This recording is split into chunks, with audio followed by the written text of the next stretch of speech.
Hi, everyone. Hi. Josh is holding me at gunpoint.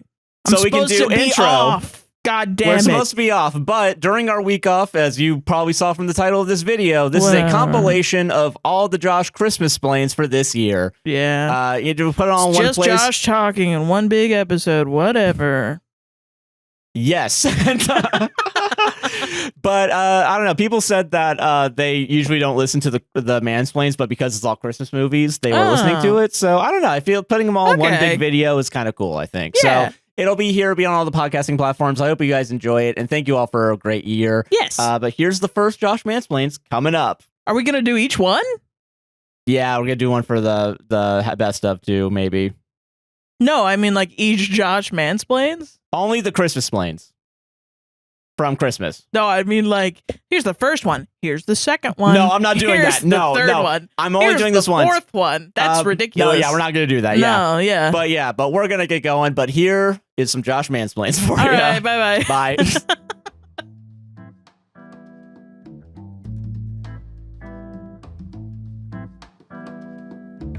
I've never been more excited for a Josh Mansplains, I think. I know, dude. You got so freaking excited that you were like, you came, so... Okay, yeah, I want you to explain from your angle. We're jumping right into this, by the way. So there's no way we're not. We wanted to make sure that we were ready for the show today. Because we've been, we'll like, we won't set up on Fridays. And then Saturday we have to set up, but we don't want to perform on Saturday then. So then, and then we have to push it to Sunday. Which is when we have D&D with our friends. So then, and sometimes the book club. So we'll be performing like all day and it's exhausting. Yeah. And that's like a surefire way for us to burn out. So we've been really wanting to get it done on Saturdays. So we want to set up on Fridays now. And Friday was our Monday. I didn't work before the stream. This was my first error. I didn't work before my stream. Yeah. So I started working at 5, ended at 8. Yeah.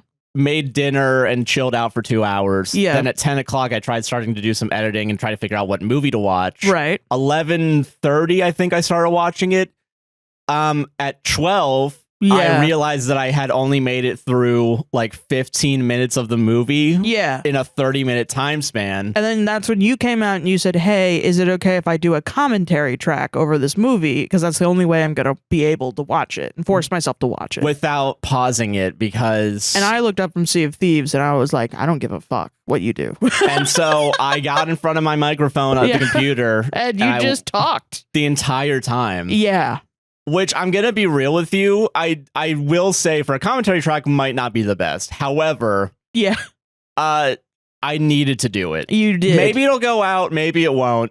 I probably will let it go out, honestly. I think if you edit it down. Yeah. I think it could be like a good little short or something, like a video for patrons or for everybody, I suppose. Yeah. Yeah. Or patrons. Yeah. Do it for patrons. They need stuff to go out. Yeah. So I watched. Okay. Yeah. So here's the bit. Yes. It was talked about in my stream that for the month of December, which as you guys know is not this month when we're recording. We are in November currently. To do Hallmark Christmas movies for Josh Mansplains. Yes. And I liked that idea. Yeah. And I went with it. I realized that Hallmark has already started putting out their Christmas movies this year. They started on October 11th. So I thought it would be fun if, like, in the same way that ABC has, like, the 25 movies, 25 days to Christmas or whatever. Yeah. I'm going to do the Josh Christmasplains 6 to maybe 8 movies in 6 to 8 weeks, depending on whether or not we take a break during... Which we're going to try not to. Yeah. We want to get that revenue, that sweet Christmas revenue. Yeah. So I wanted to start early. Yeah. And I started with... I looked at IMDb. Someone made a list of all the Hallmark movies. Mm-hmm.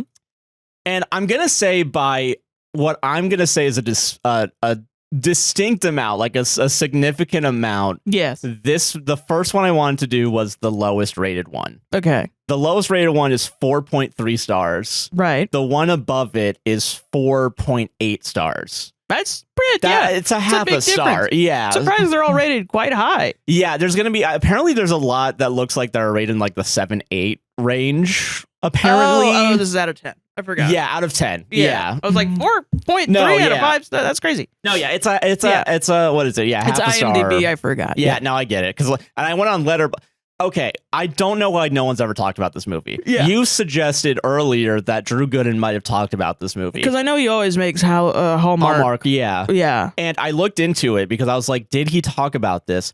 He did not talk about this movie, but in one of his videos where he watched like 10 of them, and I think he just watched the endings of them, that was the bit. Yeah. He watched like 4 or 5 that were dog related and had like dog in the title. Yes, this is a dog related Hallmark Christmas movie. And the title of this one, please tell me if someone's talked about this, because I feel like I haven't seen anyone talk about this. Yeah. Is a wedding Christmas tale. Or a Christmas. Oh, fuck. Let me get my. Hold on. I have notes. Hold on. Oh, my God. Oh, my God. You've been talking about this movie for like days now, and I need to know what it's about.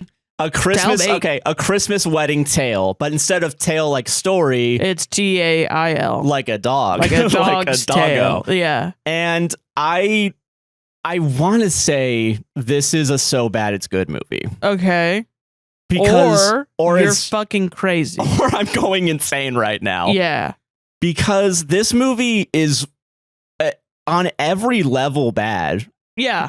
Like even technical. They're like, okay, first of all, the movie's boring in the sense like it's also shot boringly, like 90% of it. No, actually that's not true. Sorry. 25% of this movie is B-roll and recycled B-roll of the same B-roll. Oh my God. Like this is a movie where it's like they had access to a winery and probably only had like 2 days to film there. That's crazy. So there's just like multiple times where it's like the same exact row of grapes in the winery shown.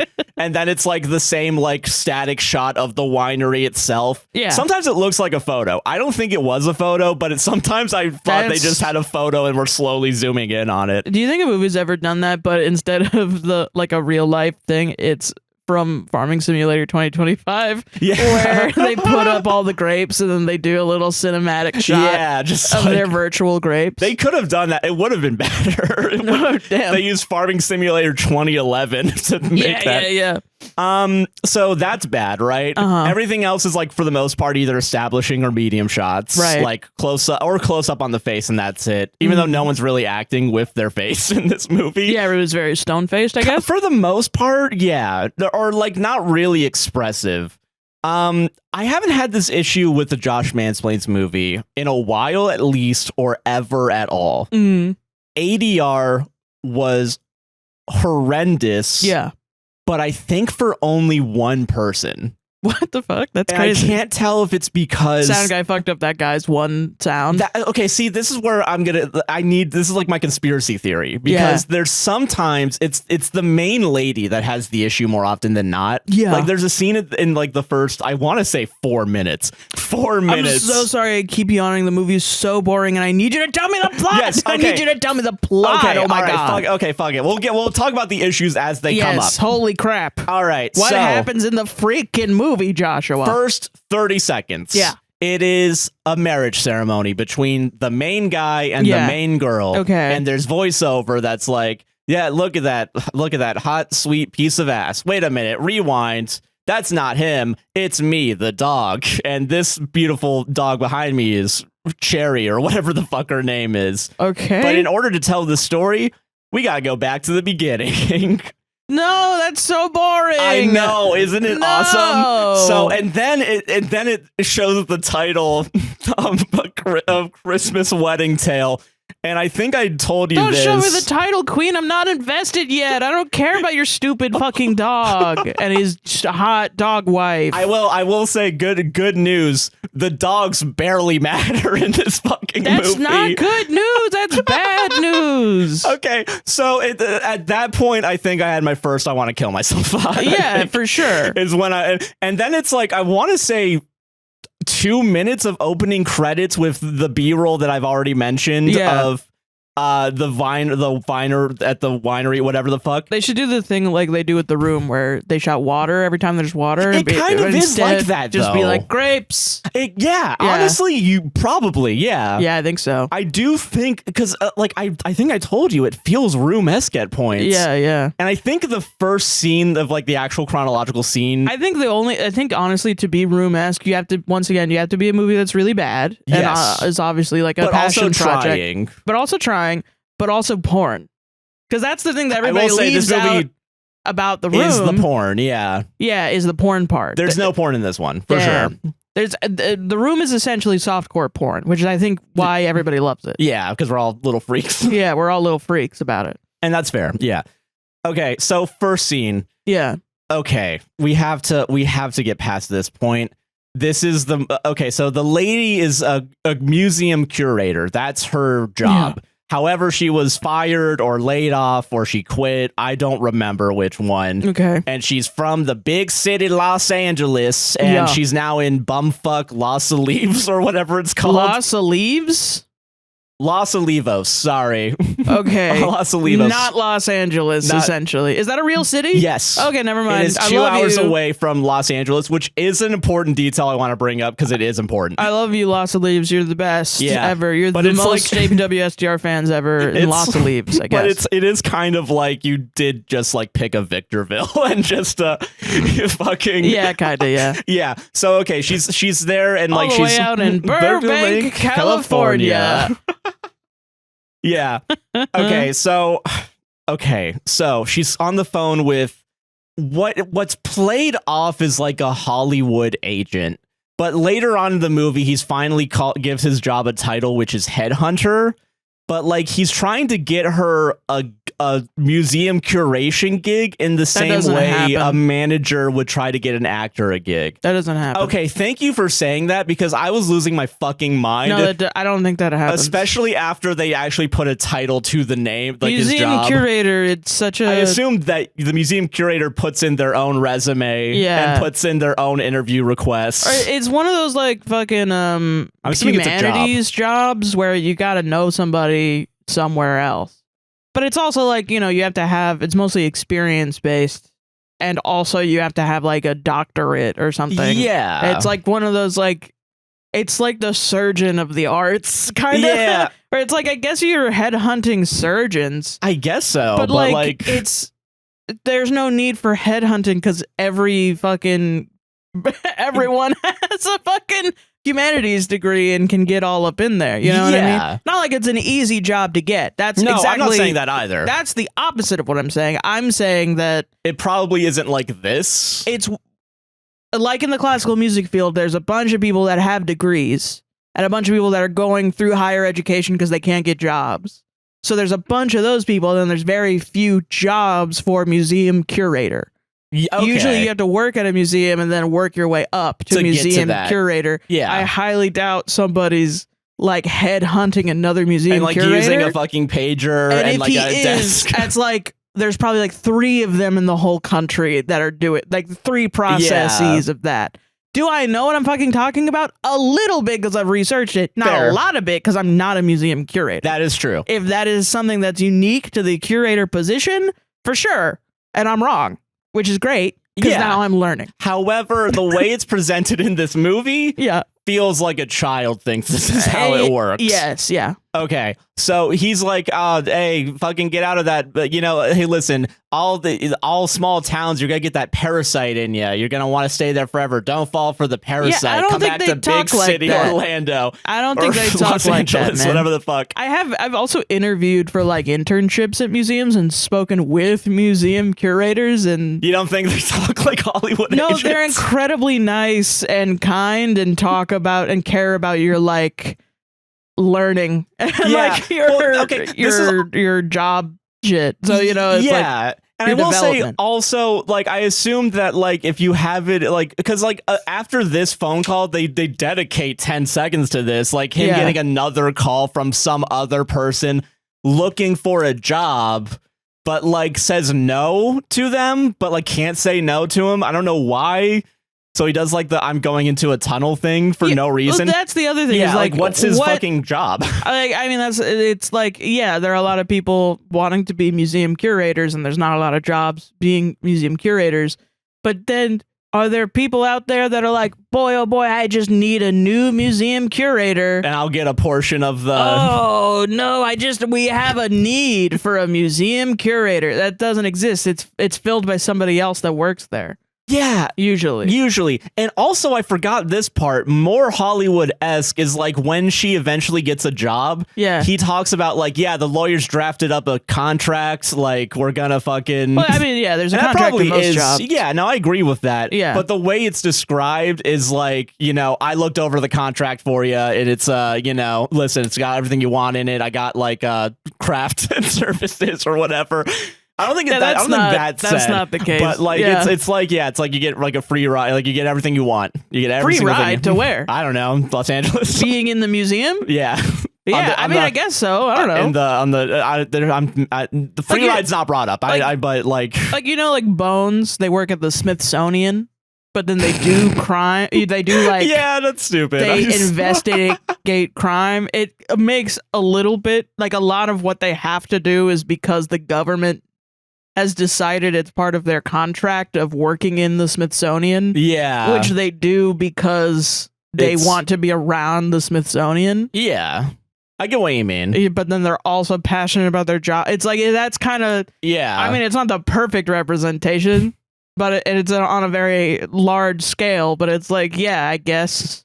Like you have maybe like a residency at a museum? Probably. I don't know, actually. I don't know either. I don't know enough about it. Yeah, but that's what I'll say. But yeah, so she's on the phone with him, and she has, I want to say she has the boy dog. She has boy dog. Okay, yeah. Boy dog. Okay. And he has girl dog, right? Yes, yeah. Her husband. Her soon-to-be husband, yes. Yeah. Who, by the way, we see are going to get married, so any conflict that happens in this movie is for fucking not. Well, I mean, is marriage the only conflict you can have? Have you ever watched Cheaper by the Dozen? In this movie, yeah. That's apparently there's no, okay. yeah. Well, never mind. Okay, so the dog, like, sees the other dog, I guess. Like, it's not shown, like, they don't do a reverse shot of, like, the dog looking at the other dog. That's the whole fucking point of the movie. Yes. So the dog just, like, runs away from the lady, and she chases after him. And then they have the, like, you know, the dogs are sniffing each other, and then the two people talk to each other or whatever. So the dogs are in love, which causes the meet cute. Yeah, for them to be, yeah, and to now fall they're in love. Yes, and the dogs are in love. That's very cute. Yeah. Okay. But also, and this is technically important, there's a third guy there. Who's the what? There's a reverend or a father. I think they call him father. So like a guy at a church or whatever. Oh, yeah. And they both happen to know him. Okay. And then he just walks away. So they never because he has a dog also. Because his dog has a little preacher.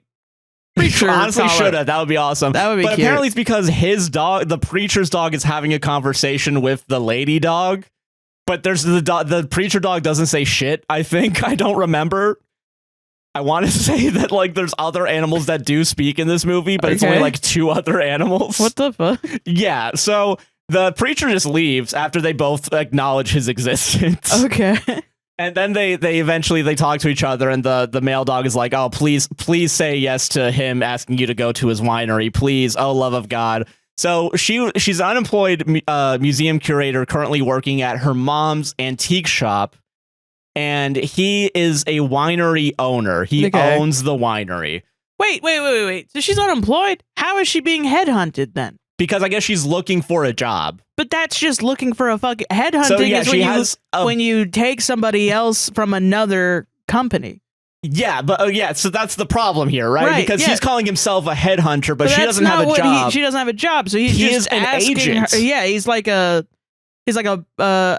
recruiter. Yeah, maybe, essentially, like a LinkedIn recruiter. I guess, but that's kind of what it is. But also, like, that's not what a headhunting is. The headhunting is like what happened in BlackBerry, where they get all the Google guys and offer them $1 million, backdate the stock. Yeah, they offer them a better whatever, and then they fuck over their competitors. Which is why like are museums competing against each other? I guess maybe. not. I mean, maybe. Know. But like in this movie, I guess not technically because she's unemployed. She's working with her mom technically. But then in the logic of the movie, that's not headhunting either. Yeah. Which real quick. Yeah. So we have the agent character, and also this is why I'm saying agent. Get stuck up on this. No, this is annoying. It is a problem in the movie because it doesn't make any fucking sense. Yeah. So the agent's there. He also has an assistant. He has an assistant that is just a guy that's there to do wacky stuff whenever he's on the call. Whatever, who cares? So he has an assistant, so it's also more like agenty type stuff. So much money in all this that I couldn't even comprehend. Because like a recruiter on LinkedIn is like,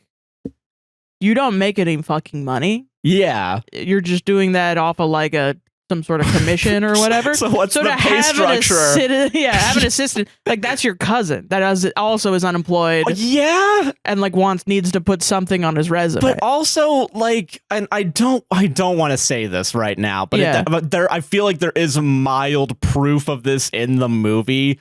Like, they have like a, I guess, Bert and Ernie-esque, like, are they gay together type thing. Okay. But it's never brought up explicitly. No, you can't say that because there's already Christianity in this movie. Yeah, because like, A, they're always together, no matter what.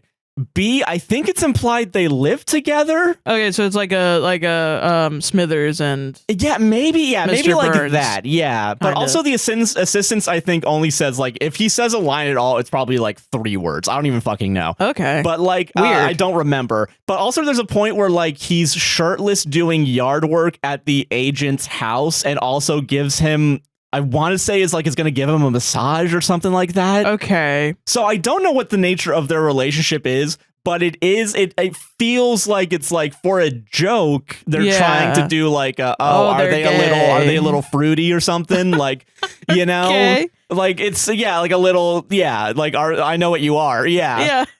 And I'm okay. You have to trust me on this. Also, I trust you. I know I'm calling big shocker. I'm calling this movie homophobic. Well, yeah. I'm laying the groundwork now, so that way when I say this movie's also racist later, we're gonna be fine. We're gonna be ready for that. You did say racism, and I was like, why is it about dogs and love and Christmas, right? And it's a PG Hallmark movie as well. You gotta put in, it's funny to be gay. It's funny and laughable, point and laugh at it to be gay, and also racism, and also in the movie. Sexism and gender bias is real. Like, yes, okay. So the two of them, they're like, yeah, sure, I'm gonna go on a date. The movie does a fucking back and forth between the mom talking to her daughter, the lady, and the guy just talking to his best friend, who is, I at first said dollar store Ben Schwartz. Okay. It's 50-cent store, Ben Schwartz. Damn. Because, like, he has the high-pitched voice. He has the same exact hair, almost the exact same facial structure, and he's a wacky guy in the movie. Yeah. But he's not like a Ben Schwartz. Like, there's no... I don't want to be mean. There's no, like, charisma in it. Like, there's no... Damn. Yeah. But he's doing the wacky stuff, and it's implied that they're both basically having the same exact conversation. So also we're kind of treating the best friend as like a parental figure, but also he acts like a child that wants to stay with his best friend and thinks the lady's going to take him away from him. Oh. Whatever. Okay. So they have their first date at the winery. They're walking around. She's talking about how she's a museum curator or whatever.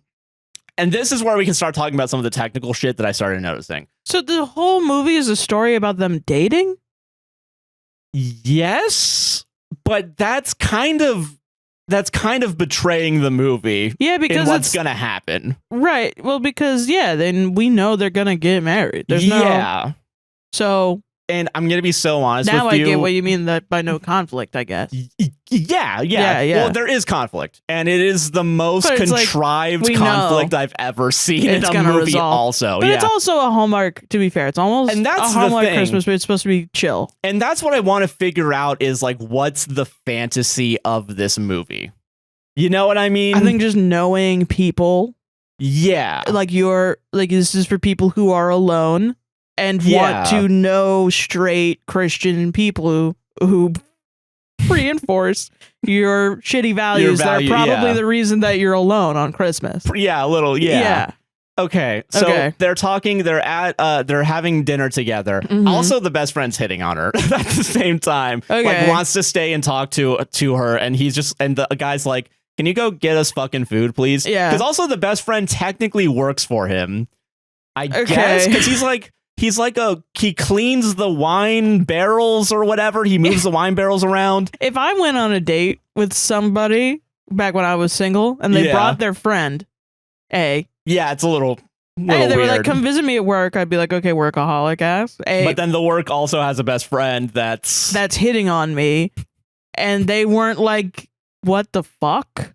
Yeah, that's crazy. I would, and this is like my first or something after the meet cute date. I think I would be out probably. Yeah, That's like a lot of red flags all at once. There's a lot of red flags on this. Yeah. You don't know how boundaries work with your friends, or like, great, you own a winery or whatever. Yeah. Cool. Like, you're rich. That doesn't mean you're a good person, you know? Yeah. Okay. Yeah. There's these aren't good people. I think. Okay. Okay. Well, I mean, they're average. They're fucking milquetoast, fucking white cracker ass. Okay. Whatever. Okay.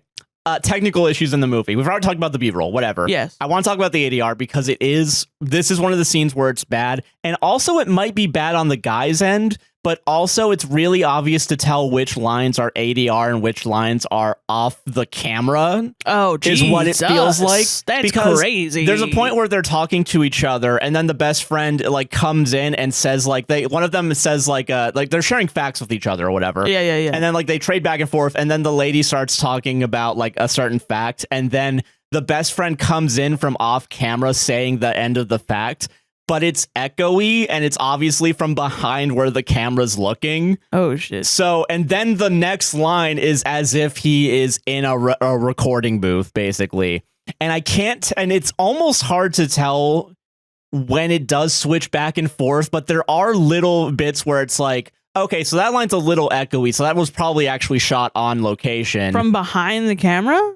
Yes. It was where okay. Or it was if the boom mic was up here though, it was getting caught from like off camera. Okay. Like where if they were like actually saying set it aside or something. Yes. To end. Yeah. Okay. Yeah. So this is my theory. Okay. Sound wise, he's trying to be Ben Schwartz. Ben Schwartz can be quite loud. Yeah. So is he being really loud in the moment, peaked the mic, and they were like, oh fuck?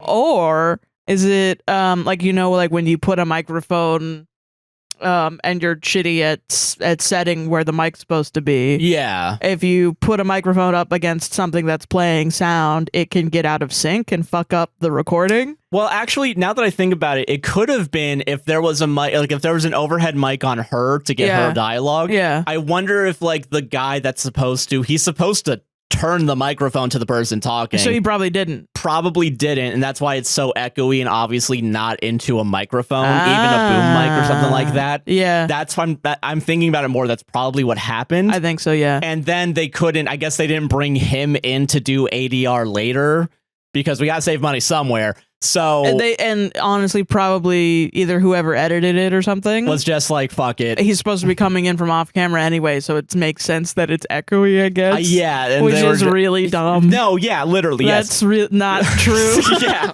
That's full film guy sound is not important. Yes. Yeah. That's awesome. Okay. So like that happens, right? So that's bad. But also with the lady specifically, I noticed it multiple times where the voice that's coming out is in no way in sync with the words coming out of the mouth, to the point where I'm going to think about it now. I wonder if some of it is also...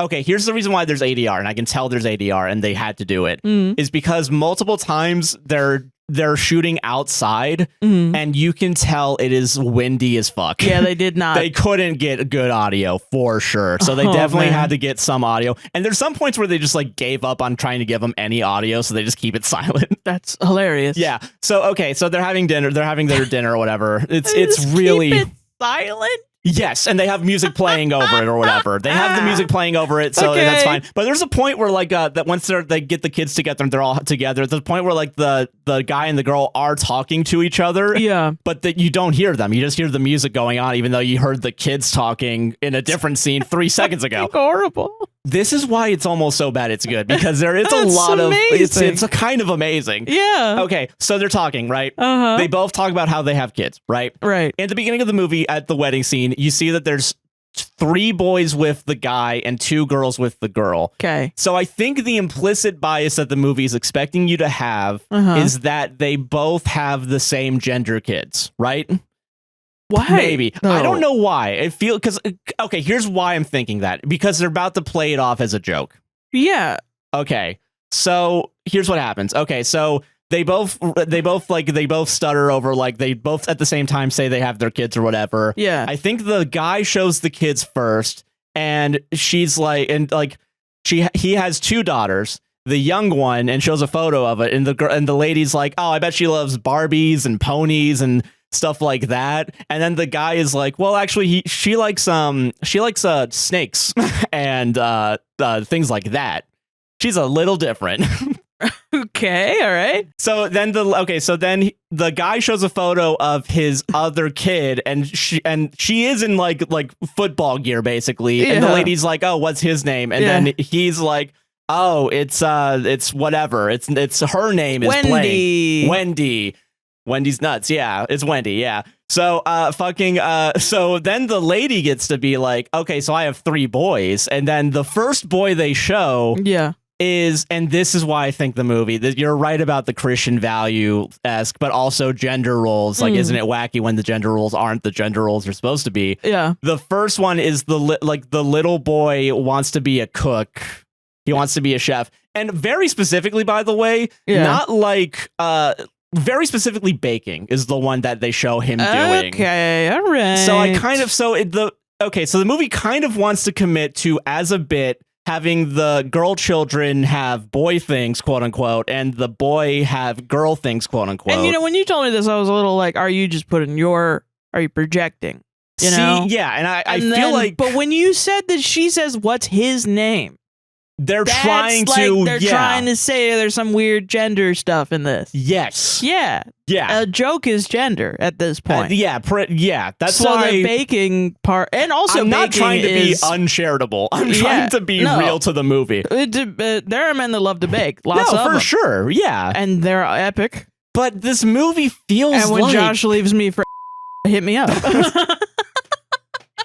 Fucking Christ, man. But no, fucking...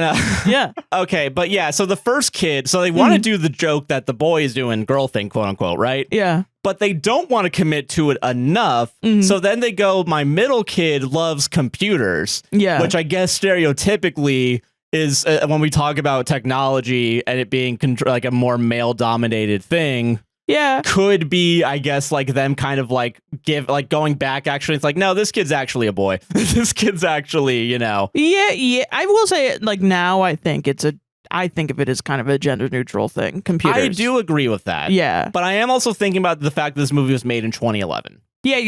And I think that's definitely a more... Even though it's still misogynist, I do think it's a more misogynistic that was like time. Peak Gamergate, wasn't it? Yeah, probably. Yeah. So honestly, probably is like they thought. I mean, I don't know. I guess it's still, that might be me being uncharitable. That whole thing was that men were upset because women were in gaming all of a sudden. And and like quote unquote, all of a sudden that women have been in gaming forever. A woman made the computer. Yeah. So like, So whatever. computers are woke is what I'm hearing right now. Yeah. Ew. You had to play this game on a computer. It's woke. Put it on the woke list. Yeah.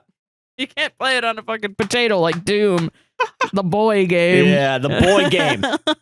So, okay, that's the second boy. And then her third kid is a silent little kid that doesn't know who he is yet. Because they gave up. They just gave up. They didn't want to figure out what 5 people want to do with their lives. That's stupid. What am I, a writer? What am I doing make here? Like 7 characters? That's too many. Yeah, especially when you're on a character like 9 right now, I think. Yeah. Something like that. Including the dogs. Yeah. So they were like, I don't want to write for a 5th kid. So he is silent because he is traumatized by the fact that his dad is dead. Wow. And by the way, both of their partners are dead. They're not divorced. They are dead.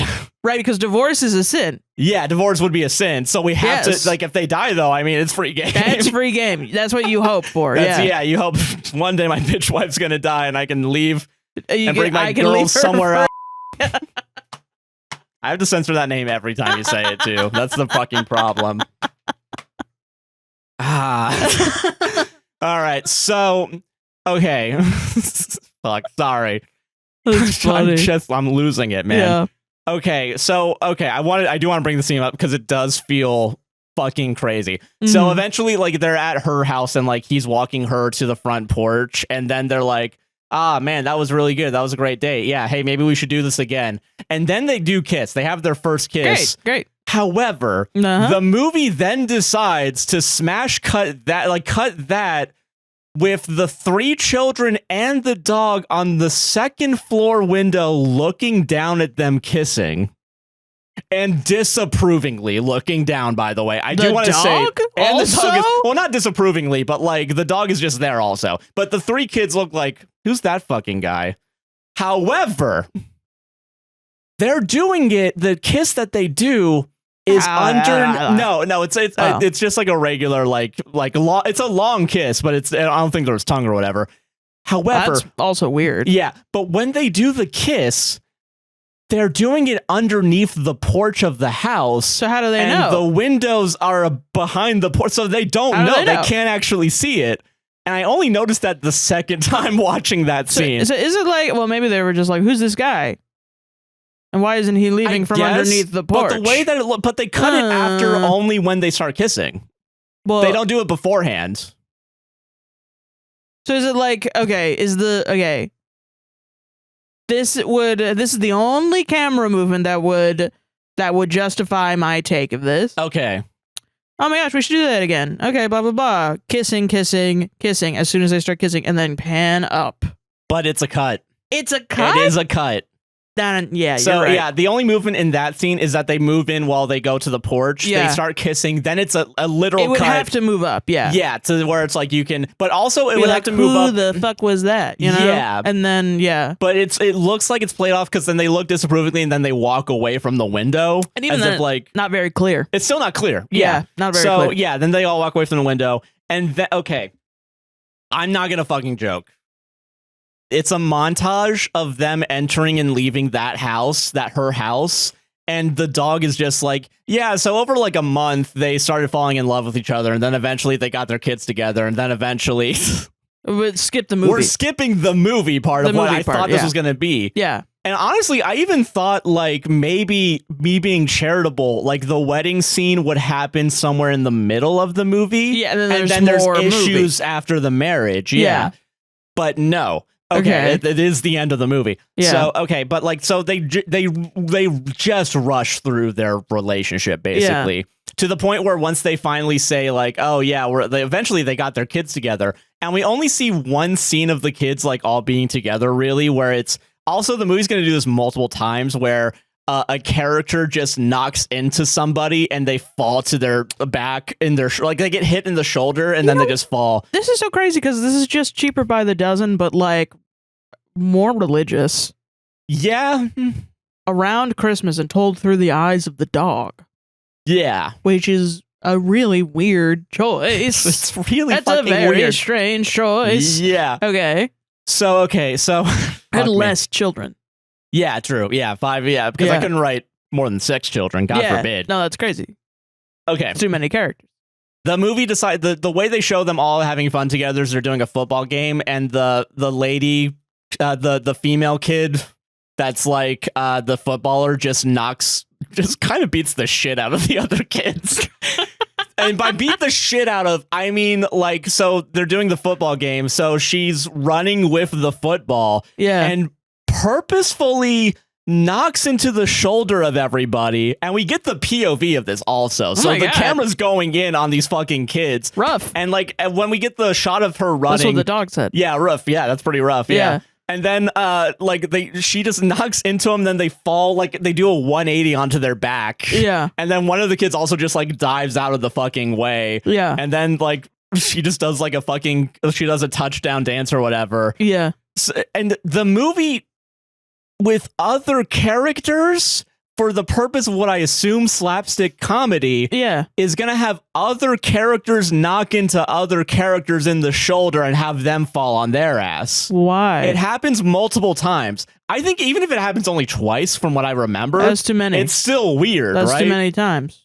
Yeah. Once, sure, then you stop. But you did it again with other people. Now it's on purpose. Yeah. Yeah. So what's up with that? Yeah, why I don't know. It's to your siblings? Because it's slapstick comedy, slapstick comedy. Slapstick comedy in rural Los Olivos. It's the slapstick comedy tour. Get her done. Get her done. Get her done. You know you're a redneck if. Okay. All right.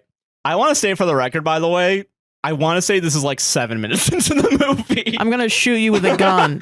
I'm gonna shoot you with a firearm. Okay, so the dog is also like, hey, man, also me and the lady dog were happy together. We're hooking up all the time.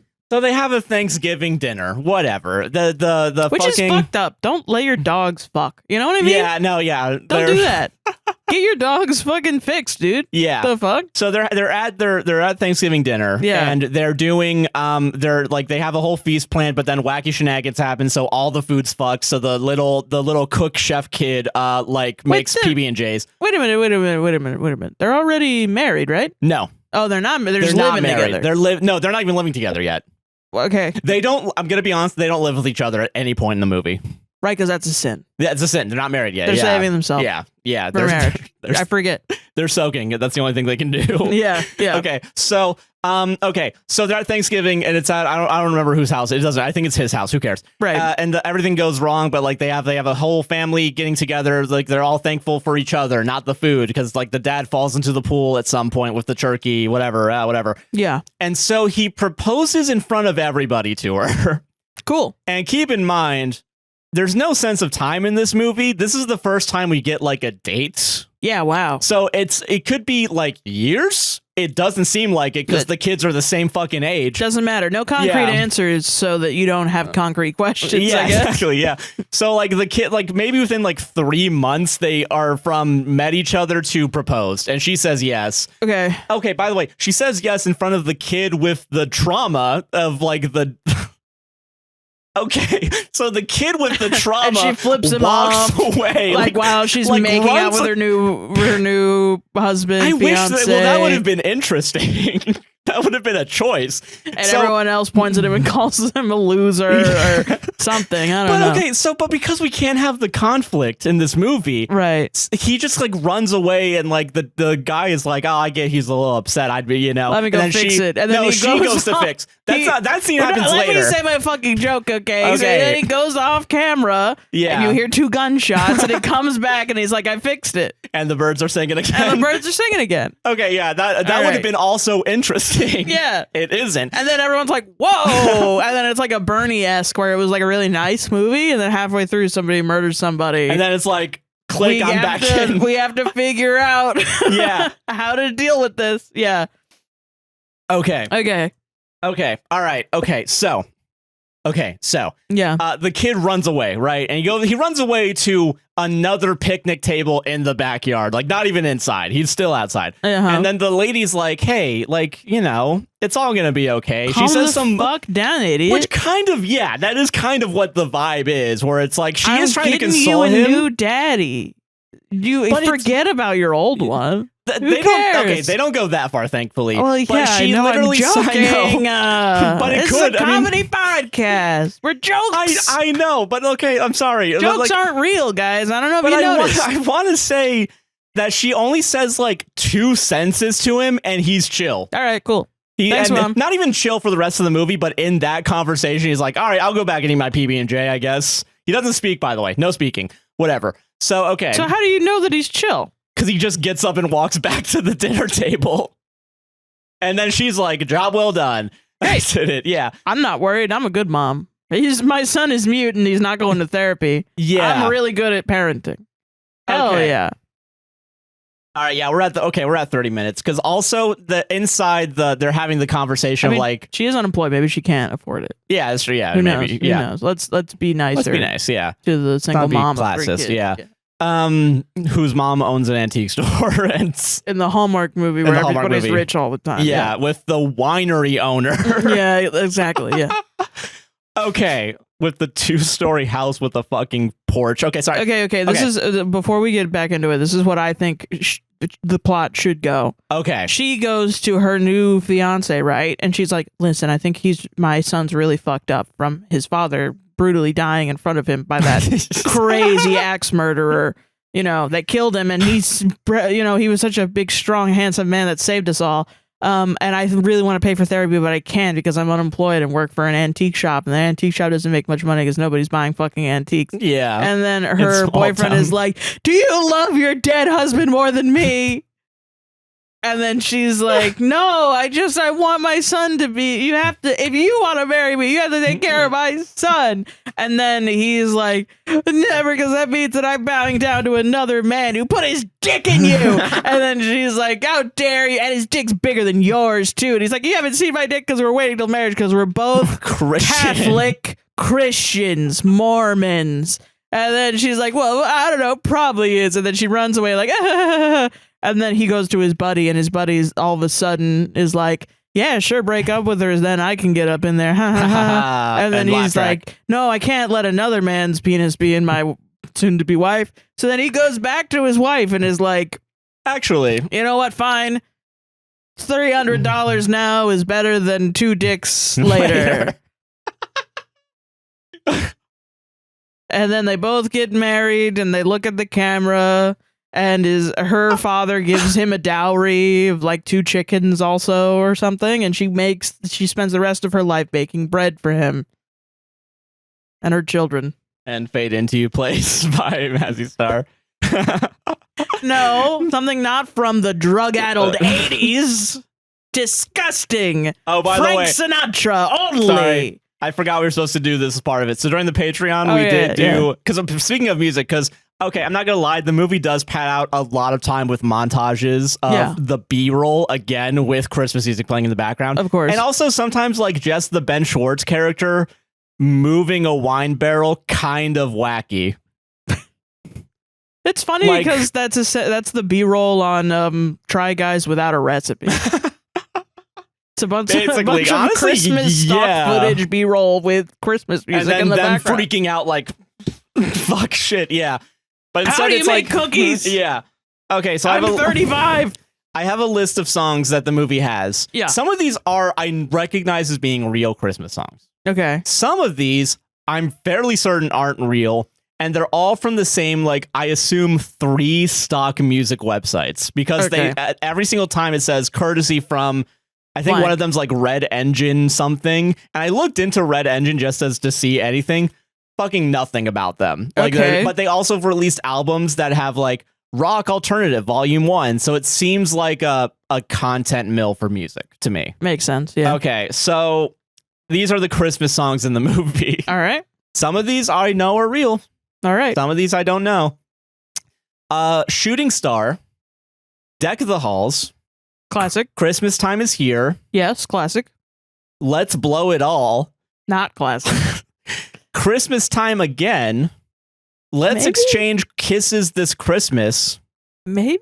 Waiting Up for Santa. Okay. It doesn't get better than this. All right. Oh, wait, you're just saying that, or? No, that's the title. That's the title of the song, sorry. Joy to the World. That's classic. Jump the Joint. That's a weed song. That's a song about weed. This is why during the Patreon, I was so fucking conflicted on so many of these. A different version of that Deck the Halls. Okay. Daydreams. It's not Christmassy at all. That's just, okay. Christmas Dance with You. Christmas Time of Year. Tell if that one's a real one or not. Fucking know. I actually don't know. I don't know how many of them are real or fake. So, for the Patreon, I went on JW Pepper where people write songs for middle school orchestras and sell them, and I found a bunch of like orchestras Christmas songs, and then I made up some off the top of my head. And I had to guess which ones were real and fake. And if you want to see that, there's 30 minutes of it on Patreon. On Patreon, go there. All right. I think this is the point where I stopped taking notes and I started doing the commentary. Yes. Or I went back, rewatched all of that part, and I got. That's too much stuff to happen in the first 7 minutes. Can we just get? Well, no, it's 30 minutes now. We're at 30 minutes. Okay, yeah. 30 minutes. We're gonna start speeding through this because, quite honestly, most of this is just gonna be montages. How much more? It's all montage. That's really like funny. 50% of it, from what I remember, is montage. So this is an hour-long movie? No, it's an hour and a half. It's an hour 25. But we'll get through a lot of this pretty quickly. Don't worry. So the rest of the movie is them just planning the wedding. Okay. And there's also a fair going on at the same time. I thought they were running a fair to try and make money or something, because I thought that was a B plot, but it wasn't. That's the way to make your money Doing for your wedding. Christmas fair, because like they decorate the antique shop in a bunch of Christmas stuff, and they also get a Santa Claus and a Mrs. Claus and an elf like at the fucking Christmas shop, and they're the ones passing out Christmas fair flyers. Yeah. But the Christmas fair is like an actual fair later in the movie with like rides and shit. Okay. It's confusing to me, at least. Okay, so there's montages. Okay, there's 3 different montages of like, we have to find the wedding planner or something like that, like the head of the wedding planning or something like that. Okay. They used like a C word for it. I don't remember what it was. They have that. They have looking for music for their wedding. Right. But also the way it was framed, it thought it was for the fair, but whatever. Okay. And I want to say there's, honestly, probably the rest of the montages are just more shots of the winery now that I'm thinking about it. That's funny. But they spend, like, I'm not going to lie, 5 minutes on each of these 2 things. That's too much time. And that's too much. Here's the wacky humor. And one of these is where I'm like, okay, this movie's being racist for sure. 100%. Oh. So, okay, they have a bunch of like wacky eccentric characters as the wedding planner people, right? Yeah. To the point where by the end of it, they're like, let's just fucking plan it ourselves, right? And also, by the way, at both of these montages, the 2 main characters are openly laughing at points at the people that are doing either the music or the planning discussion. So they hired people just to laugh and point at them to fire them. Yes. That would be on like a Bridezilla. And we would call them an asshole. Yeah. If it was a Reddit post. Yeah, I also would call these 2 huge assholes. That's crazy. So here's the characters for the wedding planning. Okay. British person, man. Okay. That's not the racist one. Don't worry. In my opinion, not racist, but the British will think it's racist. Italian chef mafia person. Once again, I'm not going to say racist. Not racist, but racist. Italian mafia people will say it's racist. Yeah. Sassy black woman. Yeah, okay, That's racist. We're gonna That's get to the racist. racist stuff. Yeah. And I want to say 4th guy that I want to say is just like dumb. I don't even remember, if I'm being honest. Okay, just like ableism. Just like probably some sort of ableism. Okay, yeah, cool. I don't. Yeah, so good. No, stereotypes. Yeah, stereotypes. This Just movie stereotypes. loves stereotypes. They fucking love stereotypes. Yeah. Damn. And like I'm not even like, okay, everyone at home, picture the most one-dimensional version of all these characters. That's them. That's them in the movie. That's them in the fucking movie. Yeah. And again, every time they're talking, like the setup for all these montages is the person describing doing what the wedding planner describing what they want to do, and then the 2 fucking crackers, and also their dog sometimes. Not all the time, like maybe twice. The dog is laughing at that? That's crazy. The dog is in like the same way that the dog's narrating this entire movie. Yeah. Well, sometimes because sometimes they'll actually hear what the dogs are thinking. Yeah. And they're thinking like, this person's bad. Like they're also thinking that with their owners, but the owners are actually saying it out loud and laughing. Yeah. Okay. All right. Fun. And they decide, all right, we're just going to plan our own wedding or whatever. Okay, so here's the conflict of the movie. We're finally there. We finally got to the conflict. Jesus. The agent calls from horse stables. He's wacky. He's a wacky guy. Okay. And the assistant, his bitch is... Also, horse stables? How has he got that money off of LinkedIn? And his assistant / sub, I think. Yeah. Is to his dom. Is shoveling horse shit for no reason, I think. So it's like implied that he owns the horse? Yeah, I guess so, yeah. So, but the agent calls and is like, hey, Toots, I got you fucking... He doesn't say Toots. He's not misogynistic in that way. He's misogynistic in other ways. You're putting your flavor on it, yeah. Yeah. So he's like, hey, Toots, fucking, I got you an interview with the people in, like, not the MoMA, like another... The Louvre? No, like another New York museum. Like, not the famous one. Right, okay. It's like the museum of fuck shit. I don't know. Like, and for some reason, okay, but like the owner of the museum or the person wants to interview her for the position is in Los Angeles. So drive down to Los Angeles on this day, which is the day they have the wedding coordinators. That's what it is, wedding coordinators. Right. So this is the conflict. It's like she wants to go do the interview because she wants to be the museum curator or whatever. Right. So, but she has to give up her job. Yeah. For her man. Yes. Yeah. You've gotten to the point of the movie. And he's like, just give up your job and make bread for me forever. He does. Okay, but here's part of the fantasy. He doesn't say that. She gets to that on her own conclusion. Yeah, wow. Because he has to still be a perfect man that's like, yeah, I'll move with you to New York. You just had to tell me. So, like, she's the bad guy in the movie. For not telling him? Well, yeah, because she doesn't tell him at all that she got an interview / when she gets the fucking job. They wait until, like, she waits until, I don't remember when. This is just like a fucking a communication error? He's willing to throw it all away on that? Yeah, I guess, yeah. What a dipshit. We'll get to it. Here's how the movie's framing it. And I think during the commentary, I was losing my mind because I was like, she didn't fucking tell him. Why is she getting upset now? Like, now she's upset. Okay. Yeah, she's upset at him also. Like, yeah. For I don't remember. Okay. All right. We'll get there. Okay, so the day of the coordination, she has to meet the coordinator. She has to go to Los Angeles. I looked it up. It's a 2-hour drive at 11 at night in Los Angeles. So I'm assuming if you're going during the day, it's probably 7 hours to get to Los Angeles. Yeah. So she goes there early in the morning, lies to everybody, including her own mom, and was just like, yeah, I went out and did errands. Whatever. Yeah. Okay. And also, I think at some point also like says like she wants to bring the kids over. I think at a separate point she also does the same thing. I don't remember. But she goes to the interview, she comes back, they do coordination things. Also, by the way, here's also how we know the movie's also racist. They shoot like a typical like, oh, I'm in LA traffic scene.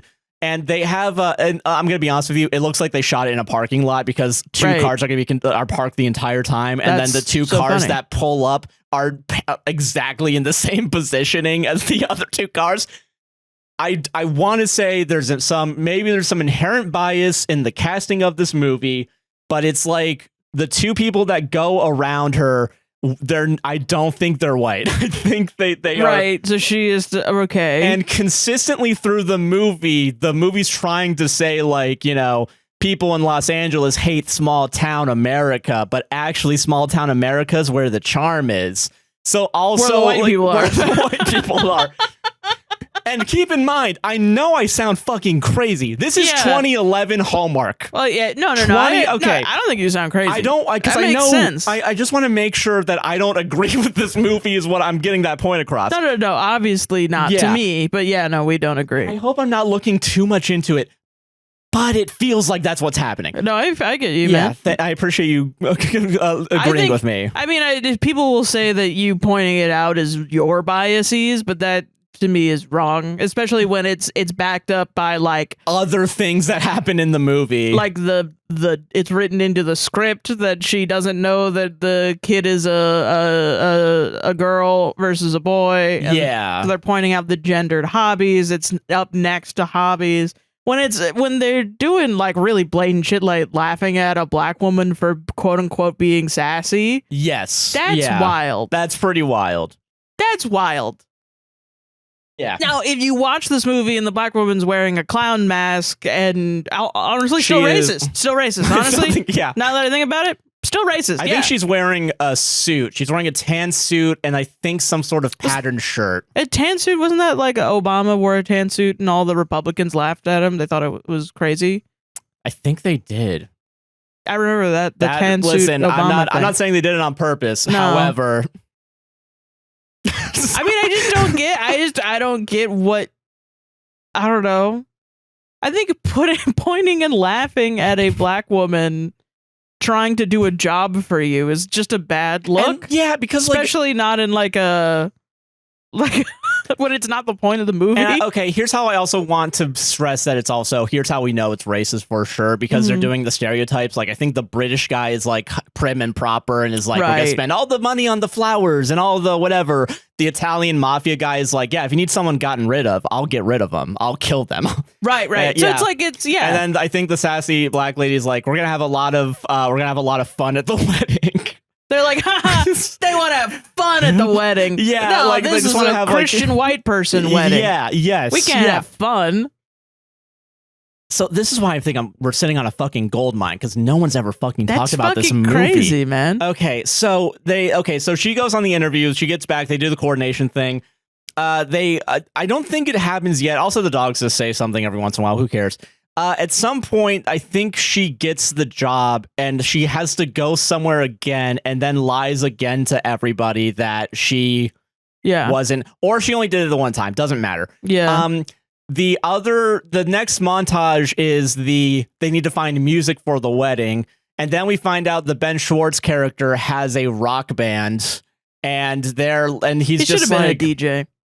They should, no, yes, I agree with that. But like, so he's in a rock band, and then he plays in front of the two of them, and I think also the dogs probably. I don't fucking remember. And then they're like, yeah, no, we're not doing it. I think they're also kind of laughing at him, where it's like, jeez, well, at least suck. Well, he's the best so far, and he's the first one. Like, yeah. And then they have another band that has a more, I don't even know how to describe it, but it's not rock, and it might have been I don't remember. But the main singer is can't really sing that much, I guess, and is like looking at the lyrics on the mic in front of him, and they're all playing very slowly, like the guitars. So, and I think they're also making fun of that. Also, I mean, it's a pretty accurate "we don't practice together" band. I'm gonna be honest, but it's like weird to have a really realistic "we're bad at music" band. Yeah. So but they're also pointing and laughing basically at them. Okay. At some point, they also go. They have a little wacky hijink with the dogs, where they go to a country club. And there's the mean service worker manager there who's like, no dogs allowed. And then they're like, all right, I guess we'll take our $150 a plate away. And then she's like, we'll let dogs in. And then they just go into golf carts, ride around. And then, okay, what? You're right. Who is this movie for? It's like, don't you know when you go to the golf club and they won't let you bring your dogs in? It's like, no, because if I'm going to a fancy golf club, I'm kind of expecting there not to be dogs. I probably know not to bring my fucking dogs. Yeah. Okay. Like, that's so weird. I don't know. Yeah. Yeah. Okay. Let's talk about the dogs now. We haven't had a chance to talk about the dogs. Let's talk about the dogs and their roles in this movie. Okay. So at the country club, there's a stray. And, okay, so there's a little conflict that's supposed to happen here. Ooh. And the conflict is Rusty, which is the male dog, wants to chase after the stray. So he does. But also, Cherie, the female dog, while simultaneously being like, this is stupid, let's not do this. Wants to also? Doesn't even admit to wanting to, just goes with him. Just follows him at the same time. That's a conflict? That sounds like they agree. Dog-wise. Well, I guess the conflict part of it is like I guess the dogs are acting unbehaved when earlier they said that the dogs were being well behaved. So and that's now why they should be the country club is like, get out of here. I don't even think they go that far. They might have. That would have been better. That would have made sense, and I probably did happen because how do you drop the ball on that fucking A to B so plot easy. line? Yeah, but like. So, okay, so they chase after the stray, and then at some point, they get in front of the hotel manager, stuck up piece of shit, whatever. Right. And they do the thing again where it's the POV of the dogs, and then the lady has to jump out of the way of the dogs. Also, by the way, does it like she gets hit in the fucking shoulder. I don't know why. I think she acts like she got hit in the shoulder. They only had enough money for one stunt coordinator to do one stunt. That was it. They had half a day where one guy came in. Yes, yeah. Someone's 21-year-old nephew wanted to be a stunt coordinator. He so learned one stunt off of YouTube, and he taught them all that one stunt. Yeah. So they do. That happens. Yeah. They go to a place to get cake, and they have Okay, that's it for the dogs in that scene, by the way, whatever. Okay. They go to a place to get cake. They bring all the kids. The mute kid is like, I don't want to. They shakes his head when they ask, like, do you want to go in and get cake? And then the guy's finally like, you know what? I'll handle this. You guys go inside. So the guy stays behind. You're going to eat cake and you're going to like it. Yeah. So, yeah. And he does the correct, like, you know, hey, I'm not trying to replace you. I'm trying to actually help your dad, you know, like, yeah, whatever. But like, and I'm not gonna lie. your dad. Is what is said. That's actual dialogue. Yes. I'm gonna raise him from the grave. I'm a necromancy. The devil's actually in this movie. I know you asked Santa for your dad back, and I'm gonna give it to you. I'm gonna give it to. I'm gonna. We'll talk about Santa in a minute. I'm gonna mummify his corpse and put him and wrap him up and put him at the bottom of the Christmas tree for you to unwrap. You'll unwrap your father on Christmas Day. Wow. This is fucking corpse like. Like scared. Yeah, terrified. I don't want to be alive. I hurt everywhere. That axe in his stomach still. Yeah. You know? Christ. Hilarious. Great. Good Okay, stuff. so at some point, he convinces him to go inside, but it does kind of seem like he's gonna leave him in the car. Hot car, by the way. Yeah.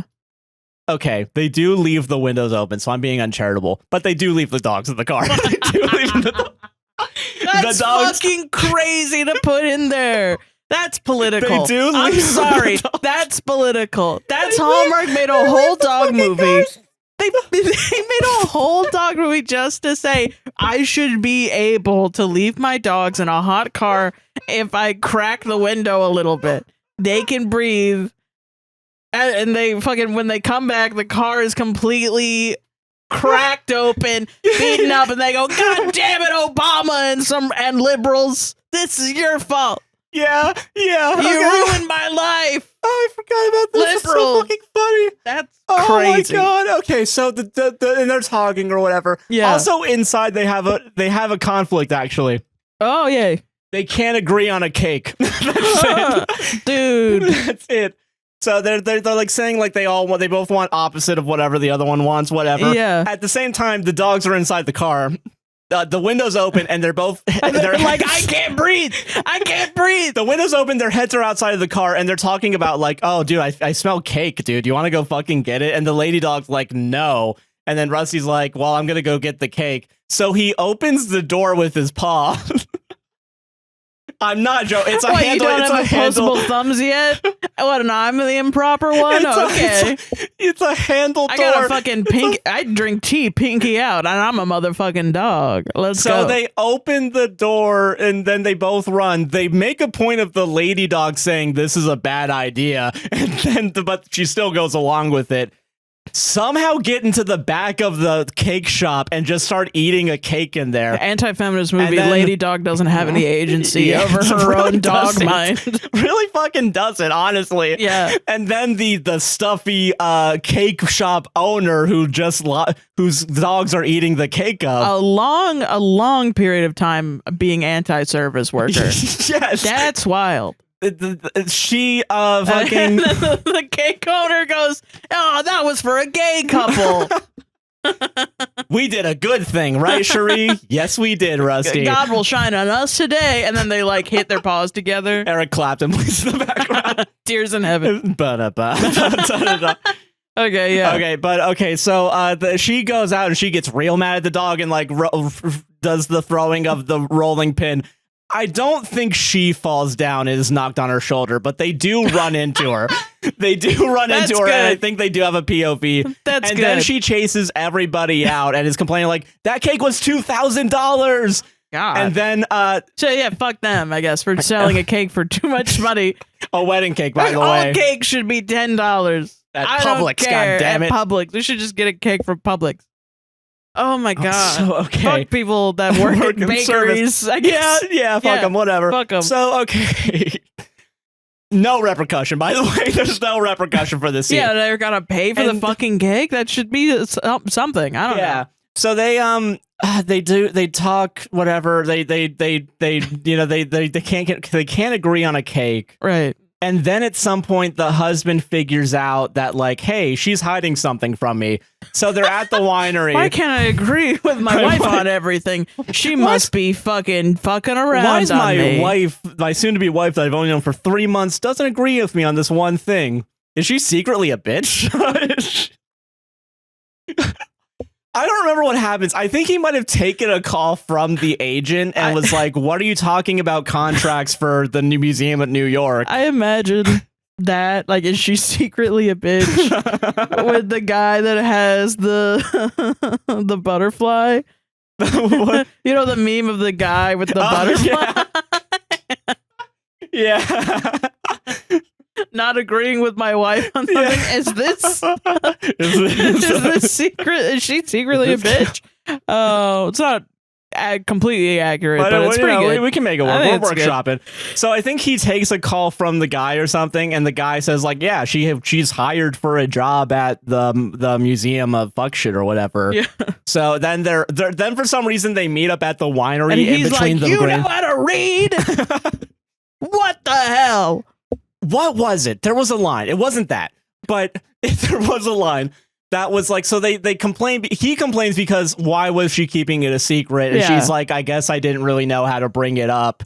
And then she I think specifies like, I want to be more than a mom, you know? And then he's like, you want to be more also a wife? You want to be more than just a wife? And then she's like, well, not like that. Hold on. What? Yeah. So what do you mean? Like, yeah, I want to be a three-dimensional fucking... Are you calling me a whore for wanting to have a job? No, the only two things you can have is either a husband or a job. That's it. That's two things? That's it. Those are the two genders. Those are the two genders. Husband or job. Or job. What the fuck? I know. So, okay. So, so they fall out. Right. They have a falling out, and then the dogs are like, well, we can't fuck if they're not fucking. Right, that's so how this works. So how do we get them together? They meet up at, I think, the dad's house's treehouse, and then, because they have a treehouse or whatever, and then they're like, okay, we gotta bring the kids together, and we're gonna tell them to get them back together. Yeah, that's worked. So then they do a what's that? There's a boy in the well, but it's a what's that? We gotta go to the winery. We got to go to the rooftop of the winery. They go to the roof. Okay. Also, really fucking funny because obviously they only had like 1 week since you looked at me at the winery. Yeah. There's just like a guy working on the gate into the winery in the background while they're running with the dog. That's awesome. By the way, all five of the kids run away at the same time in front of the dog. So they recognize that they're all there. And then a minute later, they're going to be like, what are you fucking doing here? Awesome. Oh, I followed my dog. That's bullshit because I followed my dog. Yeah, fuck you, fucking job hammer. Fucking woman with a job having ass witch. And I swear to God. What do you do? Magic in the woods? I'm gonna light you on fire. Within 3 seconds. Yeah. Within 3 seconds, they go from calling each other lying fucking pieces of shit to going, anyway, how do we fix our parents' marriage? Unprompted. Even though the children, movie, I thought they were. These are the children. I just made that up in my head. No, sorry. They had met there. The dogs brought them together. Okay. They both think that the other person's lying about their dog bringing them, and then they're like, "But how are we gonna make our parents happy?" Yeah. Unprompted. But the movie wants you to think from the synopsis, from the tagline, from the fucking logline. Yeah. So not only that there's a struggle, but the dogs save the day. When they don't, the only thing they did is bring the kids together. Yeah, but if they hadn't done that, the kids wouldn't have gotten together. I mean, and I guess that's true, but that's the only thing the dogs do. Like the kids. What else can they do, Josh? They're fucking dogs. What do you want them to do? Everybody can fucking play basketball. All right. I think a dog can save a goddamn marriage if they really wanted to. All right. All dogs are lazy. That's what I'm trying to say. And that's what Hallmark is trying to say. That's speciesist, I think. No dogs want to fucking work anymore, man. So, okay. So they go to the antique shop Santa. Yeah. And they're like, hey, listen, I know you're not the real Santa, but like, how do I get the real Santa though, right? No, not even that. They don't even fucking do that. I wish. I wanted that to be the thing because that's a fucking Christmas movie. That's fun. Yeah. So they go like, and honestly, the advice that that Santa gives is like, I don't know, just take him to the fair. So they go to the fair. So they go to the fair separately, like the kids of each parent. I was gonna joke, like it would be really funny if the Santa was just like, I should just do heroin. He's just a real guy and he's not good at giving advice. Like it's just a normal person who's bad at at giving wisdom to children. Yeah. You know, just like, I don't know, you guys ever done drugs or something? Drugs are awesome, man. Listen, drugs I got are sweet. a buddy, he sells, if I refer to him, he can pay my rent. And then the kids are like, no, the DARE program taught me to not do this. Because it is in Los Angeles, so it's not out of the realm of possibility. All right, whatever, fucking losers. What do you want for Christmas, I guess? Okay, sorry. No, Go I just ahead. remembered another technical detail I need to talk about. Oh, Jesus. Okay, so this movie already has nothing in it, right? Yeah. But it has to be an hour and 20 minutes at least, or else it's not a real movie, Greg Turkington style, right? Right. Yeah. So when the kids and the dad are together and the mom and her kids are together, when they're all sad, I'm like 90% certain they just slow motioned the footage, even though they didn't shoot it to be slow motion. Because I think they shot it either 30 or 24 frames a second. Stylish. And it's like 12 frames a second, so maybe. stylish, yeah. So, but that happens also, I want to say, when the kids are running. Mm. And then I think it happens, if it's not when their kids are all sad or whatever, it's when they wake up on Christmas morning, like all together before the wedding, while Christmas music the wedding plays. is still happening? No, okay, well, it's going to happen eventually because they get married. But like, okay, so well, yeah, but like, how do we get? That's the whole point. Okay, so we're at the fair. They go to the fair, right? Yeah. Ben Schwartz's band happens to be playing. Also, the father, the reverend, whatever, is there also. They're like, oh, we should get married. Yeah. Okay. So but like, They should just stop fighting and get married. We don't talk about it. Yeah. Nah. So the dad. So what is it? Ben Schwartz apparently was contacted by the kids to be like, this next song is dedicated to two lovely people that probably should talk to each other. Guy and lady. I don't know what their fucking names are off the top of my head right now. Okay. And then he just starts doing a song, and then like they just meet in the middle, and they're like, let's get married. That would be crazy. That'd be awesome. They start kissing and That fucking would crazy that would make stuff. it more room like, That'd you be know, wild, yeah. the crazy style.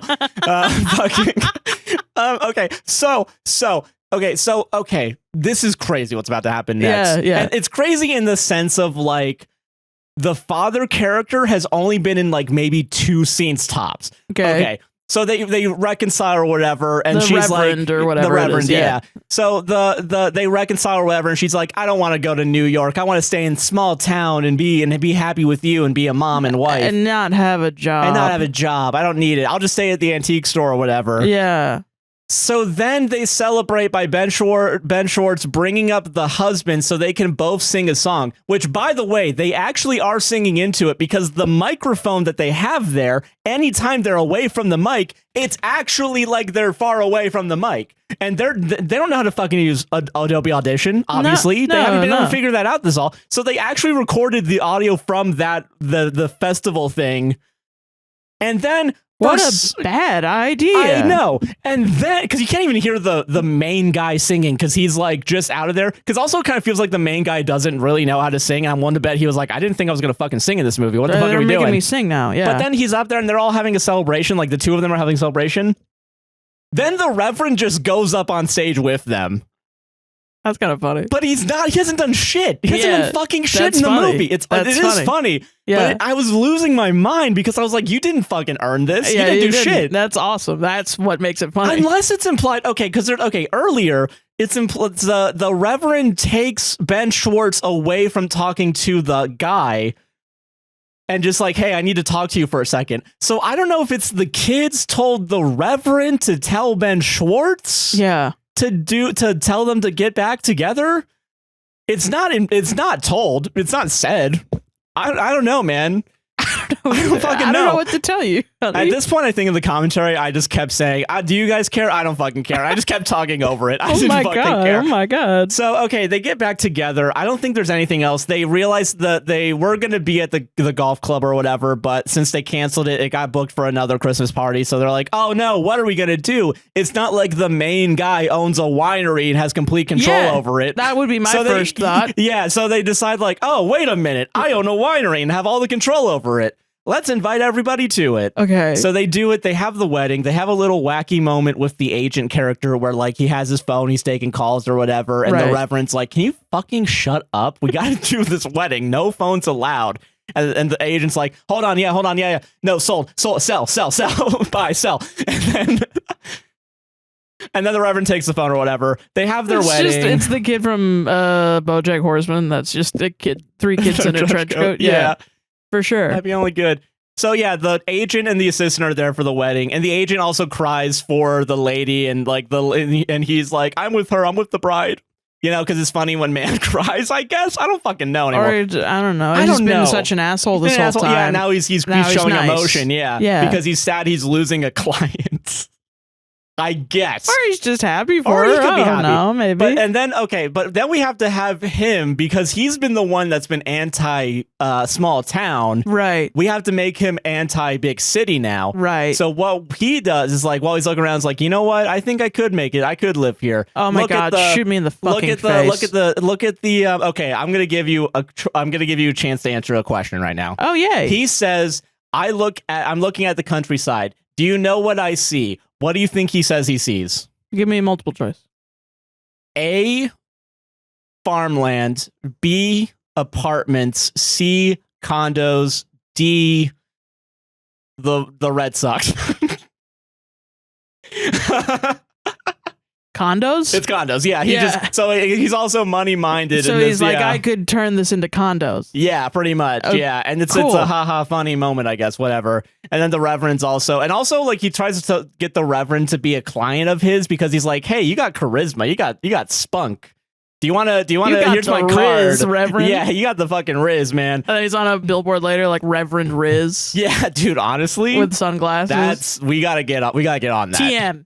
Damn, trademark. Fuck all of you. We made it first. Yeah. So okay. The movie's basically over. I don't even remember if anything else happens afterwards. They live happy ever after. I don't fucking know. Yeah.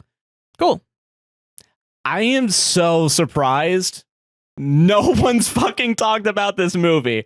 It's so milquetoast. I guess it's like if they talked about one of the other ones. It's kind of like, oh, it's probably all the same. Like, because from what I understand, like when they start talking about Hallmark Christmases, one pops off and everyone's like, have you seen this crazy one? And then they have to do that one. Not like another one. If you take a chance on another one, it might not pop off as much as the first one. That is fair. But I will say, as someone that watches like Drew Gooden and Eddie Burback and all of these people that do these stuff, yeah, it does get grating after a while watching a video about the same fucking movie, because I know what happens in the movie. Yeah. To be fair, I do. It is similar to other movies. No, I get it. I understand that. But I mean, it is like, what the fuck is gonna happen This one next? is like so poorly made. Where I feel like the ones that I've seen in YouTube essays, they look like movies. This one doesn't look like a movie. That's awesome. Like I don't even color correction wasn't even a thought. I think in this hilarious. Fucking movie. But that's the thing, is like we like stuff like that where we're like, what happened on set? What happened here? I don't think Why everyone are we using cares echoey about that. audio for this one line, and then the What's rest up of with that? her lines are ADR. Yeah. To the point where I was having a conspiracy theory in my head. I didn't say this out loud, but I was thinking like, okay, does she have like a shitty voice and they got another person to come in and do her voice or something? Like the battery died. They shot this all in one day. The battery died. Yeah, like I don't fucking know. Microphone? Like I don't know. Like, what's the practical answer to that? You know, that's my thing. That's wild. Like, I know they only had like 2 weeks to film this, right? Yeah. And a lot of it is like they only had access to locations for like maybe a week tops if it was the winery. Yeah. And if it's like the small town that they go to where they keep showing the same 3 seconds of B-roll of real, they probably only had 1 day to get it. Yeah. They probably only had 1 day in the cake shop as well as one of the other places. So it's like I know what went wrong. Yeah, yeah. But it's also like, even on a bad set, this is like one of the worst bad sets I could think of.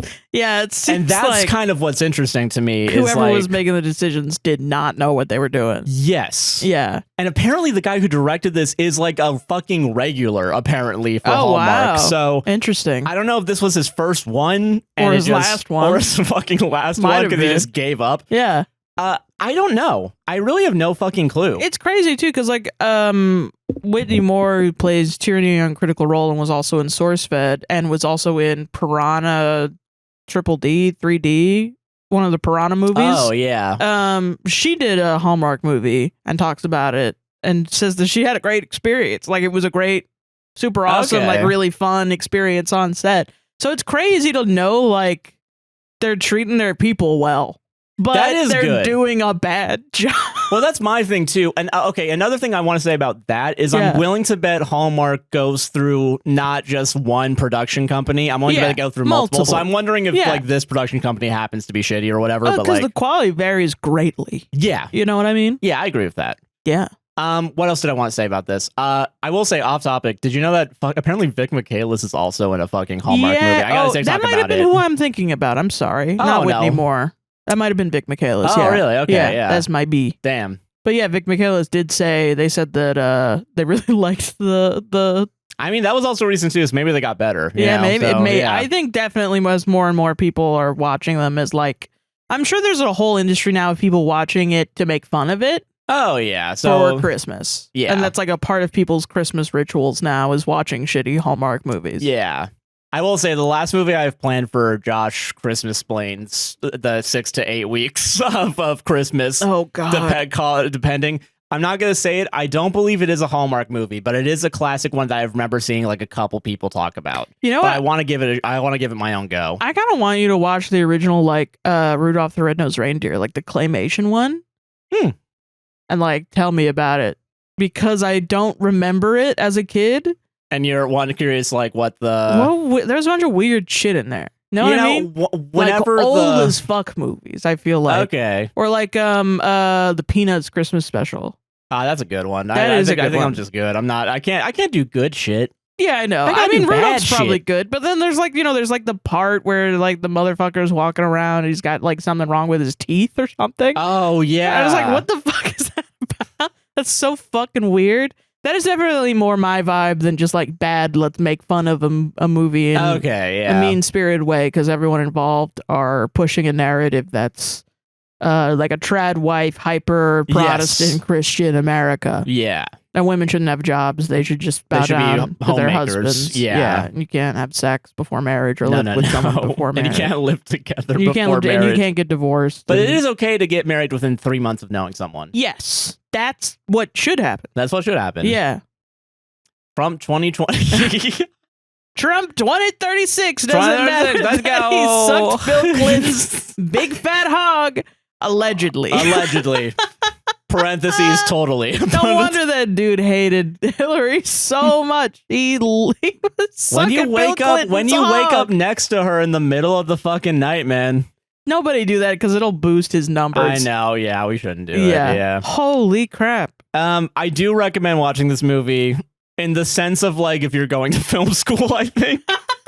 I do think you should know. Like we were watching The Room, double feature. This movie. A talking cat also, that's a shitty fucking movie. Yeah.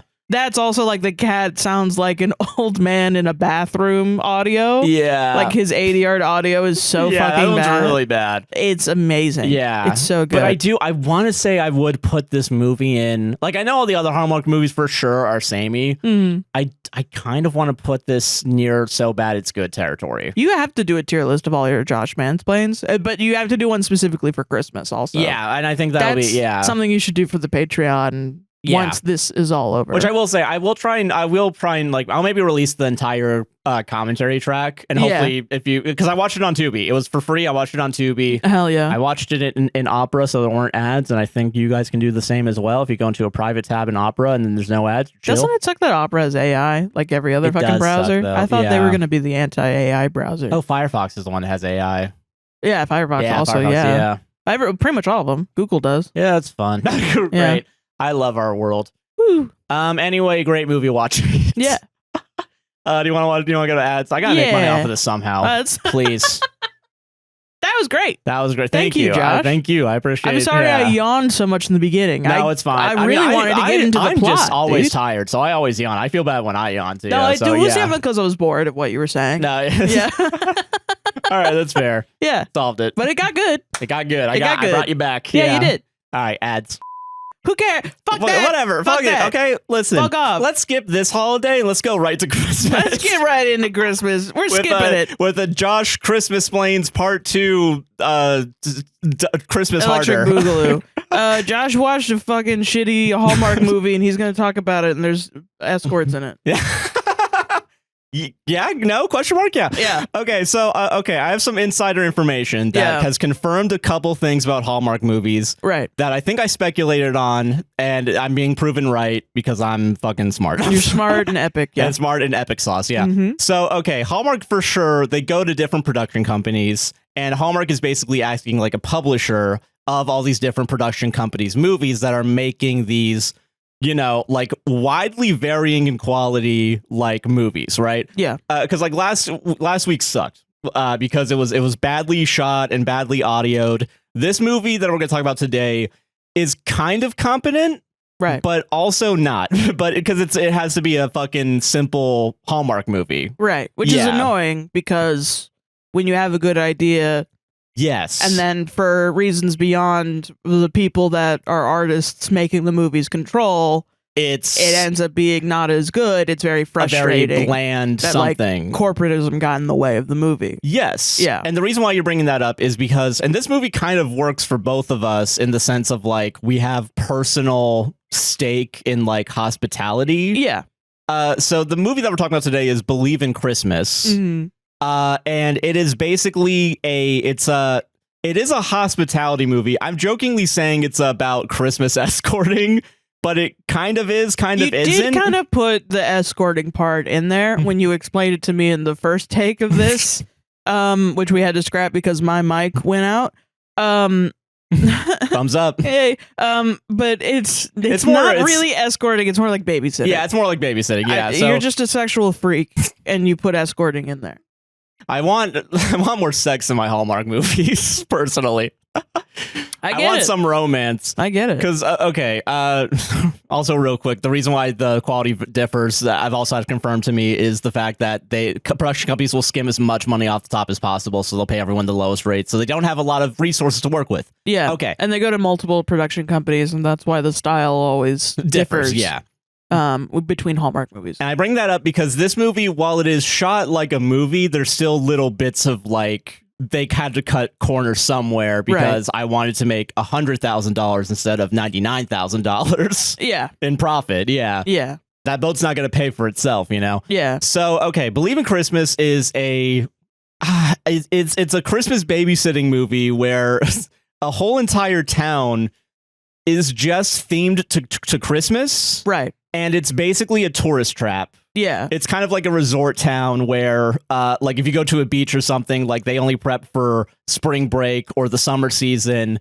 This town only preps for Christmas. Yeah. And, like, the name of the town's Christmasland, like, that's the legal, I guess, name of it. Awesome. Not really. We're going to get into that because it's stupid what this is. Okay. Okay, but I'm bringing this up because I do want to bring up the idea that it's revealed, quote unquote, in the movie that a lot of the town is actually fake, much like you would go to a Disney World and you go to. Yeah. I worked at the Wilderness Lodge, but like it'd be like if you went to the Wilderness Lodge and like you're like, whoa, look at all these fucking cool totem things, and it's like, yeah, the contractors put that in last week. Right. Yeah, so it's all a ploy, right? It's all artifice. Yeah. Yeah, and it's not really delved into until maybe 30 minutes to 20 minutes as an idea in the movie. But I do want to bring up, like, they'll fake like tropes from Christmas movies. Yes. So like you brought up in the last segment, in the cut, you brought up that like, you know, in Christmas movies, sometimes like the main couple will like almost kiss and then somebody will walk in on them. And then they don't kiss. That's like a planned thing in Christmas Town. Well, Christmas land. Not necessarily a planned thing, but it comes across as planned when the idea is incepted into our heads. Yeah, so like it's like a Christmas movie theme park, but also yes, yeah.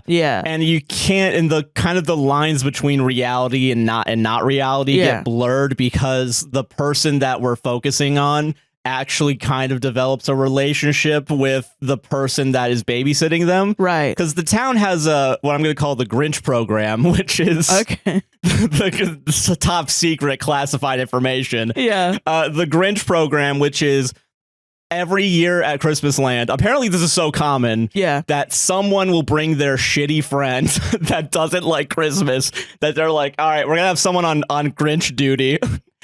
And then instead of like them doing all the Christmassy bullshit where it's like, oh, we're gonna make peppermint mochas and we're gonna sing carols. Someone's like, hey, do you want to go to Dunkin'? Do you want to get out of here? Do you want to get out here and get like actual coffee? Go and to like a diner for like the regulars or something. Yeah, you know? and then they slowly like kind of introduce some of the Christmassy stuff, but they don't really focus on the Christmas part of it. So it's kind of like Christmas grooming. Yeah, because like they're not like, hey, let's just have a good time without Christmas. They still bring up Christmas. To bring up Christmas? Yes, because the person that is the Grinch still does. So a better metaphor is like, or simile, I guess, is that like if the mouse was like, you have a Disney representative to take somebody away and be like, hey, you want to try all the alcohol at Epcot? And then during that, you're like, Disney really pays their workers well. Actually, did you know that? Did you know? And then like gives you a bunch of like, it's trying to sell you on Disney. That's fucking wild. Yeah. If they don't like Christmas, respect their decision to not like Christmas. And you're not going to like the reason why they don't like Christmas, because it's forced in there. Yeah. But also B, it's like, it's not so like a genuine, I don't like Christmas. It's probably like, something bad happened to me in my past. Yes, and therefore I don't like Christmas. And like, now, well, that's not Christmas's fault, baby. Maybe Christmas can save you. You know? Now you can believe in Christmas. Ooh.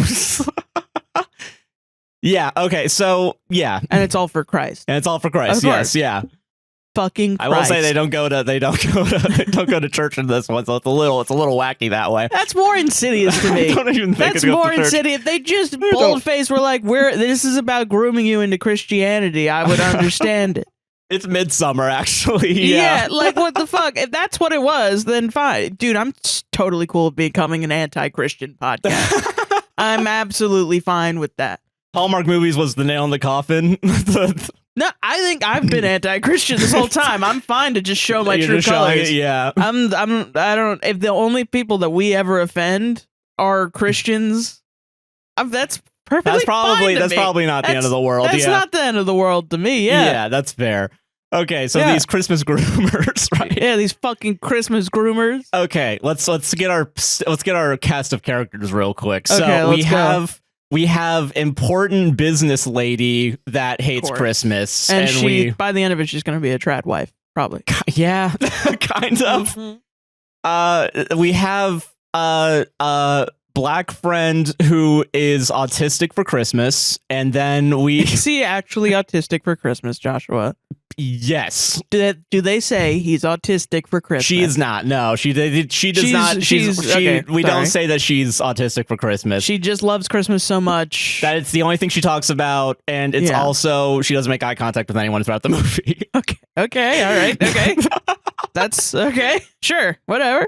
There's so many times we're just like walking down a street and she's just looking off into the distance, and I don't really know why. I don't think that was the direction the director gave, I assume. Okay. All right. Maybe. Stop making eye contact. Stop it. Yeah. So, and okay, so those are the two friends that are going to go to Christmas Town. We have love interest man that is the kind of the brunt, like not brunt, but like he's like a built fucking like not Reacher style, but like, he's a working man. He wears flannel. And okay, all right.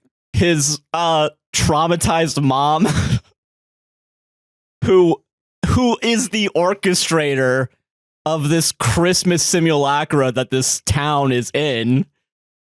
And we're going to get into why. All right. We have also minor characters, Kris Kringle, the mayor. Is his name Kris Kringle? Well, in the yes and no. Yes, they call him Kris Kringle. In the Christmas Artifice. But no, he's probably named like Bob or some shit IRL. Because probably actually, they don't say? I don't remember if they say it, because the next character is faux, like as an antagonistic bakery shop owner that might have had a crush on this guy that we're gonna have the love interest with, and I think she reveals that she's married to the Kris Kringle guy. She might say his name. I don't remember. All I know is that they're both actually married offset, as well as have 2 kids, picket fence, all the fun shit, and there's a dog in there somewhere too. Adulterous baker. Okay. Yeah. So okay. Yeah. Because okay. Yeah. And this is where I kind of like, I want to say I get where maybe the book originally was going, where it's like more maybe about the behind the scenes is brought up, where it's kind of like there's a reality. Yeah. Although I will say it not points in favor of that theory when like the book cover is the poster for this movie and the back description is basically what happens in the movie. Well, yeah, but that always happens after a movie comes out based on a book. So I'm willing to bet they go deeper into some stuff at least. Yeah. That doesn't mean, but don't judge a book by its cover. You know what I mean? Yeah, that's fair. Yeah, literally. Yes. Fuck me. God damn it. Fuck okay, off. Yeah. Okay, so, all right, so best friend, let's go plot, because who cares, right? Mm-hmm. The main character is important business journalist. She's a journalist, and she's walking down the street. We don't need him. We don't fucking need him. She's walking down the street, and it's like, I want to be, she at some point says she hasn't done any Walter Cronkite-esque things, but I guess it's kind of implied she wants to. When was this made? A year ago to 2 years ago, I think. All right. Walter Cronkite. Talking about it as that's the only thing that the 70-year-olds remember. Yeah. They don't know Brian Williams. They don't fucking know. Walter Cronkite. Yeah, that's a name I recognize. He's dead. I'll be joining him too one day, people in the villages. Dude, offing myself as I haven't done any Walter Cronkite things lately. As in, I'm not dead right now. I'm not dead right now, yeah. All right. Anyway, go ahead. But yeah, no. So okay. So she's like talking to someone. Mm-hmm. We're never gonna see whoever. Doesn't matter. We don't hear the voice. The character's never brought up again. And might as well be no one. Yeah. Might as well be talking to herself. Yeah. And she's like, oh, I don't want to write a fluff piece for women. Ew.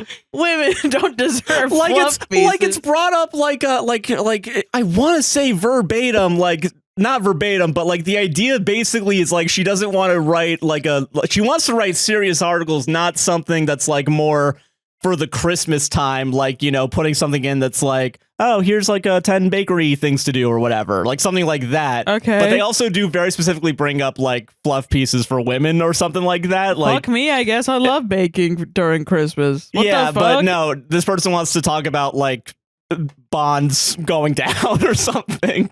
Maybe you're just boring. Interest yield rates. Yeah, shit, dude, I don't know. Maybe you're just bad at writing. Maybe you ever thought of that? You know, I really did think that too, where like, yeah, you don't love the game if you can't write something you hate. Yeah, what the hell? Okay, then we meet her best friend at a cafe. And okay, I'm gonna bring this up because I have skin in this game right now. Okay. Everything you complain about Mr. Robot happens in this scene. Where, I'm not joking. Now, I'm not going to say it's the exact same thing. Okay. Because I haven't seen this movie. Okay. But what I'm challenging you to do is take how you felt watching the movie, recognize all my criticisms of Mr. Robot that I had, and the feeling that you felt, and I want you to realize that when you say, we should watch Mr. Robot. That's what you feel? That's how I feel inside. Okay. Not when you say it, because I want to give it a chance. Everybody loves it. Yeah. But when I'm watching it, that's how I feel. When your fucking God King Jesse Cox every week on Weekenders brings up fucking Mr. Robot, I just turn over to you. He's not my God King. He's my lovable grandpa who's wrong about everything. That is fair. Yeah. But okay, so... The Mr. Robot shot, TM, as you would describe it, you would trademark it. At like multiple points, they cut to the best friend talking to the lady. Yeah. And she's just on the right side of the screen looking to the right. Like it's literally half the frame is empty. And then it's like this top third to bottom is her talking. But they also go back and forth between like regular ass like talking headshots also. So like they have that footage. I'm trying not to rage bait you, man. I know you're not. I'm not. Yeah. I'm trying not to. I'm going to shut the fuck up. But I do want to say, if I were a person who would rage bait you because it's fun and cool, it's just the style. They're just going for a style that you just don't get. Okay, that is rage baiting because I've never said you don't get it. You don't get it. You've literally, yes, you have. I said it, never mind. Yeah. That's what makes the movie good, is the swaths of nothingness that you're forced to consume with your fucking eyes. Well, it only happens in this one scene, so it's not a stylistic choice, so it looks like a mistake, all right? Because this is the only time this happens. It doesn't happen during the rest of the fucking movie. It only happens during now. Okay, listen. I think if we're going to pretend that the rule of thirds mean anything, I guess we can pretend that the quadrant theory TM makes is also... I think we could also pretend that the cinematographer for Mr. Robot made a mistake and then just committed to the rest of the show, and everyone now lauds him as a genius. When you're criticizing other people for doing the same thing... but different... because they're not that guy? Yes. Yes. I'm going to say yes. Unironically, yes. That is the definition of pretentiousness, is all I'm saying. All right, well. This motherfucker made a Hermes bag, but it's not Hermes. So I don't fucking want it. It's the same functionality in leather and stitching, but it doesn't have Hermes on the label. All right, so Mr. Robot starts out in a coffee shop, which I think is where we were, right? We're talking about a coffee shop, yeah. Okay, all right. We don't need to. That's a real mansplains if we do Mr. Robot, and I won't be here. You're gonna have to cut to nothing. Okay, so they're at a coffee shop. They're talking. The best friend won the Christmasland lottery or something, where it's like Mr. Robot. No, in the movie. All right. I just don't want to talk about this movie. No, right, I get it. I would rather talk about Mr. Robot as well. No. I'm just elongating my hell. So Die Hard opens up in a plane. Yeah. That's what we should do. And the commentary I'm going to see my wife. This is look at my kid or whatever. My kid, yeah. Don't worry. I'm a cop.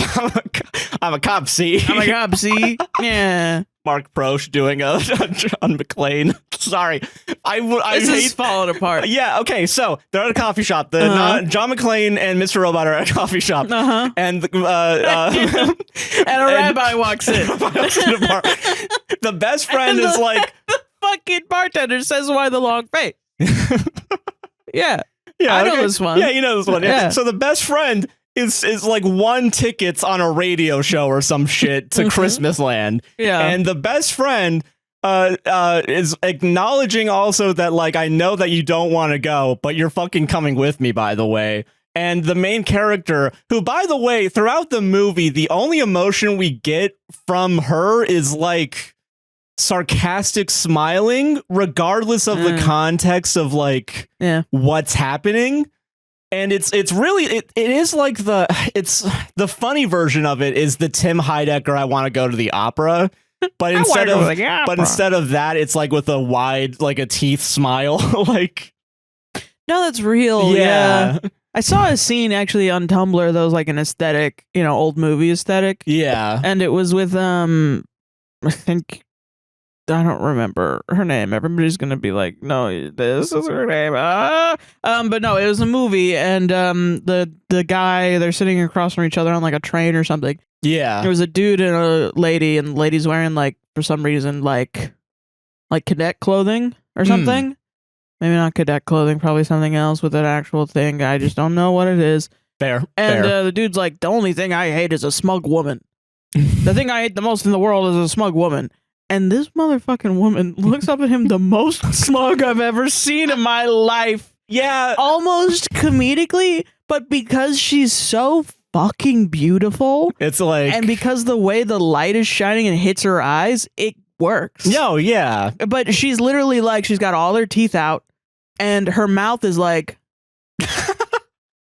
That's kind of... she's beautiful. Yeah. I'm not doing it justice. No, yeah. But I'm also like, why can I see all your teeth? But I get it. Yeah. If a man says, the only thing I hate is just you as a person. I'd also just become me as a person 100,000%. To fuck that guy, yeah. Because that guy's always a piece of shit, yeah. It's just very funny. I don't know. It just reminded me of that. Sorry. No, it's all good. You can cut it out because there's too many bits that I got wrong. No, it's fine. It's I get you. Gonna be upset about. But so she has the like smug, sarcastic smile. It doesn't help that like the way, and I don't know if this is because she was actually trying to do this or it's because that's just how her eyebrows look. Oh. Her eyebrows are like shaved in a way that they kind of always constantly look like they're in a like an angry position. What is this called? Believe in Christmas? Believe in Christmas. I'm gonna look it up. Look it up and you'll kind of see what I mean when you look at the main lady. Oh, I see. Yeah, it's very high arch. Yeah, high arch smile or eyebrows with the... But imagine that face always being like, yeah, I don't really like Christmas, actually. Oh yeah, Christmasland? You mean Crazy Town? I'm a little quirky. I'm a little... Not even quirky, just like me. Like just fucking... I'm kind of over this. I'm kind of over this. Feel it. But, and the reason why she's over Christmas... They look good. They look good. They look waxed. Yeah, okay, yeah. No, they look like fine eyebrows, but they have the arch that always kind of looks a little bit like, are you mad right now? Are you like a Maleficent or eyebrow? Yeah. You know? Yeah. And yeah, so the reason why she doesn't like Christmas, it's not because anything necessarily bad happened during Christmas. It's because she was a foster kid. And because she was a foster kid, she never had a stable Christmas time, so she never really celebrated it. Right. To the point where later on they make a point about like, yeah, you've never decorated a Christmas tree. Right. And I think the guy kind of chuckles at her when he asks that as well. Loser. Fucking idiot. There's no reason anyone could have a bad feeling about Christmas. Never, ever. Yeah. Says idiot. the guy that works for Christmasland. Yeah, like what the hell? And is the Grinch tamer. So I'm the Grinch. The Grinch tamer. Yeah. Okay, so the best friend basically just, I'm gonna say, bullies her into going with her by just constantly bringing it up to the point where she calls her at like 1 a.m. on her landline and her cell phone, and also FaceTimes to be like, "You're coming with." And then the main character's like, "No, I don't want to fucking go." And then at some point she's like, all right, I'll go. I don't even remember why. Fine. All right, because we have to move the plot somewhere. Yeah, it's like when Dan Harmon described the hoverboard cuckold, where it's like, are you? Well, someone's got to pay for it. Are you thinking what I'm thinking? Are you thinking what I'm thinking? Are you thinking what I'm thinking? Like just that on repeat for like 3 minutes. I will say though, that is some friend shit I would pull. Yeah, calling somebody on 3 phones. At 1 a.m. to bully them into doing something with me. Yeah, with me as well. Yeah, you're right. Yeah. Okay. So at some point it's done. We also get the intercuts. Oh yeah.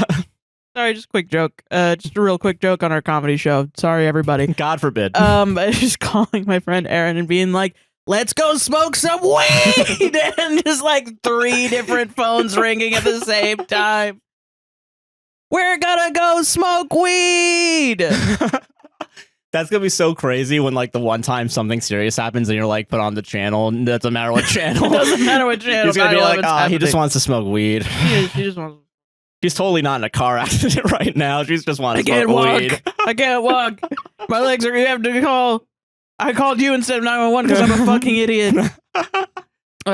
Okay, but yeah. So at some point they're like, yeah. We also get a little bit of the behind the scenes. The movie plays off. Okay, the love interest that we're gonna have, as like kind of just coming into town, as in like it kind of plays it off a little bit, in my opinion, like he's visiting for the holiday, and he does some help for his mom, who's the actual orchestrator of this Christmasland place. Yeah. Damn, girl, you fell in love with the Christmas prince? Basically, literally, yeah. Like, shit, dude, and you hate Christmas. Yeah, dude.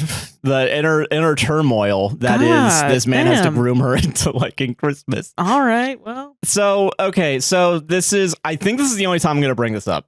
Men always got to change women. Yeah, no, that's literally what change women. The parallels are weird between the 2 movies that I've watched. That's it. It's change for a man.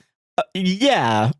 Change your whole opinion. To the point of, you know what? It's actually funny that you say that, because it happens not once but twice in this movie with both the main character and the best friend, technically, who change for a man. Kind of. Well, like she doesn't really change anything about her liking Christmas, but she does like fall in love with another person in the place, to the point of, I guess they're gonna get married, or they're a couple, and I guess they're gonna live together. Yeah.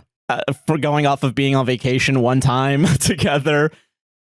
Okay. Dude, yeah, these are just horror movies to me. Kind of. Where it's just like, I mean, you could see it from a feminist take of just like, yeah, change is inevitable as a human person. As you're born into this world, you're not gonna die a baby. You're gonna go through various experiences, but because your experiences fall under the umbrella of the patriarchy, essentially all the reasons that you change are for a man, and everyone will always view you through a lens of male acceptance. You know what I mean? Yeah. Yes. Damn. Yeah. And it's like, so why not? Why don't I just quit my job for a man? Why don't I just move across the damn country for a man? Why the fuck not? Why don't I just fucking, my best friend, I guess, is just all the shit that we were into before as children. Fuck that. That's baby shit. That's baby girl shit. I'm an adult now. And that's the thing that everybody hates. And by that, I mean men. Men hate little girl shit. One Direction, ew. Baking, ew. All that shit, ew. I will say, this movie's a little bit better than the last movie in man actually teaches the woman how to bake. So he has a little bit more, quote unquote, feminine. But okay, here's another parallel. But in the previous one, didn't the kid bake, though, too? Yes, and they played that off as a joke. The first time they bring it up, they play it off as a joke. And then also, like, the parents also make fun of the kid at some point for, like, knowing what type of cake is on. I didn't even bring this up because I forgot about it. Oh, wow. Like, there's some point where he says fondant, and then... That's how it's said. I know, yeah, but it is funny that it's just... That's how fondant is said. I know, but I want to say fondant. I want to say fondant so bad. No, I want to say fondant too, but they call it fondant. Yeah. I just heard him say it, and I just repeated it on the commentary track. So you're just wrong? I'm just bullying a kid. That's really funny. Sorry. So the bar is, I guess, a centimeter up in hell? Yeah, just a little bit. Yeah, sure. But here's also a thing that we need to bring up, is that both movies have the reason why a man is emotionally intelligent is because someone close to him died. So last time it was a wife, dead wife, and the amount of times I've talked to a man and they're like, someone around me died, and I'm like, yeah, bitch, me fucking too. Yeah. Oh, now you're realizing the folly of man. Yes. Yeah.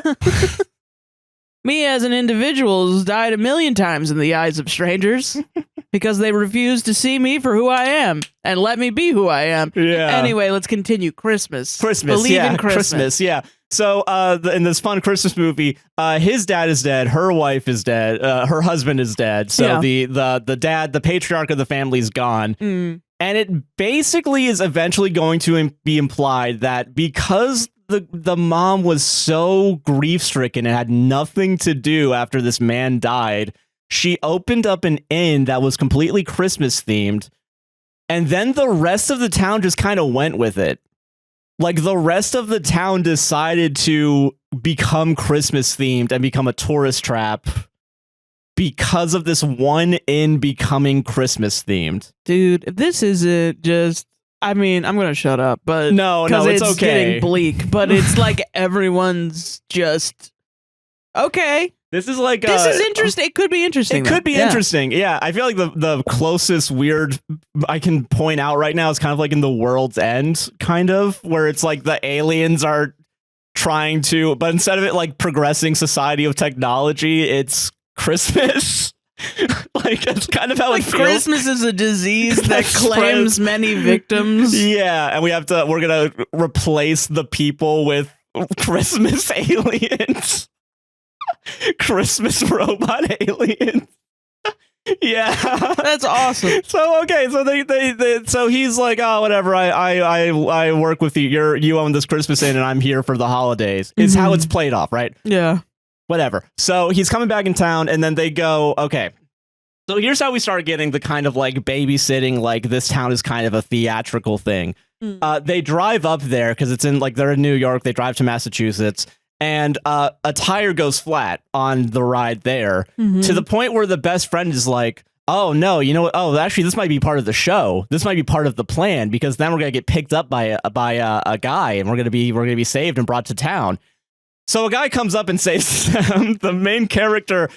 And the main character, while technically being correct, the best kind of correct, it's still like acting like shitty the whole time. Of course. openly saying like in front of the love interest's face that the guy like yeah, like what if he was like an axe murderer? Like what if he was like what if he's gonna fucking murder us? So she's That's right. Valid. That is valid and honestly correct. So, yeah, like, you should worry. I would worry.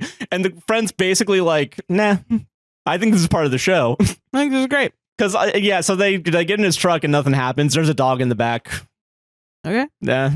Great. Not hot car though this time. Not a parallel. They don't leave the dog in a hot car this time.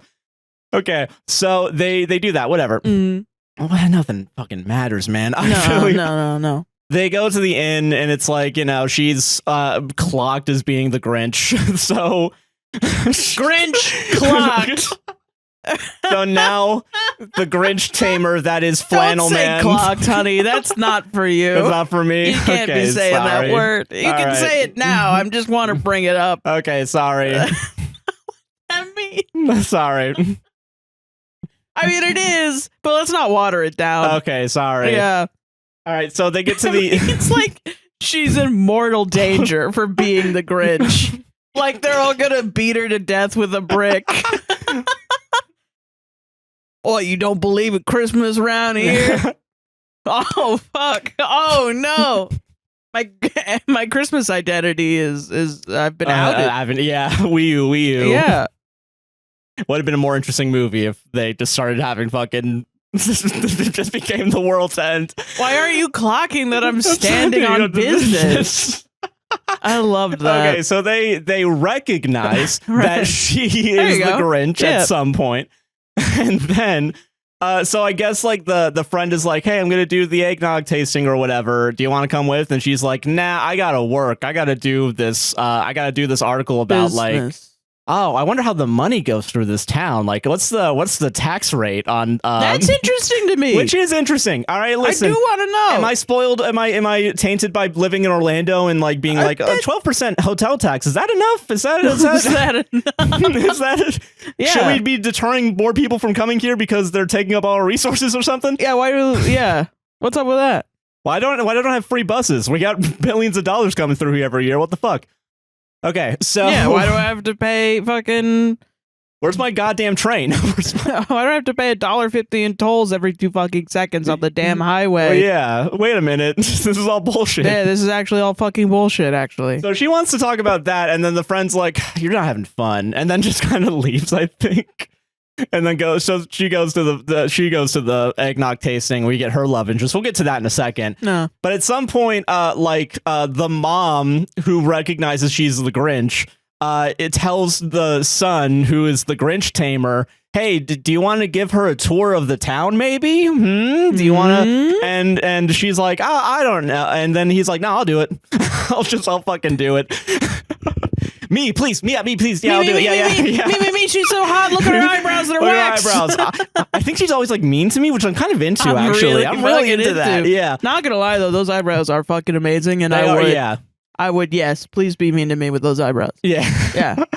Okay, I'm gonna bring this up because I didn't realize this in the movie. These two people are married in real life. Oh. So they have no chemistry. It doesn't seem like they were married. Well, that's how it works, though. Oh man, and I'm like, damn, are we fucking spoiled? That was I think that was something that happened in Friends, where it was like the joke is like if actors are like shitty together, then they have chemistry behind the scenes. But if they're really good together on set, they actually fucking hate each other behind the scenes. Oh, whoops. And it was because either Chandler or something was dating a girl that was acting with Joey or acting with her male partner in a romance play or something. And he watched it and the play was shitty. And he was like, you're fucking him. Because he found out later that, and I don't think she even was. I think it was just like, I don't know. Yeah. I don't remember. I might be misremembering that because I probably watched that 20 years ago. That is fair. Yeah. So, in a better time. That I can't remember. Yep. But no, so they don't have any chemistry throughout the movie. Yeah. And part of it, I think, is just because neither of them really know how to act. And I don't want to, I'm going to be, that's kind of Or they're just in love. I don't know. Or they're in love. Yeah. But like, I'm not joking when like throughout she just has the Grinch smile the entire time. He does kind of have emotion, but it's like half smile or like concern. My wife is too into being the Grinch, and I'm scared. Or sad, remembering that this. I'm supposed to be traumatized. Yeah, or something. that I have to be traumatized or something, and we're all just going along with it. Okay. So she gives her the real tour. You know, hey, you fuck the fake shit. Do you want real coffee? Yeah. Not this pumpkin spice latte, fucking white girl shit. You know, the shit that, like, I'm willing to bet 90% of people just generally like.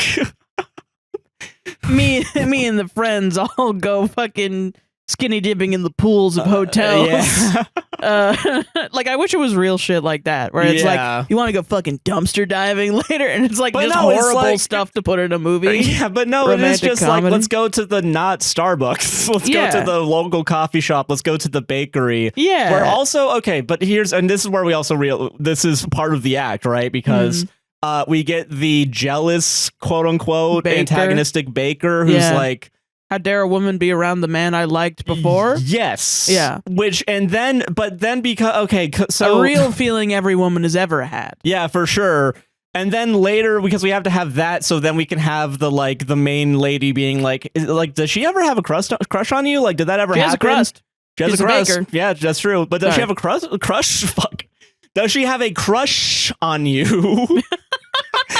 And then he's like, no, I don't think that's ever happened. So he also has to play the kind of like buffoonish, like oblivious to other people being into him, despite the fact he's conventionally attractive. Yeah. Okay, so that's happening. Meanwhile, best friend is at the eggnog tasting or whatever, and they literally have like eggnog flights. Like, this is how dedicated we are. Fuck yeah! Much like, you know, like I'd you love go an to eggnog flight. You go to Epcot, then you go to the Mexico Pavilion. It is and you get three. It is. It's that Disney. Is a it's Disney thing. This is This too is just heavy. Disney. Too heavy, too much, but also too little. For the price. Yeah. So okay. Wow, that's interesting. Yeah. So she's at the eggnog tasting, and then another guy shows up that they kind of ran into earlier, and they looked into each other's eyes and they fell in love immediately. Okay. So then they're now talking with each other. So she's having like the classic Christmas. She's having the classic one, yeah. Yeah. Which is why she later on is like, is all this shit fake? Like, even him?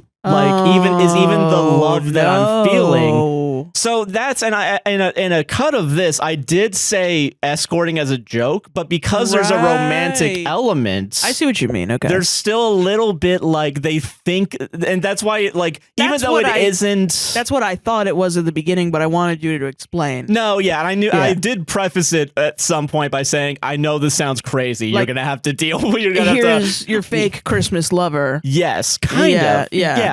Well, because that's what the Grinch handler becomes, even though I don't think he's technically supposed to be. Right. But then this guy, they actually is not related to the in at all. So this is a terrifying movie about a town that comes together to manipulate two women. And any tourist that comes by to milk them of their money, despite the fact that also they won this trip in a lottery or something. That's fucking horrifying. That's like a hag story. That's like you have to go and defeat the witch at the center of it all. Yeah. Who has brainwashed everyone or something. And that's the thing, is like the movie plays around with that idea for 10 seconds. And then it's like, but that's not what's happening here. That's not what's happening. Don't worry. No, it's all real. Magic's it's all actually real. Magic is real. Dazzle. So yeah.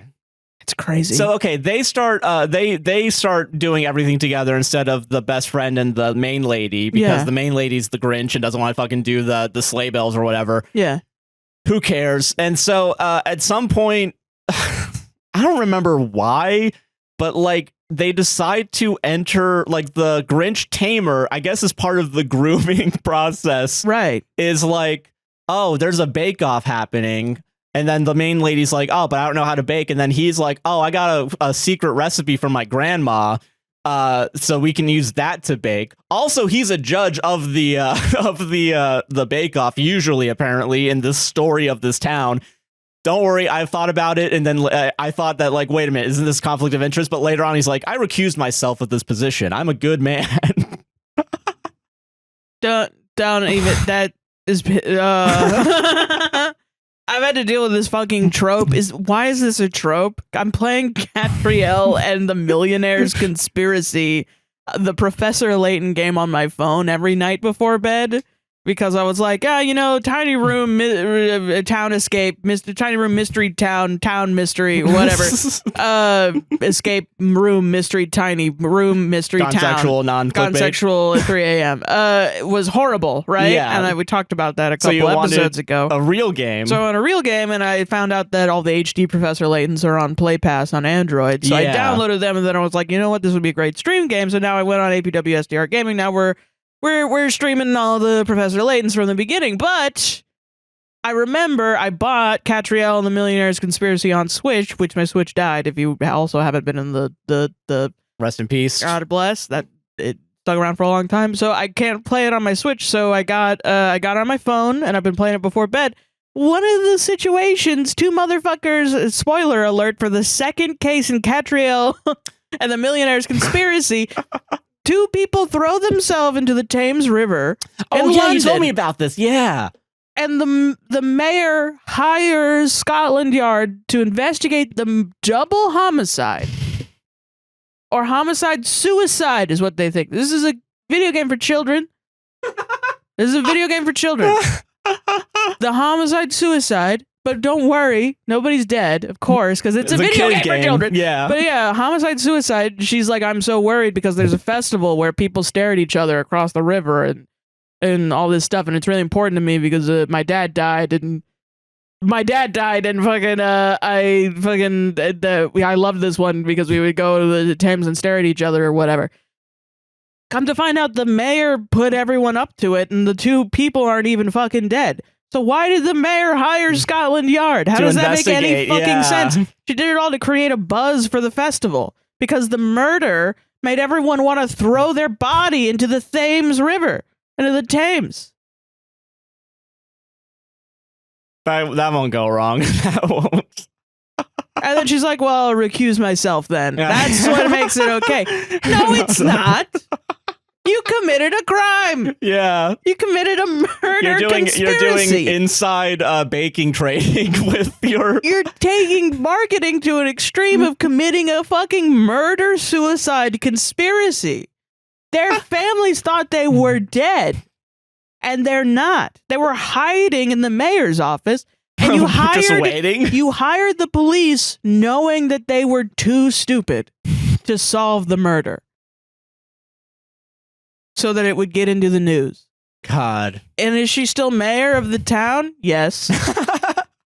Because everyone loved it. Everyone adored it. Everyone clapped. And I'm just in shock that this game came out like 10 years ago. Like, not that long ago. That's crazy. That is crazy. Anyway, shit. Spoiler alert. For that game. Yeah. Sorry. Okay, so yeah, that anyway, happened. Sorry, I'm sick of that trope. That's why. Fair. Yeah. So, they're having their romantic baking scene and they throw flour on each other and she's finally having fun with the idea of Christmas. They almost kiss. Don't and then the mom shows up. That. Yeah, no, it's really... Also, you get it in your mouth. You can't eat uncooked flour. That's the worst that can happen. It'll make you really sick. It'll make you really sick. Nah, I think you can Don't eat uncooked flour. Hallmark movies have taught me, eat uncooked flour, leave dog in car. No. and everything will be perfect. Don't do that. It's in the way that you use it. What the fuck? All right, okay, so they do that. The mom walks in so they can't do it. And then the mom's like, hey, son, can you not fucking kiss her? And then you can do something else.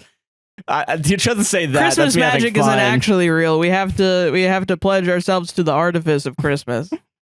Yeah, not Christmas itself. Yeah.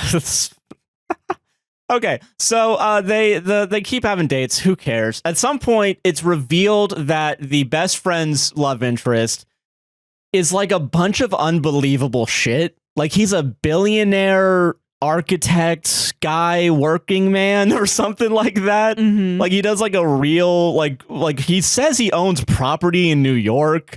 So like she's like, what the fuck are you doing here then? Wait a minute. This doesn't make sense. So then she starts getting the idea that, oh, what if he's a plant in this town? Right. Which I want to say they didn't really bring up the idea that, like, other than saying that, like, this town makes everything feel like a movie, they haven't gone as far as to say the people themselves are fake. up until now. So they don't have the balls to go frame within a frame, really. No, they don't. Yeah, they're only starting to slowly bring it up now. I get it. And so then she's like talking at some point, like the best friend and the main character lady, they talk together and like she's explaining the tropes. And at some point the main lady's like, I mean, there's been a couple times where we almost kissed and then we missed it. We missed out. And then the lady, the best friend is like, well, only if there's not an X, you don't need to worry about that. This is a setup. And we find out slowly that, like, he kind of doesn't have an X, even though behind the scene. Okay, so hold on. Let's get this wrapped up right now before we leave this loose end. Okay. So throughout the movie, there's multiple times where we see the Grinch tamer. I love that name. Sorry, the Grinch tamer. The Grinch tamer. Tamer of the Grinch. Tamer the of Shakespeare the Grinch. play. The Grinch, taming of the Grinch. The Grinch or not the Grinch? That is the question. Yeah. So the Grinch tamer is off. They're talking with his mom at some point. Like he talks to his mom at some point, and they're talking about like it's brought up so vaguely, like, oh, she keeps calling me. Ooh, who is it? So the audience kind of knows there might be woman, yeah, because I have mail. I gotta go to the UPS store later. Something in my commercial box. We run a business. Ooh, I'll open your commercial box. UPS woman. Stay away from me. Okay. Got her That's ass. horrifying. The UPS woman is going to her manager and being like, if this man walks in, I'm going to come back here and you need to go and help him. Yeah. Because he keeps calling me and I don't know why he thinks I'm obsessed with him. I'm just trying to do my job to send my daughter to school. To send my daughter through college, and I'm sick of this. I'm sick of this. I have a husband at home. He's passed away, and I'm not ready to date. I'm not ready to date yet. Why does Lenny Kravitz keep singing about me? Okay. So like they have the calls and Go ahead. I'm just gonna sorry, no, it's fine. laugh in the background with the thing I've completely made up in my your head. Yeah. I would also be afraid if Lenny Kravitz was in love with me. Yeah. Okay. Just like a Milky Way. Yeah. I would. Okay. So they're planting the seed. They're planting the seed. Why would you do just like a Milky Way when American Woman is right there? Because I did it. I He's did that like, already. stay away from me. I'm moving on. I'm doing. We're done. I know 2 Lenny Kravitz songs. I'm milking them right now. All right. Because I need to make money off of knowing Lemmy Kravitz by somehow. Lemmy Kravitz by Lemmy Kravitz. Crumpets. Okay, so they have that talk at some point because the best friend, like during a horse ride or something, they're like on a whatever the things, a carriage, like they're doing a horse carriage ride through the peaceful woods. So they're not riding the horses. No, they're not. Okay. Yeah, they're in a. But I think also I think the guy is. Both the dudes are the ones that are keeping control of the horse, like they have the reins on them. Yeah, that would be really fun. They have the reins, and then the men are riding the horse. Yeah, whipping the men so that the men whip the horses is crazy. Oh man, a whip chain. Yeah. Okay, you didn't have to sound so excited by that, buddy. Well, she's so angry at me. I'm just so into it. It's that high arch. Okay, so at some point he's talking about like owning land, and then she's like, "You're not real." So,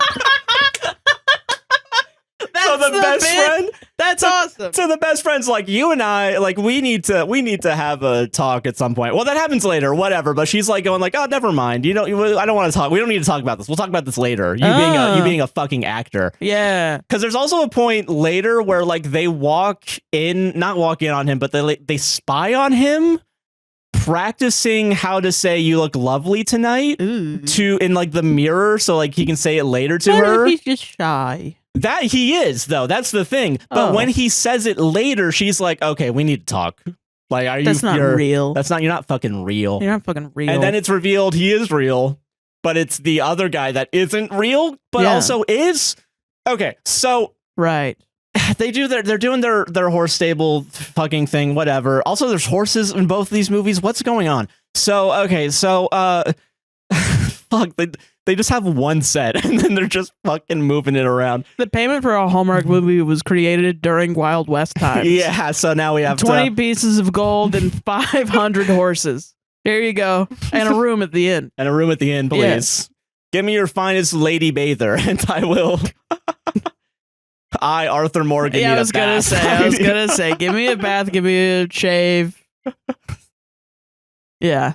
Okay, so what? Okay, so like at some point they do the Bake Off or whatever. They do the Great Christmasland Bake Off, and the main lady wins by using the recipe. She gets a handshake from Paul Hollywood. Yeah, she gets a handshake from Paul Hollywood, and either a trophy or a crown or something, like some arbitrary award. Hilarious. And so she beats the mean, shitty ex-baker that's not really an ex, and also was never really an ex and never really had a crush on him. Oh. So she's just... Because she's an fake. She's an actress. Actor. Yeah, she's an actress, yeah. Oh. Yes. So... Is she even a baker? I guess yes, because she does sell genuine baked goods. Okay. But it's like you don't see the scene where she's unpacking them from the plastic. Yeah, you don't see the scene where they have the box truck backstage. Where you point at like something in the front and you're like, I want banana bread. And they're like, okay. And then they go out in the back and they pour the banana bread ooze out of the plastic bag and put it in the oven, and they come back out and they put it in a different plastic bag to give it to them. Yeah. Or like, you ever go up to one of those motherfuckers and you're like, can I have the one in the thing? And they're like, that's wax. That's wax. Yeah, isn't it? That's so crazy that it's Styrofoam like, yeah, we got fake. Speaking of styrofoam, I know they shot this in summer because they need to get the movie out in December, right? Who cares? Yeah. Try harder with the snowmen, because like the snowmen look like they just had felt over them. But I think that's a thing where it's like they didn't have the money, like they spent all the money on the snow rental. I don't blame them for that. I don't blame the art department, but it is like, it's just like, it was jarring seeing it, because like it even had the like the buttons were so pressed in to the thing that it was kind of taking me out of it, because I was trying to figure out what it was. No, I feel that being said, I'm not blaming art department, because art department was working with whatever they had. Working hard as fuck. Yeah. Yeah. It's everyone above the line that I hate in this fucking movie. Yeah, yeah. So, so they do the snowman scene, whatever, and he's bad at making snowmen. It's wacky, whatever. Mm-hmm. So, fuck. Yeah, they have the talk. She wins the bake-off. There's another scene where Kris Kringle walks in on them about to kiss. So it happens twice now that they were going to kiss, and then someone walks in. Yeah. Then they talk about the scene, like the Christmas movie having an ex. And then I don't know if it's the same day, but at some point, like they're walking back to the inn at night. And then we're finally revealed the ex character of the guy, like the genuine ex girlfriend, I think, maybe wife. And she's like showing up because she's the one that's kept calling him to try and get back together, is the actual thing that she says. Oh, wow. Like later.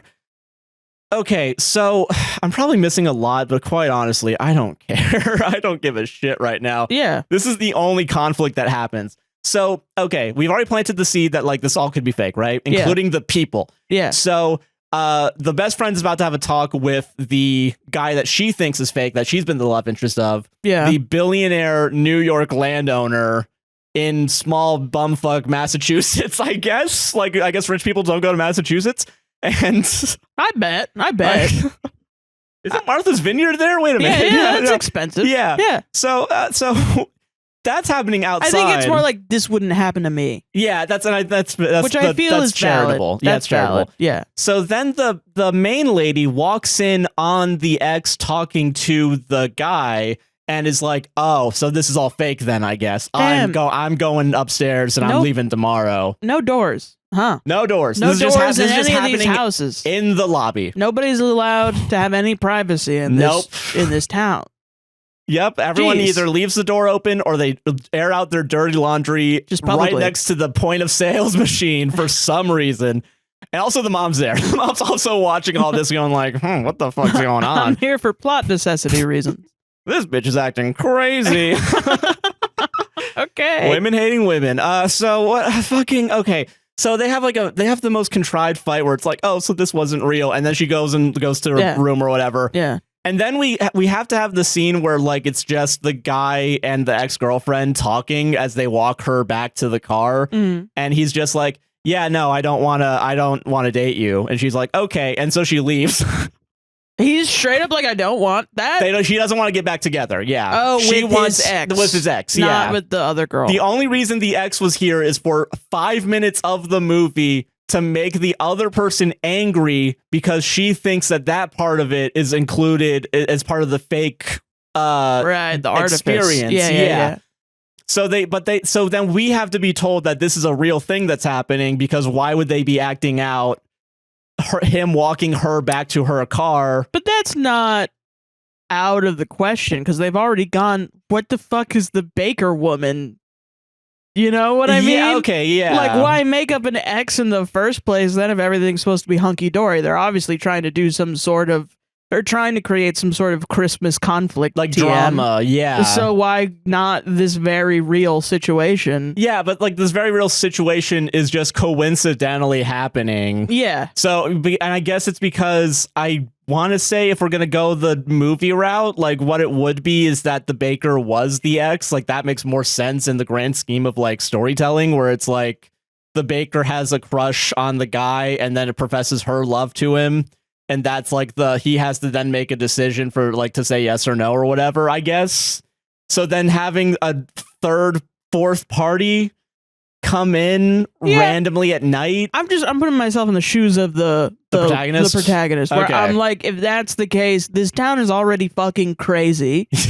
So why would I? You're telling me Christmasland is fucking crazy town? Like, why would I believe any part? Like, I don't think I would be able to sit there and be like, that's fake, but that's real. Okay, that's fair. Because I think I would be like, if that's fake, what other things are fake? Is that fake? I don't know. I'm mad. Okay, that's actually. I think that makes sense to me. Yeah. But so the audience is at least told that part of it is real, and then like he has to now fix this mess that he's in. Yeah. Okay, so now this is when everybody starts grooming her. Right, because the moral of the story now should be, I'm so sorry, I shouldn't have lied. This whole artifice of Christmas is fucked up, and we should just love each other and accept each other for the realities of who we are, and not try to groom everyone into a sort of strange white supremacist Christianity patriarchal vibe, right? I haven't brought this up. up. That's what the movie should say, right? Yeah. And that's what they're gonna say, right? They're gonna say that. You're really close, but no cigar. So, and like, yeah, sometimes great things happen. Like to your friend, that was real. Isn't that awesome? The fucked up part of this is that the real shit was a lie and the fake shit was real. Yeah, like, right. Yeah. So, okay, real quick, because you did bring up race. I do want to bring up a point. This movie actually does have people of color in it. However, we can't interracial marriage. Yeah, so the 2 white people are the ones that are in a couple, and then the 2 black people are the ones that have to be in a couple. Yeah, we can't mix and match here. We can't be right. That's a little too far for Hallmark 2023, 2024. Yeah, we're trying to push the envelope. All right, yeah. Listen, they're already going to be called woke for having someone that's not white. They were already woke for having women. That's true. The protagonist is a woman. Fuck this. Okay, so all right, so.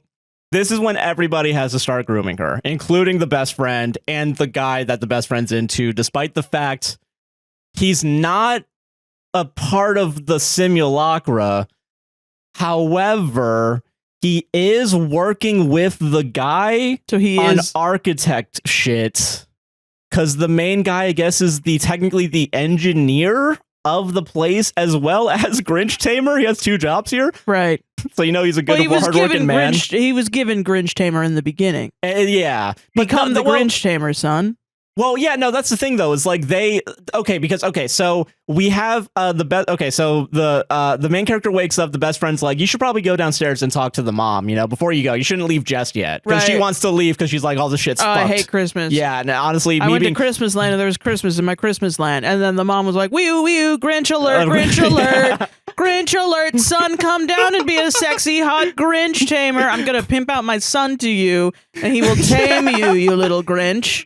Ooh, don't you like my hot son with his big sexy abs? And he's gonna take you around. He's gonna buy you coffee. Yeah.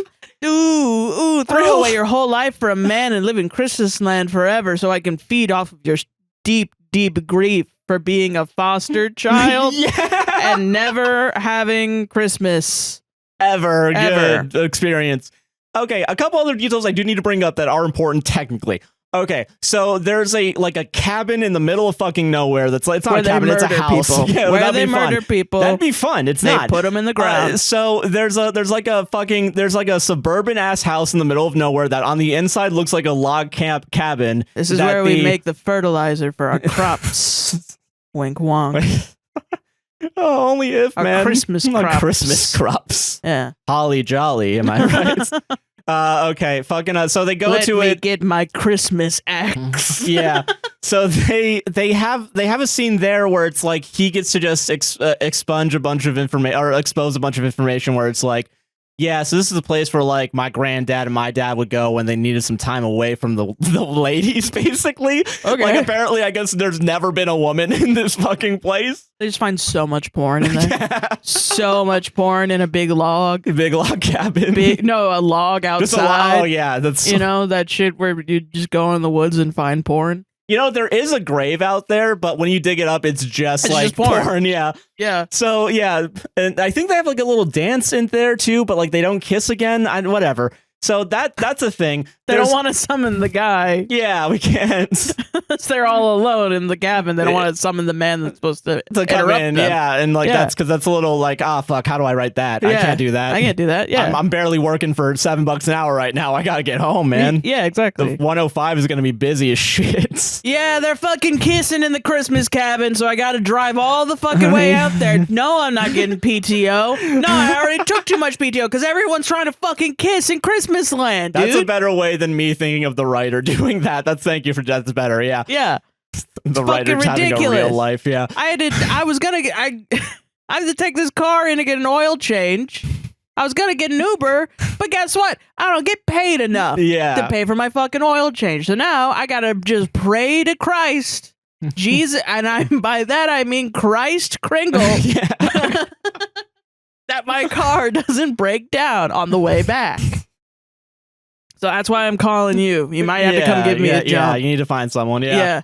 Okay, so but the reason why they're here also is so he can also talk about the fact, because we have to throw in, I guess, a MacGuffin while we're here. Of course, so everything of those movies. He just talks about like, we lost like the glass. 7 Christmas shards. It might as well be that. It's a Christmas ornament that it's like a crystal Christmas ornament that's been lost for 20 plus years or some shit, and the mom's just never been able to find it. He's never been able to find it. So that we need that. At about which act do they bring this up? Probably second, I think. That's good writing. It's really good. Yep. Chekhov's gun is when you introduce something in the third act and then do it in the first act, actually, yeah. So it's only a good movie if you can put it on repeat and it makes sense. Yeah.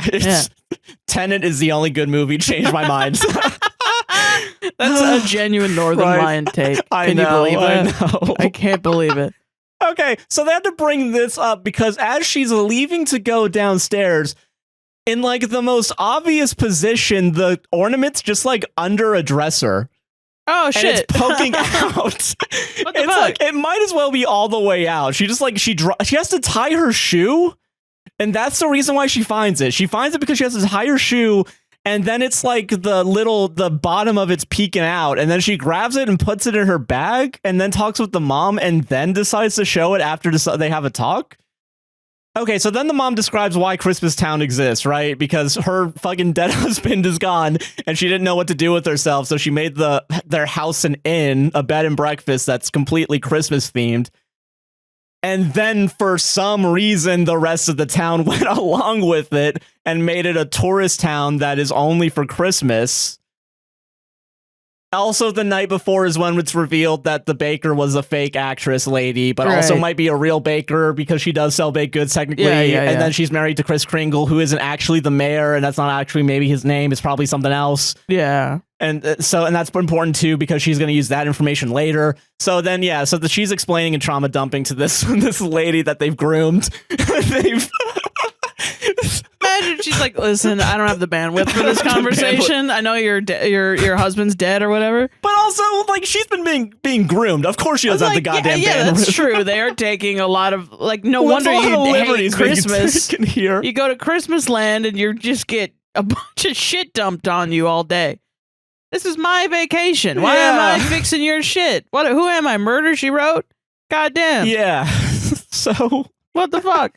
So then she's like, so she shows the mom, the main character shows the mom the ornament, and then she's like, you know, before you leave, you should just give this to my son. Go to that cabin he showed you earlier. Where the men have gone to get some peace and goddamn quiet, which I think is closer to the line that he says earlier. That's awesome. I think it's like he said, like, when the men need reflection, like time for reflecting. Some shit like that. So, okay, so she's like, yeah, go give the ornament to him. I was going to say something. I forgot what it was. I'm sorry. Because I'm shocked into silence. I'm just gonna. No, you're fine. It's not your fault. It's not your fault, honey. It's not your fault. I know, honey. It's not your fault. You didn't make this movie. I know. I know. All right. So she goes there. He's there, and he's like, "Hey, do you want to come in?" And she's like, "I guess." Come in, I guess. I guess. And then she like just goes. She doesn't go off on him, but she's like upset with him. Yeah. And this is also the first time we get any other emotion that isn't smiling sarcastically. Because like even with the mom's trauma dumping, she's still at that. Your husband's dead? But it's like a little less, you know, it's just a little less, like not full teeth, you know? I will say, if I had teeth and eyebrows like that, I'd be doing that 24/7. Yeah. Are you kidding Some me? of us are born different. We have fucked up teeth. Yeah. Okay, so they go to the house. She's like, listen, I can't trust anything you do now because I now realize, because the mom is the one that calls him the Grinch handler or whatever. So his mom pimps him out and then sells him out to the I'd be like, Mom, what the fuck? But also, here's the thing. You brought up earlier, like, it seemed like he was just put on this job. It seems like that's his job. Like, that's his main thing he does during the Christmas time. It's his passive part-time. It's the part-time part of it. And then the rest of it is he just builds and runs it. Yeah. He's the engineer of the place, I guess. Yeah. Okay, so then they have their conversation where it's like, okay, babe, I'll tell you the truth finally about everything. Yeah. And she uses the Kris Kringle bakery being married as a test because she's like, okay, I know that's real. What the fuck's up with that billionaire landowner from Manhattan or whatever?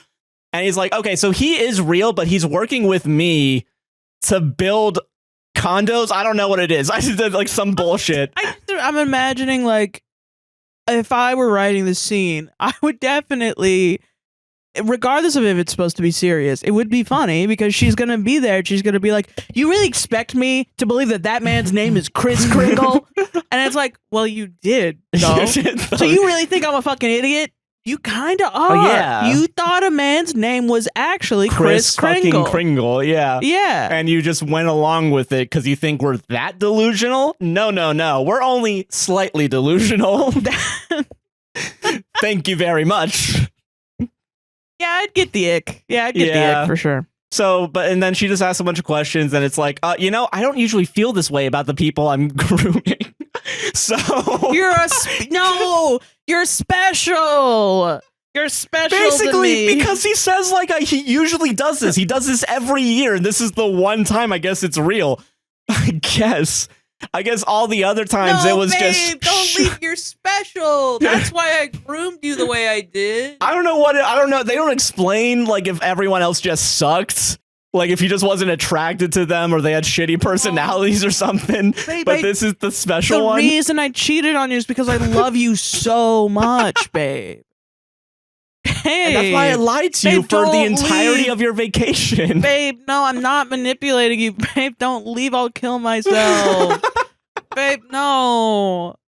Babe, stop it. You're too sexy to be mad at me, haha. And he's like, listen, if you stay, though, I guarantee I'll be 100% truthful and honest. Okay. Yes, unironically, yes. And then they finally kiss. This is our. Yay. And she gives him. Christmas is real. And then he's like, hey, you want to put your first ornament on the tree? And it's the ornament that she found or whatever. And like, you know, and she's like, what? Okay, sure. And then the rest of it's like her writing out what she didn't want to do in the beginning, which was the fluff piece. So she's writing like the review of Christmasland, where it's like, you know, even Christmas miracles can still happen. So she's fully brainwashed. Yeah. Fuck the bond yield curve treasury rates. Christmastown has some hot dudes in it that I'm fucking now. Meanwhile, the mom's like on the phone to the mafia, like. So yeah, do you believe in Christmas or what? Not whatever this is. I mean. Oh, can I say another parallel real quick that I didn't realize? Sure. Okay, so not only does this movie have bad effects, like there's a transition where it's like, do you know the base transition that I want to say was either in Movie Maker or iMovie, maybe in Premiere also, where it first makes everything a sketch outline? Like a black and white like sketch, that filter. Yeah. So the movie starts off like showing the Christmasland sign being washed. So they have that filter crossfade into a different filter that doesn't have any of the lines but has the pastel painting. That's funny. Colors, and then it goes to the full scene. That's at the beginning of the movie. At the end of the movie, they just copy pasted in the timeline. It's the same. So there's also double B-roll like it was in the last movie. Awesome. Which I guess got cut corner somewhere, so whatever. Yeah. It sounds horrible, but it also sounds like a vibe, weirdly. Like I do get what you mean. Yeah. Because it's so ridiculous. Yes. It's not like good in a film way, but good in a bad Hallmark movie way. Yeah, and I guess that's like, because the last movie I do feel like that was worse. That was worse, but it reached so bad it's good territory for me while I was watching it. But for like film nerds, not for people that want to watch, like people that want to watch. I Hallmark think common Christmas people will probably enjoy this movie more than that one. Yeah, because I mean, if I have to give it credit, I don't. But like, if I give it credit, like it does have a plot. Yeah, it does actually focus on the characters that they advertise. Yeah, and they wrap stuff up. Yeah, things are set up and paid off in a way that, while it doesn't necessarily make sense, it makes sense in the movie. Yeah. And it's like, because it's a real movie, which I guess I gotta give it credit for. Yeah, like it's annoying in a structure way, but it's also like, well, you know. Yeah. It's all the bad trappings of like a, you know, just a meh movie. Yeah. So it's like, why not put it in your list if you're watching shitty Hallmark movies that are funny? Yeah. Plus, I think the premise is interesting enough. And I think that's also why I kind of see where it was going. Yeah. And I'm willing to bet the book doesn't go the cynical asshole way that I would want it to go, which is like talking about the fact that like under Christmasland's actually level 2, and then level 1's all the tunnels, like it's fucking Disneyland. And then there's the cafeteria where you think about how much you hate your fucking job. And then there's the Fallout shelter underneath. Yeah. But no cast members can go down there. That's that's for Roy Disney. Yeah. His corpse. Yeah. The corpse. Yeah. My thought was so the thing I wanted to say that I was stunned into silence was when she brings out the ornament, the old woman goes, "My phylactery," and takes it. And he's like, you can't, like fucking Bilbo Baggins in Lord of the Rings. Yeah. When he tries to take the ring and he turns into a horrible, evil-looking monster. Yeah. Because he's so possessed by his greed. Yeah. That has been poisoning him since he had the ring. And so her poisoning of wanting to make money off of Christmas. Yeah.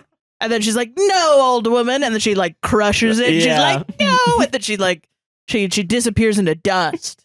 And then he's like, "You killed my mom." And it's like, your mom was a lich. She was dead already. She's been killed many times over. Yeah. By she was gonna take over the world and make Christmas and make the whole world Christmas world. Christmas world. It's gonna be Christmas world, and then the next it'll be Christmas universe.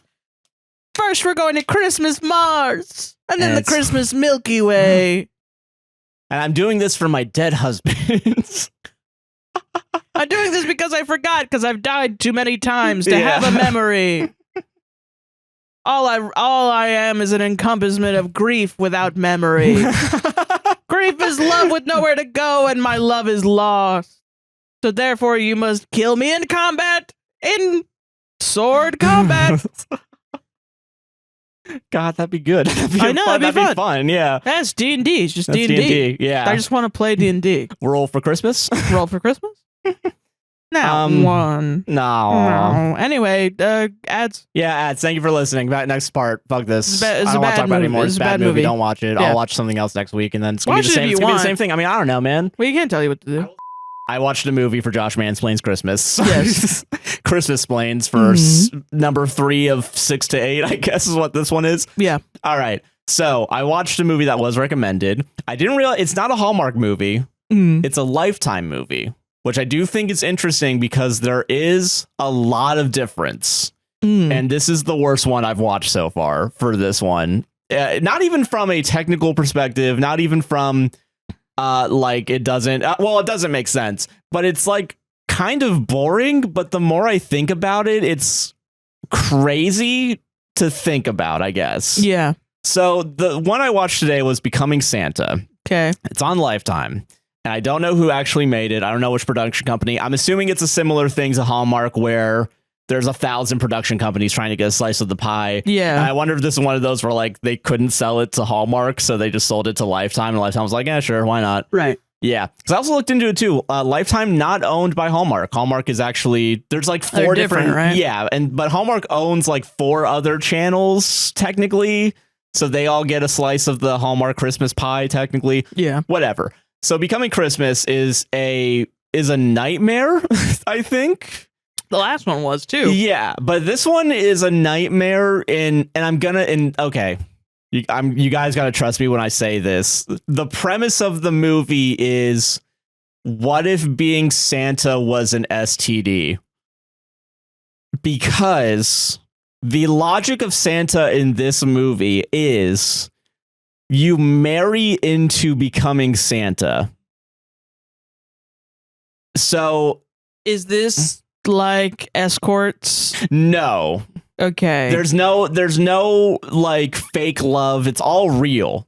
This well, no, that's not what I'm saying, okay, sorry. Josh. No. Okay. I'm saying last time you brought up escort, this the exact same formula where you kind of waffled about how you thought about the film and what it was to sort of garner to show interest in what you're about to say, which is going to be the plot of the film. Yes. And then I will give an analysis based off of what you said. STD, yeah. And verify your facts. And However, then it takes 4 hours to actually verify what I just said. So you are essentially clickbaiting the plot of the movie. Yes. Is this a clickbait?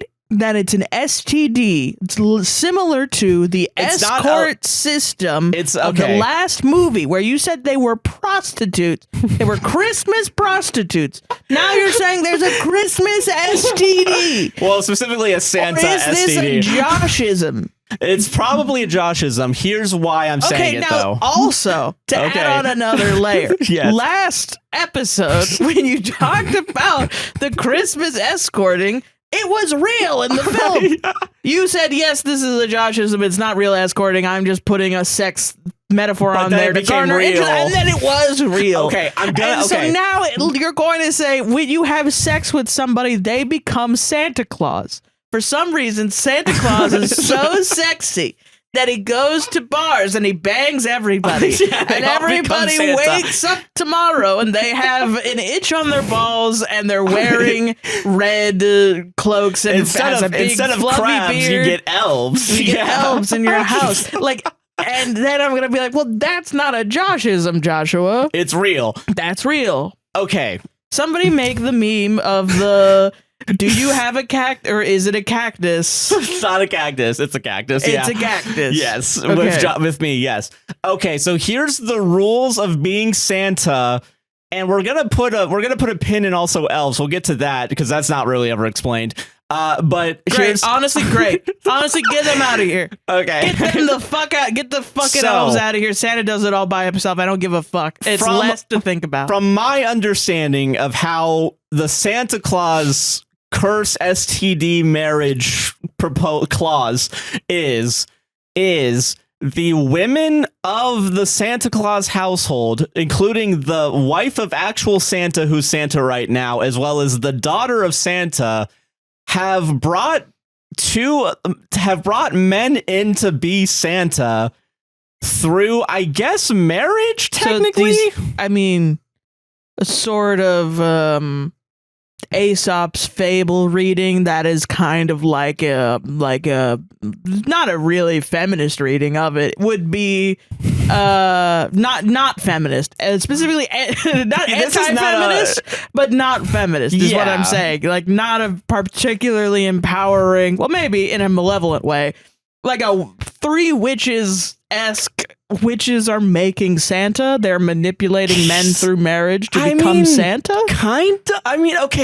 So what happened in the Santa hierarchy is that the mom of the daughter. So Holly is the daughter. Of course. There's the mom, and then there's Santa, right? Yeah. The Holly is the daughter of, right? Right. At some point in the past, the mom was also a daughter, I assume, of a Santa mom kind of thing. Right. So then the mom eventually got married to the current Santa, but the current Santa wasn't Santa. So he was probably just some guy. So, okay. Right. Yes. So because she has the Santa blood in her, and the whoever Santa magic she marries is going to become Santa. Yes. So she's essentially got a bloodline curse. That's probably a better way of putting it. Because STDs, some of them are like multi-generational, but it's like, it's like if every person she banged becomes Santa. So it's very, this is why I want to point this out. Okay. It's very funny and very telling about how you think of marriage. To say, instead of this is a bloodline curse, that he's now marrying into a cursed family, cursed with the goodness of Christmas, that it's an STD. That's very silly. I don't have the bloodline imagery ever in my head, I guess, but that is more akin to what it is. As we all know, I'm not part of the gothic horror subculture. So no, you were ousted by your horrible review of Underworld. Yes, we all know that. We all know the truth behind the cinephile. Good Lord. Good Lord. So the bloodline curse, of the Santa Claus, of the Santa Claus, is this is interesting. You marry into becoming Santa. This is more interesting than, and I've been waiting to bring this up. I haven't had a chance to bring this up. Yeah. The raccoon biologist I follow, Raccoon MILF on Tumblr. Yeah. Apparently works like their real job is writing lore for Santa. Oh my God. Like officially. And so people were asking her like lore, and you could go on her Tumblr and it's all there. Someone was like, what's the deal? Like, what if Mrs. Claus dies? Like, is Mrs. Claus, are they all immortal? What's up with that? Yeah. So Santa is immortal, but they're all, from what I've heard, functionally mortal, but really immortal because Santa has the power to bring them all back. So Santa is more akin to like a necromancer bringing back. And that's the necromancer's my twist on it. Yeah, but I mean, also he's doing necromancy. To me, that's what necromancy is. Yeah. And that if Mrs. Claus died of natural causes, he could just bring her back from the dead. Doesn't matter. Yeah. And it's like, depending on, I guess, their relationship, could be like a prisoner. Like a Curse of Strahd-esque prisoner what's the divorce? In the land of Barovia. Yeah. So, they got a divorce. I don't know if they can do that. Yeah. Anyway, I would definitely go to Raccoon MILF on Tumblr.com. For actual Santa lore. For more actual, real Santa lore. Yes. Okay, gotcha. And so this is an interesting twist. Yes. You know? And it is a bit more feminist, I guess, that they have the power of the Santa magic through the women's bloodline. I guess so, but I guess they don't talk about, like, what if they give birth to a son? Does he just have to marry some random person? Does he become Santa? I guess that makes sense. Yeah, I guess it makes sense. But like, eventually, but then how is it because when his father dies, then he becomes Santa? No. What? I think it just kind of happens when you decide to be Santa. Like Santa gets to have a retirement? I guess, because Santa is technically mortal, and I guess also the mom's mortal. So it's Medieval Dynasty rules. Okay, now I understand. Okay, yeah. Yeah, okay. So in the game Medieval Dynasty, you have to marry and have a child, which is your heir. You create a small medieval town, in the town of either Oxbow or the Valley, and you create a small town just from chopping down trees and convincing people to come to your village. You marry somebody and you have a child, and eventually when they grow old enough, you can tell them, you know what, son or daughter, I'm tired of this. And then you become that child and you continue on your dynasty. That is the game Medieval Dynasty. I really like it. It's on Steam. Go play it. Go ahead. Do that instead of watching this movie, which I actually unironically agree with. So I want to say everybody in the Santa bloodline, whether they're blood related or married into it, do get some sort of power. Like the Santa man gets the Santa powers, and Mrs. Claus just kind of gets some random shit. Like just kind of whatever they want to do, they kind of just make happen. That's baller. Like there's no real rule to her powers, because like she fixes Christmas lights like electrically. She's like an electric wizard, kind of. And she can drug you. Most people can, I think. She literally, if they have access to drugs and by the way, I'm not saying that to be super facetious. What happens at some point in the movie is that they knock out the soon-to-be husband's, the boyfriend character, so they can teleport to the North Pole by putting sleeping magic into hot cocoa and then giving it to the boyfriend, and then he passes out. So he is kind of drugs in the movie. Yeah, that's drugged. Yeah. So that's a power, and I think that's all we see her do in the movie. Is you can change, you can make the lights work, and you can drug your boyfriend. I think is, from what I remember, being the only two powers we see her do. The Santa powers are you can go down a chimney, you can eat 5 billion cookies, and not die. But I guess also you will die technically, because there's some sort of hierarchy. You know, this is kind of similar to like the sort of schism in Christianity, where it's like, was Jesus immortal, or was he immortal, or was he immortal? Yeah, you know, and that's the sort of theological rift of a lot of denominations. But instead of this, it's Santa Claus. It's Santa Claus, and Santa's immortal. He's a mortal man. Yes, that has to so pass what if down Santa to Santa. has no heirs? I guess Christmas is over. Whoa! So Santa's gotta be fucking. Yeah, yes. He's gotta be fucking. Yes. Holy shit! Is that the point of the film? That he has to fuck? No, it's not, because that would be interesting. But that his children have to fuck, I guess? No, they don't. No, never brought up, I guess. But I guess also it is implied that like the daughter and the boyfriend need to fuck to have a kid of some sort to then keep the Christmas going. This would have been so interesting if it was like. This would have been like, oh my god, Conclave. Oh yeah, where it's like, and then you're picking a suitor, an heir to. Yeah, but then they're gay. Ooh, which is not what happens in Conclave. I'm not going to ruin Conclave, but you should go watch Conclave. It's a really good film. But it is better than this film for sure. What if something switches up the and then Jesus or whoever we're praying to, because once again, this is Lifetime Hallmark. Yeah, you know, we're pushing a narrative here of Christianity, whiteness. Yeah. So what if Jesus is like, well, no, you're the only heir left, and you're a gay person who can't, procreate and have an heir. So what do you do? And then they adopt somebody. Which does that allow? Or they do artificial insemination or something. Yeah. So and where's the magic? Jesus is like, correct. That's Santa now. And so Jesus is cool. It's a way of saying Jesus is cool with queerness. With the gays. Yeah, gay people should be allowed to adopt and do artificial insemination. Yeah, if they want to. Yes. If they want to. But we're not going to explore those topics in this movie. That would be crazy. That would go crazy. I don't want to spoil my thoughts on this movie. And a good Christmas message. It would be like Everybody's Family. Yeah, that would be nice.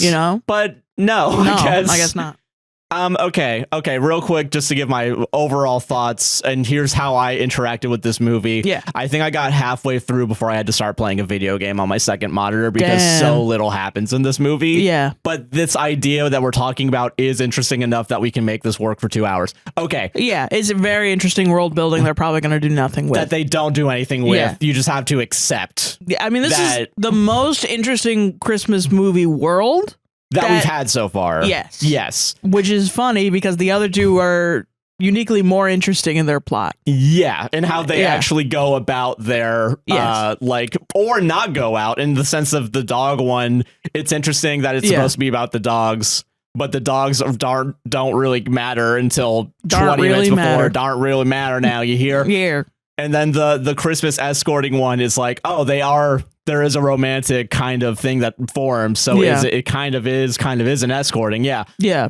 And I guess with the STD angle / the bloodline angle is that it is passed down from parent to child, but even though STDs aren't necessarily, so it is more bloodline. You are right about that. Yeah. Okay. What other rules are there? Let's talk about elves for a second. I don't know if elves are related in any way because they are still underlings under Santa. So they're just slaves. Yeah, kind of. There are just slaves in the background. They do the Santa Claus the movie thing where all the elves except for one are children. So, but I don't know if they're supposed to technically be like immortal or like 30. Because in the Santa Claus, they're not children. I thought they were. They are played by children, people. That's what I mean. They are not actual children. Yeah, and I don't know if this movie what it is because they are played by children, but I'm not sure if they are children because they don't really delve into the elves. They don't give a shit. There's only one elf we actually get to talk about, and he's like Uncle Marty or something like that. It's also similar to the Santa Claus. Is this just a ripoff of the Santa Claus? It would be if we actually saw the ramifications of becoming Santa. Yeah, I mean, of course, they're not gonna. That's the thing that makes the Santa Claus such a good Christmas movie is we see Santa die, and then we see by deflating his body, and then Tim Allen puts on the suit and then slowly becomes Santa. Yeah, it's like a series of tableaus of a man very slowly becoming Santa Claus. Yeah, like him. Like we watched it at your family's place we watched it during our last holiday. Yeah, and it was there was a scene where they were like, "All right, look at our new Santa the picture," and there's just like a classic Santa picture, and then it cuts to Tim Allen. Piece of shit, fuck him. Yeah, virtue signaling over, but fuck him, he sucks. But Tim Allen, fat as fuck, with a big bushy beard, essentially Santa Claus, being like, man, fuck this. What the hell? This sucks. Is fucked up. Come on, this is fucking ridiculous. This is stupid. Santa's not like that, and like nobody else gives a fucking shit. And it's just that is what makes that movie good. Is that it's just so silly. Yeah. And in this movie, it's not, the boyfriend isn't forced to become Santa. Right. And they have to test him on whether or not he can be Santa. And he doesn't, if he doesn't pass the test, there's a question of like, oh, so is it Santa Claus over? So there's 3 trials. I'm joking. I mean, there kind of is. Yeah. I'm joking. Like he has to run a gauntlet and kill. Now that would be Frost. Interesting. Well, speaking of Jack Frost, he is in this movie. Well, Jack Frost was also in Santa Claus 2 or 3 or whatever. That is true. Yeah. Okay, let's do plot for just a second because there's a lot going on. All right, I've been trying to put it off. Sorry, I know, but here's the main plot. I'm kicking the dirt. Yeah, kicking fucking rocks, man. I'm sorry. Bullshit. Okay, so I think his name's Connor. Connor is the boyfriend. Okay, and he is a toy maker. Connor's He's a toy designer. Is he really the Santa Claus? I'm pretty sure. Maybe. I don't remember. You might be just thinking of the Santa Claus. His name is fucking Connor in the movie. I'm 90% certain his name is Connor. I'm looking it up. Because I know it's Holly, Connor, Nick, and I think something else for Mrs. Claus. I don't remember what it is. Based on like an ancient Santa Claus text or something? It's not like fucking Krampus. It's not like, I don't know if this is based on something. I don't know if there's the medieval dynasty bloodline like in Vampire the Masquerade Bloodlines to the Santa Claus. Yeah. Oh my god. Vampire Masquerade Santa Claus harder. Yeah. Fucking. Okay. Scott Calvin. And there's Neil, Laura, Charlie. Charlie. Is the So kid's it's not name. Connor. No. Okay. Bernard is the elf's name. The main one. Yeah. Which that's definitely. I don't think Bernard's ever said in this movie. It is Marty. Elf Judy is the girl. Yeah. Yes. Susan, Sarah, the little girl. Elf at North Pole. Elf Larry, Bobby, Kid 2. Yeah. Yeah. Okay. So no. Okay. Yeah. It just is so similar in my mind. Charlie and Connor. I mean, they start with C's. I get it. Yeah. It's Okay. yeah. Whatever. Sorry. That was fine. He's a toy designer. That's his job. That is his official title. He works for some toy company. I don't know what the direction was given to these actors. I really don't. They are acting like the weirdest motherfuckers I've ever seen. Awesome. So the boss. Okay. First of all, Connor is, and I kind of want to say this with certainty because I can't think of anyone else that would fit this. Connor is simultaneously the dumbest and most oblivious character in fiction. Okay. Because he doesn't realize that Holly Claus is Santa Claus's daughter. Yeah. Until he sees, I think, like he sees the elves. Like at that point in the movie, by that point he has seen Santa Claus. He has also seen the reindeer, but he doesn't recognize the fact that it's not Klaus, it's Claus. This is something that I find funny. Yeah. Every time something like this happens, where it's like this motherfucker is oblivious. What they're trying to do, I bet, in the script when it was written, was this guy is so anchored to reality that he rejects the craziness happening in front of his eyes. He's in a deep denial, but it gets lost in the script, like through rewrites or whatever, and then it just ends up making the guy flanderized. Yeah. And deeply stupid because look at what's happening right in front of him and he's like, I don't give a fuck. Yeah, can I also add on to that too with the flanderization? He is supposedly the most Christmassy person on the planet that isn't a Santa Claus. He just loves Christmas. He just loves Christmas. It's his favorite holiday or whatever. Yeah. And he's also the one talking about like wanting to visit the parents, whatever. Okay, so yeah, he is very flanderized in the sense of like, because when he's doing the trials to become Santa, he doesn't recognize dodging arrows and he's taking a glaive and just bashing a skeleton's skull open. And he's like, I don't know why my wife keeps asking me to do this, but I guess I'll do it. I'll do anything for my wife. I love her. I need to be tested on how many cookies I can eat in one sitting. That's just for fun. Because that sounds great, my soon-to-be wife's mom is just has to taste test a bunch of cookies. So the point is that he literally is Santa Claus. She's found Santa Claus. He's supposed to the full, like he's the perfect man to be Santa Claus. Yes, but also not at the beginning of the trials. He's actually bad at all the trials he's supposed to do. So she grooms him into being Santa Claus. Yes. But so also, what's up with this, you know? Yeah. Huh? Well, also, because at some point second movie about grooming into loving Christmas. What's up? What's going on? But he already loves Christmas, but it is grooming into being Santa Claus. You are right about that. What's with the grooming aspect? Yeah. Okay, but also he gets his Santa powers randomly in the grand scheme of the movie. Like he gets his Santa powers after presenting a toy to children, but not because he does any of the trials. Or he's also not married at this point. Like, I guess they haven't gotten married. I guess the trials are to test whether or not you've gotten the powers yet by being Santa Claus. Or if you have the capability to be Santa Claus. Because the trials are, if I'm not mistaken, it's eating the cookies. One of them is just operating the sleigh. And then there's another. Oh, going down the chimney. That's it. Those are the only 3 trials. Yeah, so those are trials that are like, do you have this power yet? Yeah. So he gets the power after he does Santa Claus things like give presents to children. Yeah, and I guess that's probably what it is when he finally figures out how to sell a toy he's made. Because the point of I mean, the point of the Americanized, at least, interpretation of Santa Claus is that he's this really nice guy that shows up and gives everybody presents. Yeah, and all he asks for is milk and cookies. Which is why he's the moral arbiter of whether or not you get coal. Yeah. Yeah. Because he is the ultimate nice man. So if it's on the women to find the ultimate nice man who can then just get... He's started the process as soon he doesn't know when he doesn't know that he's in a process. He's a caterpillar that doesn't know he's a caterpillar. That's gonna become a butterfly. And he locks eyes with the butterfly, and the butterfly says, "Shh, baby, shh. One day, go to sleep.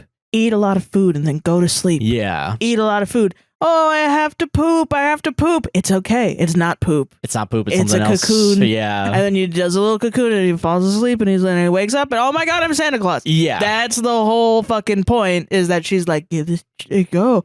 Well, oh, those kids, they need a gift. What do you think? Yeah. Oh, I guess I'll give him this gift to this kid. Oh, I guess now, I have a real big hunger for cookies now. Yeah. Come to the dais, Connor. Come to the dais. Step upon the dais, Connor.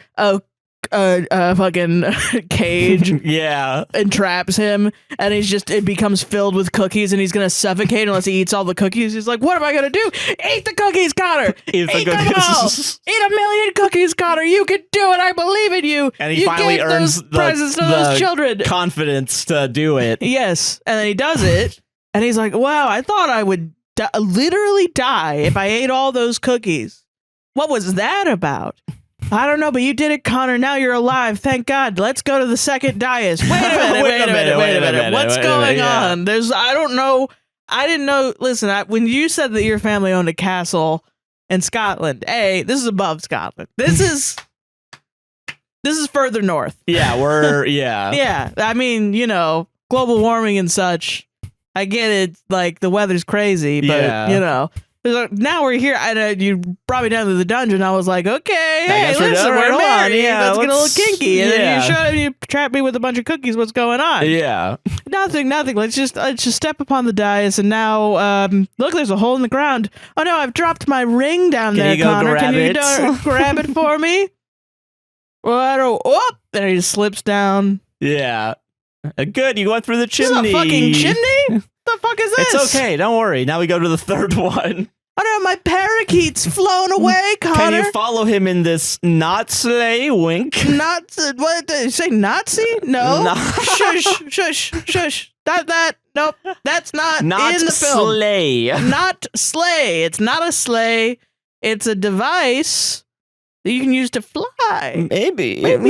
Congrats, Connor. You're Santa Claus. You're Santa Claus now. What the fuck? Okay, I guess I have an unsolvable need to give presents now to children. Anyway, did any of that happen? No. Okay, well, I'll shut up then. No, but Sarah, see, this is the problem you have, is that you're good at making things. That would be funny. That would be fun and interesting, but no. Okay, so Connor is a toy designer. That's his job, and that's Santa why. Claus. Yeah, well, and not only that too, they kind of imply that because he wants to make toys, he actually can't become Santa Claus. He's going to become an elf, I guess. Like he's going to become an underling because he's a toy designer. Wait, what? What does that mean? Like the transformation happens? Like they're not sure if it's going to be elf or Santa? Well, I don't even think that. Okay. Let's talk about Jack Frost for a second. Okay. Sorry.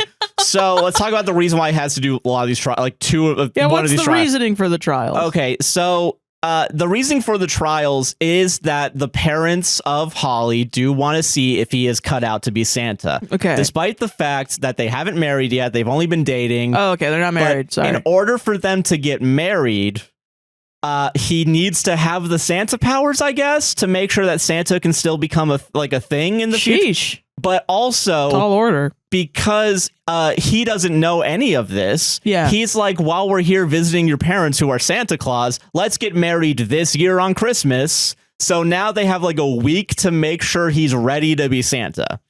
That's the conflict, I guess. But also to throw in a wrench. The conflict should be, why don't you guys have a backbone and just tell me no? See, that's the thing, though, is that like there's a lot of times throughout where like the soon-to-be wife is supposed to like tell him what's going on. But she just doesn't. Yeah, and she's like, the excuse is like, I want him. He's not. I don't know if he's ready for it. Like, I don't want to. I don't want to rush him into this. Into this. So she's being groomed by her parents into grooming her boyfriend into becoming Santa Claus so she can get married. Kind of. Yeah. Yes. Wow. Okay.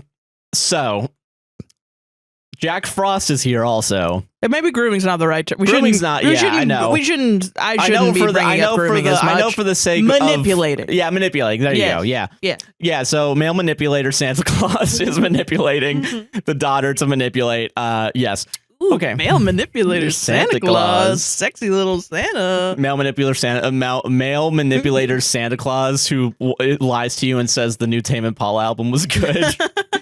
All right. And that's all that everyone gets. That everyone gets in this world. Okay. So okay. All right. Okay. Uh-huh. So Jack Frost is there, and he is the ex-love interest of Holly.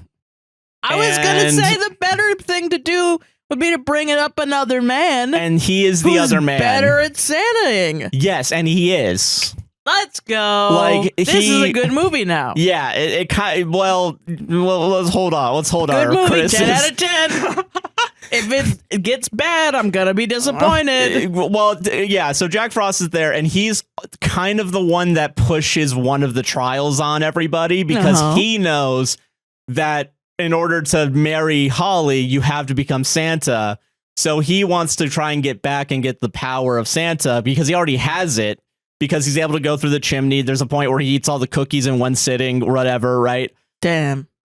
We don't see him ride the sleigh. He actually sabotages the sleigh because Santa would never do that. Yeah, and that's that scene. Yeah. Yeah. But he does it secretly so that way no one knows it's him doing it and actually make Connor look bad. Yeah. And manipulate the situation to where he can get Connor out of the North Pole and make it seem like Connor just left everybody. If I was Connor, I would just go home.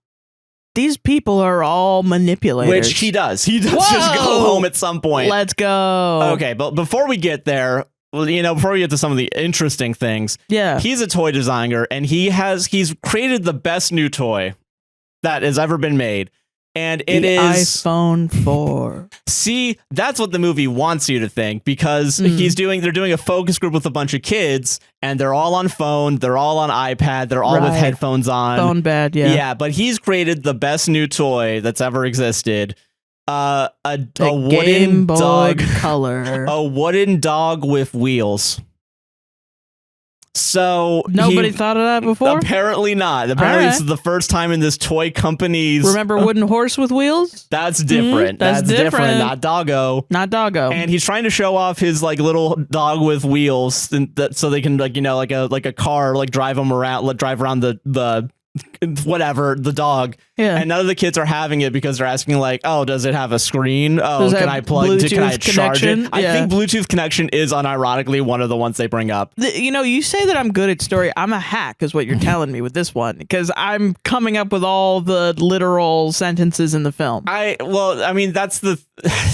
See, here's the thing. If that's the case, I'm also a hack because I feel like it's easy to... Yeah. Well, but also you're coming up with...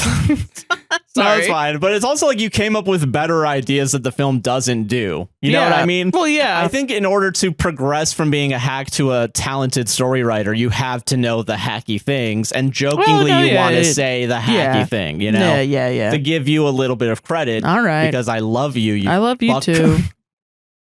I'm fine if we're just two hacks in a pod. That's true. We could be. Whatever. I don't care. But so, okay, he can't convince these kids to love his wooden dog on wheels. Fucking dog shit. So the boss, who I don't know what the direction he was given, but is like, hey kids, let's groovy on out of here. It's weird. He's a weirdo.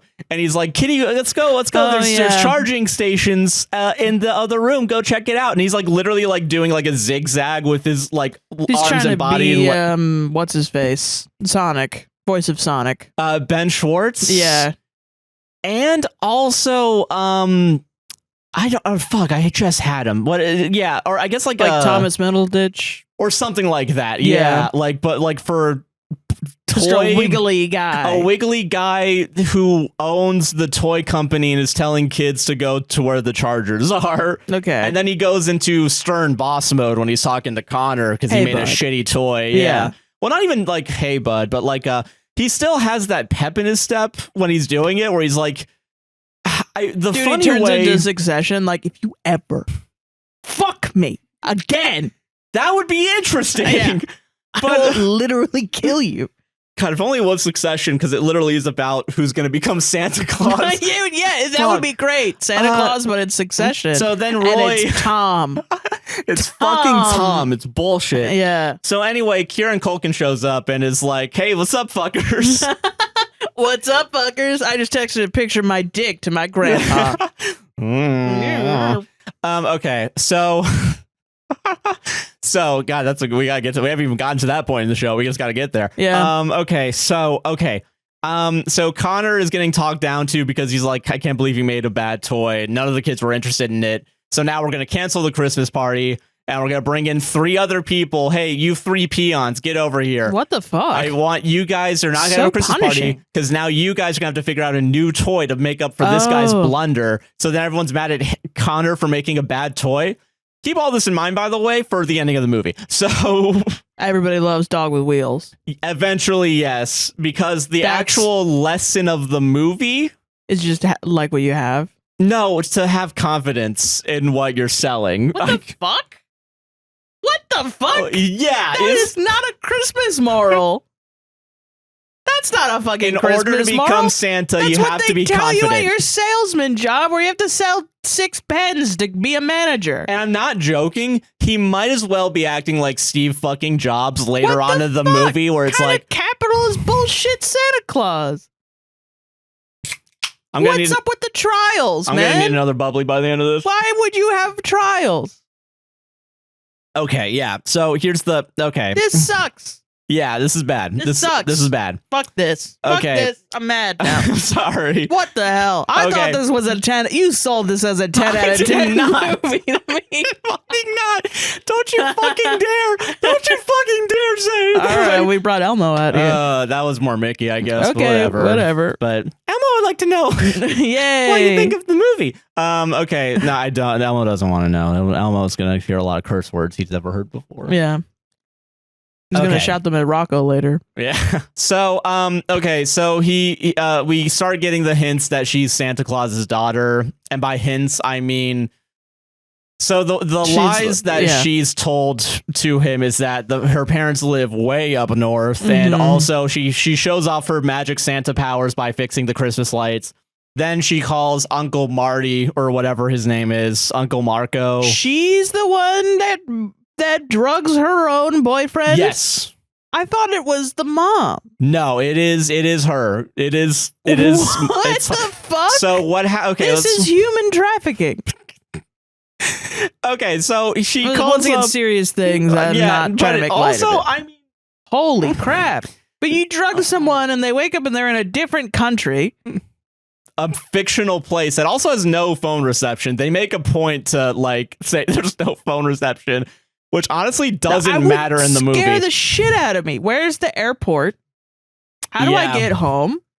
How did you move me and nobody? Does anybody know I'm gone? See, that's the thing too. Are my family worried about me? The movie kind of cares to have those details where it's like that when they eventually go, they're like, oh, why do we have to take like 3 connecting flights? And oh, we're getting in the car to go to your house, right? Or whatever. And they still at no point are like, we have to admit that I'm Santa Claus's daughter.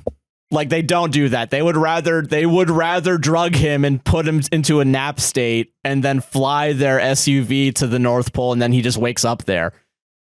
Okay, so she calls Uncle Marty or whatever his name is, Uncle Marco Polo. I don't fucking remember. Whatever. And like, you know, he's dropping like, oh yeah, the elves, that fucking elves. He's like a Brooklyn cabbie, basically. Hey, fucking elves out here. Yeah, and like she has to be like, oh, you know, he's just so festive to the boyfriend. The boyfriend's like, okay, sure. And so like doesn't even question it once he's a very trusting person in this and to his girlfriend. To be Santa. To be Santa Claus. So so they start dropping the hints of like, oh yeah, so she actually is the Santa, and like they're the elves, and like this Uncle Marty is an elf, but he's also a Brooklyn cab driver. Yeah. And I don't Why know what can't is Santa be a lady? Why can't she be Santa? You know, you're kind of spoiling yourself here. No, she becomes Santa? Well, okay. After the trials happen and everyone's like, oh, he can't be Santa, and he leaves at some point, she's like, why don't I just become Santa? And no one pushes back on it. Just we never thought of it before? No one's ever thought of it, and they're like, all right, I guess so. Bunch of idiots. Yeah. The hell? We'll get to that revelation when it comes up, whatever. So they have the call, and like he goes on vacation. He also tells her about like how he made a bad toy, I guess. So, and everyone's mad at him. And all the like coworkers are all sucking up to the boss or whatever, who cares? And like I think this is when we started getting the confidence moral, I'm going to say, is what this movie actually is about, because she drops the idea of like, you can make any what is it? You can sell any toy if you get into the right hands or something like that. Like some sort of like that's not you good. just have to that's it's like bad. You can sell cigarettes as toys. This should have been Thank You for Smoking. That's horrible. satire. That's horrible. I haven't watched that movie, but I do need to watch that movie. It would be funny as fuck if you did that next week. It's just fuck. That's and Christmas then we go shit. right back to Christmas. Yeah. Okay. God, that'd be fun. When I'm ready to off myself, that's when I'll finally watch a good movie. Okay. But don't. Yeah, I know. So okay. Okay. So they go to the North Pole. He's still not understanding that this is the North Pole. He's just kind of, and also the most Santa-y looking Santa ever comes out. I will say they keep making reference to the fact that they all need to gain weight. To be fat. Yeah, to be fat and Santa, like, like the elf when he picks him up is like, oh man, you're skinnier than normal. We gotta put some meat on them bones. And then when when Santa talks about like getting fit, he's like not fit, but like getting fitted for his outfit. He's like, oh, I guess I lost a few pounds. I guess, I gotta bring it back up. So I guess I don't know why they go out of their way. And they don't bring it back up ever. It's funny because it's the opposite of what you want. Yeah, I guess so, because they're Santa, like the Santas, and they need to be big and jolly. I will say that something I appreciate about the Santa Claus movie is that he just gets fat. Like there's no choice. The magic makes him fat. Yeah. And it's just, you need this to be Santa. Like it is a requirement, yeah. And like he tries to lose weight and does all that stuff and he drops the weight and then he wakes up the next day and he's fat again. And it's the same with the beard and stuff. Yeah. And everybody keeps telling him to lose weight and he's like, I'm trying. I'm literally trying. I'm fucking trying. Because it's also weirdly representation of like people that just don't understand the genetic aspect of it. Yeah, like it's a genetic thing, yeah. Yeah. Yeah, and it's not really brought up, anymore in this movie. It's just for a bit. Okay, good, fun, and okay. So like he's the soon-to-be wife, the girlfriend Holly. She does a lot. She's constantly just running around before it's revealed that he's Santa to try and stop the revelation that he's Santa. And also, no one else in the family recognizes that because they just talk normally, like about their Santa business. Why do they need him to stop the revelation? I don't know. I guess it's because she wants to ease him into it. But then him realizing is him being eased into it. But then he needs to be eased into the idea that he's going to become Santa Claus, because they don't tell him that when he reveals that it's revealed that this is all Santa stuff, right? It's just, it doesn't make any sense that he doesn't know. I mean, it is conflict for the sake of conflict, as opposed to like shit happens. Therefore, like, I guess the only conflict where like, I guess things kind of happen because it makes sense is the Jack Frost. Yeah, but like arc. When you have trials, right? The trials are really fucking me up because it's like when you have trials in a film where you start off with them not knowing they even need to go through trials. It's the story circle. Yeah, he's already like in the new world. He's left home. Yeah, literally. He's genuinely left. So he's in the Santa realm. And he's left home. The unknown. And he's in the unknown, and he needs to go through trials. He needs to meet with the goddess. But it's like he's met with the goddess, and he still hasn't done the trials yet. Yeah, that's not how it goes.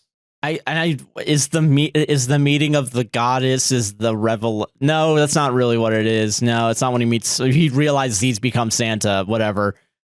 Right. Yeah, no, it doesn't make sense. The meeting with the goddess he needs. So then it's just like elongating that part of the circle, and it's like that's not why, because he needs to have the revelation so he can be like, okay, I have a new thing I need to do, because it's the reflection of when he's at the beginning where he's like, I need to stay the same. Yeah. So the meeting of the goddess is I need to change. Yes. You know? And then when he does the change and he meets the goddess and he does all the stuff, which is the trial, that part. And then he's like, okay, I need to go back home to solve my problem, which was causing me to stay the same. That's the story circle, right? Yes, yeah. So like if you're stopping him from realizing that he's Santa Claus, he never gets to have the moment of actualization where he's like, I'm going to go solve all the trials to become Santa Claus, beat Jack Frost, do all that stuff, and do this, which the movie has spent the entire time setting up. Yes. So the movie just wants to have conflict and a twist for no fucking reason other than, isn't that cool? Yeah. But then why do all this extra stupid bullshit? Yeah. It doesn't make sense. It really doesn't make any fucking sense. And I will say I am annoyed looking at reviews that give it 5 stars to be like, it's just something you put on in the background, so it's honestly it's just for Christmas. It's a violation. Can I be honest? During the commentary track I did for the first one, I just remember losing my mind, but I remember being like being very critical within like 10 minutes of it, and then being like, Josh, movies are just supposed to be fun. Yeah. Movies are supposed to be, why are you being such a negative Nancy, whatever I said about it? Well, it's just because, like, I don't know, you spend your whole life creating stuff, and then you just see the slop that gets put together and sold. To Lifetime. And you're like, shit, man. Yeah. What the hell? Which I will say, weird coincidence that this movie also has the bulk of its conflict happen 20 minutes before it ends. Well, that's the point, is if you stop him from realizing he's Santa, then all the conflict has only 20 minutes to resolve itself. Yeah. And you're giving yourself a third act problem. Yeah. For no reason. You're making your film boring, and you're just having a no reason conflict. Yeah. And you're speeding it all up in the last 20 minutes. It pisses me off because it's like a misunderstanding of like, it's like Die Hard. Most of the conflict ends in like the last 20 minutes. Yeah, it's over by, the last scene. Yeah. Yeah, because most of the conflict is between what's-his-face and the other guy. Yeah, and then, the two guys. And then when one of them dies, the conflict's over. Pretty much, yeah. Yeah. It's all tied up in one, but the reason that it works is because the tension throughout. It changes John McClane in the first fundamentally. Act, in the first act, you meet all your characters and you don't introduce any other bullshit into it, and you start the killing. You start the fucking. It starts off simple. It ends simple. Yes. It doesn't start off complicated. It ends simple. Or start off complicated. It ends complicated. Yeah. It's simple, which is good. And I think if it is complicated and it ends complicated, honestly, I've seen films like that where I'm like, that makes sense. Yeah. Like, I'd be crazy to be like Hereditary is a bad movie because it's not super simple in its messaging. Hereditary is an extraordinarily amazing film because it seems simple on the surface, and then you look at it deeper and it's extremely complicated. Yeah. And it's like, wow, okay. There's a lot of films like that too where they go over my head, like The Menu. Oh, yeah, I get that. Honestly, probably Tar, but to me that feels like a complicated, simple movie. I get what you mean. But it's films like that which are really, really good. And then so it's just like, even if it is, people are gonna be like, this is a simple film. Who cares? But it's contrived. Yeah, you deserve better though. Like, why do you not want better for yourself? You should have a little bit better. I know we're making movies on the production line or whatever, but like, come on, man. Yeah.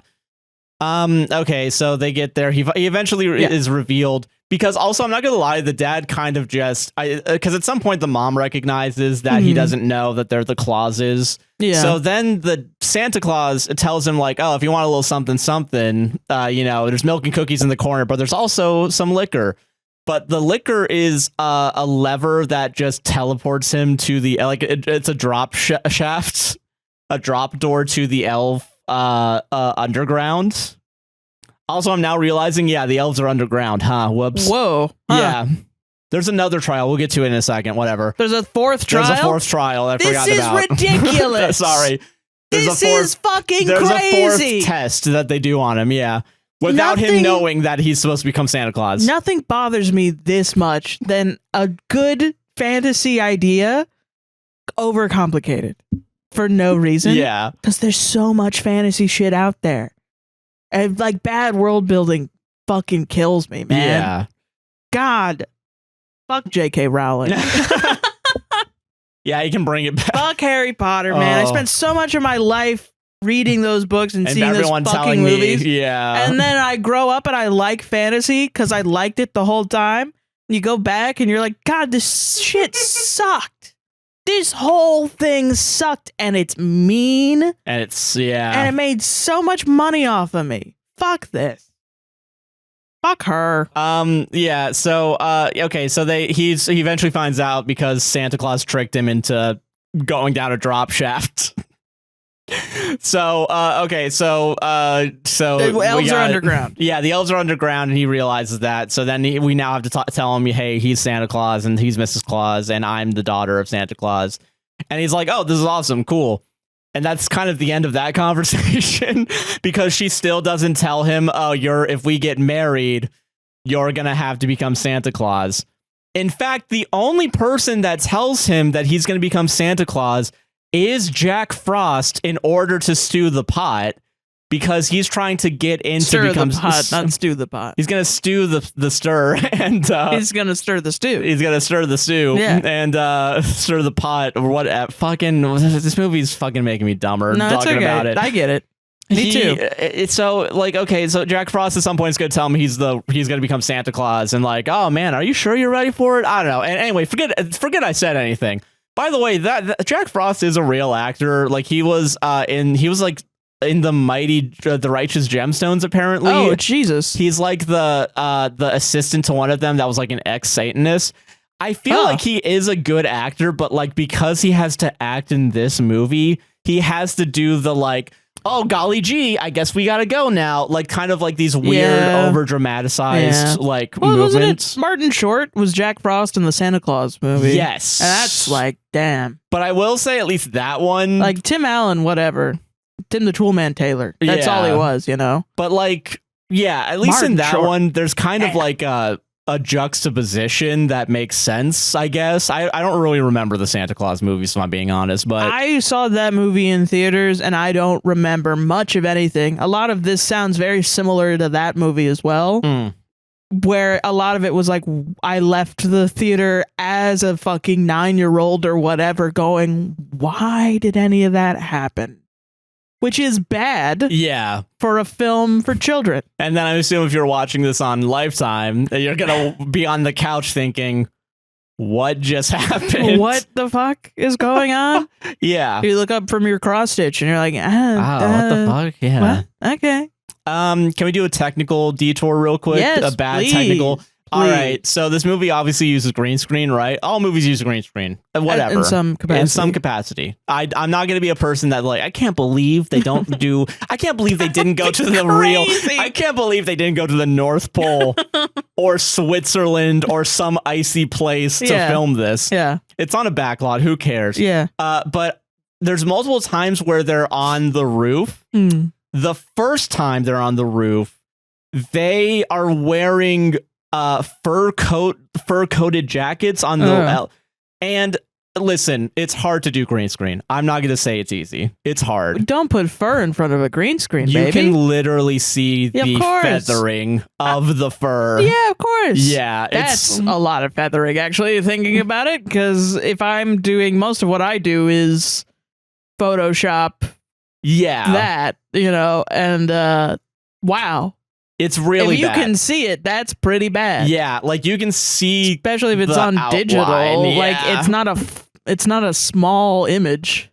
Yeah, it's very up close shots where the neckline is, and you see the fur. Why would you do up close? Yeah, it's really bad if you can't do that. Yeah, if you don't have the ability. It's really bad. that seems like an afterthought of let's fix it in post, I guess. Yeah, where it's like you didn't light up the green screen properly because you didn't have time. I'm not gonna blame you. The producers fucked you over by keeping you to a tight schedule. An outside shoot, probably. Yeah, for sure. But not only that too, at some point when they do no green screen, so it would be inside. So why would you not light it up right?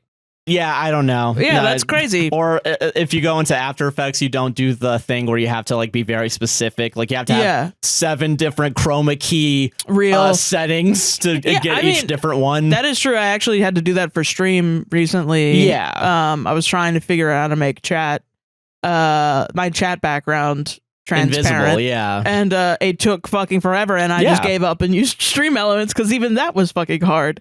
And that's white and black contrast. That's nothing else. So it's hard. Green screen is hard. Why would you do this to yourself? Yeah. Yeah. But okay, but not only that too, going away from the green screen, I guess we're gonna focus on the roof segment of this. Okay. So when they have to do the chimney test trial, they are on the roof and then they do jump into the chimney, quote unquote, which I assume they don't actually do that. Whatever. Yeah. However, you assume they don't jump into the chimney and become smaller and then come out the other end and become bigger? You think that's maybe digitized? I think that might be fake. Yeah. Well, they don't even show that part. They just show them going into the chimney, out of the chimney. Okay. Or going into the chimney. First time it sucks. Second time he goes through and he actually does it. Whatever. Oh, okay. That's his cute. change. I like that. That's cute. Yeah. So you never actually see the inside of the chimney. Whatever. Well, so, of course. Okay. Listen. Okay. I know that it's styrofoam foam chimney, right? I know that. Let's not be, I'm not going to be a dick about this too much. They were working with what they hate styrofoam so bad. So it's obviously some sort of foam for the chimney. It's not actual brick. I know that. I'm not 12, okay? However, I can't believe this is the second time you brought this up. I have to because it's so you disgustingly obvious. Oh my God. So what happens is when he has to climb on top of this, what's supposed to be brick stiff chimney, it's like a wobbly table. He's just moving with his body the top of the chimney. And I listen, I know you probably had less money. Give a little bit more money to buy. Just cut. That's what I thought you said was like he was just going to be like, and then cut. They do that. And then they come out and they're covered in ash or whatever. To show that you went through chimney, but no, they still stay. They still show that would be cute because he gets onto the edge of the chimney. He also had to stand on this foam fucking thing. Yeah, that's dangerous. That feels dangerous. That's not gonna hold a man. Yeah, or if it's not foam, some sort of like wooden structure, I guess, with foam on the outside. Yeah, okay. But it's still like it's like a wobbly table at the top of this chimney. So also badly made wooden structure. Yeah, it's really. It was so obvious that it was taking me out of it. Dangerous. And it felt, and I was like, oh God, that's safe. That doesn't seem safe. Like, I know he's probably only 2 feet off the ground, but like, come on, man. This is last time I was like worried that people were going to be like Josh's anti-prop department, but now I'm wondering if there is a prop department. You know what I mean? Like, are they cutting corners of the prop department? I wouldn't be surprised, or at least the building, like construction crew, like you should build the sets. Yeah, you should hire people that do that. Yeah, that shouldn't be a corner cut. Sarah, I gotta make $100,000, not $99,000 when I sell this to I sell this to Lifetime because Hallmark doesn't even want this fucking movie. To have another detour. When I was in high school, I was in a performance of Les Miserables. Oh yeah, and the person making the set was the director and one kid. And the director like went and picked up like they wanted a rotating set. So what happened was they built an entire stage to put on top of our stage. Yeah. Cut out the middle of the stage, went out and got a motor, like a car, like a motor. Yeah. And attached it to a tire that they found outside. Which is honestly cool. It is cool. Really if it works, cool. it works. Yeah. It did probably shoot out exhaust. I don't actually know if it did, but there were children running it also, like techies running it. Because sometimes we would have to start and stop. Just a bunch of techies in the back, like shoveling coal into a furnace, so it can move. It was not that. But Merry Christmas! Was definitely like turn on a thing, turn off a thing at the right time. But that was interesting. but there was to cover the motor and to cover the in-house orchestra that was hired, by the way. Crazy. We had an orchestra. I was a part of the orchestra. So they didn't want us because we sucked ass. Yeah, I guess. I'm sorry, that sucks. So they hired like a quartet of musicians, and then like had some people from our band, which were better than us at the time. And then they were just there in the background, and then they had a like platform over it with like curtains underneath. Yeah. So people would go underneath this very precarious wooden platform, completely created by one grown man teaching 8 hours a day and a child, a teenager, a 15-year-old, 16-year-old. And it was like a platform where you had to walk up, and then there was like a little thing, there was like a little door, and then you would come out onto the stage and you would step onto the moving platform and you'd have to step off, blah, blah, blah. You're wearing period appropriate shoes, and you have to remember to step off the stage into the wings. Right. Yeah. At some point near the end, we had to push all of the shit on stage off to the side so that we could all come on stage and do a very artsy rendition of the ending song of Les Mis, where we all stepped from the shadows into the light so that we gave off of our ghosts, because in Les Mis everybody dies. Yeah. So, spoiler. I'm joking. Yeah. Anyway, first night performance. Yeah. No tape on anything. No tape on anything. They completely forgot to put illuminated tape. Well, there was marks, but not on the stairway, not on the sides. The amount of people that almost tripped and fell down both stairways constantly, shit was crazy. That shit was wild. We could have died for real. Jesus. And this, by the way, made by children. So like there's nails and shit everywhere. Just fucking the most terrifying shit. You need a professional to do it. Is all I'm saying. Yeah, I agree with that. Yes. Okay, but beyond that, whatever. He learns that the family Santa Claus, and then they start slowly doing the trials for him. Yeah.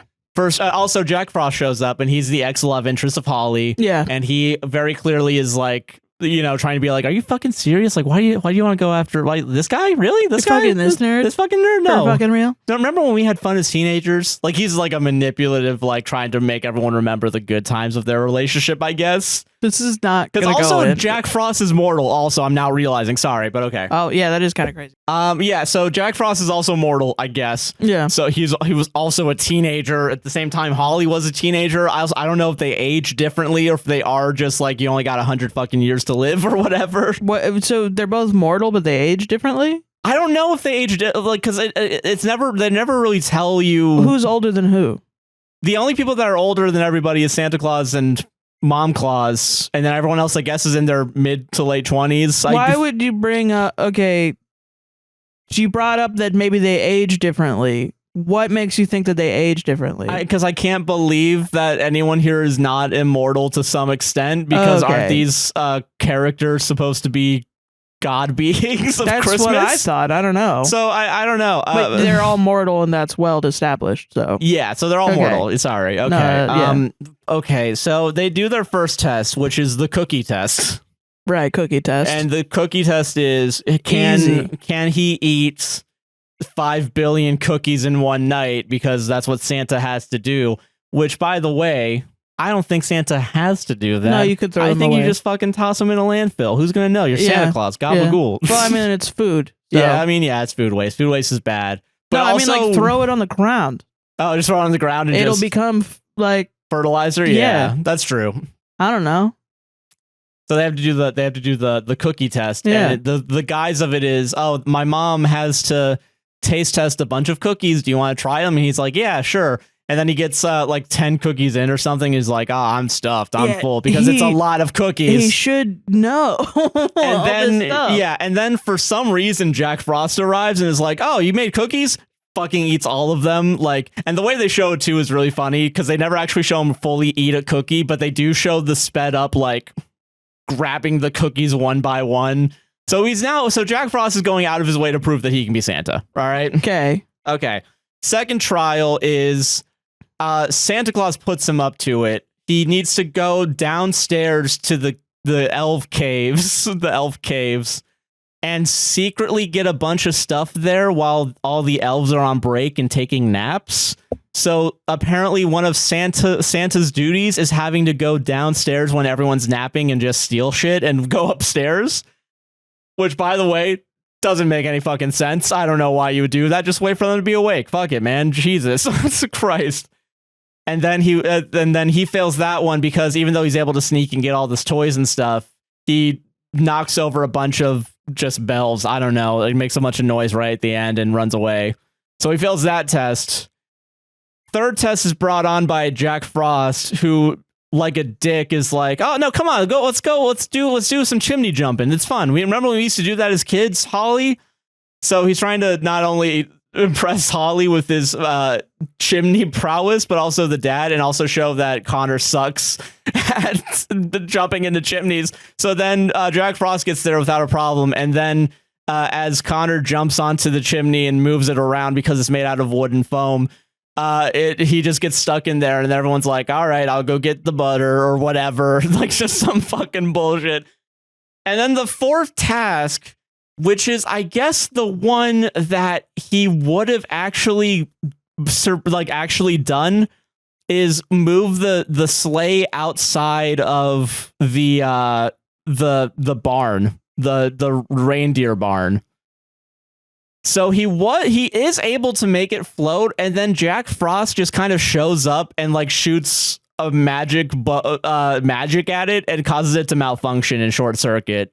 I'm just gonna let you go until the end. Let's just speed through this. Yeah, I have too many thoughts on it all. Meanwhile, also in between all the tests, like everyone's like, the wife very specifically is like, I don't know if he has it in him, and then like also the mom's also like talking to Santa, like, I don't know if he has it in him, and then Santa has to remind everybody, yeah, I didn't do any of these tests on my first try either, so why are we all being dicks about this? Like, what do you mean? So Santa, you just made this shit up? Yeah, so okay. Yeah. Hats off. We got there. I think this is the first time during the Christmasplains. Yeah. So, okay. At some point at night, Jack Frost, the husband is just sulking in the bedroom, being like, "Oh, I can't fucking do anything. My dick's tiny. And Jack Frost's dick is huge." And then Jack Frost shows up in his bedroom and like reveals, "Oh, Holly didn't tell you that you're gonna become Santa? The big shoes to fill." Anyway, I wonder why they wouldn't tell you. You should probably kill yourself. Kind of. Oh my God. Basically, where what he's like, fuck? I mean, I don't know. Why wouldn't she tell you? Maybe she doesn't believe in you. You know what? Forget I said anything. And then he walks away and then sings Christmas carols with the rest of the family, like with Holly and the other two, because he's like, "Oh, remember when we were teens and we did Christmas carols?" And so Jack Frost is cucking, literally cucking. I'm not even doing this as a bit. No, it's cucking. Yeah, that's cucking. That's emotional cucking. Because Connor leaves the room and then is in the hallway to the fucking living room, watching from a doorway as Jack Frost sings all these carols. He might as well be on a Segway. He might as well be, yeah. Oh my God. So, okay. So after he gets cucked, there was an invention that the Uncle Marco made that like you can just teleport anywhere. So Connor just fucking goes back home and just leaves. He leaves a letter that's like, I'm doing this for your own good, honey, because I know I can't be Santa. And so now everyone's like, what are we going to do? We're not going to have a Santa. And then Holly's like, I'll just be Santa. Like, fuck me, I guess. I'm here. Well, okay. So, okay. Eventually, like Jack Frost trying to get into like the Claus family, right? Jack Frost eventually sneaks into Santa's room and just wears the robe. And then Holly walks in and is like, what the fuck are you doing? Because he's also talking about like, one day this will all be mine. One day I'll be the true Santa. And everyone, you fucking pervert. Yeah. So then Holly comes in and is like, oh, so that's what this is about. You just want power. And then he says like, yeah, you know what? Yeah, it is. Because also all those cookies that your mom made were shitty. And then the mom shows up and it's like, oh, I didn't realize they were shitty. And they were like, they're well, literally imbued with Christmas magic. Yeah. You fuck. And then he says something disparaging. I'm Mrs. Claus? Yeah. You go to Mrs. Claus' house, you eat the cookies. 5 billion of her cookies, and you call them shitty? What are you talking about? You break the motherfucking sleigh, dude? I hate you. Yeah, Jack Frost is bullshit. At least they made a good villain. Yeah, and then Jack Frost says something bad about Santa, and then Santa shows up and is like, well, I guess that's how it is then, huh? You're on the motherfucking naughty list. You know I think that might have been said. I don't remember. Okay. I get it. NTA. So, NTA and that's Santa. Once they realize Jack Frost can't be Santa, that's when Holly brings up the idea of, I can do all this. I'll just be Santa. No. It must be a man. It would be crazy. They don't go that route, That would thankfully. be awesome, that would be crazy, though. It'd be so fucked up that it's like, it's a good movie again. It's the horseshoe theory. Let's go. Okay, sorry. I know horseshoe theory is not real. It's just a fun thing to bring up every once in a while. Yes. Okay, so don't take us seriously. Okay, so meanwhile, while all that's happening, Connor's back at his fucking stuffy old toy making job. And I think he remembers the idea of like, oh, if you just get the toy in the right hands, you can sell it to them. You know, maybe it's just a matter of the toy being in the right hands. And like all the other coworkers are like, yeah, we're just going to make a buff Santa doll and that's going to sell. Yeah, okay, probably. I don't know. That sounds great. So he's there at work and then he just like looks to like the toy bin. And he sees one kid messing around with his toy. Oh, and it is that a little would make cute. me sad. Yeah. Yeah. And he's like, oh, wait a minute. Now I know how to sell this toy. It's literally a confidence issue, basically. So he goes up. He tells the boss, hey, get that focus group back in here. I know what I'm doing. And then he's like, what if I told you? He's Steve Jobbings it right now. Dude, imagine he gets up there and he's just like, what if I told you? Sorry. Like, you know what I mean? Yeah. That'd be that. A wooden dog with wheels would give you a big fucking peener. Huh? It'll make you come crazy style in your wife's butthole. That's so crazy. That's insane. That's insane. Yeah. I love it. I kind of love it, though, is the problem. So he's like, what if I told you I had a toy that didn't require charging, that didn't require Bluetooth headphones? It's called Fido. Fido! I think it's Fido or something like that. That's cute. I love it. And then like eventually and I think he just like goes out of his way to take off one of the kids' headphones without them asking and just puts it in there. It takes away hey, how about you stop playing with that and play with this real quick? And then everyone magically, I guess, is like, oh, cool. And then the boss is like, all right, let's ship them out, boys. I need 1 million units of them. The evil part of this was ADHD. Yeah. Yeah. It was just they didn't have it in their hands. Therefore, it was just out of sight, out of mind. Exactly. Yeah. Object permanence doesn't exist when you have a phone in your hand. Honestly, yeah, sometimes. That's true. You get Listen, I've been emulating a lot of games from my childhood. A lot of them are better. Yeah. A lot of them are better. Right now. We'll see what happens next week. Who knows? But yeah, so like he sells it, right? So he has the confidence now, and we know he has the confidence to finally be Santa because there's just like a plate of donuts next to him because someone else had brought in donuts, so he just eats all the donuts at the high speed that Jack Frost did, and that's when he's like, oh fuck, I can be Santa. And then he calls the Uncle Marty to be like, hey, give me a plane ticket to I'm coming right back. Yeah, to Christmas land or whatever. Yeah. And then I think it's Christmas Eve where it's like they finally have their reunion where it's like, oh, you know what? Listen, I'm sorry that I was so insecure, but I have it now. And then she's like, I'm sorry I thought you were insecure. And like somehow it's still her. Believe in you. Yeah, I think, that's like basically what she says. Okay. So somehow it's still the woman's fault. I don't know why. It's stupid. Well, I mean, it is a little like when people don't believe in you, you do get insecure. Yeah. It is fucked up that she didn't. So that is crazy, though, that Jack Frost was like, yeah, she doesn't believe in your ass. And she's just like, I didn't believe in your ass. You're right. I didn't believe in you hard enough. Yeah. Yeah, you're so right. So she can't even become Santa Claus? Well, okay. Okay. So here's the workaround for that issue where she said she wants to become Santa Claus and she can do it. I feel like I've had this question for an hour and a half. Yes. So yeah. Apparently there was no rule on gender this whole time for Santa Clausing. Okay. She can become Santa Claus. However, because he comes back, it is implied at first that since he's back, he will become Santa since he now has the Santa powers. No, he's going to be an elf. Well, he would become an elf. Jack Frost is like, oh, you make toys, you might as well be an elf as opposed to Santa. Maybe you're more of an elf than a Santa. Damn, so is elf like a slur? I guess. What the fuck? To Jack Frost, I guess. That's messed up. So he's like, you might as well just be a freaking elf. Yeah, just, like that's crazy. Using the I don't think slur. of elves that sounds like an electronic slur. Yeah. That's fucked up. I don't think of elves that way. I like the elves. I like elves. What the hell? Okay. So it's first implied that because Santa, the real Santa currently is like, all right, you come with me, son. I'll teach you the ways of Santa Clausing.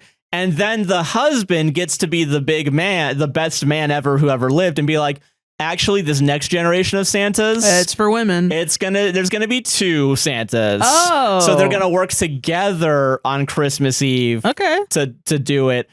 And okay, I'm not mad about that. But wait, I'm not being mad about like no, both. Ew. No, just imagine you're like a really misogynist boy, and you're like, oh, I got the girl Santa Claus. Cootie Claus. Ew, I got Cootie Claus. Cootie Claus. Name of the show. Yes, we did it. Woo. Okay. All right, we can go on break. Cootie Claus. I got Cootie Claus. Oh, no. Oh, shit. So, okay. Yeah, I got Power Rangers and this. I got a book. I got a fucking book. I got Cootie Claus this year. Okay, we're about to finish the movie. This movie's almost over. Okay, we can move on with our lives. Shut the fuck up. Sorry, but I need to tell you about the scene because it rivals somehow the scene from the first movie where it's the kids looking down at their mom kissing the guy. Okay. So right. They're on the sleigh. I remember that. Yeah. They're in the sleigh, right? And they're doing the Merry Christmas. Okay. Upwards shot, and then there's people above, but it's like, how could they see him? I get what you mean. No, that's actually never mind. Just from the concept of looking at your family members kiss someone. Yeah, that's gonna happen a lot, I think. Yeah. So, but this one's weirder. Okay. It genuinely is. So it's not that. It's not. There's no. This actually, I think it is a G-rated movie. Like it is like a all ages or whatever. Yeah. Okay. So they're up in the sleigh. We see them like it's like it's like they're in the car or something. You see all 3 of them and they're all like holding the reins or whatever. Yeah. So the boyfriend and girlfriend, they just start kissing each other. Mm-hmm. And for like 30 seconds straight, like way too long, the entire time Santa goes between looking at them and then looking at the camera, being oh yeah, like he's like weird. He's like into them kissing for 30 seconds. Too long. Yeah, and then the movie ends. So they had to have this scene in there for no reason. But it's like he's excited to see his daughter kissing. Man. And like I think that's why it feels weirder, is because like we see him see it and be like, okay, and then look at us. Like you're in this too like, now. Yeah. You have blood on your hands. Are you fucking seeing this shit? Yo, my this is so fucking hot. Dude, they're just fucking making out right behind us, dude. I don't know, man. I don't know. They have to weird you out so much that you turn the TV off to feel clean again. And then I think at the end they all just look at the camera and say Merry Christmas like we're in the fucking Ring or something. I don't know. Like this is an SCP. In 7 days it will be Christmas. Watch this on December 18th. Oh my god. So that's the end of it. That's the end of it. So there's a lot of interesting ideas there, like watching your kids fuck, I guess. And also getting cucked by Jack Frost. I'm fucking speechless. There's so much shit in this film. Yeah, and it was so much crap, but it was so there's boring. Nothing. Yeah, that's the thing. It was so boring. I started playing fucking Cash Cleaning Simulator because I just didn't know what to fucking do. I was just listening to it. Okay. And I could look, honestly, I could probably stop looking every 5 minutes. Yeah. And I would look back and be like, oh, I know what happened. And then just go back to it. I mean, okay. I don't know what to say, man. I don't. I've already said a lot. We did say a lot of it at the beginning because the interesting ideas are Bloodline Santa, Mortal Santa, Jack Frost Mortal. Yeah. The dynasty. What's going on with the elves, man? Elves That's are there. We don't ever talk about the elves. Yeah. Yeah, we just don't mention them. Don't mention mention the elves. them. I want to talk about the elves. I mean, I feel bad bringing up serious topics in these. It's a funny juxtaposition to be like, oh, it's grooming or it's this or that, even though grooming isn't funny. You know? No, I get. Yeah. It's, I don't think any of these things are funny. I do think that I think it's funny in fantasy when in a dark humor, horribleness kind of way, where people put these things into their fantasy because they just either believe in them so strongly or they just think it's funny to juxtapose it in the film. Like you expect me to laugh at you putting weird racial stuff in your fantasy world. Yeah. When really I'm laughing at you for being a racist. Yeah. Like you somehow ridiculous. Think that isn't racist. That's crazy. Yeah. Yeah. Like somebody posted on our Discord recently, Infinity Nikki is like indigenous headdress. And it's like in one of the previous games too, and they put it in and it's like really disappointing.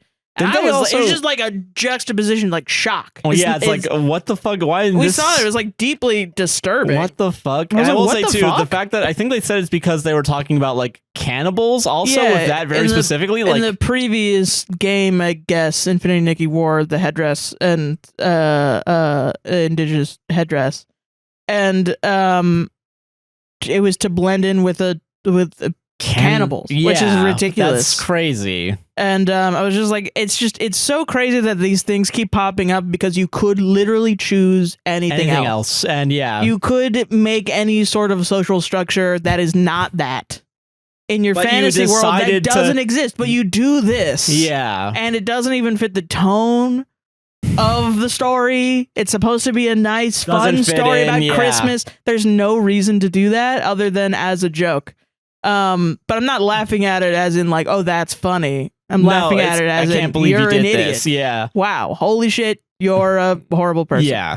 And people really refuse to wake up to that idea. Yeah. So I don't know. I feel bad saying grooming and saying the elves are slaves. But it is like when I do it halfly to point it out. No, I get it. Yeah. Because I think it's easy to just kind of go along with it. Yeah. Too. It's like it's normalized. You know what I mean? Where it's like, even if it's a small thing, it's a subconscious, like, I don't know, it's like the red letter media, like you didn't notice it, but your brain did, where it's kind of like. It's like, why is this? And, we always tear apart shit to be like, what is the narrative that they're pushing? Why is it okay that there's an underclass? Yeah. Why? That's so stupid to me. Just make the elves, if the elves are, I thought we all agreed the elves are there happy because they like spreading happiness and making toys, But it's never really talked about in this movie why they're... Like, what's the political structure of the elves? And that sounds ridiculous, but I don't think it's ridiculous, honestly. I think it could be interesting. I know there's like somebody else, a video essayist, could make it as like frame it up as if it's a ridiculous thing to go down a rabbit hole about. I don't think so. I think you should do it, and I think you should do it confidently.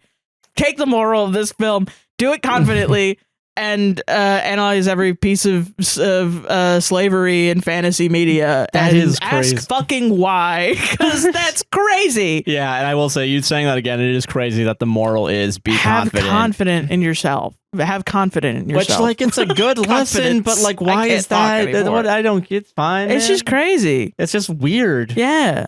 What's up with that? That person was right. It is a wild movie, despite it being boring in the moment. Talking about it now is like, holy shit, this is some crazy shit. Is talking about it. Yeah. Watching it probably is not fun at all. Yeah. Yeah. Anyway, I gotta make money off of this somehow. You want to go to ads? Yeah, let's go to ads. Oh. But yeah, thank you all for the Spotify Wrapped. Yeah, thank you. But we got a show to do. We do. And I got a fucking movie for Josh Christmasplains. Let's go. Josh Christmas. Yeah, every time. Josh explains Christmas to children. Yeah, and why it's all a ruse to make you buy Target or something. Yeah. Hey, trigger warning for this mansplains. Dead dad, dead Grief. husband. It's pretty pivotal to this. Pretty realistic. I'll say as a grief. It's a very Lots of grief. So just a warning. Yeah. But enjoy it. Sorry. Sorry. Oops. Future Josh here. Huge fucking bummer of the movie. Yeah. Skip this one. Skip this one. It's funny. It is funny, but skip it. Skip it. Jesus, you little rascals, just skip it. Little rascals. Yeah. Okay, so I have a movie today. I'm gonna go out of my way to get the log line for this because the movie title does not match with the log line, in my opinion. Okay, the movie title is Christmas Bedtime Stories. Now, while I Google the log line, Sarah, what do you think would be a plausible description of a movie? If you saw a movie on Hallmark and the Hallmark poster is a mom and a daughter underneath a tent, like a pillow fort, with a flashlight on a book. Okay. What would you think the movie's about? I would say that it's 3 short stories that a mom's reading to her child the night before Christmas to get her to go to sleep because she's too excited for Christmas the next morning. And there is some sort of overarching emotional plot line throughout the 3 that comes up in the stories, and that's what it is. It's like a family it's kind of like when Family Guy would do those those parody episodes. Oh yeah, like the one where they're all about to drown and they're just doing the what is it, which one was it? They would do it like they did one for like Stephen King where it was like oh yeah, Brian and Stewie in what is the one where it's Misery. That's Misery. One. Yeah, in Misery, and then in oh my god, what's the other one where they walk over the train tracks? Oh, Stand By Me. Stand By Me, and then I think it was it The Shining in the last one? It might have been. I think it might have been The Shining. I will say that does remind me of like when Simpsons does Treehouse of Horrors, and they have like 3 different stories like that, but like a cozy Christmas time vibe. Yeah. That's what I would think because of the S at the end of Bedtime Stories. Yes. Yeah. And I will say, Sarah, this is more proof that you are a good writer because I am intrigued by that. I think that would be a good way to have the story go about. And honestly, kudos to you. I gave you the most generic title I think I could have ever given someone, and you made a very plausible, let's have this movie done by the end of the week, please. Thank you. Yeah. I mean, that's kind of what I think is very milquetoast. And then, I don't know, dad's away at maybe she's talking about Frosty the Snowman, and then her kid's like, and Daddy used to build snowmans with me, and then mom's looks up and kind of doesn't say anything and looks at the camera and then goes back to Frosty the Snow, okay, and then goes back, and then it's kind of implied that dad is sick or gone or dead or away, and then at the end dad comes home and he's in a military outfit or something, and she's like, Daddy, and it's that's her Christmas. Yeah, okay, I understand that. Yeah, something like that. That's the big emotional storyline. Whatever. Yeah, so that makes sense. Some generic Americanized propaganda bullshit. Yeah. Well, get Join ready the for military kids or whatever. Well, speaking of, here is the actual tagline for the movie. All right. This comedy drama romance movie, according to IMDb. Left to raise her daughter alone after her husband goes missing in action. Knew it. And is presumed dead. Knew it. Danielle starts to tell her daughter bedtime stories about her father. Knew it. So the bedtime stories are about the dead dad. Knew it. I fucking knew it, man. Your metal detector is on right now, and it is beeping. It's beeping because I got bits of aluminum in my body. Let's go, gamers. Let's go, gamers. So, okay. I'm going to say something crazy. Yeah. And there's no analogy I can make with this movie in the same way that I've done Christmas escorting or STDs, right? Right. This movie is good.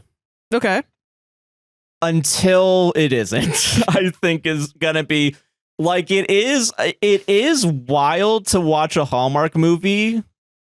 Well shot, well acted. Yeah. And with a story that really could have been kind of amazing for a Hallmark movie. I wouldn't watch this in theaters, right? No, yeah, this is something you put on your TV. Yeah, yeah, and I think this one could have had an actual moral and a lesson to it. Yeah, but because it's Hallmark, they kind of take a left turn at some point, and it's they could have made the left turn at a different point and made a different story based on that, but they didn't. And it kind of ruins the entire movie. Oh. and it actually kind of pissed me off. Like, I was genuinely okay. Because here's my viewing experience. I got 20 minutes into this movie, and I was like, this isn't that bad. Oh no! Like, this is actually like I started looking for other movies just to be safe, and I was like, you know what? It's 5.1 on IMDb. Wait, it was so good that you were like, I'm not going to watch this. I don't want to fucking watch this because what if I can't talk about this? What if I can't? What do you mean you can't talk about a good movie? Yeah, no, God, no. I gotta make it the joke somehow, Sarah. What the hell? But so yeah, I started looking for other ones, but it has 5.1 on IMDb, so I was like, okay, am I gonna be it's just mid. Yeah, maybe it's just mid. Yeah, it's just mid. And I think it is mid compared to other movies, but like it was weirdly working for me in a way that's like frustrating, though, I guess. Yes. Yeah. Well, it was working for me. It wasn't even frustrating. It sounds like it is, Josh. I'm going to be honest with you right now. You're raising your voice. Well, it's frustrating now. Sorry. It's in the moment I wasn't frustrated. I was like, what you can't be like, it wasn't frustrating. I'm not angry. I'm not frustrated right now. Like, that's not how it works, I don't think. Yeah. So I got notes. Okay. I got notes here because there is a plot. There is actual plot to this movie. Right. Which is crazy for me to say. Mm-hmm. So it is about a mom and daughter whose husband's missing in action. Okay. Presumed dead. And they make a lot of points to say that he couldn't survive the thing that he would. That's so funny. Yes. So, okay. It's not funny. But as a person with a dead dad, there's nothing funnier to me than putting in a movie, have a little girl as a dead dad, and a mom has to put her aside and be like, your dad's dead. Fucking dead. He's dead. Well, that's not even how it works. Like, the mom has all of her friends and fiance consistently remind her, hey, he's fucking dead. Tell your daughter your dad is dead. Yeah, and I guess okay, because the conflict with the daughter specifically, there's multiple conflicts in the movie. I gotta give it credit. It's fucked up. Yeah, it is fucked up. It's fucked up, and I should be upset about it. But it's funny. I don't know. It's so fucked up that it's funny to me. No, I get it. Yeah. So I said something similar to this to my British friends, and one of them called me dour. They said, that's quite dour. And I'm like, all right, ouch. So, do you hate me or Jesus? I don't know. I don't think it is. Okay. Am I dour? Am I dour? Okay, so I'm gonna do a lot of callbacks to other movies when I explain this. Mostly one thing I'm gonna keep saying on repeat because the movie has multiple of those moments. Okay, so it's present day, right? Whatever. Mom is a teacher and the founder of the toy drive, and she lives on a military base, and there's a lot of talk of oh, isn't it great, the military people are so kind and nice. Very specifically Marines, and that is technically maybe I think people can be nice. Idea. Yeah, I don't know, but probably some are nice and some are bad. I will say though, there is a moment where they do there's a power outage, and then the dead husband comes up and is like, oh yeah, it was probably the wires were probably done by those fucking sissy army men, and it's like, oh shit, it's all right, I didn't need to hear that. So there's still the how CIA and the FBI don't like each other, and that's how you get 9/11. Right? Yeah. Yeah. So don't worry, that's still in the military. But it feels like propaganda. But that's I mean, it is propaganda because they do go out of their way every time. They don't disparage any of the Marines, Army. I guess fuck them, but we're but also fuck them in a small way. Like a plane flies overhead, and then an eagle flies overhead, but then you hear the Red Hawk sound. Yeah. Yeah. And then America Fuck Yeah plays. Yeah. But yeah, so dead husband, right? And so okay, we have other cast of characters that we do need to care about. She has a sister that's supportive. She has a best friend that she works with that's also supportive, and she has a boyfriend that is also one of the old friends of the dead husband, because they make a point of they've known each other for 11 years at some point, and they have been dating for 11 months or something like that. And so he knows her and they know each other, and that's why he's proposing during this time. Yeah. But also it's weird because they got married around this time, the dead husband and other lady, the lady. Yeah. Yeah. So they have names. Fucking Susan, I think. Yeah. I don't know, fucking Susan, I think. Might be Audrey, actually. Sorry. That's a whole different name. That's a whole different name. I think Susan's the kid and Audrey's the adult. Okay, so Audrey, I feel like that. I don't know why I feel like that should be flipped. It should be flipped. I don't know. Susan feels like I know you gotta, like a kid, Susan is a Susie. I don't think they say Susie. Her name, like, I've birthed a baby, and I'm like, I shall name her Susan. Yes, yeah, quite. Susan, yes. We're no... Baby Susie, you know what I mean? I don't know why. We respect the formal names here in the Marines. Like, I mean, can you imagine giving birth to a baby boy and being like, Jonathan? Yeah. Jonathan, I shall stop call you crying. John. Yeah. Jonathan, can you meet me on the lanai, please? Fetch Jonathan for me, please. Like, that's ding, wild. Ding, ding, ding, ding, yeah. ding, ding. Like, that's, yeah. Yeah. Okay. That's Johnny. Baby Johnny or something. Baby John, yeah. Baby J. Baby J, hell yeah. Yeah. Okay, so Audrey, she's still grief-stricken, of course. Like, they're still, and like, she hasn't really told her kid the ramifications of death, kind of. Like, I think the kid knows, like, he's missing, and like, he's probably dead, but I don't think she really knows what to feel or do about it. When do kids learn about the ramifications of death? I don't know. Maybe it is when it happens. Like, like a pet or something. Yeah. I think that was my first real experience with death, was a pet. Yeah. I think I just fully existentialist it into my mind. I came out knowing I was leaving this world. Yeah. I remember being in the back of a car and thinking about Jesus, thinking about God, because like we had, I think, probably come from church or whatever. Oh yeah. And just being like, when do we go to heaven? And then just being like, wait, so Jesus died for our sins. Am I gonna die? Wait a minute. Hold on. And then I don't even think I asked anybody. I think I just decided that was gonna happen, and I was like 4 years old. Shit, man. Yeah. Just real hardcore. Like fucking... I was just like, oh, fuck. Oh my god, this is... he died, I'm gonna die. Huh. Oh, damn. Jesus, shit. Fuck. I wonder how many people that's how it happened to them, too. Probably, yeah. But, okay. Shut the fuck up. No, it's all good. So, she's kind of is and kind of isn't, like, aware of it, I guess, is the best way to describe it, because... She, I guess maybe the better way is like, because she was younger, like I think 5 or something when he passed away, or presumed passed away, technically, sorry, but passed away.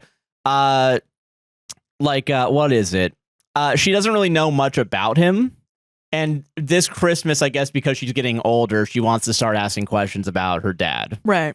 And, the way that they do it in the movie, similar to how you were saying earlier, where it's like, a couple short films. Yeah. It's like she doesn't want to read the regular Christmas bedtime stories or whatever, so she wants to hear stories of dad. Yeah. So then, like, the first one is like they meet at like one of the charity drives that she does, and they immediately fall in love, right? Oh. And like, because she had to make corny jokes to distract everybody while he fixed the lights because the lights weren't working or whatever. Oh, that's cute. Yeah. So they meet, they have and also there's chemistry. Like, there is straight up chemistry with her and the dead husband and her and the current boyfriend / fiance. So she has a boyfriend and fiance. Currently. Yes, she has a boyfriend currently, which wasn't really well described because we did meet him earlier, but they kind of just seemed like friends. So she found out that her husband is AWOL, and then she was like, well, gotta immediately kind of move on. Well, it takes her 2 years to move on in the movie lore, and that's then fine, I'm not I mean, realistically, I'm not judging anybody, but it's like, it does complicate it stuff a little bit. Yeah, okay. So I assume he's coming back. Which is also interesting, yeah. Like, it's this complicated, like, emotional... This is the emotional core of the movie, is her feelings about moving on from her dead husband to this new guy. Yeah. I like that. It is interesting, yeah. I like that. So, okay, so right now she is dating a guy. It wasn't, to me, well explained in the beginning, because they do talk to each other. And, like, I thought originally it was going to be, like, him asking her out on a first date. And, like, know... and then her, like, worrying about it. Yeah, and, like, trying to figure out, like, like, and they talk about, like, the guilt later on, but we'll get to that. Okay. But, like, they're dating, and he's kind of a good father figure also to the daughter. And, like, he's never really a bad guy. And also, neither is her. Like, she's not really a bad guy. Like, there's no assholes in this movie. Yeah, I mean, this is my thing. Like, I think it's a Christmas movie. It can't really end bad.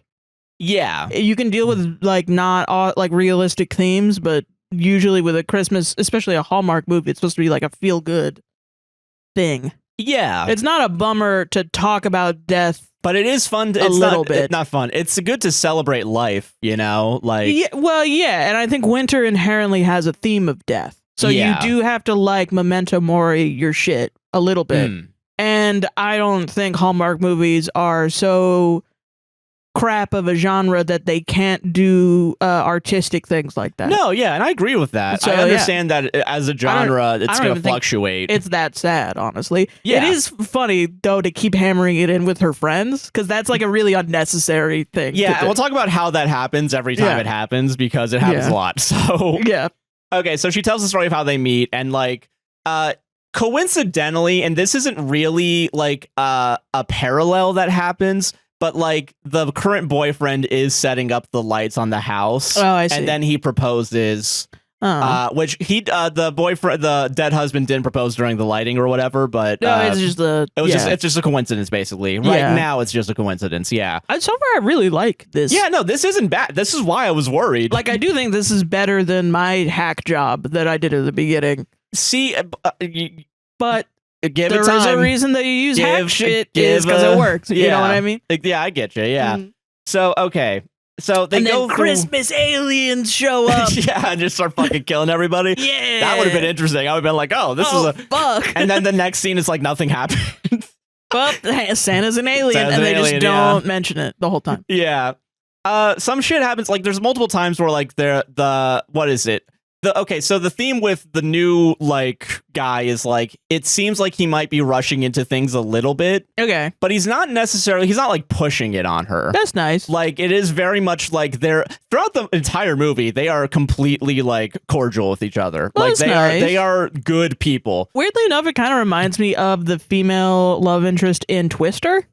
Where the one thing I did like about it was that when she's like, oh, you want to be with your ex-wife because you're not really married to me or her. You're married to chasing tornadoes. You know, the demon spirit tornadoes. Yeah, but she didn't do anything wrong. You know what I mean? Like, she's not really, but she doesn't like. It's not like her vibe is bad. It's that these people are fucking crazy. Yes. And she is normal. Yeah. And she's like, I gotta go. I'm sorry.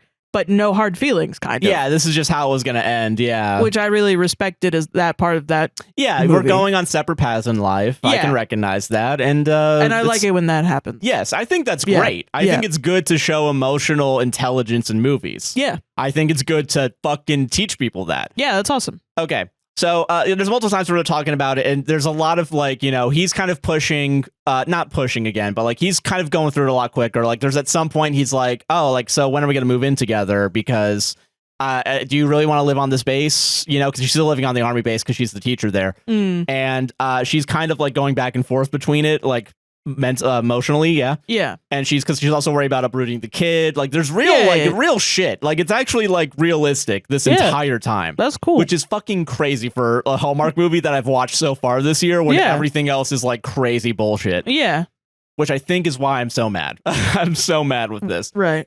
So next story she tells the kid is like, okay, so it's about how they got engaged, because they make a point that at some point they lost his ornament that he made, because they like, I guess in all Christmas movies they all love Christmas, and like they make a point about like the best things happen around Christmas time. This is the second movie where there's a Christmas ornament like MacGuffin. Yes. What the fuck is going on? I will say with this one, at least, it's gonna be resolved real fucking quick. Oh, okay. Well, so that's kind of frustrating already.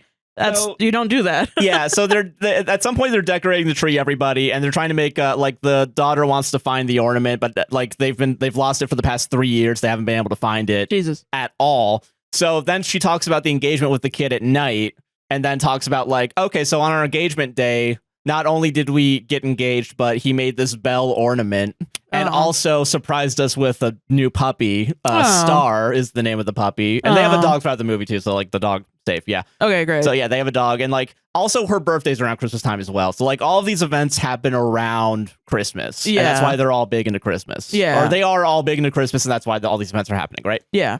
Man, you really had to plan out like fucking in March, huh? Okay, sorry. we have to fuck. right now. Or else we're not going to be close enough to Christmas. Or else our baby isn't going to be a Christmas baby. She's going to be a New Year's baby? That's not the same. I know you get money if you're the first baby born in the year, but I don't give a fuck. I don't give a shit. Let's get this shit. 25th, baby. Let's go. Sorry, That's where my mind went. That is a funny, You gotta have a thought about fucking. You gotta have a thought. You're crazy. But man. Yeah, no. So like they what is it? She tells a story about the engagement. It's cute. It's nice. Whatever. Next morning, Star happens to find the ornament under the couch. And the lady's like, that's so weird. I've looked under there millions of times. I mean, I can't talk because we don't clean our house that often. And then sometimes random shit just pops up. Yeah, it's like, I've been missing that for years. But also, like, that's bad. You didn't clean your apartment? Apparently. You didn't clean under your couch for 3 years? Actually. Yeah, no, apparently she's looked under the couch. So Christmas magic. Yeah, so with Christmas magic, we have the first sign of like, ooh, the husband's looking down on us, right? Oh, yeah. Yeah, right? And so she starts slowly seeing more and more things about his husband as the movie progresses. During this phase of the Christmas magic, like she sees someone wearing like the exact same jacket that he was wearing, and it, like from the back it looks like him, but then turns around and it's not him. Oh, sheesh. They're doing a couple other things because like they're doing the toy drive or whatever, right? And that's like they're outside and they're seeing all this, and the fiance is starting to notice like, and he's not a dick about it. He's very much just like, hey, what's going on? Yeah. And they have a talk about it at some point where it's like, it's probably because I was talking to my kid about her dad, but I've been thinking about him more often. And he's just like, no, I understand. Like, yeah, take your time. You're good. Yeah, he's a good guy. Like, awesome. And he's not going to be a bad guy by the end of the movie as well. I'll spoil that at least. That's good, yeah. And she's not... There are multiple times, though, in the movie where, like, he's having more doubts as he realizes she's having doubts, and he talks to his best friend character, and he does kind of the thing that happens in the first movie we talked about, the dog tale, where it's like, yeah, I don't know, she's talking about her dead husband a bunch. Is she a bitch? Or, like, is she, like... Motherfucker, she's grieving, you idiot. Does she not love me anymore? Oh, my God. I mean, I guess that is real, but it's also like, okay... Yeah, I don't know. Obviously in a more mild way than I'm saying it. Yeah, but it is like she's like, I don't know. I think she's having doubts. She's having cold feet. I don't know what to do. And then the best friend has to be yeah, like. But well, also, I mean, it's annoying. Yeah, but I get it. But But they do that like twice in the movie. They have that conversation. But then they also have the flip side of that, where whenever a friend comes up to talk to her about her dead husband, the friend doesn't do it. She herself is like, I don't know, am I going crazy? Am I being a bitch right now? Like, it's like weird. And like everyone around kind of is like simultaneously being like, nah, you're fucking crazy right now. And also like, it's okay to be feeling these things. And then, like, it's weird.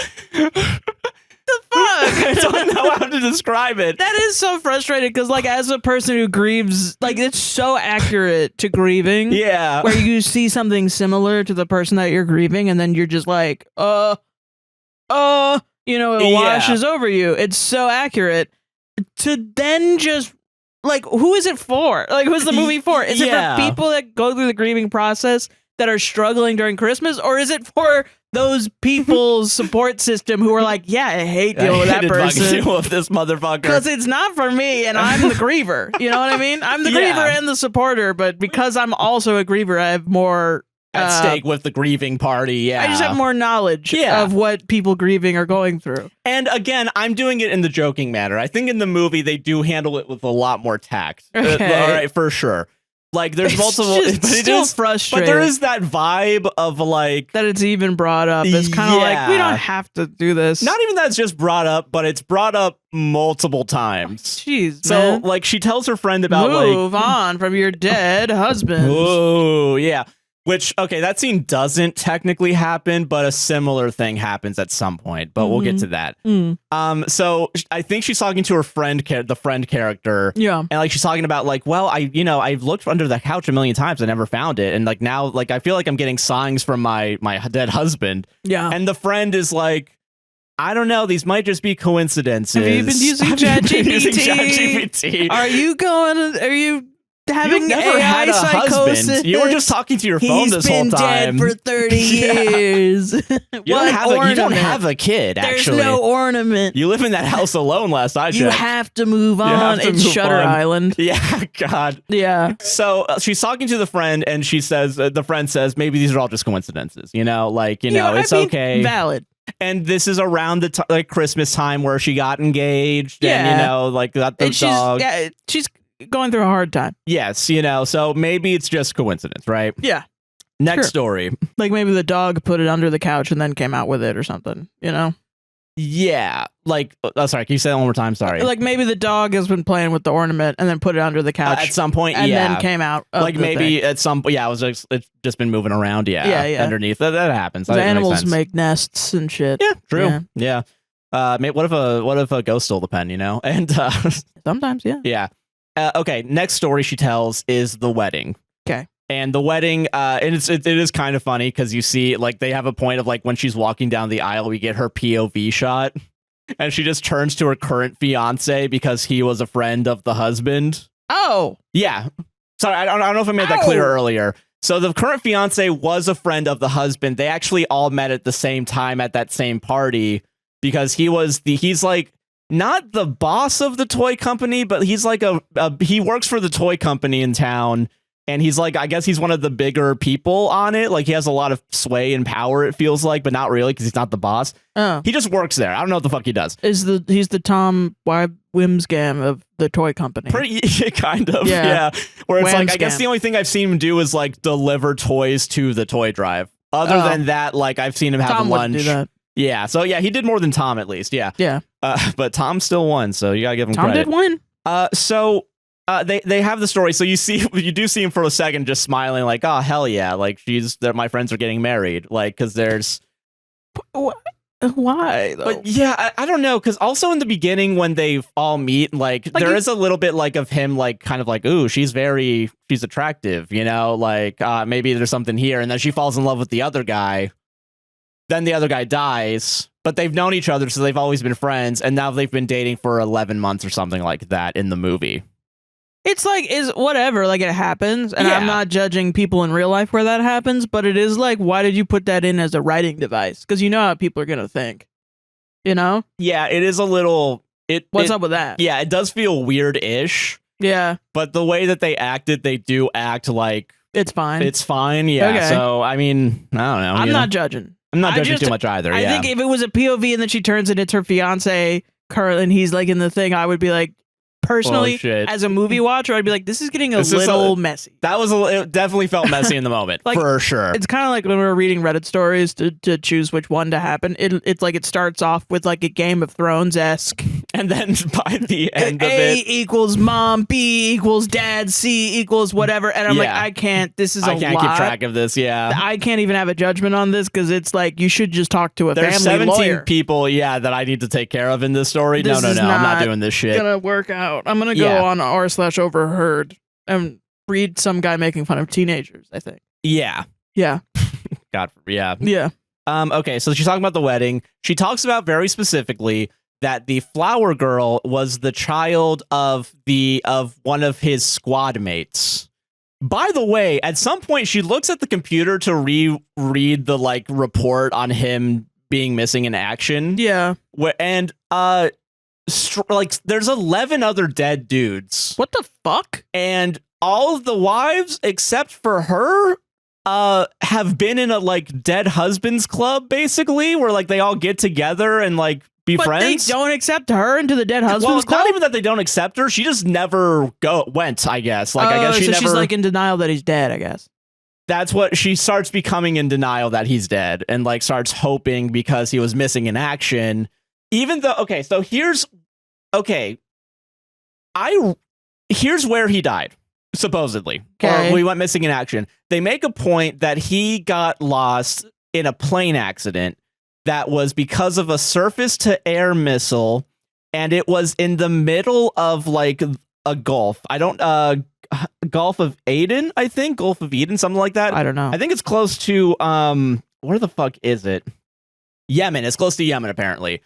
So We have real socio-political discussions. Wait a minute. Okay. Hold on. I'm now realizing this movie came out 3 years ago. Also, if he's not dead, motherfucking. Sorry, yeah. We'll see what stays in that part. We'll see what's going on. We'll see what keeps us alive for long enough to not, to see Christmas this year. So he was on a mission, or he was just traveling over. Traveling over Yemen. Yeah, or I'm not doing anything. Not even over Yemen, over a gulf next to Yemen that very specifically is like miles out. Like it's in the middle of fucking nowhere, this gulf. And like this gulf, the part where the plane crashed. It's a gulf. It has to have land next to it. But it's like if in order for him to have survived, which is by the way told by the general of the camp to the lady, is like, yeah, he probably got washed out by the tide because he was in the middle of fucking the Gulf. But he's Josh Hutcherson. And he's been taking swimming lessons since he was 7 years old. So he's able to swim for miles, I guess? Yeah. Yep. So, like, the only problem is he's cheating on you with some girl that left her house in the UK by rowboat. And now is in the middle of the ocean somewhere. Is now in an island. That is true. Yeah. This movie would have been better if it was Josh Hutcherson. I agree with that. Yeah. Your husband's in the middle of in an island going, help. Yeah. But no, they needed a hunk to fucking.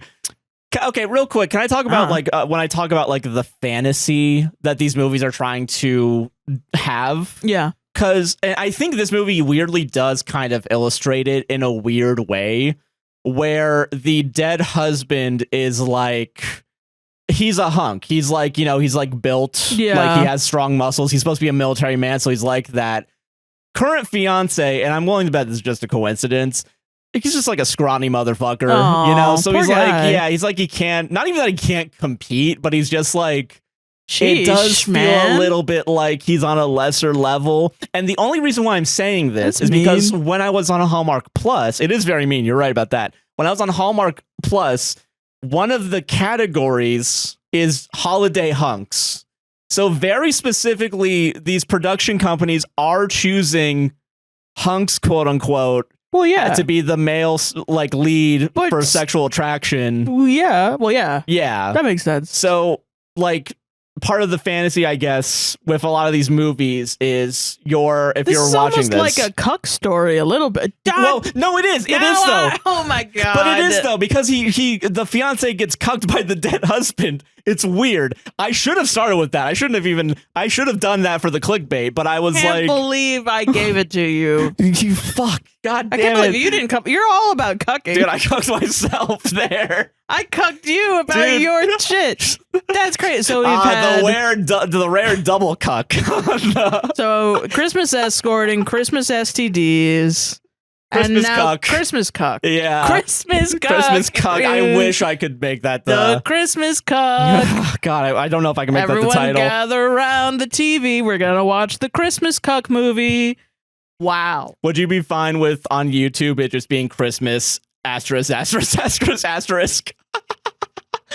And then you have to figure out what it is. Christmas shit, Christmas fuck. Yeah, like what the fuck could it be? Christmas see you next Tuesday. Like, oh, what the hell? That would be funny. I think people would think see you next Tuesday because it does start with a C. Yeah. Yeah. Okay. They don't even know that it's cuck, and that also comes with a C. Yeah. Like where do we learn the title of this? Deep breath. Okay. Oh shit. I can't believe this is a fucking theme. It's weird. Right? It's so weird. I guess part of the fantasy like is porn. It's kind like of the movies are kind of like porn. A little bit, yeah. It is like an emotional porn. Yeah. And I'm like, I mean, do what you gotta do. I don't care. Maybe movies are all porn. Maybe everything's porn. That's a discussion we should be having. But no, I think porn is of the devil. So we gotta close all the movie theaters now. Shit. Fuck. Okay. She's discussing the wedding. I think that's where we're at. Okay. Tells the story of the wedding. They make a point that the flower girl is the daughter of one of the husband's friends and their wife. Mm-hmm. And mind you, because he was in the squadron, he's also dead. Yeah. Which is confirmed. And she also makes a point to say that she hasn't seen the wife and the daughter since the wedding, I think. But also, I think she says at some point, like, they haven't seen each other since the accident, like, since the surface to air hit the plane. Jesus. Because she does say that, like, oh, she must be, like, a teenager now. And she is a teenager now when they meet up. But also, the last time she would have seen him probably would still have been kind of close to a teenager, at least, because it's only 3 years. But I don't know. It's whatever. Yeah. So she goes if she had gone to the fucking Dead Husbands Club. Yeah, she would know for sure. Yeah. So she goes to a coffee shop. Victim blaming a woman. Yeah, victim blaming. His husband died. Yeah, just fucking just keep up with your emails. That's my bad. Yeah. I shouldn't be doing that. Why aren't you checking your phone? Like, come on. She doesn't exist. You don't go on Facebook? She's not real. She's a character in a movie, all right. You don't go on Facebook and... Calm down. Yeah. An RSVP for the Dead Husbands Club. Yeah, I keep poking you. Come on. Come on, let's go. Every time somebody tells me that they have a dead dad, I go, oh, join the club. Join the club. I go, yeah. And that was stolen valor on my end. Sorry, I didn't mean to. No, it's okay. And I really should start one. That would be fun. Yeah, I think it'd be fun. But okay. Yeah, she hasn't seen at least for sure the wife in at least 3 years, right? The wife of one of the dead guys, right? All right. One of the dead fucks, and she goes to the coffee shop, and what do you know? She's there. Yeah. And they have a talk. And then also, okay, so this is important, weirdly. Yeah. Because this is the start of him being like, oh, does she have cold feet? Blah, blah, blah. Right. So she sits down, they talk, never brings up that she has a fiance until he comes out like 3 minutes after they start talking. Which, by the way, it's only been like 3 minutes and they're talking about their dead husbands. So, like, I don't really... It feels weird. It does feel weird. Yeah. But, like, I feel like the movie wants me to not like her. Weirdly, though, the movie doesn't really paint her in a bad light, in my opinion. Okay. Well, compared to... This might just be your misogyny coming out that's maybe. Making me feel like or it's my misogyny attaching onto your misogyny, making me not like the only woman in a movie. Yeah, well, also, not even the only woman. There are other women in the movie. Well, yeah, but the only woman you're talking about. Yeah, that's fair. Yeah, you're right. Really? Okay. But yeah, so she talks about it. They're a little bit like, it's not as bad as in other movies that we've talked about for Christmasplains. Yeah. Where very explicitly any of the conflict that happens 20 minutes before the movie ends is somehow the woman's fault. Right. In this one, they don't really imply it's her fault. Yeah. Because it isn't. Yeah. She's grieving. Right. They also go out of their way, not go out of their way, but they do say that the fiance isn't at fault either, because it's just kind of how shit happens. Yeah. It's just kind of how everything is. But it does feel a little bit like...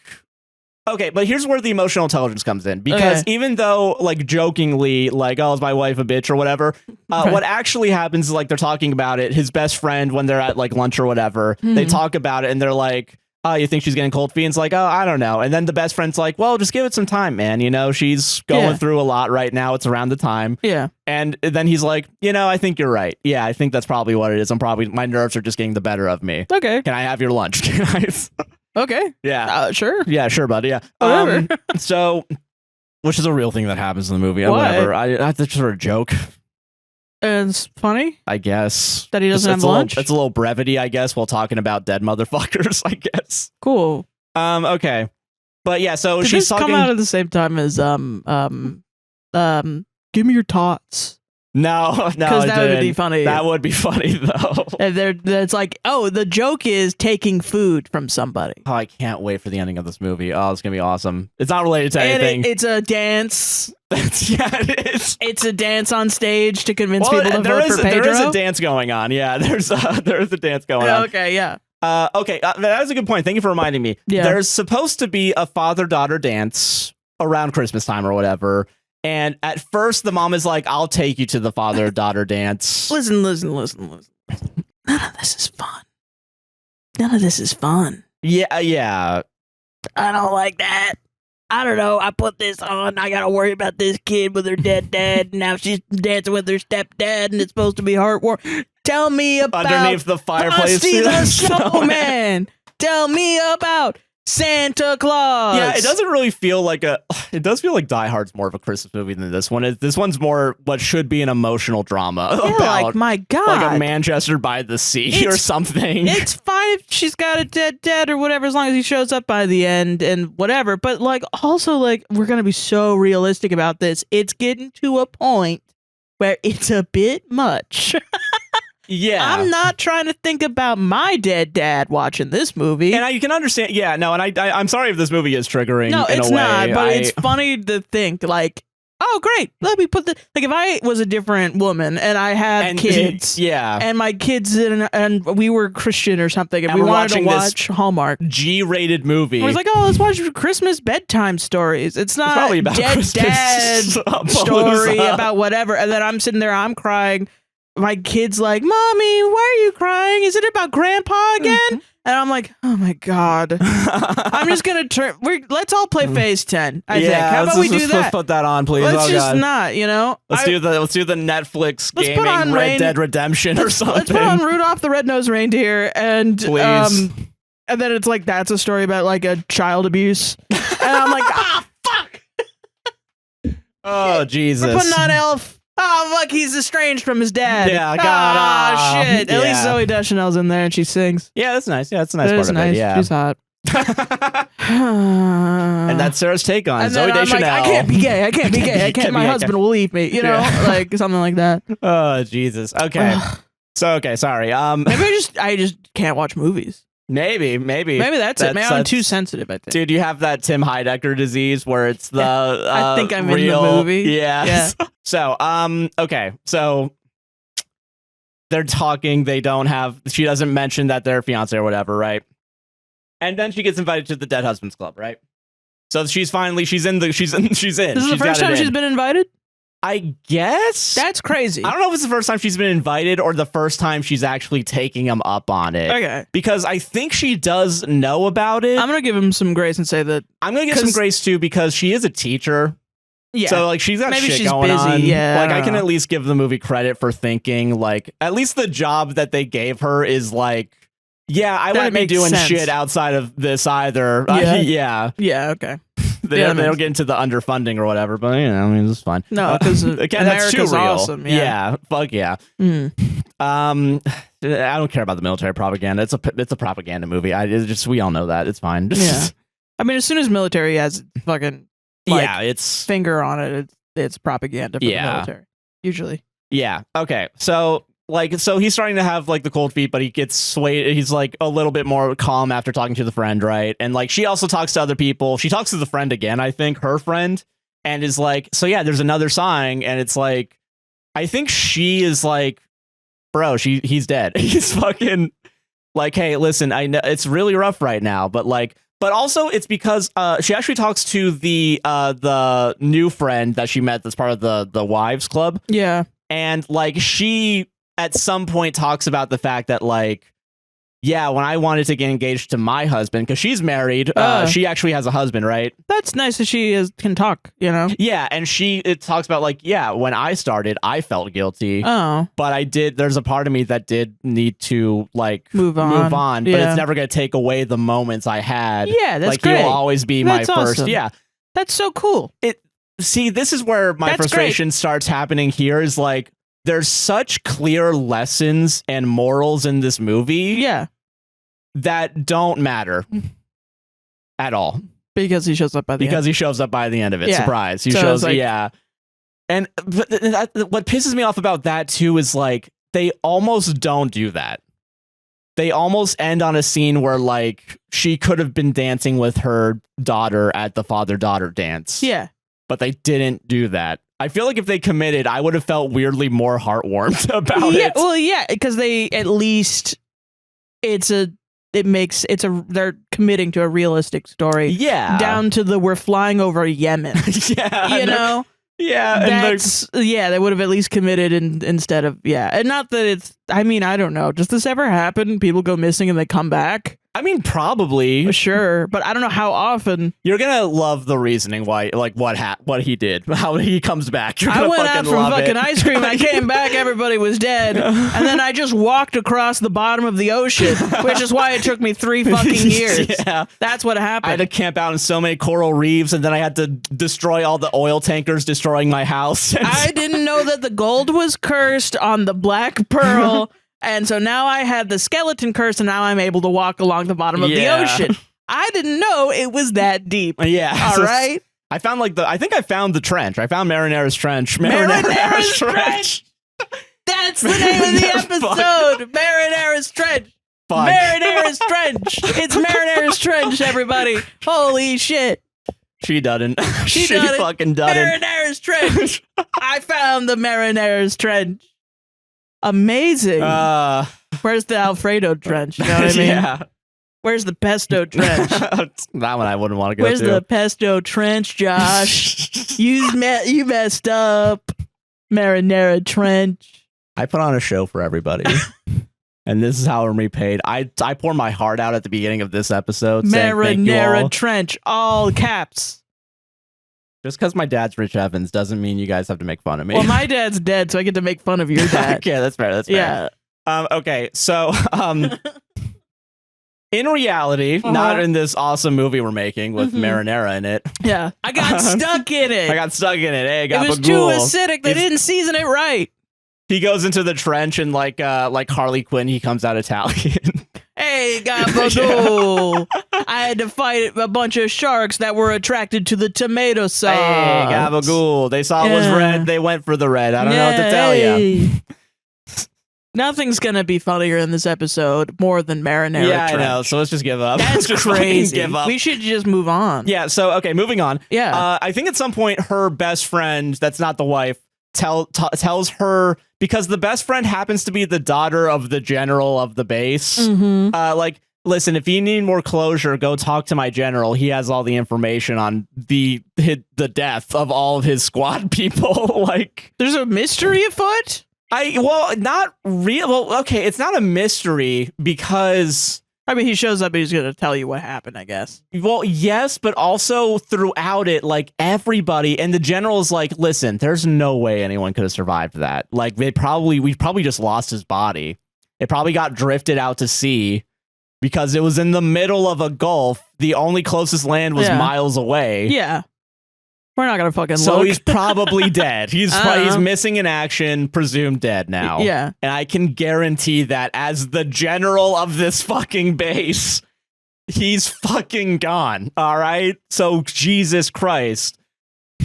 And she's like, okay. And then, all right, well, back to teaching. Bye-bye, yeah. Yeah. Also, there is a cute moment between the daughter and the now fiance, that's there now, where it's like he offers to like take her to the daddy-daughter dance. Yeah. And she says yes. Because also he's like, he's not shitty to her. Like he gives her a gift and stuff. And That's is like, nice. And also I think he does ask like her as well after proposing, like, hey, listen, I want to be here for you. Yeah. I got you like a little necklace or something, you know, to like. That's cute. And yeah, I want you to know that I care for you as much as anyone else would, you know? Aww, yeah. So that's very cute. So like he's being nice. He's being a nice dad, right?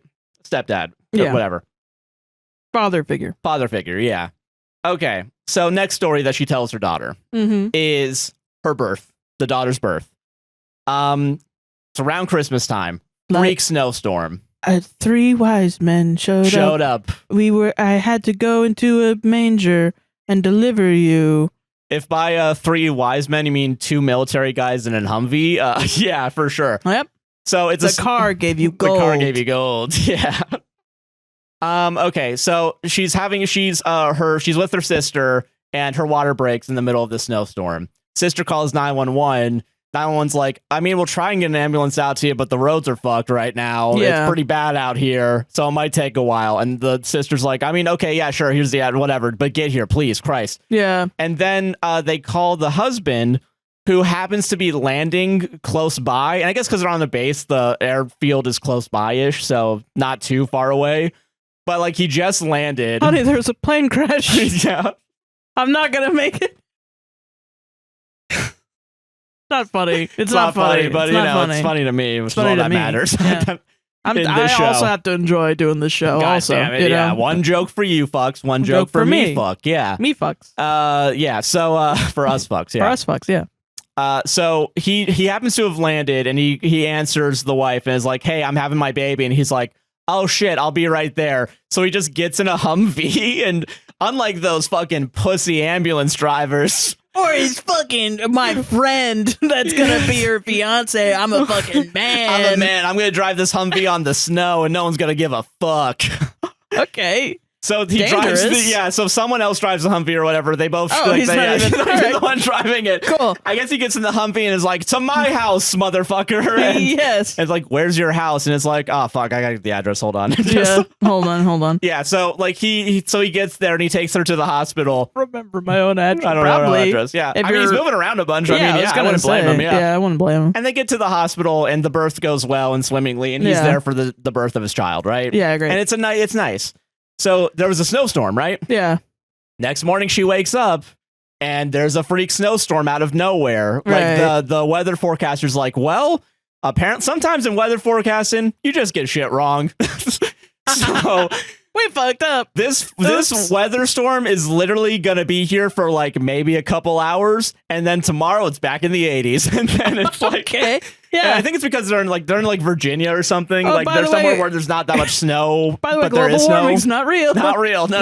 No. Cool. Join the army. Join the So- army. No, don't join the army. Those guys are pussies. Those are Marines. Sorry. Hold on. Fly Fuck. over Yemen for no reason. Yeah. I do want to give. It is funny in the movie in the moment. For this story and the other two stories right before it, she looks like she has the realization of, wait a minute, my dead husband had something similar to this, and it just fades to commercial. So it's like it just has like her like astounded face, like, huh? And then like freezing on that and fading to black. I will say that is like a valid. Sometimes I'll be like, oh, I mean, it's yeah, a cliffhanger. I'm not going to complain too much. It's a valid feeling, I think, when you're grieving someone. Is sometimes you just learn more about other people, and then you kind of attribute. You're like, oh wait, that's probably when my dad did that, and then you're like, oh, or like, interesting. But I don't know. I guess played up for laughs or a movie on TV would be like, what? Yeah. Yeah. Tim Allen has ruined all TV shows. Yeah. Yeah. Okay. So it's her birthday. It's the daughter's birthday now, and the fiance cuts up the cake. Right. As he cuts up the cake, we look down, which I will say is an interesting shot. It wasn't lined up properly, but it was still interesting. Okay. It starts on him, fades down to the cake. It crosses off to the same cake, but it's slightly moved. Oh, okay. And then it goes back up to the dead husband. So she's like thinking like her dead husband's kind of like popping up now just in him. Right. And he can also tells like, hey, is everything okay? Like, but he doesn't bring it up in the moment. They go to like a Christmas party later and they're like, hey, can we talk later or whatever? Yeah. Yeah. Okay. Yeah. They go to a Christmas party. You have to stop thinking about your dead husband. Stop thinking about it. I can tell. Yeah. They don't go that far, at least. Stop policing about your dead husband. Yeah. Stop grieving right now. Yeah. Okay. So, It's annoying to me. At the Christmas party, the boss does a shitty joke, and like she answers the joke, and that also is a reminder of her husband because they met because she was doing shitty joke, and they like shitty jokes or whatever. And like it is funny because like the fiance's like, sorry about my boss. He does cruddy little jokes or whatever, and she's like, well, I liked it. So tension. Right. Yeah. Things are not good, and then Yeah. and then they separate. Like I think she goes to the bathroom, and then he goes to his friend and is like, yeah, my fiance likes She's this not agreeing joke. with literally everything that I'm saying. She's secretly a What's bitch. going on? Is she secretly a bitch? Like what the hell?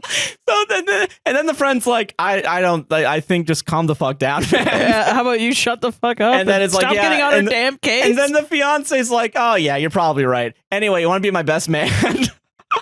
So like, I think the wedding's still going on, but you still okay. And they're like, my man. And then they do the what is it? The Predator two dudes handshaking. The Yeah. like two arms. Hold on. I assume that meme's from Predator. Yeah, I don't remember which movie. Yeah. I don't actually Whatever remember. Arnold Schwarzenegger, awesome action film I haven't Terminator? watched. Yeah, probably not Terminator. Okay, then I'll fuck myself. That's Sarah, he wears a jacket in that one. Oh, I'm sorry. Okay, sorry. Okay, so there's also as part of the like throughout the movie, there's like, you know, how I talked about like he's talking about moving in together. At some point he says like, what if we get married in June? And like they're like, and he kind of brings it up first, and like she's like kind of just goes along with it. It's not Christmas. They don't do that, thankfully. They don't like get engaged. You want to get married in June? That's not me, because I only want to get married at Christmas time. Yeah. God, no, but like, so it's like, you know, we'll have the wedding in June, and we'll figure out we're gonna go to Florida for the honeymoon. Yay, Florida! And where you go to die. Where you go to die. And I think that's also, I think they actually say that for retirement instead, not actually the honeymoon. Fucking hilarious. Let's retire in Florida. Yeah. Fucking Villages ass propaganda. Also, fucking Naples ass propaganda. So she has another story for the kid. And this one's the last time. Okay, also too many stories. This is a lot of stories. Too many stories. We're at like 5? This is 5? I think so, yeah. That's too much. 3 max. Yeah. So 5 is too many. The last story is the last time she spoke to her husband. But stop. I know, isn't it fucking crazy? Okay, she talks about the last time they talked, and it was over like Skype or something, like because he was deployed, and he's talking about like, oh yeah, we're moving on a plane today. And we're gonna it's literally the fucking day, man. It's crazy. It's and like he's trying to tell her that like, oh, I left something secret for you in your something, but like the signal starts going bad out of nowhere, and they just disconnect mid-sentence. And that's the last time they talk to each other. It's only like 2 seconds. Isn't it? It's really, this movie's fucking hardcore. And you're saying this to your daughter? Yeah. Yeah, it's a little wild. This movie's hard fucking core, man. This movie should have been called therapy. Yeah, everyone needs it. Should be free for everyone. Medicare for all. A winning argument. A winning argument. I don't think I'm going to do this one. There is a movie that I saw that was like, the entire title was Time to Go Back Home for the Holidays. Like the entire sentence of it. I'm like, go fuck yourself. So real, yeah. Yeah. A Star Wars story. A Star Wars story. Oh. So she tells him that, right? She finds a note in her journal. Don't do that to your kid, man. Crazy. I'm sorry. It's crazy. Your 8-year-old kid. Yeah. And it sucks. Like, and I know you got to tell your kids stuff eventually, but it is like you're kind of hammering it in right now. Yeah, like that kid's not gonna grow up and be like, then my mom told me this fucking horrible shit about my dad dying. Like immediately. I just asked, and she was like, all right. She should have thought a little bit more, maybe. I don't know. And it's like also, I mean, you know, she's in like a pretty, like they did a good ramp up of the grief to where she's probably not thinking straight, you know? Yeah. And it's probably just like she can't not think about it. Well, and I guess the not thinking straight is shown by like she's imagining seeing her husband and everything. Yeah. Which is not invalidated by the movie when the wife says like, no, same thing happened to me. Like it's part of the grieving process. Yeah. That's very much validated, which I think is great. I think that's a great way to do it. And it doesn't show like somebody, but it is like you can hurt others while you are also hurt. You know that's what fair. I mean? Yeah, I understand that. Because it's not that the kid shouldn't be told this; it's that it's probably inappropriate. Yeah, and it's like, what details do you share right before bed? Like I don't think we're thinking about that. Anyway, part. night, kid. Good night, kid. Like that's wild. I don't know how they got out of that one. I don't remember how how they were like, oh, I'm good to sleep now, Mom. I guess what's frustrating to me is I feel like I can't judge the characters in this movie because it's so real. Yeah. That I'm like, it's a movie though. But weirdly, I guess for me, the fact that it's so real is what works for me. Yeah. And I think that's cool. But I'm also like, I don't know. The framing of this is it's a Hallmark movie. And that is, I agree with that though, because if it's supposed to be something on in the background, it's some crazy shit. It's called Bedtime Christmas Stories or whatever. You would think Frosty the Snowman might show up. And it's like, maybe there's like a B plot that's like something that's going to be whatever. Yeah. And these are just kids' stories that where like maybe the mom is trying to say some sort of metaphorical like thing. Like, it shouldn't be I don't know, this feels like the too much of like, okay, we have to do this completely correct, and therefore we have to make it the main focal point of the story. Yeah. And it's like, well, is this even a Christmas story at this point? Fuck, how do we make this a Christmas story? This is kind of just a story. Let's negate everything we've done to make this a Christmas story. That happens around. It's kind of the nega. What the fuck is it called? Die Hard. Where it's like, that is not. It was not intended to be a Christmas movie. But the culture has decided it's a Christmas movie because it is a Christmas movie. Yeah. That has the tone of a Christmas movie. Yeah. If you watch it, like, it is like the guy wins, the bad guy loses. It's kind of magic. And the way that the guy does it, he's, someone saves the motherfucking day. It's a bit crazy. And a guy fucking ends the movie with like a whole family unit. He starts off as a fractured family unit and he ends it as a whole family unit. And the bad guy's fucking dead. Yeah. And it's an adult Christmas story. This is like something that you should be able to put on around the kids. But no, and you shouldn't. Not. You should not. This should be in an indie film festival. Yeah. Like, this should be an A24 movie. This is not. And I think I'm not judging it completely because it's like, if this is your passion project, you'll do anything to get it made. Which, don't get me wrong, I think this is a good movie up until the end. Yeah. I think this is a well-made and like interesting movie. It has to decide that it's about Christmas. Yeah. So it's like tonally it's not, but then it is at the end of it. So I'm like, I'm all dressed up for Christmas time. And you're watching Christmas bedtime stories. And it's not Christmas bedtime stories. It's the Christmas stories about this one lady's dead husband. Yeah. And I'm like, well, okay, I didn't sign up for this. Yeah. So like, it's wild. It's wild. Yeah, I'm just I'm not in the Christmas mood anymore. Yeah. I guess I'll go to sleep and don't cry. Worry. You'll be in the Christmas mood right at the end of it. Don't worry. Because Santa Claus shows up, right? And he's like, here's your husband. He's in a box. And he's like, yay! That would have, weirdly, I would have loved the movie more if they just went like completely fucking bullshit. Yeah, that would have been awesome. If they just went completely, this is what you fuckers want. You don't want art. You just want a motherfucker from the military to show up. Weirdly enough, I would be like, hell yeah. Wait a minute. It's the y'all don't want to listen to me. You just want to dance. The painting of the frame of the painting is now telling me another new moral. Yeah. Fuck you. Yeah. It's great. Get a little punk rock movie. Get a little punk rock.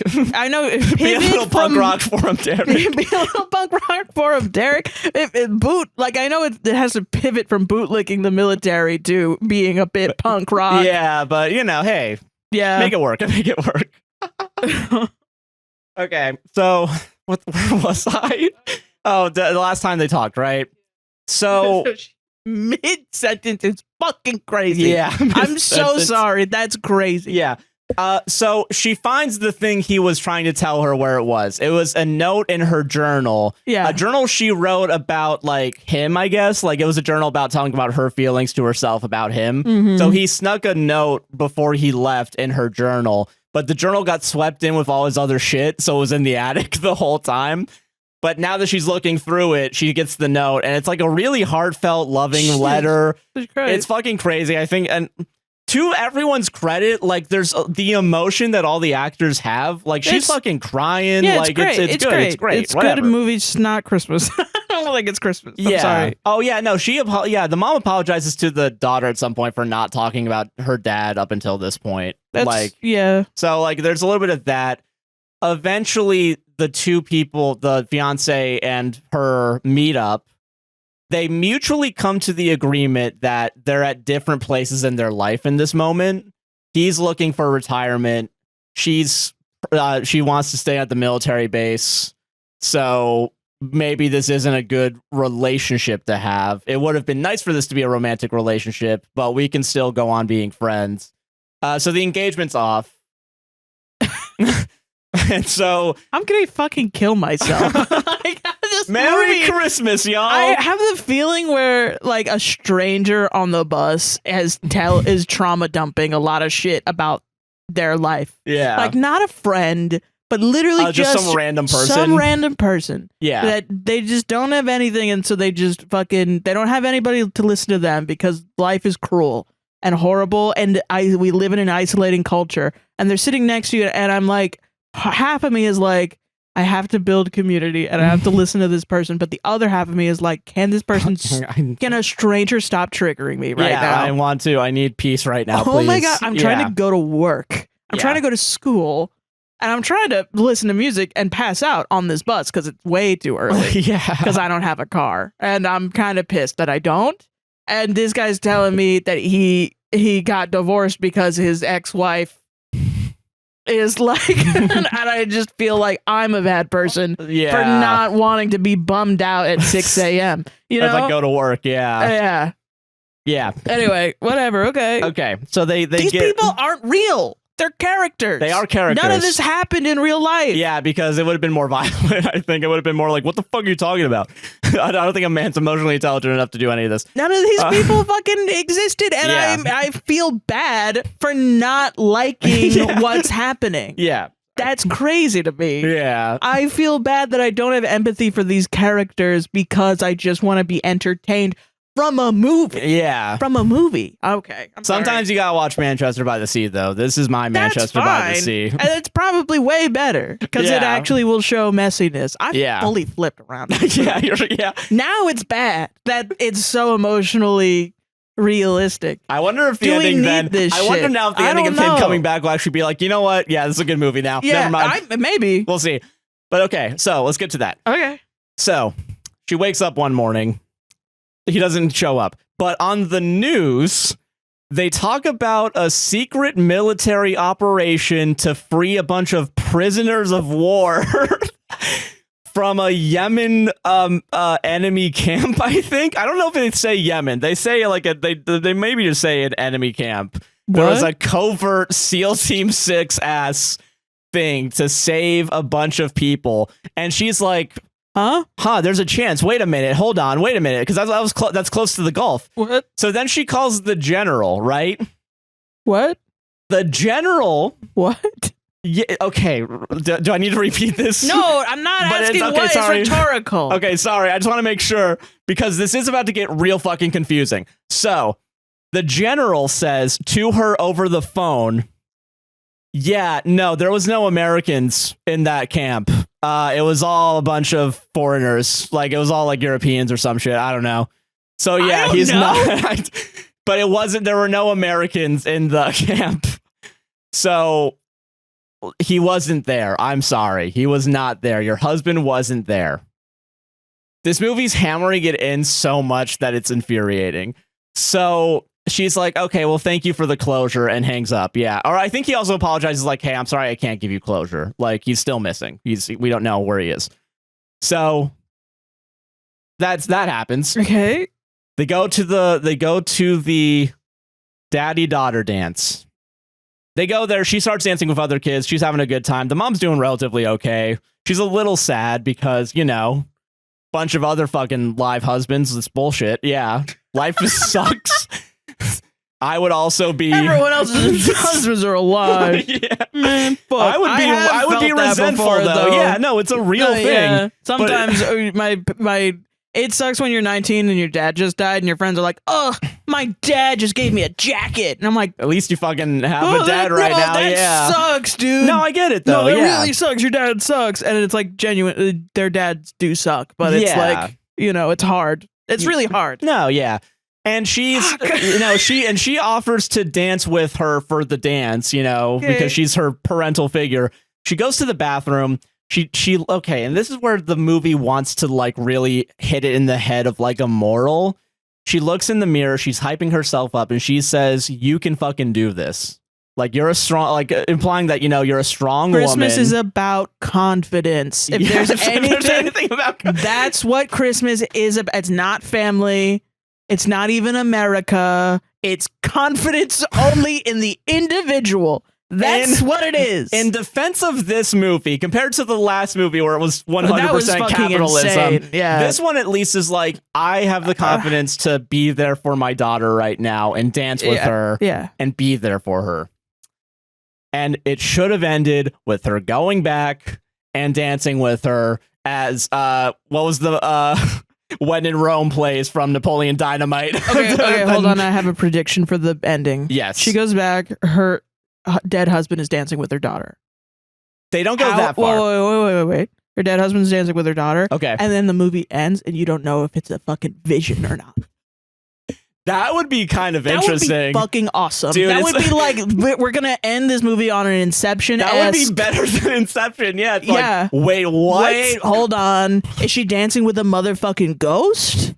We don't know. What if it was like she looks at like the doorway and it's like in Empire Strikes Back or like the Star Wars movie. He's like, it's like maybe he's a ghost, maybe not. Maybe but then not. like they just like smile and nod at each other and then he walks away. We ended like the talented Mr. Ripley, where Will Smith is.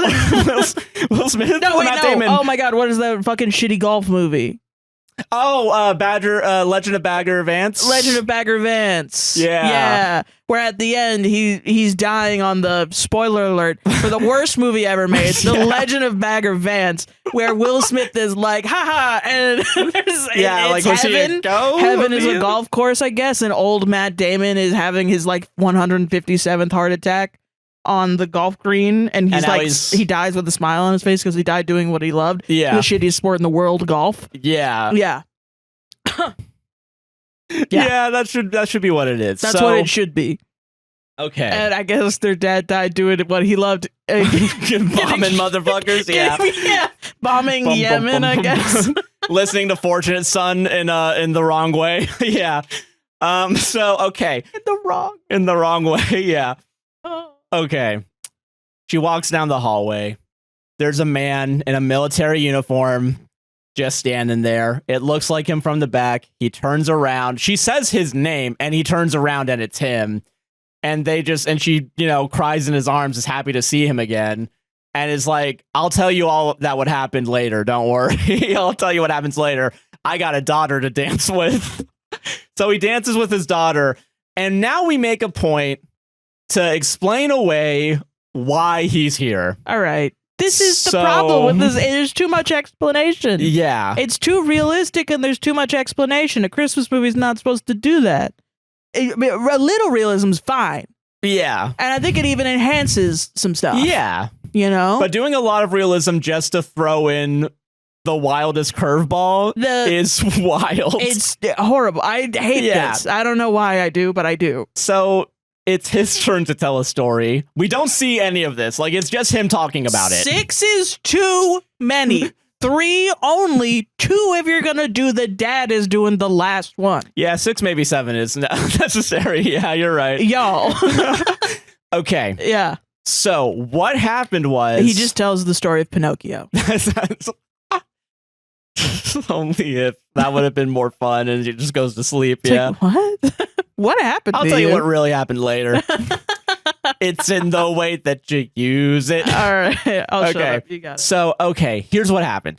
He was captured in the bombing of his plane, apparently. So he was a prisoner of war for 3 fucking years. The prison, the camp, the raid area, the place he was at got raided. He didn't know it was Americans raiding, so he just fucking leaves and escapes, not realizing the Americans were there to save him. And I guess he got on a plane and then showed up. That's all that happens. That's why he wasn't found during that raid, is because he just fucking bounced and left because he didn't know what was going on. So he just left the camp and then showed up. So the writers were just like, I don't know. I don't know.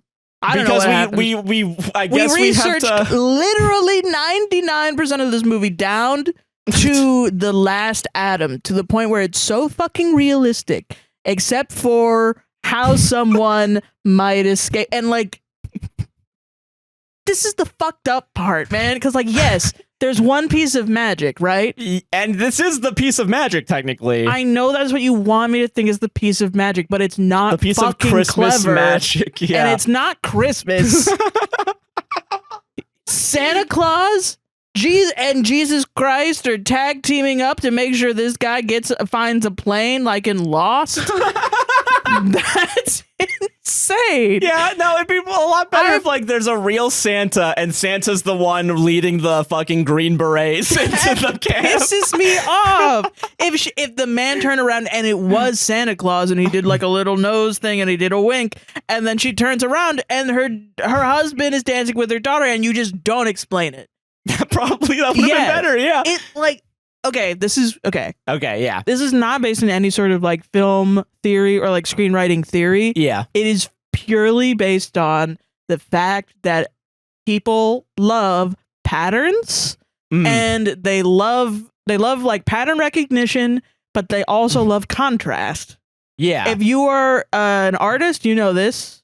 If you're a musician, you know this. People like when shit is one way and you hear it twice. And then you do a different thing. And it's like, ooh, interesting. People enjoy that. Yeah. You cannot have the same thing for the whole fucking time. And that's with every single art piece. And the people that try to do that, they are trying to do something quite difficult. Yeah. You know, and you should appreciate that. However, this is not good. It's still kind of, I don't know. That's why it's so annoying, is that it's the same way the entire time. And the piece of magic is still explained. You don't explain the piece of magic.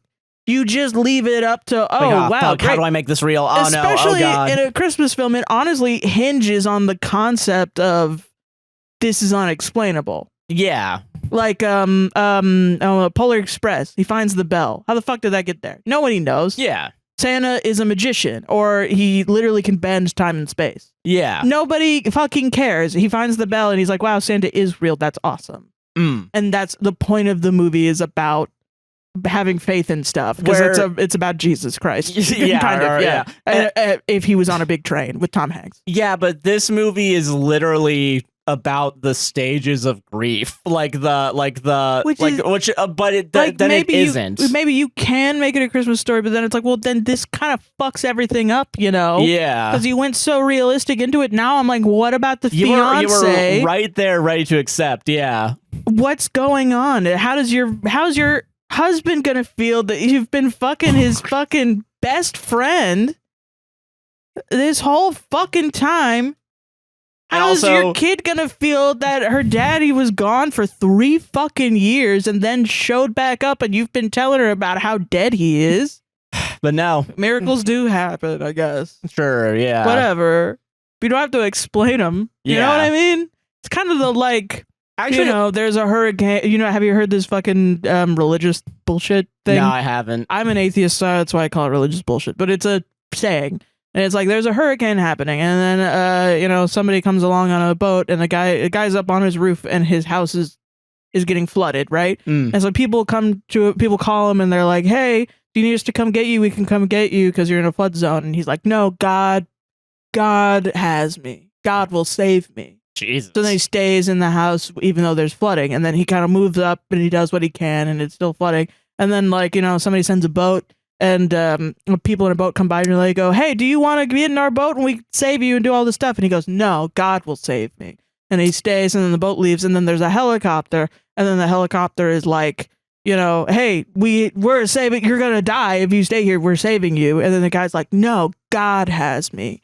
God will save me. God's got me. And the helicopter leaves, and then the guy dies in a flood. And he goes up to heaven and he goes, why didn't you save me, God? And then God's like, I sent you a phone call. I sent you a boat. I sent you a fucking helicopter. I think I have heard of this. Yeah. It's a very classic thing where it's like, yeah, don't like believe in like actual, like the transcendental miracles. Yeah. The miracles happen in real life. If every it's day happening in front of you. People. I send you people. I don't send people make you shit happen. Yeah. Magic. Yeah. But it's also a fucking movie where magic can happen.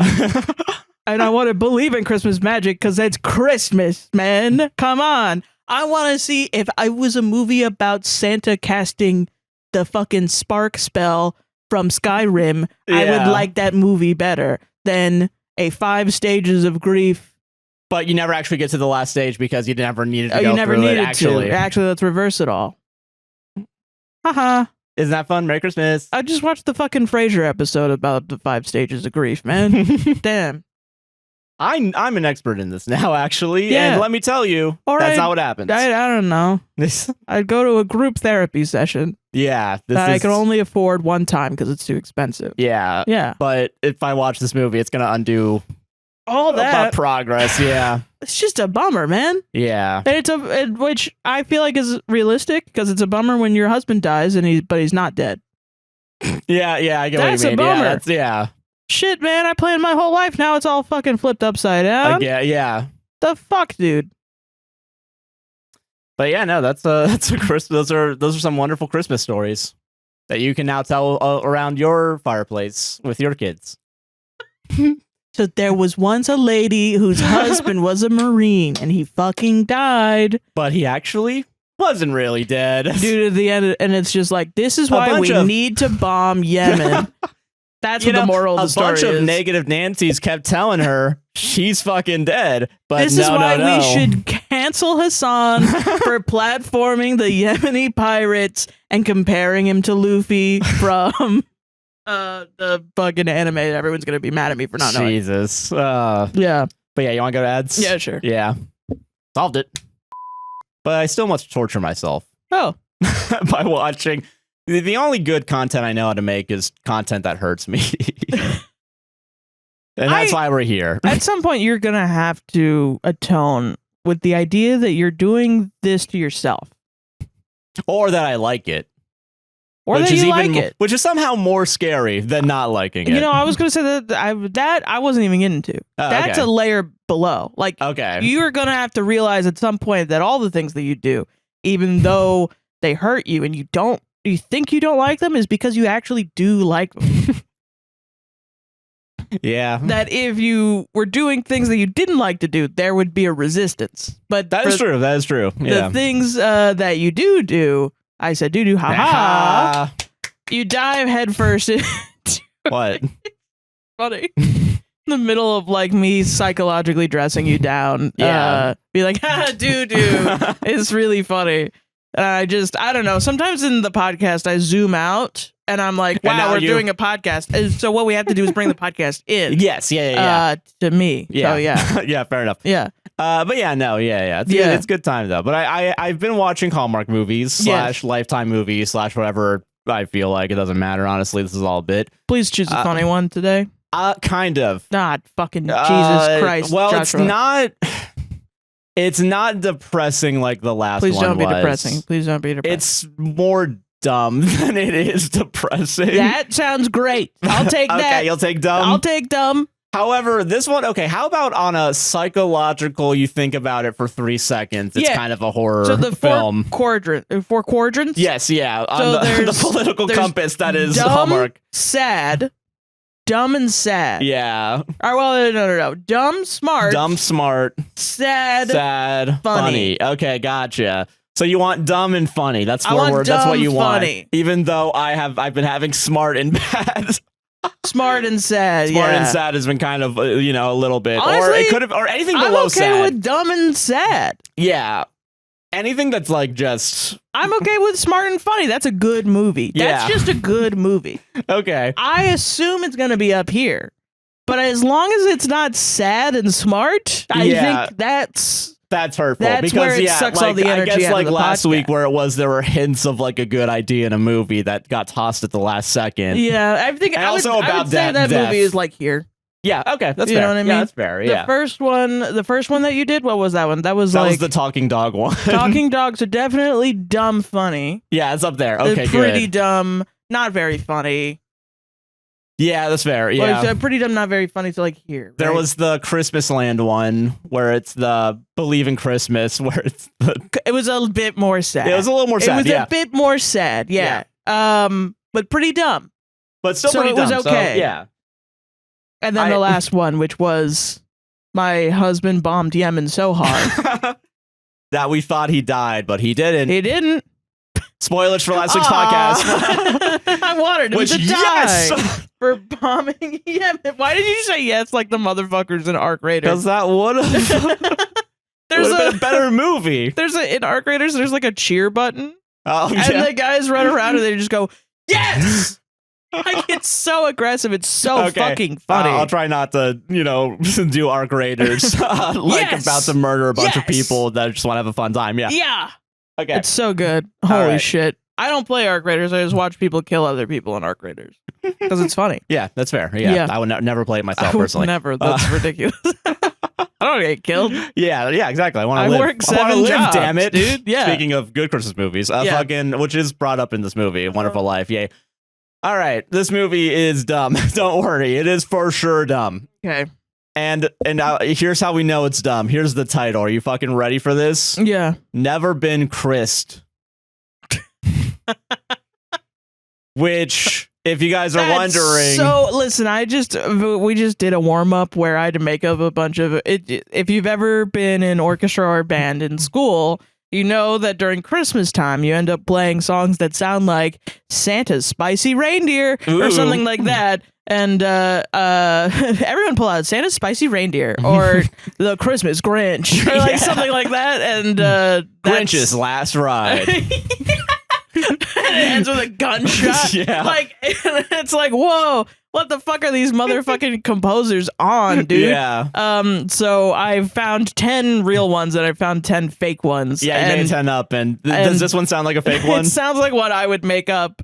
So I can't even really make fun of it for being titled Never Been Christ. Yeah, I can't even make fun of it because I made up some shit like, oh God, what was it called?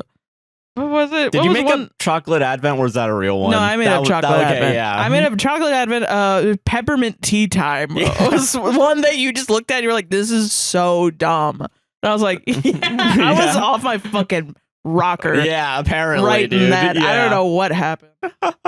But yeah, so I can't even make fun of this. Never Been Christ. Yeah, a real name for a real movie that is out and I watched. It's an hour 20 minutes. So good. So, okay, Never Been Christ, which is a play on word of never been kissed. Yeah. But that doesn't really... Okay, that's the phrase. Yeah, it's okay. 16 it's like, and never been kissed. Oh, okay. Is the concept. Okay, well, there's no teenagers Sweet in this movie. 16 they are all... and you've never been kissed. Well, okay, it's actually interesting that you bring up Sweet 16 because this movie really does delve into, like, the whole premise is, like, going back to your hometown after you get rich and famous, and then the most popular kid that was in high school is still hot, and you want to make out with him, basically. So like a Darman video? Kind of, yeah. So, okay. I'm going to do an analogy. I'm not going to do an analogy. I'm not going to do STD or escorting. Or grooming. Or whatever bullshit I have to do to make you guys listen to me. Once again, stuff you put on yourself. Yes, yeah. Okay, so this is what if you're working at a production company and you have what could potentially be one of the best sapphic woman-loving women love stories imaginable. You gotta stop that from happening. You gotta stop that. Get in there and stop it. What if we ruined that by interjecting a man and making it a love triangle instead? Nobody knows this. It's written in the secret sapphic rule book that's hidden in historical. They found a sort of Rosetta Stone of sapphic filmmaking. Is the perfect sapphic movie can never be made. Oh, so they pulled out of that. Or else the sun will fucking explode. Yeah. So every time there is a sapphic movie, that is someone gets the bright idea to make a sapphic movie that's just fucking normal and correct and makes sense and is relatable to sapphic people. What if we made it straight? What if we put a man in there? Yeah, let's put a man in there. What if we throw a man in there and he's the one everybody's in love with? Put a little man in there for him, Derek. Got your ass. Oh no. All right, sorry. All right, yeah. Okay, but yeah, so yeah, put a man in there. And it's part of the fantasy. He's kind of a hunk, and he's like, he's emotionally intelligent, but he has a dark secret. He's the Joker. Yeah, that'd be awesome. He should just be like at home instead of like that guy that was rehearsing how to say you look lovely tonight, but instead it's like him putting like the Joker makeup on and like, saying like you look lovely tonight. He's like throwing up. Yeah, out of nervousness. Yeah, exactly. Fuck. You look lovely. Yeah. Yeah. So I don't know. Maybe this is going to be annoying in the sense of like, I don't know if the hints of a potentially good movie are in here. No. Or if I just come up with better ideas, then the movie probably was never going to touch in a million years. Probably that one, I would say. Because I think there's things that are interesting to me personally. Yeah. And I think it's only because it's a very specific situation that you could be in. Because the two main characters, I think it's Liz and Naomi are their names. They used to be the unpopular kids in high school, right?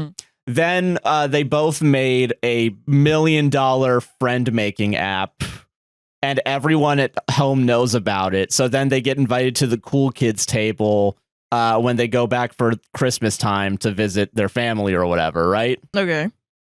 And I think that's interesting to me. Yeah. Because as someone who had a rocky high school career and now is in a position of very minimal success, it is interesting to feel like sometimes, oh shit, what if someone comes and tries to like try to make me hang out with them, even though we never talk to each other, and also like fucking yeah. So so there's a little hint to me of like, how would I play that, right? Like, how would I write that? Even if it is not, my personal story or whatever, right? 'Cause that's never happened, thank God. No. Yeah, everyone you've hung out with from high school have been like friends of yours. Yeah, that's true. And so they're all kind of just out nebulous doing whatever they want. I don't know. Yeah. But so the phrase "never been Christ," you're gonna be amazed to hear this. The love interest. His name's Chris. And you hold for applause because you nailed it. Fucking you fucking nailed did it. You nailed it, screenwriter. You nailed that Monopoly guy. Yeah, for sure. Fucking And by the way, "Never Been Christ" is not just the title; it is said in the movie. That's awesome. Because the two of them use that as short as the slang for "you've never been his girlfriend."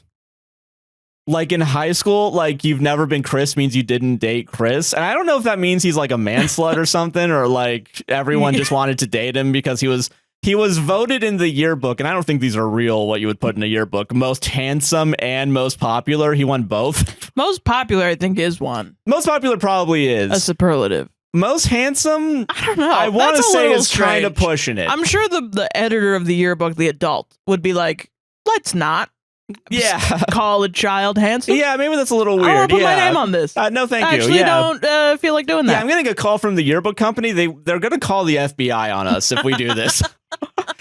They're just letting us know this might not look good. And also... This might not look good. This might not look good. Yeah, this isn't a good look. This isn't a good look.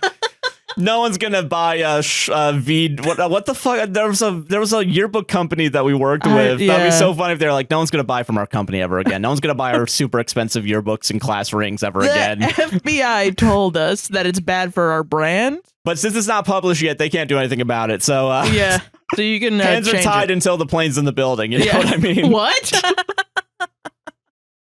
A yearbook company. That's what I believe in. Did it, yeah. Okay, so so our hands are tied until the plane's in the building. Sorry, the modern the most I could push it back is the second or third plane. Yeah, maybe. Okay, it'll be an extra 5 to 7 business days. Exactly. Yeah. Okay, so they're in a so here's the types they are. By the way, I'm gonna say first interracial relationship. We're gonna put 20 asterisks on that though, because it does feel white presenting still. Like, because it's I can't tell. I don't know what the ethnicity is of the person that actually falls in love with him and leads to the conflict. But I do know that she has, I believe, an Asian mom of some sort. Okay. They talk about dad, who I think their dad is dead, and she, like, in the same movie, the mom like hyper focuses on Christmas. Okay. They don't really interact with that idea. Okay. They instead frame her, unlike the Christmas escorting movie, as being too crossing of boundaries. Like, she is the mom. Yes. Okay. Yeah. So she, like, I guess they're willing to admit that in this movie, if you go all out for Christmas because of a dead husband, you cross boundaries. You're crossing a couple boundaries. Yeah. Yeah.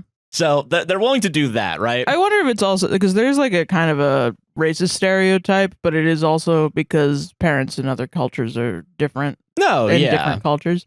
But it is like, some people will say like, oh, I'm a different race and I have a parent of a different race and they're overbearing.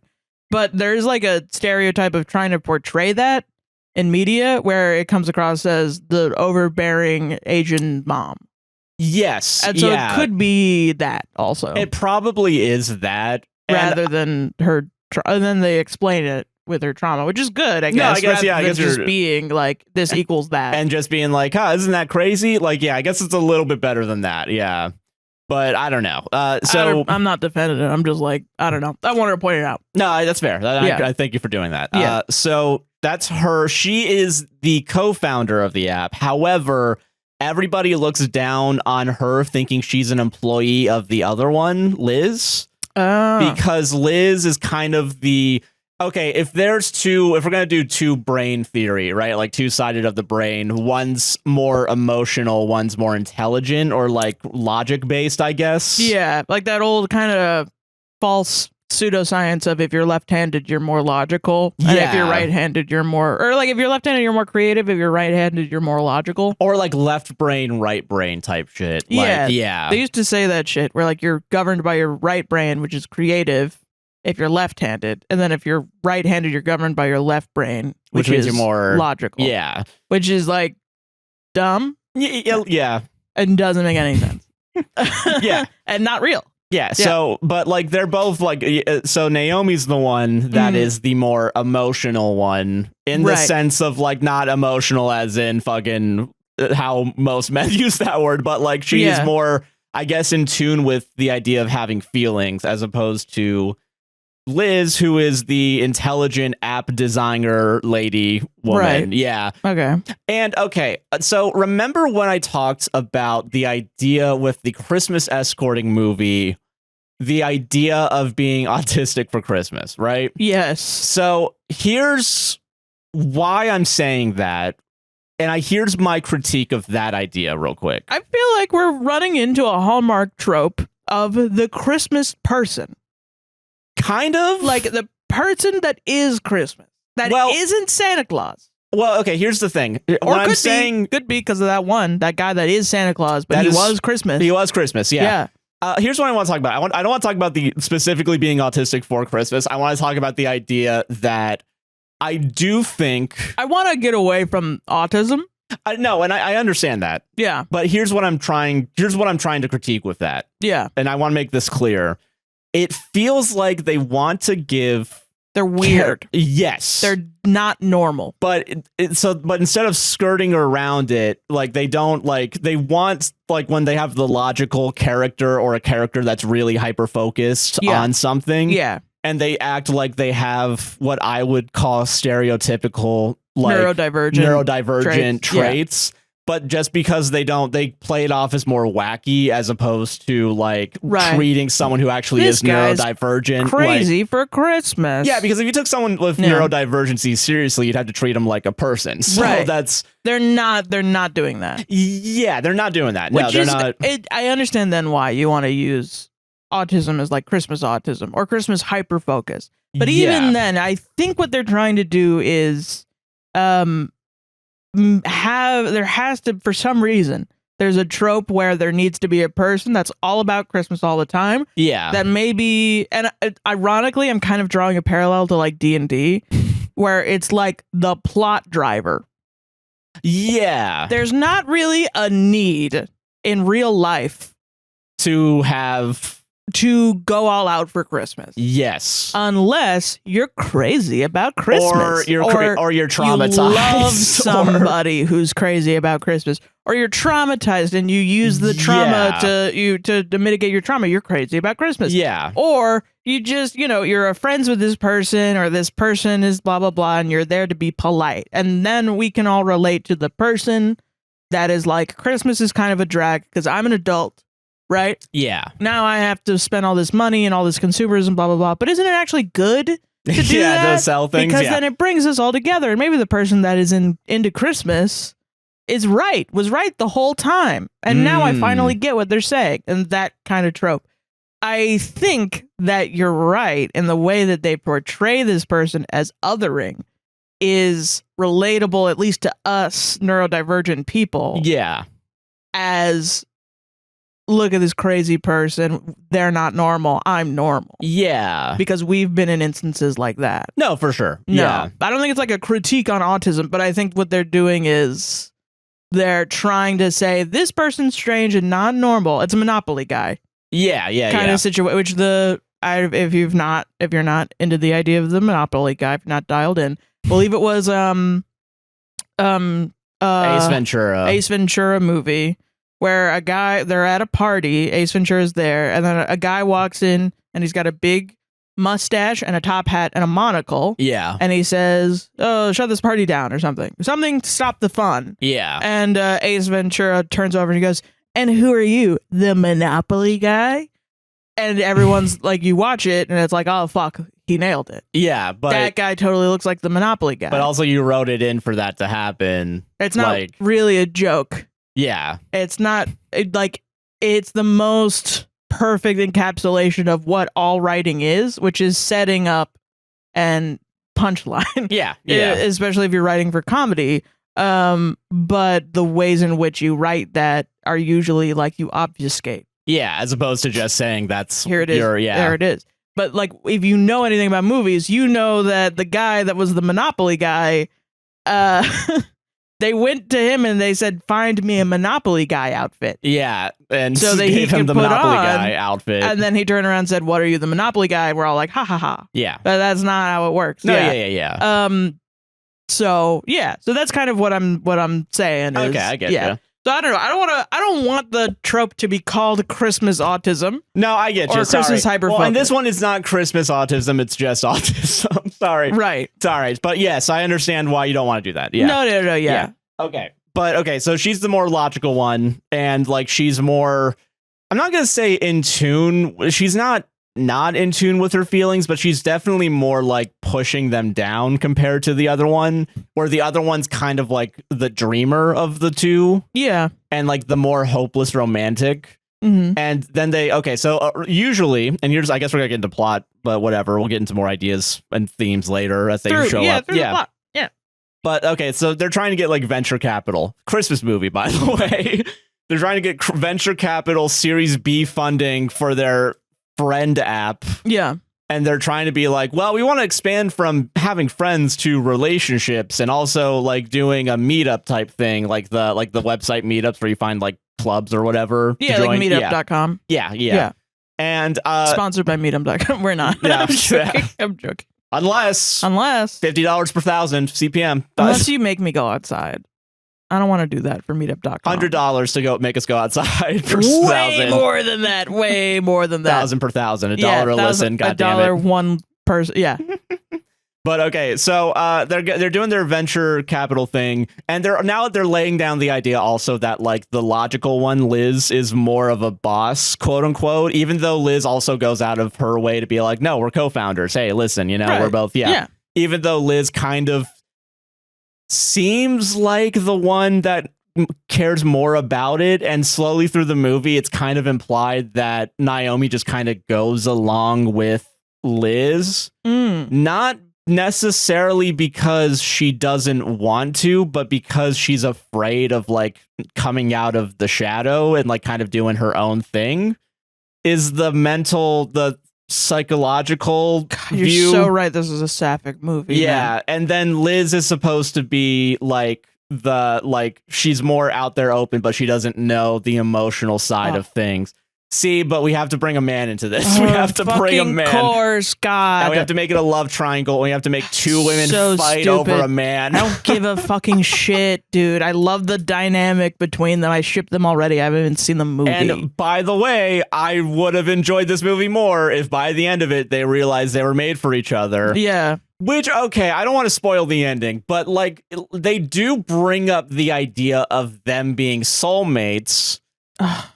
But maybe there's different types of soulmates. Like platonic soulmates. Platonic soulmates, then yes. why do you need a man? You're platonic soulmates. Because I guess we for drama, I guess. So they usually go to Hawaii or something for their Christmas because like they're just millionaires or whatever living in fuck all wherever. And right. Not San Francisco, the Alto one, whatever that one is. Palo Alto? Probably, I think it's the one some tech hub on California or whatever. Okay. So, but they're going to their old hometown because their mom invited them to stay there instead of going to Hawaii. Okay. And they're like, "What the fuck? This is bullshit. I guess we'll do it." And so they do it. Okay. And they're kind of like reminiscing about like they're basically trying to throughout the movie. They're like laying down also the groundwork of like in high school they weren't necessarily the cool kids, but now that they did something of worth, everyone's kind of like aware of their existence now. And so they go to like a clothing shop or something, and it's really funny because I know they shot this all in one day because when they go to the clothing shop multiple times, they make a point of like one of the two, like either Liz or Naomi, are looking through like clothes. Every time, regardless of what day it is the exact same clothes on the exact same racks. That's on the exact same coat hangers. Nobody's buying shit in this town. Yeah, which is... I love that. There's a secret anti-capitalistic message here in the movie, if you really look at it. In the Christmas movie. It's like that art director that put a bunch of like communist propaganda in the background of a sitcom. That's I don't remember what it was, That's but cool it did hell. happen, yeah. I love that. But not even communist, probably just leftist, but whatever. Yeah. But like leftist art pieces or some shit. Yeah. But like, so they go to this they go to some clothing shop and they run into Chris. Who was, and every time they bring up like one of the popular kids, they show what their superlative was, which is, he was That's most funny. handsome like and it's a Smash intro. Yeah, pretty much. Yeah, kind of. That's funny as fuck. So like they freeze frame comes in. Yeah. Yeah. And gunshots also around it. Yeah. Like it's fucking Suicide Squad, the first one. Oh Christ. Okay, so they meet, they introduce. They also bring up the idea that he did not peak in high school. They go out of their way because to me the more interesting idea would be, what if he's not only hot, he's cool and capable. Yeah. Yeah, he has no flaws. But also, because he learned off camera, because we didn't see him grow up, he learned to be emotional, I guess. Okay. Like he got emotionally intelligent. What if the perfect man fucks up the perfect platonic best friend? Pretty much. Yeah. And the answer is, well, they're still friends by the end of it, and one of them gets to date him, I guess. Maybe I don't like romances, because I don't know. That sounds to me like a boring concept. But then I'm like, but it feels like a pretty milquetoast romance plot. Yeah. So what's up with me? Why don't I like this concept? Well, okay, and I think there's interesting dynamics at play in this love triangle. Yeah. In the first act and the first act alone. Yeah. Because Naomi's relatively open about the idea of liking Chris. Like when they go to the dinner later and like it's all the cool kids and they're doing Never Have I Ever. Like Naomi admits to having a crush on Chris in high school. Yeah. And is also trying to get Liz to admit to having a crush because I think she does know that they both had crushes on him, but Liz is like not in denial, but saying she didn't or whatever. But because Naomi's definitely more out there, open about liking. I like men. You like men too? Yeah. Do you like men? I like men. I like one man. You like the same man as me, right? Yeah, right. We're this. Yeah. So the idea. Okay, so here's that means neither of us can have it. Yeah. Sure, girl. Okay. Shotgun comes out. Yeah, fucking Okay, here's the dynamic that we were supposed to have. Naomi more open, and is obviously more interested in Chris. However, Chris is not necessarily put off, but he's like more confused by whatever the fuck's going on with Naomi. So Chris has more chemistry and time with Chris Liz. is in a harem anime. Yeah, Chris is in a different movie. Yeah, Chris is a senpai in this, and That's with really a dark funny. secret. It changes to animation. That'd be awesome. That would be so funny, dude. No, animation costs money. We're using the same set of. It'd be like oh god, what is it? That TV show where it's like a dark, gritty one, and then it's like a sitcom. Oh, Kevin Can Fuck Himself? Yeah, I've been recommended that. I should watch it. We need to watch that. Yeah, we do need to watch that. I've seen parts of it. It's cool. It seems cool. Yeah. I will say we got to get through Pluribus, though, because we do have to get through Pluribus. I'm hooked on that one right now. Yeah. And also, I got to get through all of The Simpsons. And all The Simpsons, yes. I have to watch Redwall for my stream. Yeah. Yeah. For your job. What? For my job. You got to watch media for your job? I do. Lucky. Even for a stream where I don't have to do that, I'm playing the media. Yeah, true. They're asking me to watch and play other media. Fuck yeah. Let's go. That's fun. But yeah, so Chris is more interested in Liz, who has more, seems to have more in common about how their, emotional dynamic is, where, the reason why Chris is emotionally intelligent, and he admits to being more emotionally intelligent than he was in high school. Yeah. But because he's only recently become more emotionally intelligent, he's still kind of a little shy, awkward about it. Yeah. And Liz is also shy, awkward, and maybe has a crush on Chris because Chris was the most popular guy and he's still hot or whatever. Right.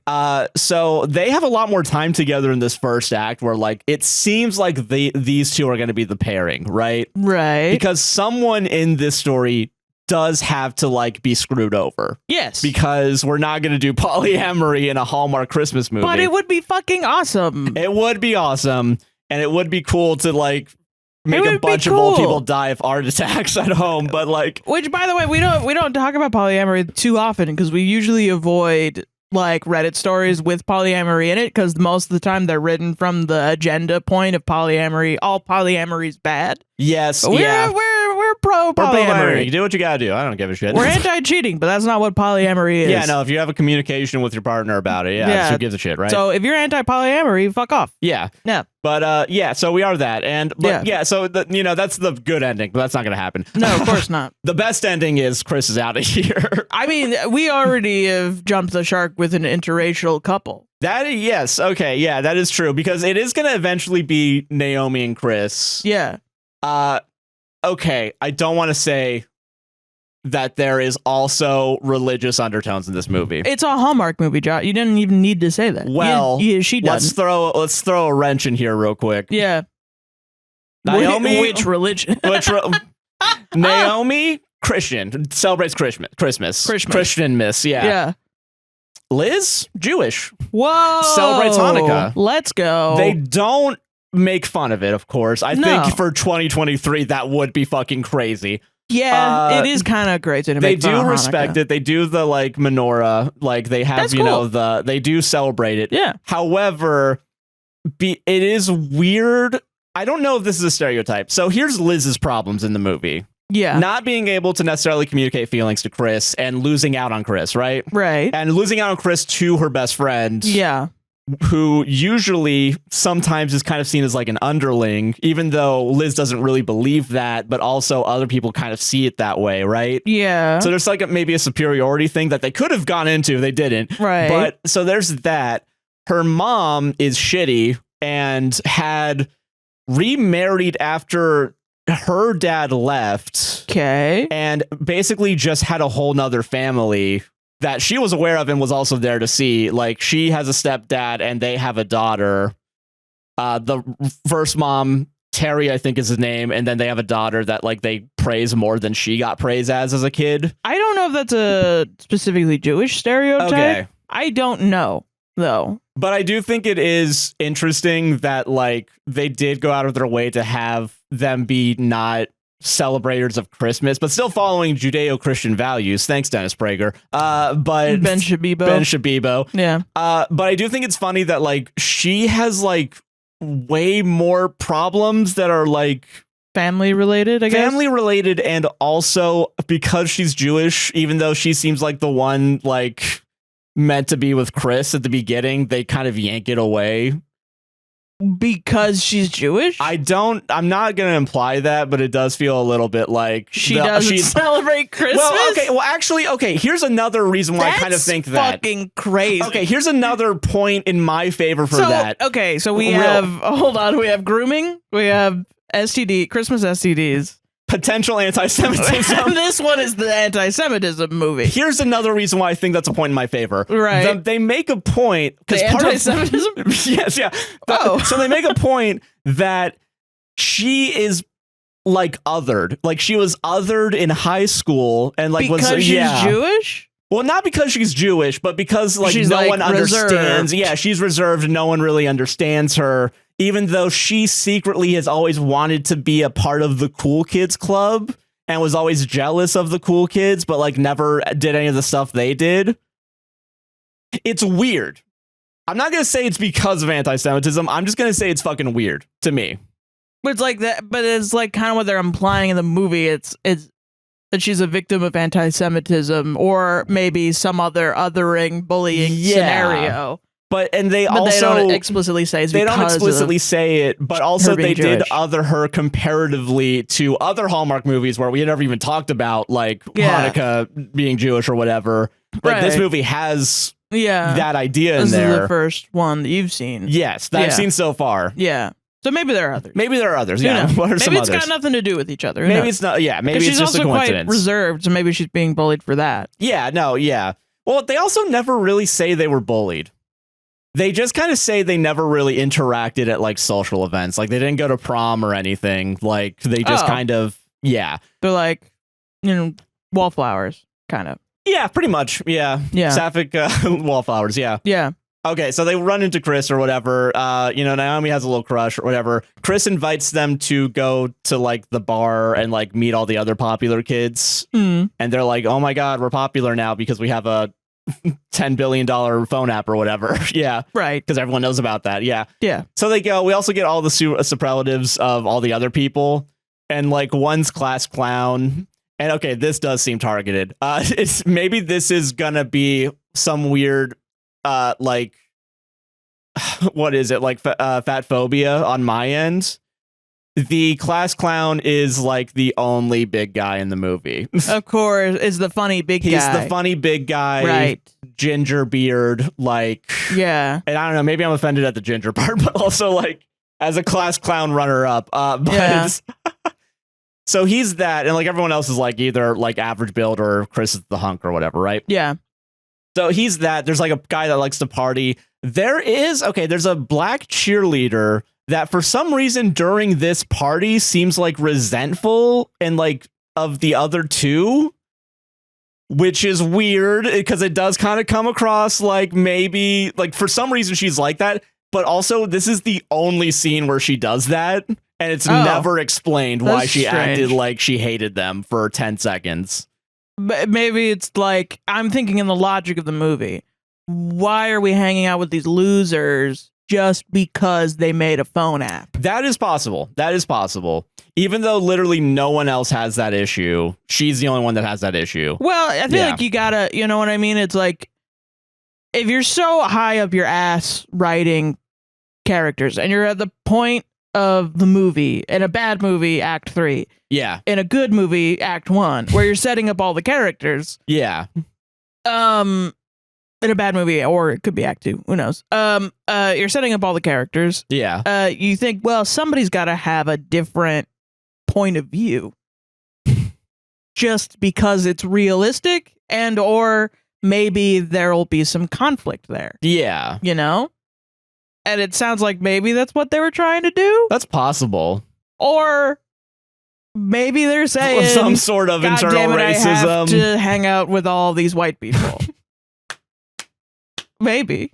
Yeah, I don't know. Also, realistic. To be fair, depending. Yeah, and to be fair to this movie, I'm being super uncharitable with literally every single thing I've said so far. Angry black woman. Stereotype. Yeah. Even though she's only that for literally this scene. For some fucking reason. No reason, honestly. I don't know. Other than, I guess, force, like, ooh, are they going to have conflict? But they don't. They're friends, all friends by the end of this movie, so who cares? I don't know. Could be. So she's there. There is the, I'm going to say most popular also, but girl. I don't remember what her superlative was. Like girl superlative. Yeah. most likely to run a fashion boutique because she also is the one that runs the fashion boutique we're gonna keep going back to. Okay. Yeah. Where she's not selling fucking anything. Apparently, yeah. Even though for some reason she's always swamped. Like she's always guys, I'm so busy, runs away to do nothing. Everyone's just window shopping, yeah. That's kind of awesome. But yeah, so that's and yeah, the partier, and then Chris is there also. These are all the popular kids, and they're doing their like all drinking together, having a good time. And there's kind of a spark between both of them with Chris. Yeah, that we got to now figure out. We gotta get to the bottom of. Yeah. Other points of contention for Liz, real quick. Okay. Because these are all gonna get brought up. Liz states that she was rejected from Stanford. She was supposed to go to Stanford, and I think the mom, I guess it adds on to the mom being resentful-ish because I guess the mom had high hopes for Liz, even though now she's a billionaire Jeff Bezos friend app maker or whatever. Right, yeah. But like the mom like had, I guess, like high hopes for her that didn't go through. Now she has a new family with a her half daughter, half sister. Yeah. And she's getting a lot more praise, and she's like kind of like a golden child basically. Right, it's right, oh, she got accepted into Stanford. Like they bring that up. She got accepted into Stanford and Liz didn't. Right. Spoiler alert. She did get accepted into Stanford. She just didn't go, I guess. Because she didn't want to leave her friend? Yep. Okay, right. So yeah. So fucking stupid. So, all right. That's another point of contention. Like, because every time she goes over to her mom's house, they just fight, like, immediately. Like, jeez, man. Yeah, and it's like not even like a fight. It's more realistic in the sense of like they kind of try to get on each other's level. Yeah. And like the mom kind of fucks it up somehow because she's still like the resolution to the mom character is like her just saying I'm trying my best, and then Liz being like, okay. And then what? Yeah, like okay. It's so it's some weird shit like that. Okay, sure. That's what happens with her. That's the end of that plot. Okay, boundaries for Naomi. Naomi has no boundaries with her mom, and her mom wants to sell the house and move to where the city they're at. Okay. And she's not. And Naomi at first tries to sway her away from doing that by being like, "Hey, no, California's fucking expensive." Not saying no, just trying to be like facts and logicking your way to not having your mom live near you. Yeah. And then the mom's like, okay. And then the next time they meet, they're like, you know what? You were right. So I'm going to move in with you instead. Is that cool? And I think she does say no eventually.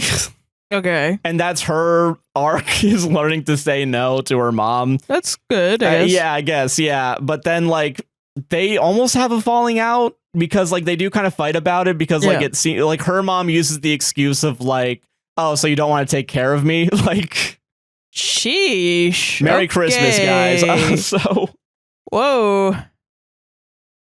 We're jumping all over the place, but there's so much stupid bullshit in this that it's like, like things happen in this movie. So credit. That's good. Yeah. Okay, so it's not boring, I guess. Yeah. Chris keeps inviting both of them out. They keep having friendly group dates. Oh, like together as a group? As a group, yeah. Oh. Not separately. It's not like a Three's Company, but like like trying to, oh no, I invited 2 dates to the prom and the or prom's whatever. Tomorrow. Yeah, exactly. Oh, okay. So they go gumdrop. They do the gumdrop. What the fuck? What the gumdrop? They let the gumdrop. Fucking. And then Chris the movie, trying to have a damn menage a trois. Yeah. That's fucking crazy. So they make gingerbread houses together, and then both of them get alone time because like one of them gets a call and the other one like just spills a bunch of shit on the floor and's like, I'll clean it up or whatever. So like they get alone time, and like Chris talks to Naomi about having a crush on him, and then what is it? And also like tries to tell her that like, hey, you're more than like who you think you are. You know, I think you're successful because you are a co-founder of the app. Because Naomi's like kind of, you have a job. You have a job, and that's you've good. Done things, and that's good. Good job. Yeah.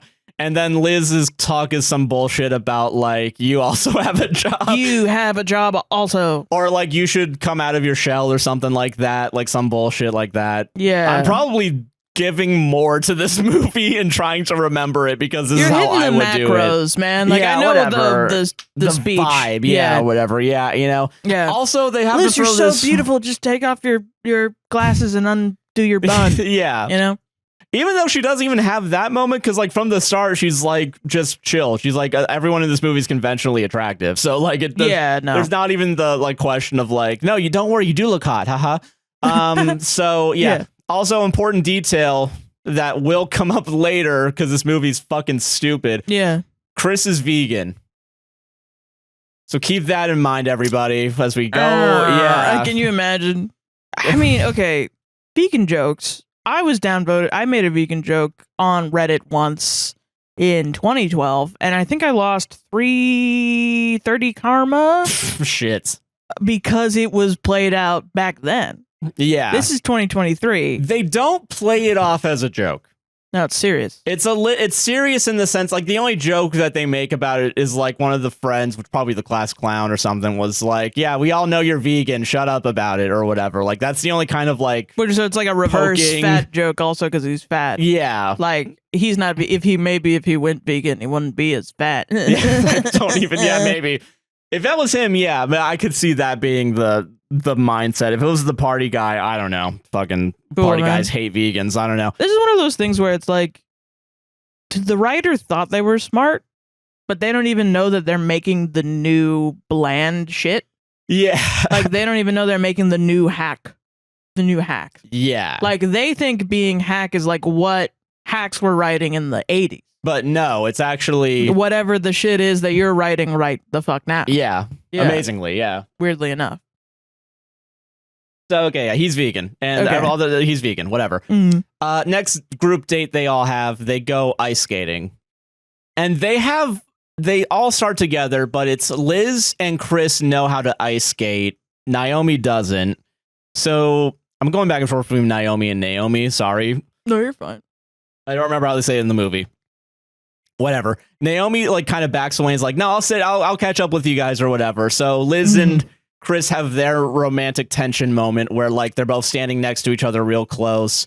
And then Liz kisses Chris, which I was surprised when this happened. However, movie didn't want to have the balls to let that happen. So it's actually her imagining that, her fantasizing it. Yeah. So, okay. So, and then like eventually some fucking kid just like body slams her.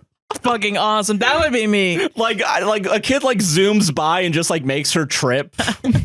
I did that once. You did? Really? Yeah, oh yeah. shit. That shit's dangerous though. Yeah, man. you're ice skating. There's blades. There's blades on your feet. So, but no, I was trying to learn how to ice skate with my friends at an ice rink, and I was going around the edge because that's how you learn. Yeah. And I was finally getting up the momentum to get away from the edge, and as I did, I just ran straight into these two adult women, and we got our legs all tangled up, and I was like, I'm so sorry, and then I ran into them again. Oh later. My god. The same two women. Damn. And they were not by the edge at that point. My friend had convinced me to come into the middle. No. And so I was like, yeah, for sure. And then I was like, I don't know how to stop.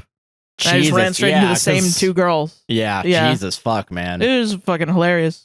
God. So never been ice skating since, because I'm scared. No, I get you. A separate story because I've been thinking about it instead of thinking about what you're saying because it's boring. No, fair. But mine's funny. Yeah. My shit's better than your shit, Josh. Yeah. Fucking. Well, I don't know. Maybe I think this is cute, and I think it could be maybe you steal it for your romantic comedy movie. Yeah, exactly. Yeah, yeah. My dad, as an older man, would take my mom and my brothers ice skating before I was born. And apparently he was so bad at it. And this is a fat old man. Okay. He was so bad at it, but he was so determined to ice skate that he fell over so many times that he was banned from the ice skating rink. They kicked him out. Kicked his ass out. Because he kept falling over like a goofy motherfucker.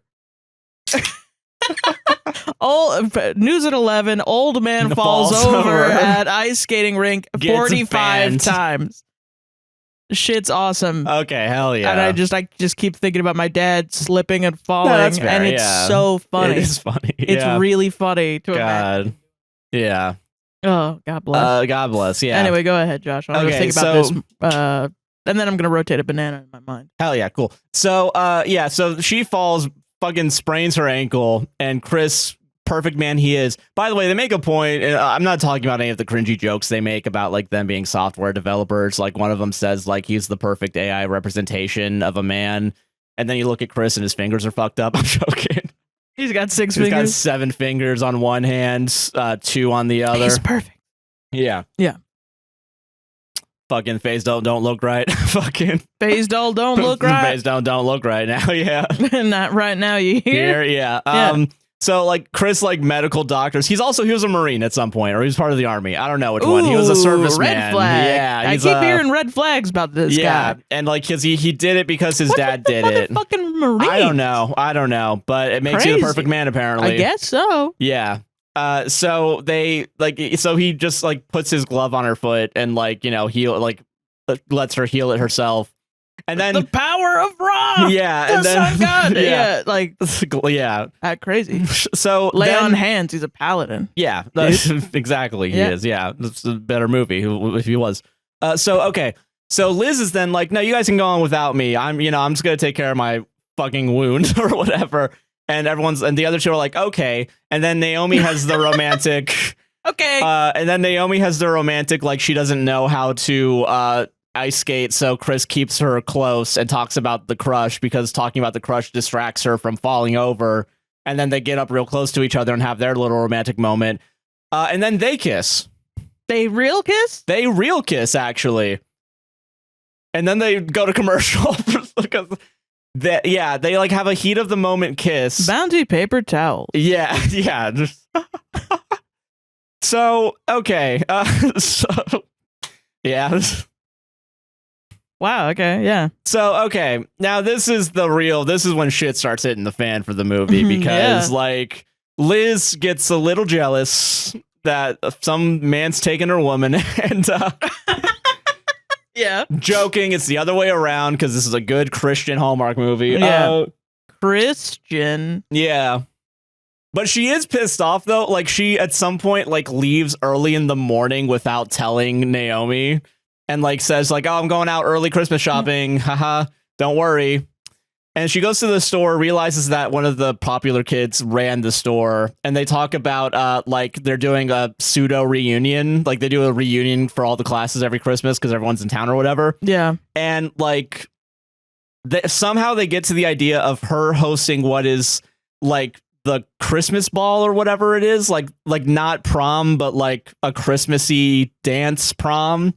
Like There's redoing gotta it. be an adult prom. Yeah, you gotta have an adult prom. Gotta have adult reunion prom, and it's Christmas themed. And there's also like, because I guess Liz was like, I wanted to host that. Like I always dreamed of hosting that, when I was a kid. And then they're like, okay, we'll do that. The adult Christmas prom. Yeah, the now adult Christmas prom of running. Well, no, because they had a Christmas prom when they were all teens.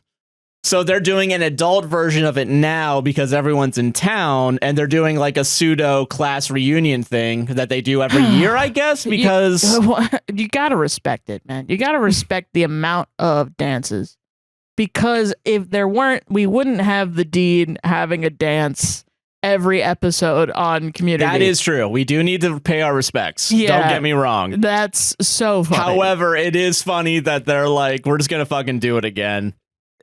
No, I think there's nothing I want to go to less. I'm trying to think of some. The Devil's Bris. Then a volcano sacrificing or something. Sacrifice someone to a volcano. I'd rather go to that than somebody coming up to me and being like, hey, do you want to go to a Christmas ball class with reunion all of your high school? And it's like, it's not that I don't like them. It's that I just don't want to be sad on fucking Christmas. Yeah, that's fair. Because everyone's going to be like, yeah, remember him? He fucking died. Yeah. He got hit by a car. Yeah. Yeah, that doesn't seem like an idea of fun to me. Okay. Yeah, I got laid off during COVID. Yeah. Oh. No, I'm doing all right. Yeah. No, it's it. Yeah. Yeah. So she gets to host it or whatever. Let's play music from when we all graduated in 2016. Pitbull. Oh Jesus. Okay. Yeah. Oh no. You can't even play Lemonade or nothing like that. Shit. Okay. So Timber. she's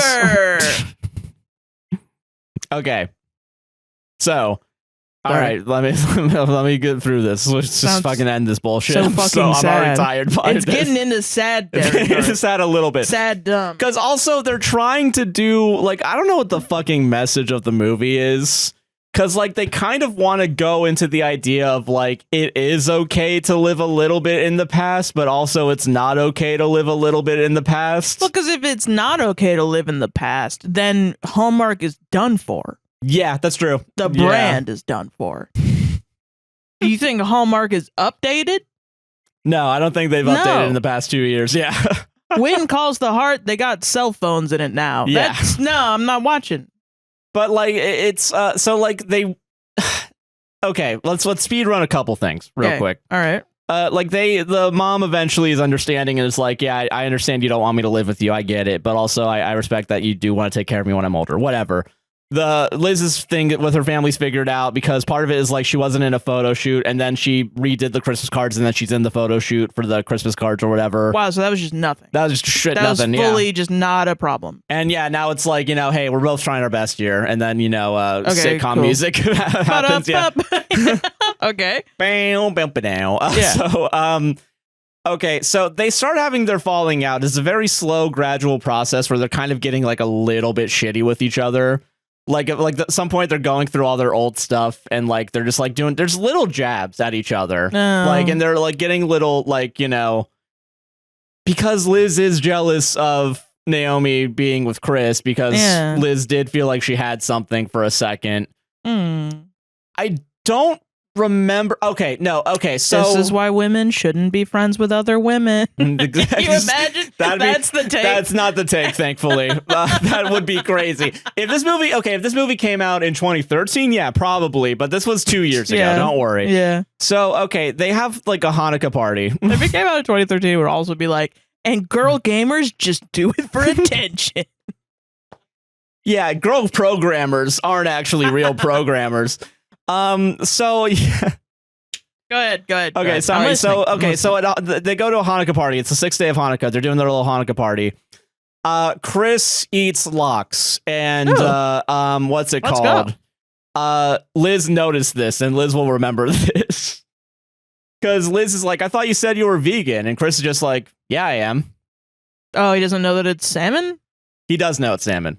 We'll get to that. So Liz kind of pushes in on it. And then Liz goes over to Naomi and is like, hey, your boyfriend's actually a huge liar and you don't actually really know him. You've only gone on 3 dates with him. So what do you actually know about him? Oh. So, she's now kind of implanted the idea. Because he lied that he was vegan? Yes, that's literally it. Why would he lie about being vegan? So, okay, let's get to the next scene then. Because they kind of have a little bit more of a falling out. And then Naomi and Chris, they go to dinner and Chris is having pasta in front of her and she has salmon. And then she gets up to call Liz because I think they had their fight recently. Yeah. Or they're either about to have their fight. So she's on the phone like, hey, listen, I'm sorry. Listen, I know we're on bad terms, but I just want, I want to make sure you're okay or whatever, right? Like they still kind of care about each other. Yeah, that's sweet. Okay, so she goes back.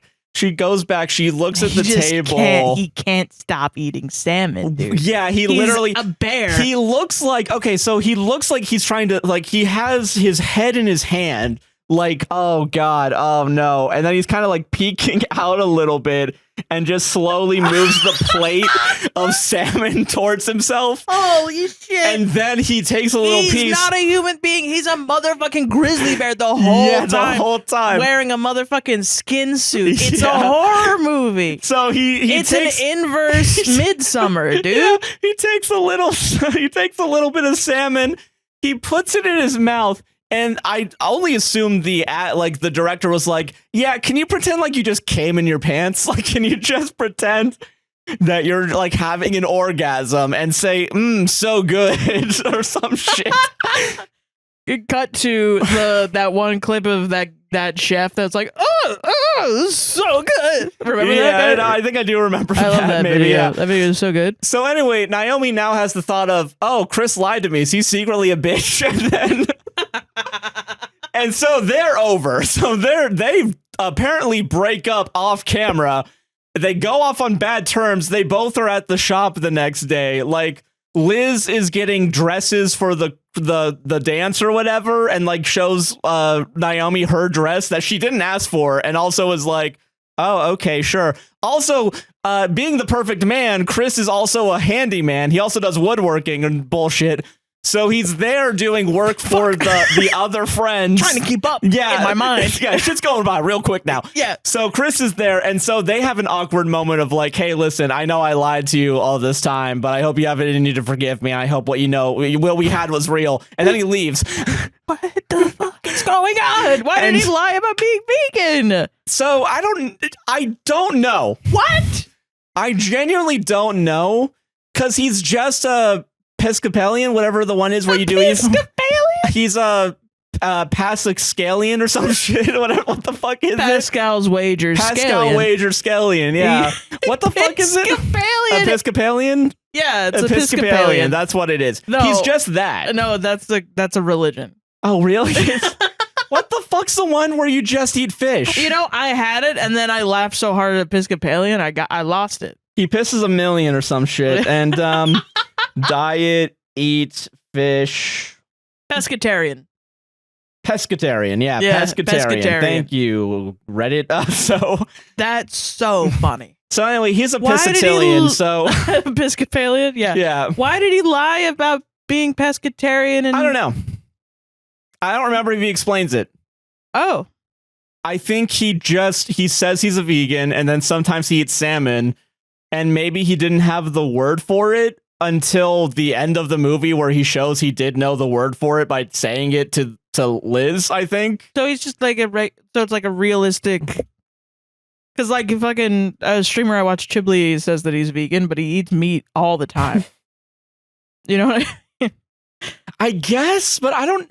Like, he'll be in there and be like, oh yeah, damn, I want a freaky box, and it's essentially like a Popeye's fried chicken box with fries and shit. Okay, I remember vaguely. I think the movie Chris explains he decided to become vegan after serving in the military, which I feel like implies that he saw the horrors of war and was like, I don't want to eat cows now because I see these people as animals. Because I've seen the inside of man, and I'm like, that's the inside of cow also, and now I don't want to eat. Inside of fish different though. I don't know why. I don't know why it's different, but he did say that he went to the military, became vegan afterwards, like.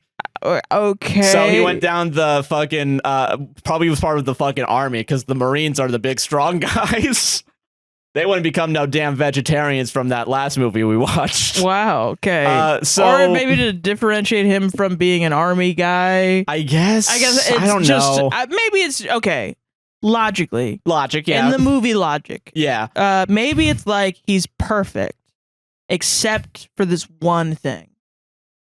That he lies about being vegan. That he thinks that he has to be the perfect guy. And for some reason, maybe something culturally that we lost at the time of 2023, 2 years ago, where being vegan, I guess, is perfect. I don't know. But whatever. He's like, oh, I'm the perfect man, I do everything, blah blah blah, and I'm vegan, and it's like, oh wow, he does everything. He does everything, and he's vegan, and he thinks that that's like a good thing, and so he puts up a lie, but in secret he eats fish. And he feels bad about it, and he doesn't even know. Okay, this is a complete opposite, separate thing, and it's gonna piss you off specifically, but I think it's so funny. Do you remember the children's TV show Between the Lions? No. Between the Lions. I don't think so, no. It was a TV show, it was mostly puppets, and it was about the New York library where there are 2 lion statues. Oh, yeah. They come to life, and then they talk about books and stuff. Yeah. Usually I think it came on after Reading Rainbow or something. Okay. There's an episode where somebody is stealing all the books in the library. And so it's like they have like a cute, like a rat detective or something. Hell yeah. And he's like, I'm going to solve this mystery. Where you stealing all the books? And it's some new puppet, right? Some new guy. Yeah. And they find out that it's him. He does it. And they're like, why are you stealing all the books? Now no one else can read the books.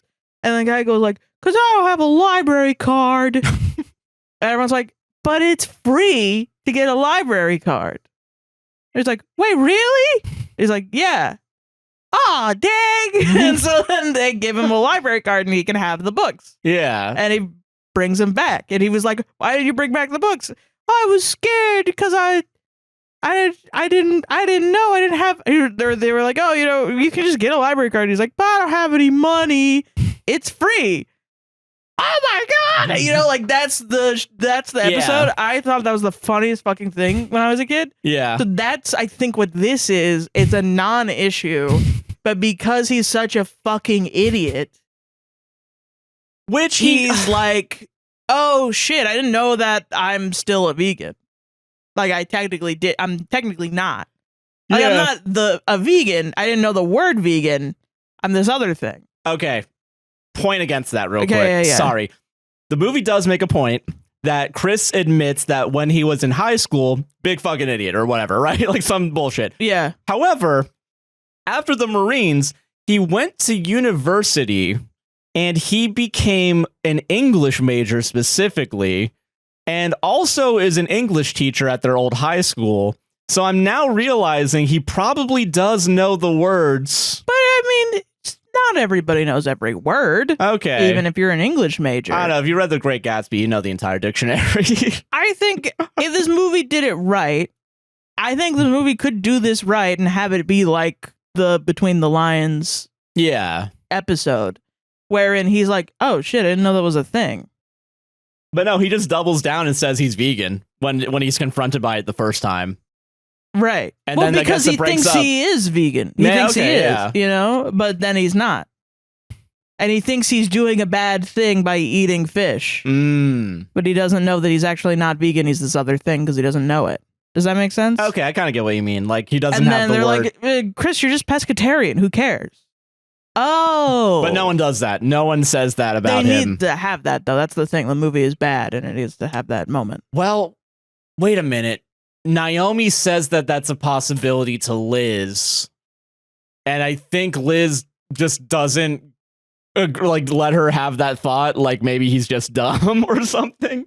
Right. I don't remember, because it is enough. Okay, but I guess it's enough still that, like, when she confronts him about it off camera, he's still willing to double down. Well, right, because he doesn't know. Yeah. But to Liz, because she's so resentful, she is like, he's a dirty, rotten liar. But then Naomi says he might be a pescatarian. And then Naomi later catches him eating the fish at the place.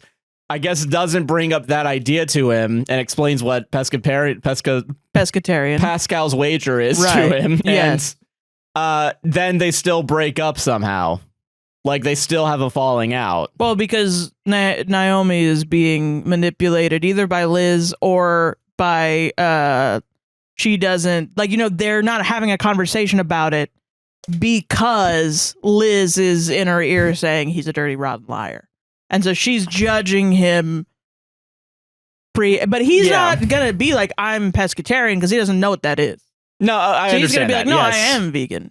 Okay, all right. And she's like, but then you just ate fish. And he's like, well, yeah, I ate fish. See, I'm thinking, but you just ate fish, so that makes you a pescatarian, which is when you eat vegetables and also eat fish. Yeah, and then he's like, oh, I don't know what that is. I'm vegan, though. And it's like, oh, you're an idiot. Yeah, I just explained it to you. You're just a dumbass. Yeah, okay, gotcha. Yeah. It's a what I'm trying to get at is it's a big misunderstanding, like a romantic it is just misunderstanding. I know it's just a misunderstanding, but it is such a fucking point of contention. But also later on, he uses the literal fucking word when talking with, Pescatarian. he uses it later. Is it not that he's an English teacher and he went and learned about it off camera? I don't know, because it's only happened within like 2 days, so I don't think That's enough time to look up Google. a word, maybe? I'm saying, I think, because the movie portrays Chris very specifically as looking like a suspicious motherfucker. He looks like he's sneaking around when he eats the fish. Well, yes. Because he thinks he can't. Because he thinks, because he's telling everyone he's a vegan, but he actually knows deep down in his wants rotten to soul. eat fish. I mean, it's a misunderstanding of veganism because it's not like you're vegan like you had no choice, like it's your sexuality. It's the diet, you know? I know. I'm well aware. It's not a diet to lose weight. But like he wears veganism like a fucking like a medal, like a fucking war medal on his. So like he makes it so much a point. That is more in my favor of he thinks he's the perfect man. For some reason that involves being vegan, but he's not, and so he's kind of just like he's a lovable goof. Okay, he's a lovable idiot. Yeah. And it's being blown up because they're like, you're a fucking dirty liar about veganism, when really, who gives a fucking shit about any of this? This is a movie about Christmas. Oh yeah, I forgot. Christmas. Okay. What happened to God and Santa Claus? Yeah, okay, so put the Christ back in Christmas. Can you imagine? Yes, because you just did it. Okay, so Liz, so at some point they get a call back from the VC capital firm because remember that? Remember, this is actually a story about funding. God, this is so convoluted at this point. Funding. So the venture capital gets back to him, I think, during the Hanukkah thing, and that's when. But this is before Naomi goes on about like, you know, Chris is a lying fucking slut or whatever, and a lying eating salmon stealing whore. Fucking okay. So she gets the call. This is so stupid. I'm sorry. It's just dawning on me. Liz gets a call that's like, hey, so they have a counter offer. They just want to buy the app. Okay. And then Naomi's like, yeah, let's do it. I want to live here now with Chris, my love. My salmon stealing love. And Liz is like, but this is like my entire life. Like, I don't want to just give this away. And then Naomi's like, are you sure? And they're like, you can do something else. And then Liz's like, all right, I'll just buy you out. I'll just yeah, sure, whatever. Just do that. So once again, a tragedy. A woman gives away her like generational wealth generating job for a man who lies to her face because he's too stupid to know the truth. Yeah, okay. This is like a Grecian tragedy. It could have been. Yeah. So they have a fight in like their room. By the way, I think they're sleeping in their childhood room in one of them. Like they have a bunk bed they sleep on. Yeah. I want to stay here. I want to give up $1 million to stay here in my childhood bunk bed. Yeah.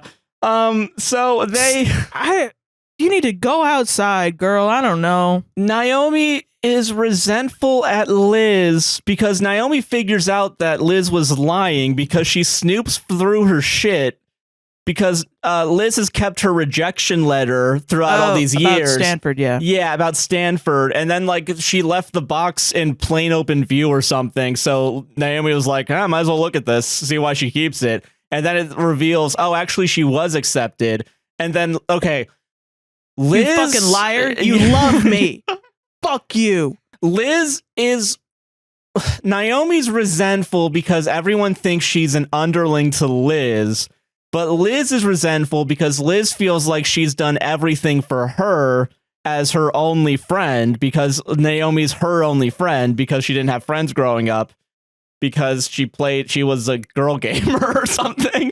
They do bring up the fact that like she did play girl games. Like she played games as a girl. Like she played like what are girl games, Josh? Explain them. Well, no, she was a girl gamer who Barbie? happened to play Nancy Drew, huh? Like an MMO of some sort, like not a RuneScape. I think it sounded more akin to a World of Warcraft. I don't know. Probably. Yeah. So Liz is resentful about that because she rejected going to Stanford, but Naomi's also like, I never asked you to not go to Stanford. Yeah.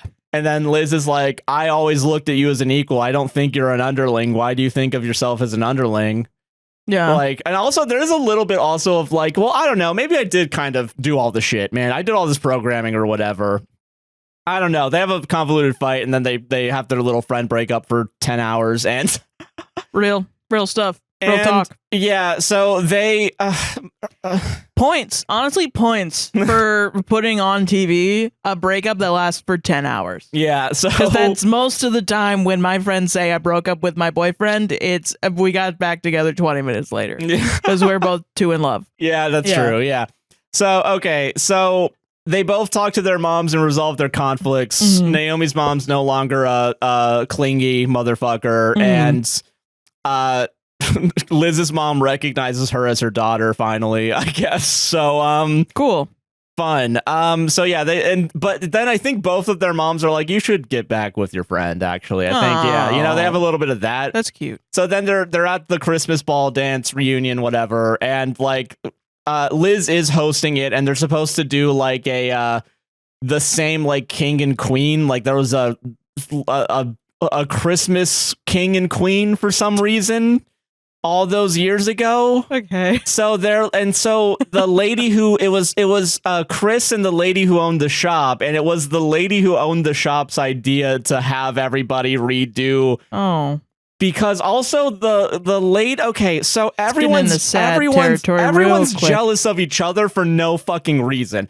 Okay, so that's called being in your 20s. Yeah, or fucking 30s is what it feels like. So like, yep. Okay, so Liz was jealous of all the popular kids for being popular, but all the popular kids were jealous of Liz because they thought Liz really actually knew who she was. Oh. And they all felt like they didn't know each other. And like, you know, Chris also feels like he wasted his high school years being super cool and popular, and like he might have wasted some of that when he should have been learning. Yeah. And that's why after the Marines he went to university and read the Great Gatsby and realized you can't change the past, and therefore we got to go to the future. We have to go back to the future. So, okay, so like they're all jealous of each other, and they all just like talk it out, which is nice. It is nice. They've resolved that, and they're all like, we shouldn't be jealous of each other. Yeah. I don't even think they do that. I think I'm making up that part of it. Because I want that to be what happens, I guess. And I don't know, Naomi and Liz, they have their coming back together where it's like, listen, hey, maybe we should sell the company, but I don't want to like lose you as a friend. Right. We can still do our own thing, you know? Yeah, for maybe sure. it is time for a little bit of change. I'm just thinking about my dad falling over on Fair enough. I think everyone at home should be doing that too. Yeah. So, fucking they bring up the idea that maybe soulmates don't have to be romantic but platonic, right, because also they make a point of like throughout the movie it's like they've lived everywhere together. When they don't live, we have sex. Just hardcore sex. Here's how we make out all the motherfucking time. Here's the movie should have been gay, because like the first like scene of the movie is like them at one of their houses. They live right next to each other. They have the exact same apartment, and like it's one of those apartments where like the stairs go out this way. So it's literally her going down the stairs and then going up the stairs. So fucking cute. They should have just, but we can't have gays on no. on Hallmark during Christmas time. What the fuck is wrong with you? 9 years after it's gay marriage was legalized? Yeah, that's not enough time. Nationally? All right. Let's slow down. Let's slow down. Yeah. I think you guys have enough now that it's legal, all right? Yeah. It's not like it's ever going to be taken away from you. Stop forcing it down my throat. All right, Stop I get forcing it. your massive cocks down my throat. Gay men. And me, a man. I'm not gay. Okay, so and Chris and Naomi reconnect. I don't remember why the reasoning was. They just like, I don't know, maybe this is magic, I think. Right. Maybe this is, the high school sweethearts, which I think they also bring up the idea of high school sweethearts, and like Chris is like, I mean, I guess that happens. And then just oh, fucking whatever. Yeah. I'm going to go eat a bunch of salmon out of a river on all fours. Because I'm a bear. Goddamn bear. And I'm addicted. Yeah. And then they just have like they just dance until the end of the movie. Like also the lady who wanted to be the queen is like, you know what? I don't want to live in the past for this. Let's just move on. Chris is fucking someone else right now. Which is kind of what it is, because like they cut between her saying that and then Naomi standing not next to Chris, but just Naomi herself. And Chris like goes to his friends. So then Liz is like, all right, there's not gonna be a king queen this year. So yeah, have fun. That's so sad. Motherfucker, when you wake up next to him in the middle of the night with your head I'm in also your hands. there. Yeah. We all live in the same house. Yeah, so that's that movie. Did any of that make sense? I don't think it did. No, it did. That shit was honestly, dumb. I enjoyed the ride. Yeah. It took a while to get there, I feel like. It's a ride that's like, it's hot outside. Mm. And I enjoyed being inside for 30 minutes. Mm. But I don't know if it was so invigorating, I would do it again. I get you. You know what I mean? Yeah. In theme park terms. Speak, yeah. Yeah. This isn't a Revenge of the Mummy ride. This isn't maybe like I gotta go on that again. Yeah. Whoa. This is like a Jimmy Fallon. But even then, Jimmy Fallon, I kind of don't want to go back. I mean, it's like a Born Identity. That's fair. You know, Simpsons ride. As much as I like the Simpsons ride. It is like, am I going to really get back in line again for just like a whatever? It's like, I'm glad I'm sitting. Yeah. Hopefully the next time I get on this ride, somebody isn't screaming at a fucking TV screen for 30 minutes. Maggie, look out! Maggie! Sideshow Bob's right behind you. Yeah, now I get that. Oh golly, I'm so glad Bart saved everybody. Maggie, great one-liner, Bart. So good. Hey, Bart, do the Bart, man. Why is he not listening to me? Why is he not listening to me? They said this was 4D. Oh man. Shrek, look out! It's Farquaad. That ride's gone. That's sad. I'm sorry. Well, the Simpsons are also gone, right? No, it's still there. Oh, but they might be gone in a couple years since Fox is owned by Disney, and that's already a can of worms with fucking Marvel. Whatever. Yeah, they're gonna do this like with the Spider-Man ride, right? Yeah, maybe. I don't know. Damn. Anyway, ads, fuck this. This movie. What's the movie? Yeah, I want to immediately talk about other shit. Yeah, I don't know. I feel like there could have been ideas here, but I don't know, man. You can't be gay. You can't be. Sorry, not according to Hallmark. If this movie was gay, there might be some ideas that I feel like talking about. There might be some themes. There might be an awakening. And my Liz X Naomi fan fiction would have more fucking substance than this movie. Yeah, it could even be Ace. That's true. You know what? Hey, listen, I could fuck with that. Yeah, like everyone realizes they all should just be good friends. Friends, soulmates. Yeah, whatever. Yeah, I think it's fine. But no, you still gotta fuck a man by the end of it. You still gotta. Sorry. Ruined it. Yeah. Sorry, ladies. You still gotta find a hunk, or else your life is meaningless. They could still be friends with Chris, you know? That's true. Now you gotta fuck him. I guess. You have to. Legally, Chris, you gotta be kissed. You gotta be Chrised in this movie. You gotta be Chrised. It's called Never Been Chrised. And you gotta Chris him. Gotta Chris him. Gotta be Chrising him. Gotta Chris him. Anyway, ads. Yeah, fuck sure. this. Let's get some money. Yeah. So, on this podcast, we save relationships. But what if I told you... We have to save Christmas? We have to save Christmas.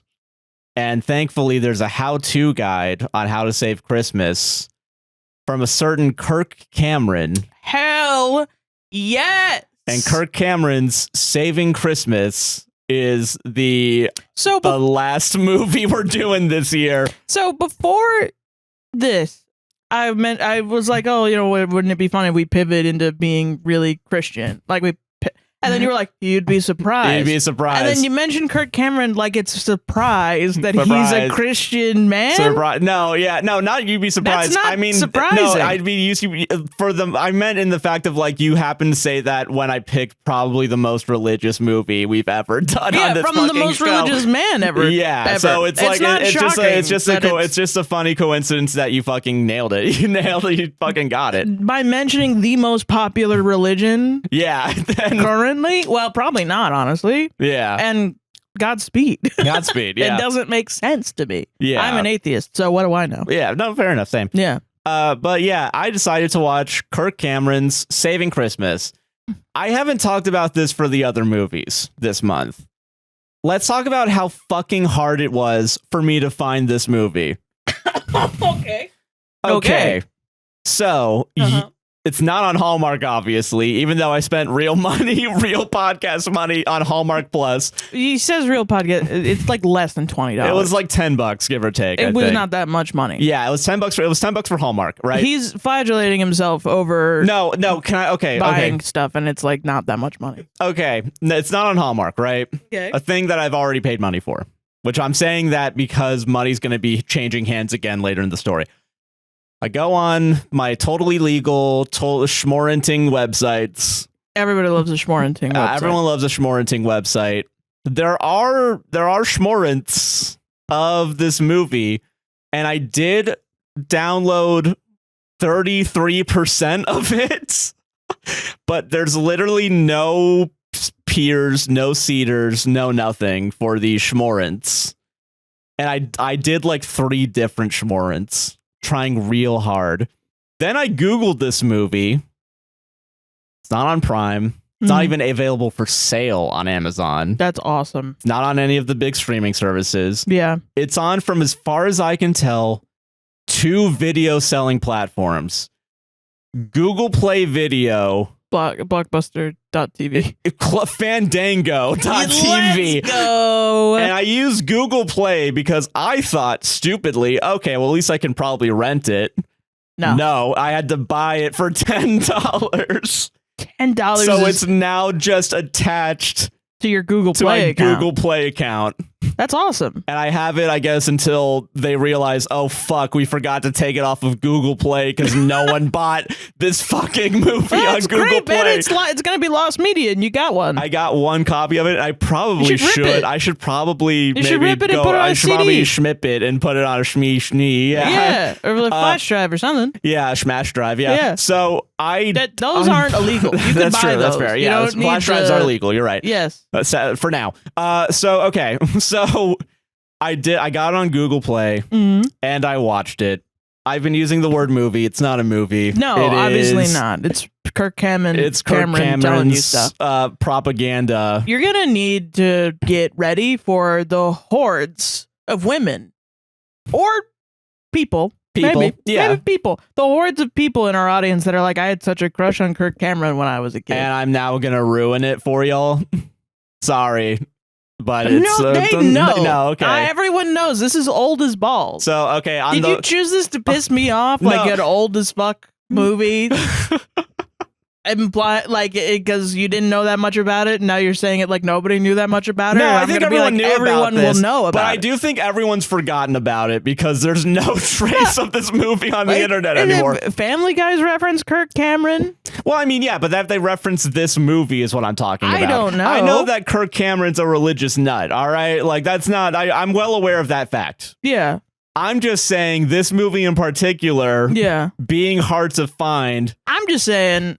As a film, I view our audience as extensions of us. Yeah. And they're probably watching like Red Letter Media, Ralph the Movie Maker and shit. Yeah. And I've seen at least 5 Kirk Cameron films through the lens of film other people, reviewers. Okay, and I want to give my take on it. I want to watch it in full. And I want to know your take on it. Yeah. It's bad. And that's our show, guys. Thank you for okay. I don't know how long this is going to take. Part of me thinks this is going to be a shorter one than normal. Yeah. Because it's not a movie. It is propaganda.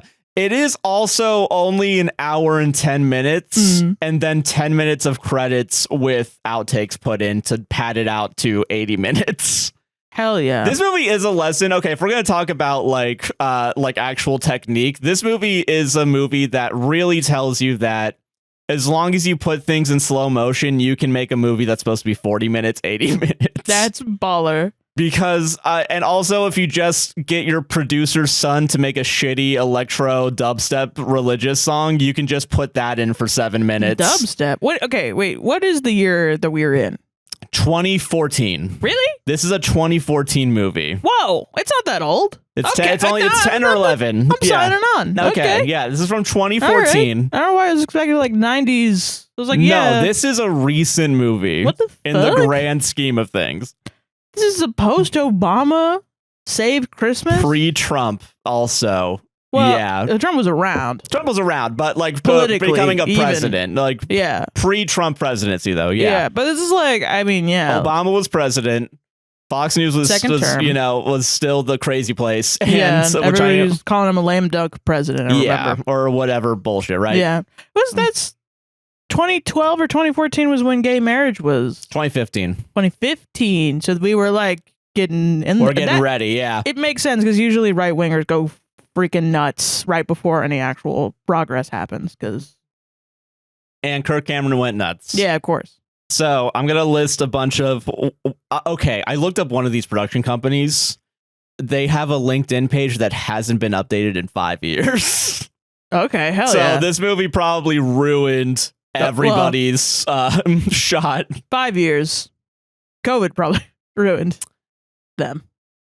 Oh, I'm sorry. It's not 5 years. It's 10 years? It's been 10 years. They all stopped after this movie came out. It was 2020? Yeah, I was living in a better time. Question mark? Question mark? No, I don't think so, actually. And this is the first time for Josh Mansplains in a while that I couldn't do notes, writing them down by hand. I had to go on my phone and do it. So we have, I'm going to list them all out.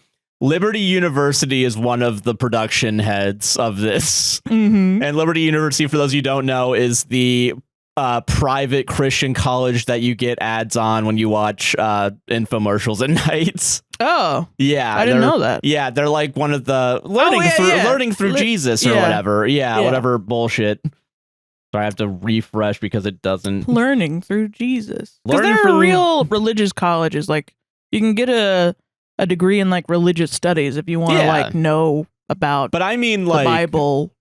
A lot. Yeah, but I mean like the Full Sail College of Religion where it's just a religious college. Yeah. All right. So here's a bunch of names that don't exist anymore. Sam Goldwyn Films, Provident Films, Cam Fam Studios, Hero for Baby Studios, XDX2 Productions. Okay, this movie doesn't have an editor named. It just has Post Mill Factory listed as the editor, which for those of you who don't know what that probably means is that it's probably a trailer house that usually makes trailers as opposed to actual movies. Yeah. So it probably got passed around by like 100 people that didn't want to touch it. That didn't want to fucking touch this, and it was just whoever was sitting with it last. This is like if the My Pillow guy made a movie. Yes. That's awesome. That is a good way of looking into this because this movie's going to have a lot of problems. So, Kirk Cameron, religious nut, brings us into his lovely home in the first...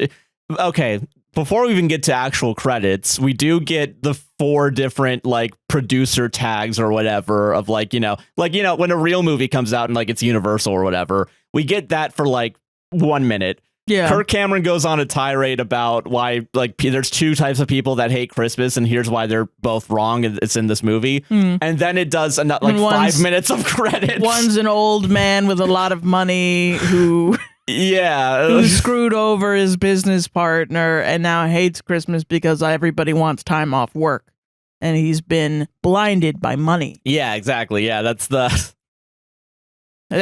then it's everybody that's not a Christian. Yeah. So it's Scrooge McDuck and then everybody else. The 2 genders. Does Sarah think Scrooge is Scrooge McDuck? No. I do.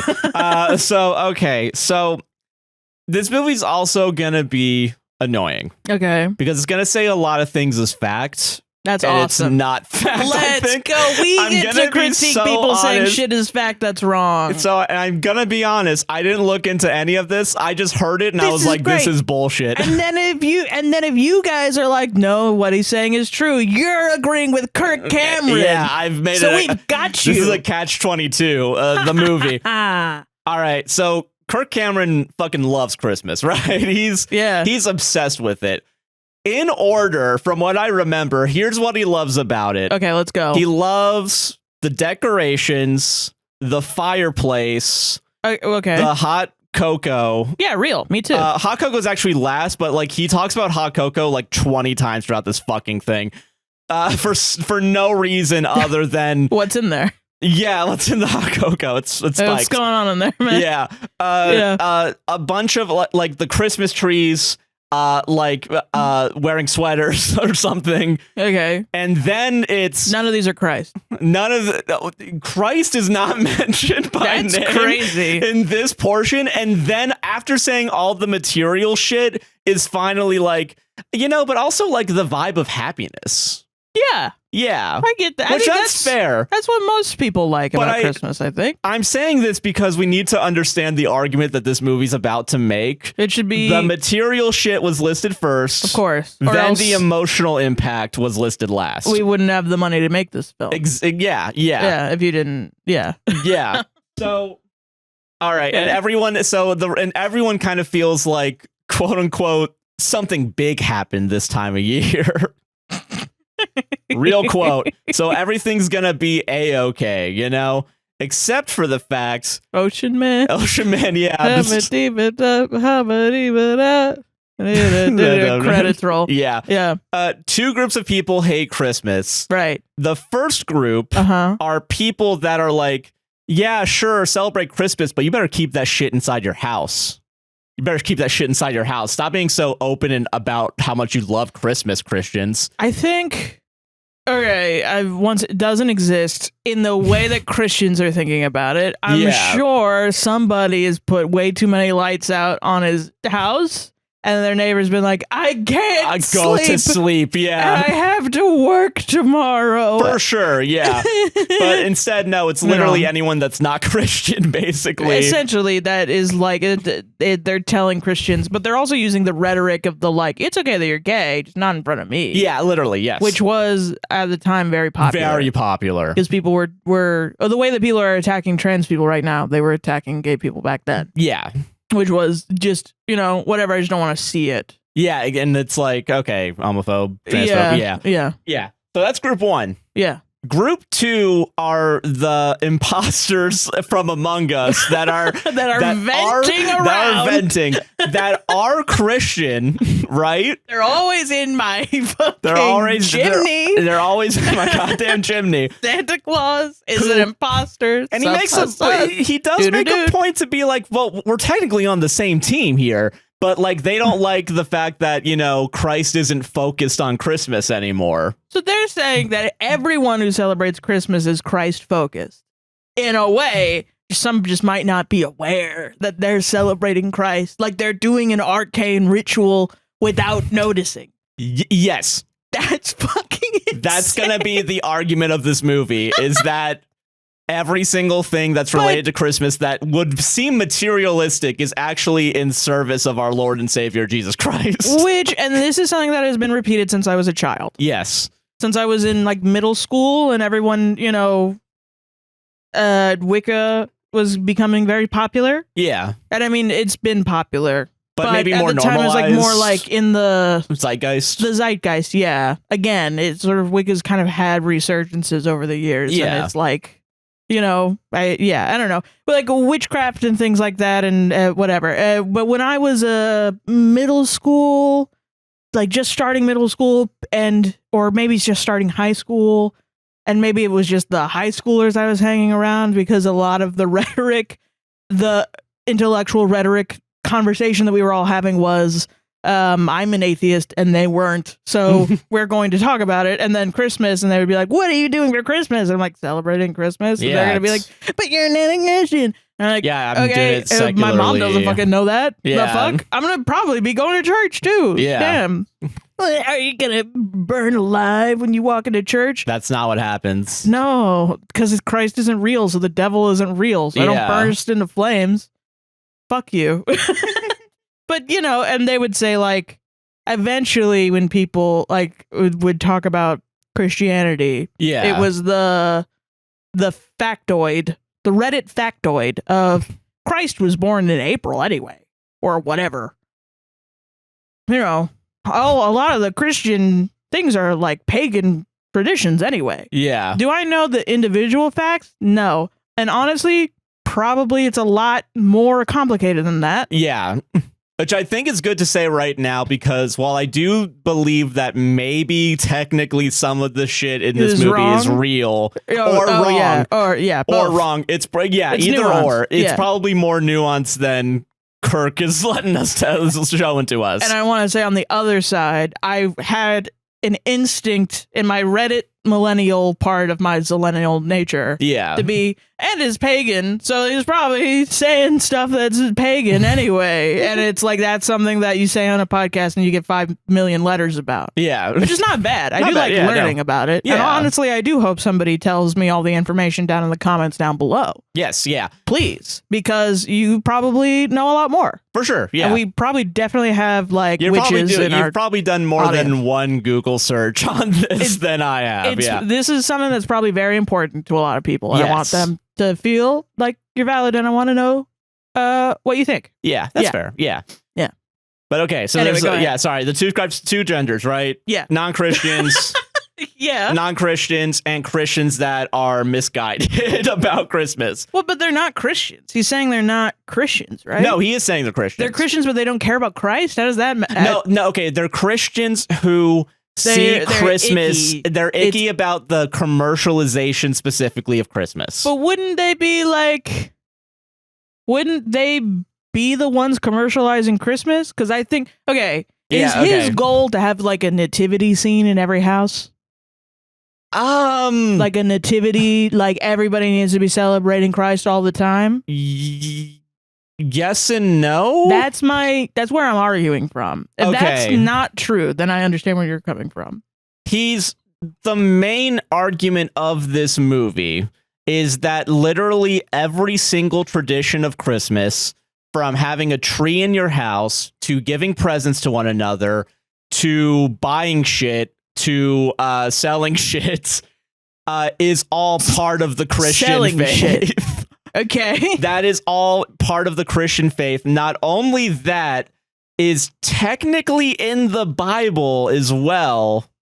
So when people who are complaining about the idea of like going and buying a bunch of presents for a bunch of fucking snot-nosed little kids, which is brought up, by the way, the idea that kids like they're spoiled little brats and who just want presents. They're still celebrating Christ. So he's telling the people that have nativity scenes in their houses, get with the times, old man. It is also about buying presents as well. Kind of. I would probably say that. Well, okay, because here's the thing, though. Here's the thing. Yeah. So we're fuck the first group. The first group we're not gonna. That's not gonna. Yeah. They don't exist. A and B. Like it's the war on Christmas bullshit. Here's how our second group is. Yeah. Personified in the movie, because there is someone from the second group in the movie that is our antagonist. A character. Yeah. It is Kirk Cameron's sister's husband. He's always with his sister, man. I don't know. I don't get it. That's so strange. I gotta eat one of these because I keep looking at it. Yeah, no, fair. Yeah, have a chocolate. Nuance isn't real in this movie because our personified Christian is literally named Christian. Because there's no God in our world where we get to have a good movie. So that's what I'm saying. This is anti-Christian. There's no God. There's okay. We're getting there.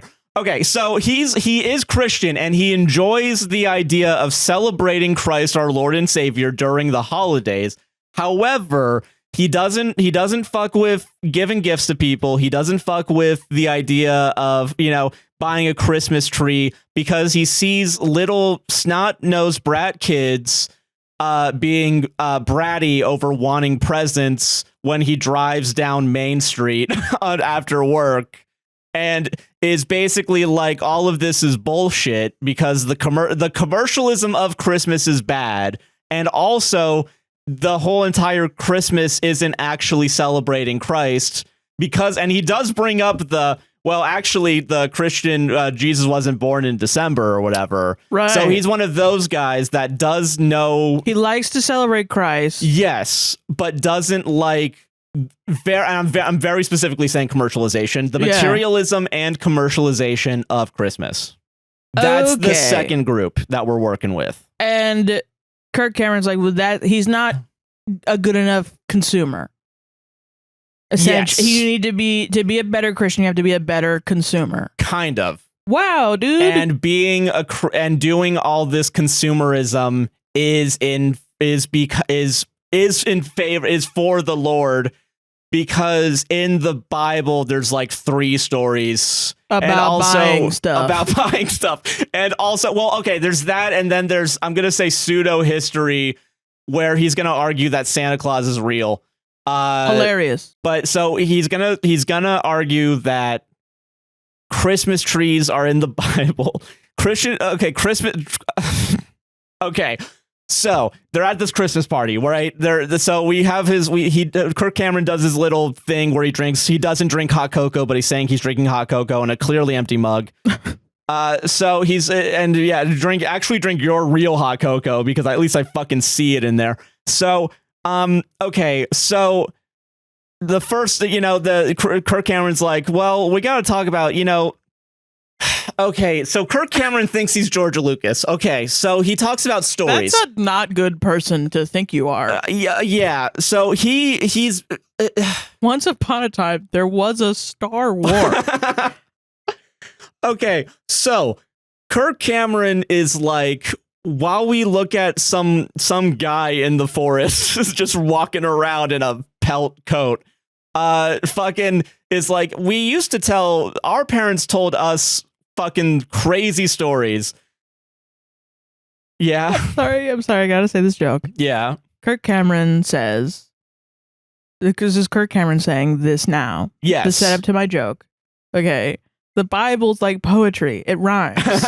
And this is like me saying to Kirk Cameron, that's hymns, Kirk. That's not the Bible. Yeah. That's what a hymn is. It's a hymn. There's a literal word for it. And a lot of them don't even fucking rhyme, so fucking idiot. I'm a better Christian than you, Kirk Cameron. And I'm not even one, yeah. Yeah. Okay. Kirk Cameron discusses the idea of stories.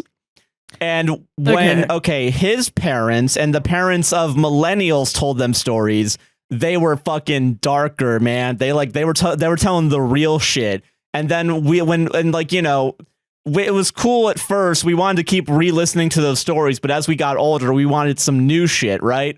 So when we made new shit for our kids, we softened the stories for these snowflakes, basically.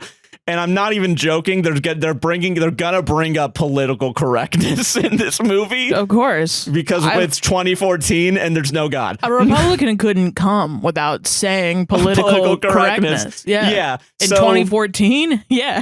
Yeah. So now Kirk Cameron, in his own story of him telling his brother-in-law that all this shit is for God, is going to write out his own story where, he also does say, like, you can write yourself as either the hero or the villain. And this guy is kind of being a villain right now because he's just being a wet blanket, I think, is the terminology that has been used at least at some point in this movie so far. He's kind of right, though. Like, I don't know. I think it's normal.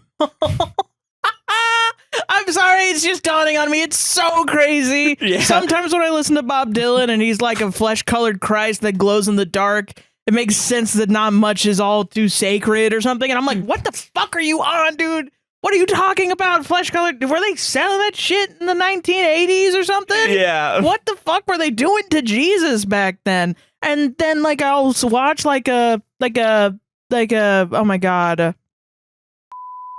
The guy that did Mallrats. Oh, Kevin Smith? Kevin Smith. He looks like my brother. That's why I said.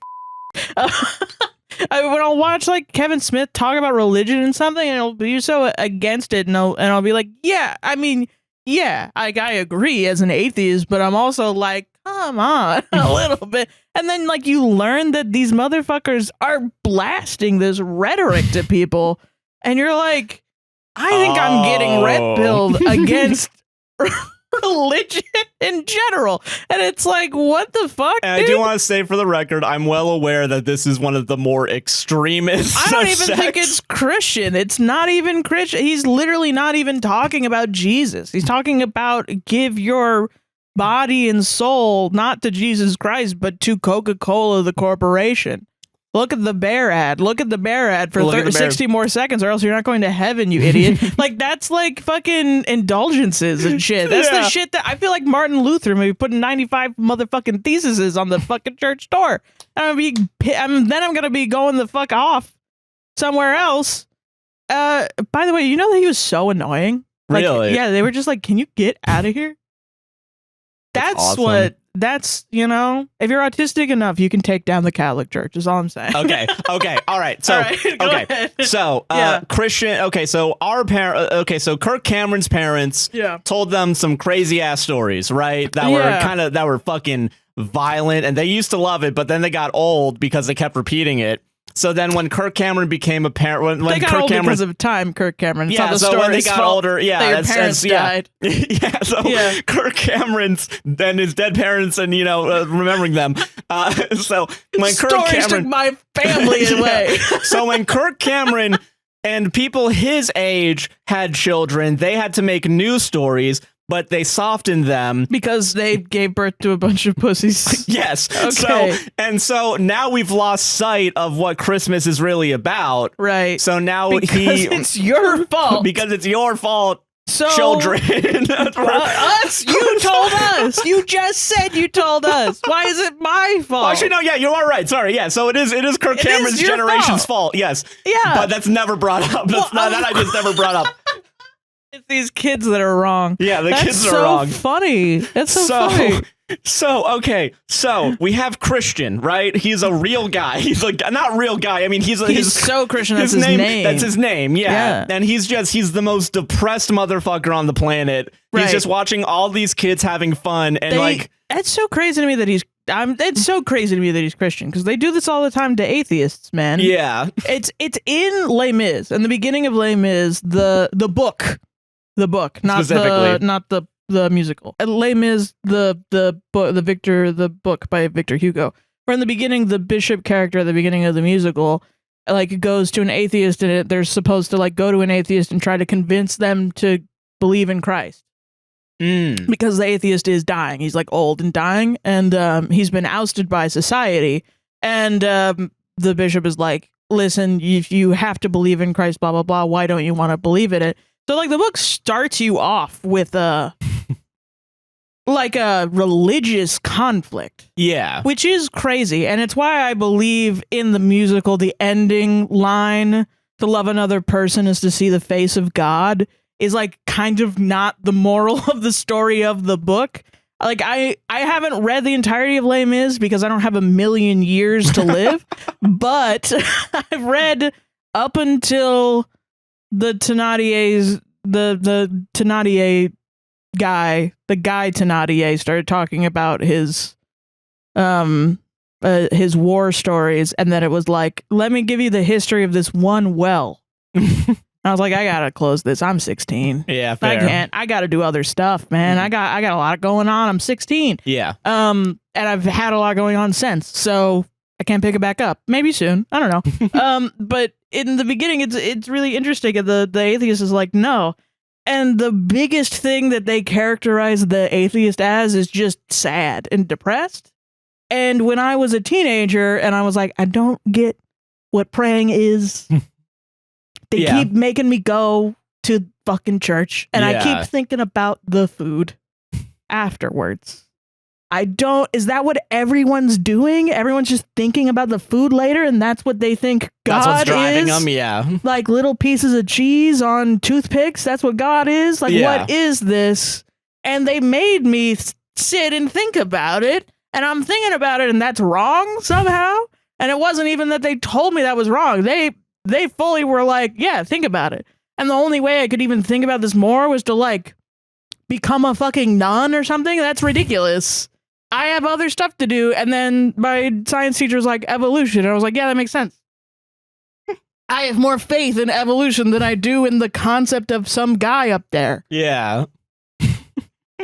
None of that made any fucking sense, if I'm for real. Yeah. The evolution stuff makes total fucking sense. They all fit, the pieces fit together. Yeah. They found the same bone on both continents. So therefore, yeah, it's that like makes fucking sense. I'm sorry. Nah, and they then were planted there to test your faith, Sarah. and then like religious people are like, you really believe in the Big Bang? Isn't that sus? And I'm like, now you're curious? Now you're curious. Now you're a skeptic. Yeah. All this other shit. She was impregnated by an angel, Doug? In a bubble, dude?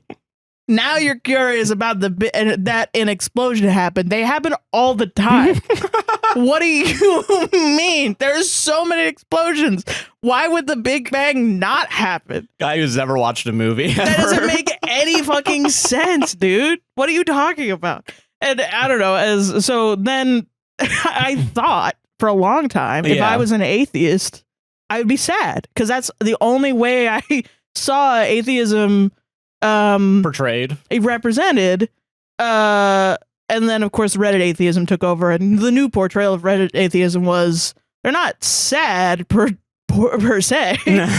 Maybe they are, but they're just annoying. And I'm like, you know what? If the minimum bad is annoying and I don't have to lie to everyone I know and feel like an asshole about it, I'd rather be annoying. Yeah. And that was it. And then everybody was like, you're going to hell. And then I watched one by one them all turn into atheists as they grew up. And not saying that I was smarter than them at all, but just, I think they just everybody deprograms at their own time. But like I think it's just crazy to me that they do this, and he's doing it to a Christian. Yes. That's really scary to me because it is like, I think you've stumbled upon, and you need to rip this and put it on a Schmeedy, a Schmank Schmeedy, because this is like proof that there was like a right-wing push towards further radicalization into like Christians at the time of 2014. Yeah. All right, now I'll shut the fuck up. Okay, so Christian the Christian. Yeah. He's at this party. He's not having any of this bullshit, right? Right. He's having, and I'm not even joking here, like the way that it's portrayed is like when Tom Hanks in Saving Private Ryan can't hear anything and just hears like the ringing and the dark, the deep like musical notes. All right, let's tackle race. Okay. Yeah, I don't know why race has to be brought up into this at all. Well, too fucking bad, because we need to do it now. Okay, so he has a black friend, right? He is... I assume the direction was be as stereotypical as possible. Ew. Because... how do I describe him? Because the movie's racist. Like, I don't know how to describe it. He's... Essentially, the director was like, could you be more black, quote unquote? Probably, yeah. And he plays as a stereotype. Yeah, he plays as a stereotypical black Christian. Yeah. Who I'm gonna say, okay, he does act like he's consistently doing like gospel at the church. Oh. So he talks very quickly. That's wild. He talks like, he's very like, he moves a lot, like energetically. Yeah. And he's the only person of color in this movie that is like, that's not true. There are other people of color. There's like, but they're like background characters, like extras. Yeah, there's like there's like one background character that's like, I think that's a person of color. Yeah. There's one character that does have lines that I'm going to describe as racially ambiguous. Okay. Yeah. Where it's like he's also acting in the same way that he's acting. Yeah. But he's more maybe like Hispanic, I guess. Okay. I'm saying this right now because if we're gonna go down race, it does feel like, even though they're Christian and like I don't know if the movie's saying that what the two people of color believe is correct or not, because they kind of play it off as a joke, kind of not. Like, okay, so like maybe these characters are specifically not white to show that they don't know what they're talking about. I question that feels awful to say. If I'm being charitable, no. If I'm believing Kirk Cameron made a movie, maybe. It's okay. So like literally, like those silly minorities, they believe in this. Yes. Okay. Here's why. That's fucking insane. Yeah. Okay. Let's talk about their arc real quick before we fuck Christian for a second, because we gotta get this we gotta get this over and done with. Yeah. Okay. So his friend, his black friend, is complaining to him about the fact that their boss got rid of Crazy Shirt Fridays. And that's a slippery slope to no more Christianity somehow. What? I don't remember what the argument is, and also the movie doesn't care what the argument is because they show Christian not listening to him. Like they literally mute him. So funny. So like, and then the guy, his friend asks, "Hey, are you listening to me?" And Christian's like, "Oh," and then he just leaves. The friend just fucking leaves after he realizes Christian's not listening to him. Then Christian and Kirk Cameron, they do their own thing for a little bit, and we'll get to that. Yeah. But the character arc for him and this other guy who racially ambiguous, they're talking about okay. Let's talk about bad ADR also while we're here. Oh, let's go. What they do, because they're talking about the idea that you never know who's listening, because so what they do. While still speaking at normal volume, they're not really whispering. They just put their mugs over their mouths so no one can see it, and then they're ADR. overdubbed. And which should be an easy ADR job because you don't match it up with the lips. However, the rest of the face moves also.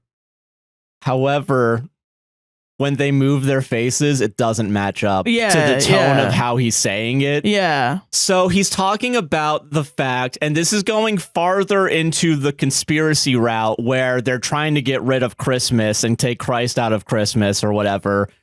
And he talks about the fact that he is a Fox News watcher. Okay. Okay, I wrote this down. This is so insane to me.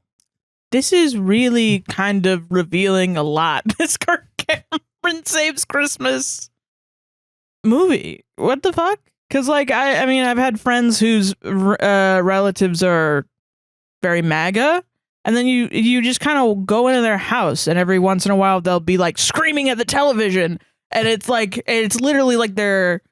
I mean, is it kind of like the old man yells at cloud kind of? I mean, I don't know, because. Okay, it sucks, but it feels like they're like boiled down to their animalistic instincts. Like it's like, they'll be watching Fox News and they'll be like, "Yay!" and then they'll show a photo of Obama and they'll be like, "Boo! Boo!" and they'll do that. Like I've legitimately seen that happen multiple times. Jesus, through multiple ages, and it genuinely is like scary. And I wonder, too, if it's like, I'm sure others that know people that are that MAGA, Yeah, for sure. Know what I'm talking about. But I wonder, too, if it's a Florida thing as well. Possible, yeah. Because, I had a suite mate that literally, when Hillary and Donald Trump were having their debate. Oh, yeah. She was screaming, like, "I want you to fucking die, bitch." Yeah. And, like, this stuff. And it was really like, this is the first woman running for president. I have my criticisms of Hillary, of course. I don't think you were yelling at the TV. Even then, I got a little shiver when I voted for her the first time because I was like, damn, I'm voting for a woman. That's crazy. That is crazy. Yeah. That's kind of wild. That's kind of dope. But I mean, I just can't imagine as a woman screaming at the TV at the first ever female, like, in the first race where you can vote too, because and that, I mean, like, what the fuck? Yeah. And it was just really strange. A lot of people were very strange, and it all of a sudden it felt like. Yeah. So the fact that this came out in like 2014 is opening up your eyes a little bit. A little bit, because Yeah. it's like programming. It's like, yeah, no, you need to be buying more things. Yeah. Just so what? Like, and then like that goes into like, you got to be on your grind set, dude. Yeah. You have to make money. Why? So you can buy more things. Yeah, and you gotta have and they all believe in Christ. Cars. Yeah, somehow. Like that's It was Kirk Cameron the whole time. Yeah, no, always. obviously not. But it's interesting that this is something. Yeah. Okay. Yeah. I didn't write down exactly what was said, but I did get the highlights. Okay. So imagine a crazy uncle rambling as these topics are discussed. The Da Vinci Code. What? Asperger's, specifically Asperger's, by the way. I do want to say they don't say autism or anything. They use, Which Asperger's is no longer used because Asperger, the guy, was a Nazi scientist. Yeah. The bees are dying. Whoa. Okay. Interesting. New World Order. Okay. Loose Change, the 9/11 documentary series, quote unquote. Okay.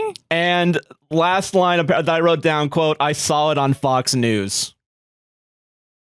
So he's making fun of people.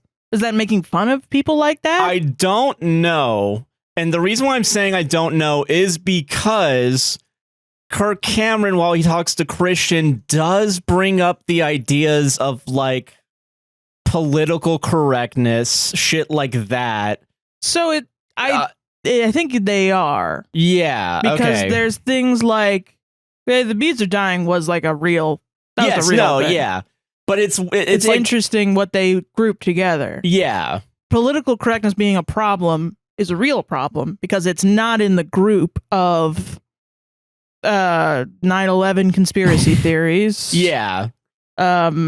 New World Order, Da Vinci Code, the Da Vinci Code, which I think is important because a lot of religious people were very annoyed by it was like a thing where people all of a sudden were very interested in religion because of the Da Vinci Code. Yeah. And how interesting it was. I remember I was in a very welcoming church and I brought up the Da Vinci Code and it was like one of the only times they were like, no. We're not talking about that. I will not talk about the Da Vinci Code with you. And it was like the first time I was like, why not? Why not? What the hell? And it was like even and I guess they had just dealt with a lot of people that were like, is the Da Vinci Code real? Yeah. Because of the craze. So I wonder if that's a specific like, this is stupid. Because if you're the type of Christian that goes to church every week and you go to work and you talk about going to church, because I will say this is crazy to me. I'm sorry. Yeah, no, it's all right. This is so wild. I feel like I'm I need to be in like a group like Christian deprogramming therapy or something. But like my uncle as a musician, as a classical musician, worked for a church. Where that was like his steady work was he would go around to churches and do that. And him and his wife would do that too because she did choir, and that's a big deal. So we went to like one of their churches one time, and it was this gigantic. It was like a mega church kind of. It was I think it's called Church of the Apostles in Georgia, and my mom called it Church of the Apocalypse because it's a gigantic building, and it's terrifying when you're there. Yeah, they had a gigantic. I think that one of the biggest LCD screens I've ever seen in my life. Which is crazy because this is like back when. This is like a lot of money. Yeah. I was in like the mezzanine in the back. This is a church. We was in the back of the mezzanine. I couldn't even get there. We had to go up this little like fucking like bell tower to get up to the top.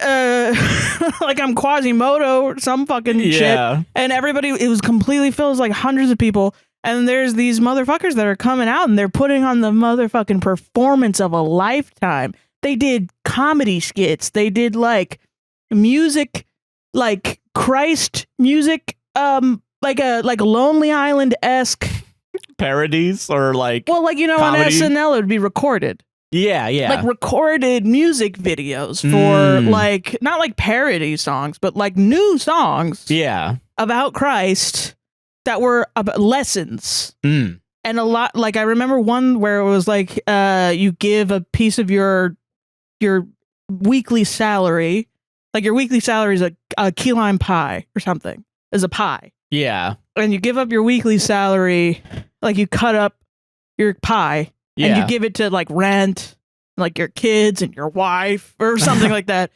And then the comedy part was that at the end of the table, you get, a tiny sliver of pie and you get to eat it for yourself. And you're like, yay. And right before you put the piece in your mouth, you look at the end and it's a guy dressed up as Jesus Christ with an empty plate. And he's looking at you like, oh, like for the audio listeners, if I would to make a sound, it would be like, where's my pie? Yeah, you know, like that would be what it would sound like.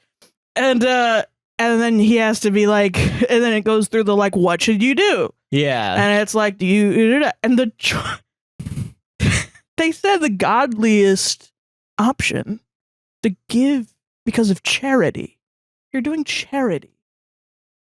Meanwhile, pyrotechnics go off and fucking smoke and whatever. And you have to give all of your money away. As a laser show goes off. To us. Yeah. Because we're literally Christ. And I remember thinking about that for the rest of my fucking life. And other parts of it were like making fun of like what you should do is you should go out in your life and go to work and tell people at work to go to church. To come with you to church. Jesus, man. And I know you feel like you're crazy. It was like a self-referential comedy of like The Office-esque. Where you show up and it's like, yeah, I was at church yesterday, and this is what you think you look like. You know, I was at church. I love Jesus. And then like, this is what you really look like. Yeah, I was at church. You know. Yeah, okay. Do you want to come? Yeah, okay, that sounds great. And then like they fall in love by the end or something. And it was like, what? Yeah. This is a scheme. This is a money. This is a pyramid scheme. Yeah. And I'm sorry. Go ahead. No, okay. So I'm so sorry. I just wanted to share that because it's something that it really got down to my core. No, it's all good. I guess my larger point, if you want to cut a lot of that out because that was very long, but my larger point is that a lot of this is so. I'm just shocked by how predatory it is because I grew up in a church where it was like, don't look, here's a basket. You know? That's your tithing is just put it in the basket Hand it or around. Not. Yeah. It's okay. The most that happened was there was like a hurricane and we had to they wanted to build a new church and there was like a fundraiser thermometer in the cafeteria. Yeah. Where we all made food together. Yeah. And then when it was built, and we just did church out of trailers. Had a all darn trailers in the backyard. Okay. So I don't know. It's just it's shocking to me. To me, this is not Christianity, and that is. But I'm sure there's a lot of people that are like, that's Christianity, and that's not somehow. And I think I think it's why to me it's ambiguous whether or not these are supposed to be taken as jokes, like the conspiracy theory-esque. Yeah. Because while it does and I guess the friend is a comedic relief character. They're going big tent. They don't want to alienate anyone. Yes. Yeah. So I think it's like it's just enough for people who do believe in the conspiracy theories to be like, oh, thank God they're mentioning it. Right. But then also for people that are like maybe a little bit less are like, oh, that seems a little silly. But then also they're going to get pushed to the other side at some point, whatever. Well, it's people that are sus of the weird fascist intentions of tying all this shit together because it's you know it doesn't agree with like it's lots of people think like I'm so sorry. No, it's okay. No, it's all right. Many like you literally were like, this is gonna be short, let's bring up the topic of religion, and I'm gonna have a 5 million long paragraph essay. No, okay, I understand that. I knew that coming into this too, don't worry. I did know that. But no, lots of people, especially people that are not Americans, look at this and that are Christian,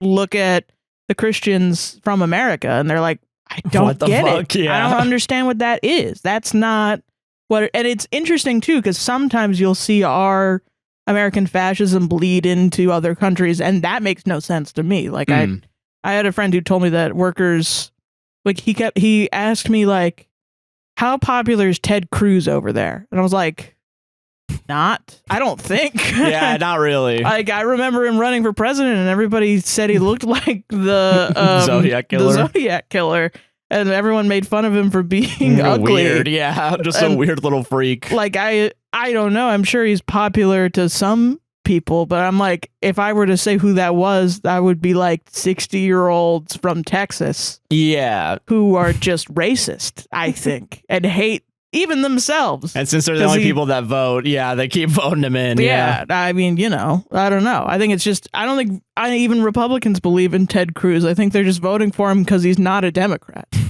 And as I told him that, he was like, that's so crazy because, like, there's this guy at my work that loves Ted Cruz. And I'm like, like, people think he's like a cuck, right? Yeah. I'm like, like, Donald Trump, like... absolutely demolished him, and then he shit on his wife. He called his wife ugly, and he's still kissing Donald Trump's ass. Yeah. And he's like, no? And I was like, yeah. What? It just shocks me. Yeah, I understand that. It's people are more genuinely fascists. They're more in love with the ideologies than the individuals. But then there's one individual they're more in love with than the ideologies. So it's interesting. Yeah. Okay. So, all right. So I do want to bring that up. This is also the only time we really get to spend time with these characters. Other than that, it's back to Kirk and Christian, right? Yeah. So Christian, after meeting his friend and the friend walks away, Christian is being a party pooper, leaves the party and stops being negative inside the house. So he just sits inside his car. And apparently that everyone's like mad at him for that, just leaving. Okay. What do you want him to do? Yeah, so everyone's upset a little bit that he is ruining the vibe of the party, but also upset that he leaves, I guess, because it's brought up later. Oh my god. There's no winning in this. Okay. Yeah, that's completely unreal. I would say NTA. Yeah. What do they want you to do? So Kirk goes out to the car and talks with him, and Christian goes off on a tirade about the idea that, like, the commercialism's bad. Like, I saw a kid screaming, crying at the mom for a present, and the mom's going to give her a present because, like, she's going to give in, or give up or whatever. And that's fucked up. Yeah. And that's fucked up. And then also, like, Jesus wasn't born in December, so they moved it around. I think he brings up Wikipedia. I think, I go on Wikipedia and I found all this stuff out. I think the Druids are brought up at some point. I don't know if it's right now or later. Pagan Druids. Pagans, yeah. It just it's all. That's also interesting to me, but yeah, I won't say why, but I don't know exactly why, but no, I get you. You go ahead, yeah. He says like he doesn't believe that this is what God wants. The celebration of Christmas as it is presented, where it's all this commercialism, isn't what God would want. Can I interject? Yes. Can I predict what Kirk Cameron's going to say? Yeah. Why do you think you know what God wants? No. Whoa. So, okay. He literally goes, yeah, I get all that, but you're wrong. Oh. I feel like mine's a better argument. And yeah, honestly, that is a better argument other than just saying, I get what you're saying, but all you're saying is wrong. Yeah, what the hell? Okay. And like, he's like, that's Kirk not Cameron's the way like, to talk to somebody to get them on your side. Yeah, so Kirk Cameron's like, you took the bait. So actually all of what Christian is saying, now I'm thinking about it, Christian is saying all the actual conspiratorial stuff now with the fact that it's December or whatever. Okay. So Kirk Cameron tells you and I and Christian and the entire population of Earth to close your eyes and imagine the nativity scene. Okay. And they're talking about the trough and how a trough isn't actually like the water thing that everyone shows it up. Is, yeah. Yeah, it's like it's a big rock in the middle of a cave that has food on top of it for animals to eat. Okay, I'm gonna say for the record, don't know if any of this is fucking true. Yeah, that feels not true. It doesn't feel. This is the shit. This is why I autismed myself out of being Christian. Is they would say shit like this, and then I would be like, I don't know, and then I'd look it up, and it wouldn't be true, and I'd be like, what are they lying to me about other stuff? And then I don't know. That's just so funny. Yeah, like what you lie about this? Why would you lie? Why wouldn't you lie about that? You know? So, okay. So like, the trough is actually inside a cave, and that's where Jesus actually was. And I cackled at this. What does the trough have to do with anything? Because to me, it's because like a manger. We need to imagine what the real story is. Right. Because the real story is, the fake story, like the nativity scene that we see, is a softened version of the real story. Right. That's why that's brought up. Which I believe that. Yeah. So, okay. For sure. Okay, let's hold on. We're not done with this thought experiment yet. No, okay, go ahead. Sorry. Yeah. Okay, so imagine that. Imagine baby Jesus in the cloth. then just imagine the cloth holding baby Jesus and think about how it's holding the baby Jesus, our savior. Imagine the Romans killing a bunch of babies. Yeah. Also, I want to state for the record as well. Well, that's what they tell us. Yeah. Yeah, I want to say for the record as well, when this happens, where you see the rock in the middle of a cave, they do overlay a bunch of slow motion, like Romans and fire just fucking hacking. That's funny as fuck. Well, there's fire in the background, and I laughed my ass off. That's hilarious. Wow. And what is it? So they gotta scare you, man. Yeah. You gotta be scared. So yeah, Jesus escaped death as a baby thanks to God, and then later on escaped death as an adult. And we know this because the swaddling cloth he has as a baby is also used...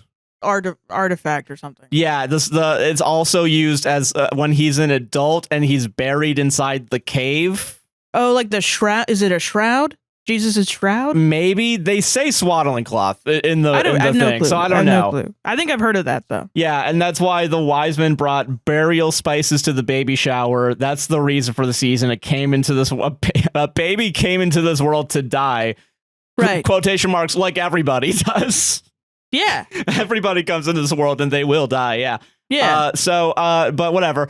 Christian's like, never thought about it like that. What do you mean? That's the whole fucking thing. That's what they tell you every fucking time, I think. Are they fucking not telling your ass? To me, they told me 5 million times about and you gotta put the big X with the blood over the fucking thing. Because the Romans are like, Jesus is born, so sheesh. We gotta go kill a bunch of babies, and that's what they said. That's why as soon as you said that, I was like, yeah. Yeah, but the movie is treating Christian like a big fucking idiot. Why the fuck wouldn't he know that? Maybe there are probably people watching that are Christian that are like, I didn't know that. And I'm like, oh, that's fair. wild. Yeah, but that's like when you learn the story. And that's so crazy to me because when you go to church on Christmas Eve and Christmas, that's what they talk about. Yeah. Because they're going to talk about the crucifixion of Christ. That's what... That's usually what the sermon is about. They don't talk about, the crucifixion is that's Easter, sorry. But or Ash Wednesday, Good Friday, things like that. But, Christmas is they talk about the theory behind, like a sermon is like a speech that is written by your religious leader. Yeah. That they have to make up that's their job essentially is running the church and in their own right, talking to the thing. They're performers for sure. They have to get up there and they have to read from the Bible. They have to do the services. They have to do funerals and baptisms and marriages and things. And they just are. That's what their work is. Yeah, and they also have to write and do a lot of that. And so theological stuff, they have to do a lot of that. So it's like I had a friend.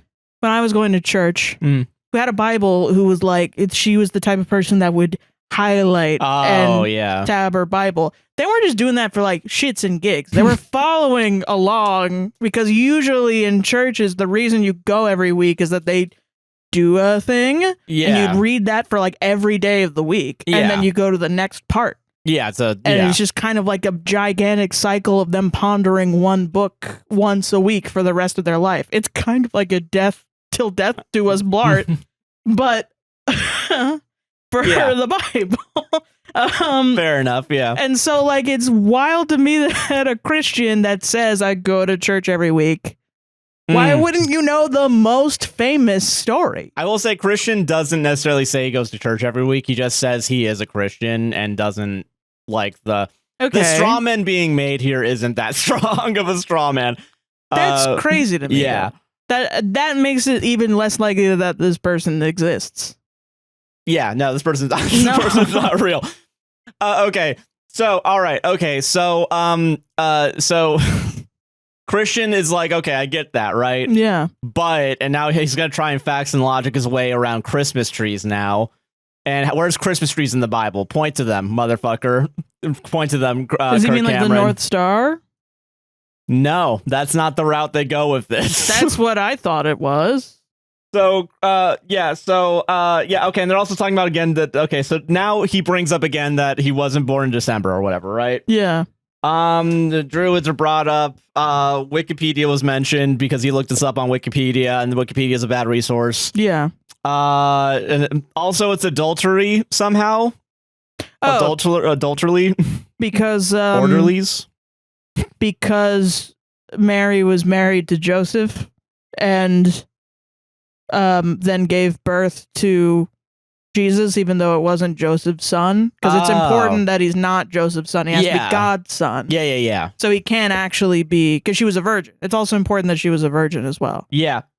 Oh no, I'm sorry. That's actually not how the movie does it. I wrote it down, thankfully, but that is interesting that is a real thing. No, yeah. So in this, Christian was what is it? It's a joke people make. It's not like people genuinely think it's like she cheated on her husband with God. Yeah. Like that's wild. So Christian's argument about Christmas trees is Christian Christmas trees are actually trees are representations of fertility gods by pagans, which that makes it adulterally, whatever, however you say it.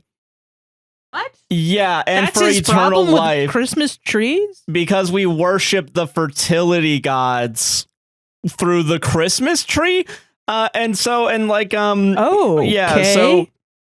Kirk Cameron's is he like mad every time anyone goes to Stonehenge? I don't. Or is he mad every time he looks at a fucking tree and like a flower or something? You fucking perverted tree. I think you just need to get laid, son. If you got sex in the mind that much, I think you just got to jerk one off. Canon in this movie, Kirk Cameron's sister's not putting it out. But probably because he hates Christmas. Yeah, probably. Yeah, maybe lighten up, motherfucker. She doesn't have to. I mean, shit.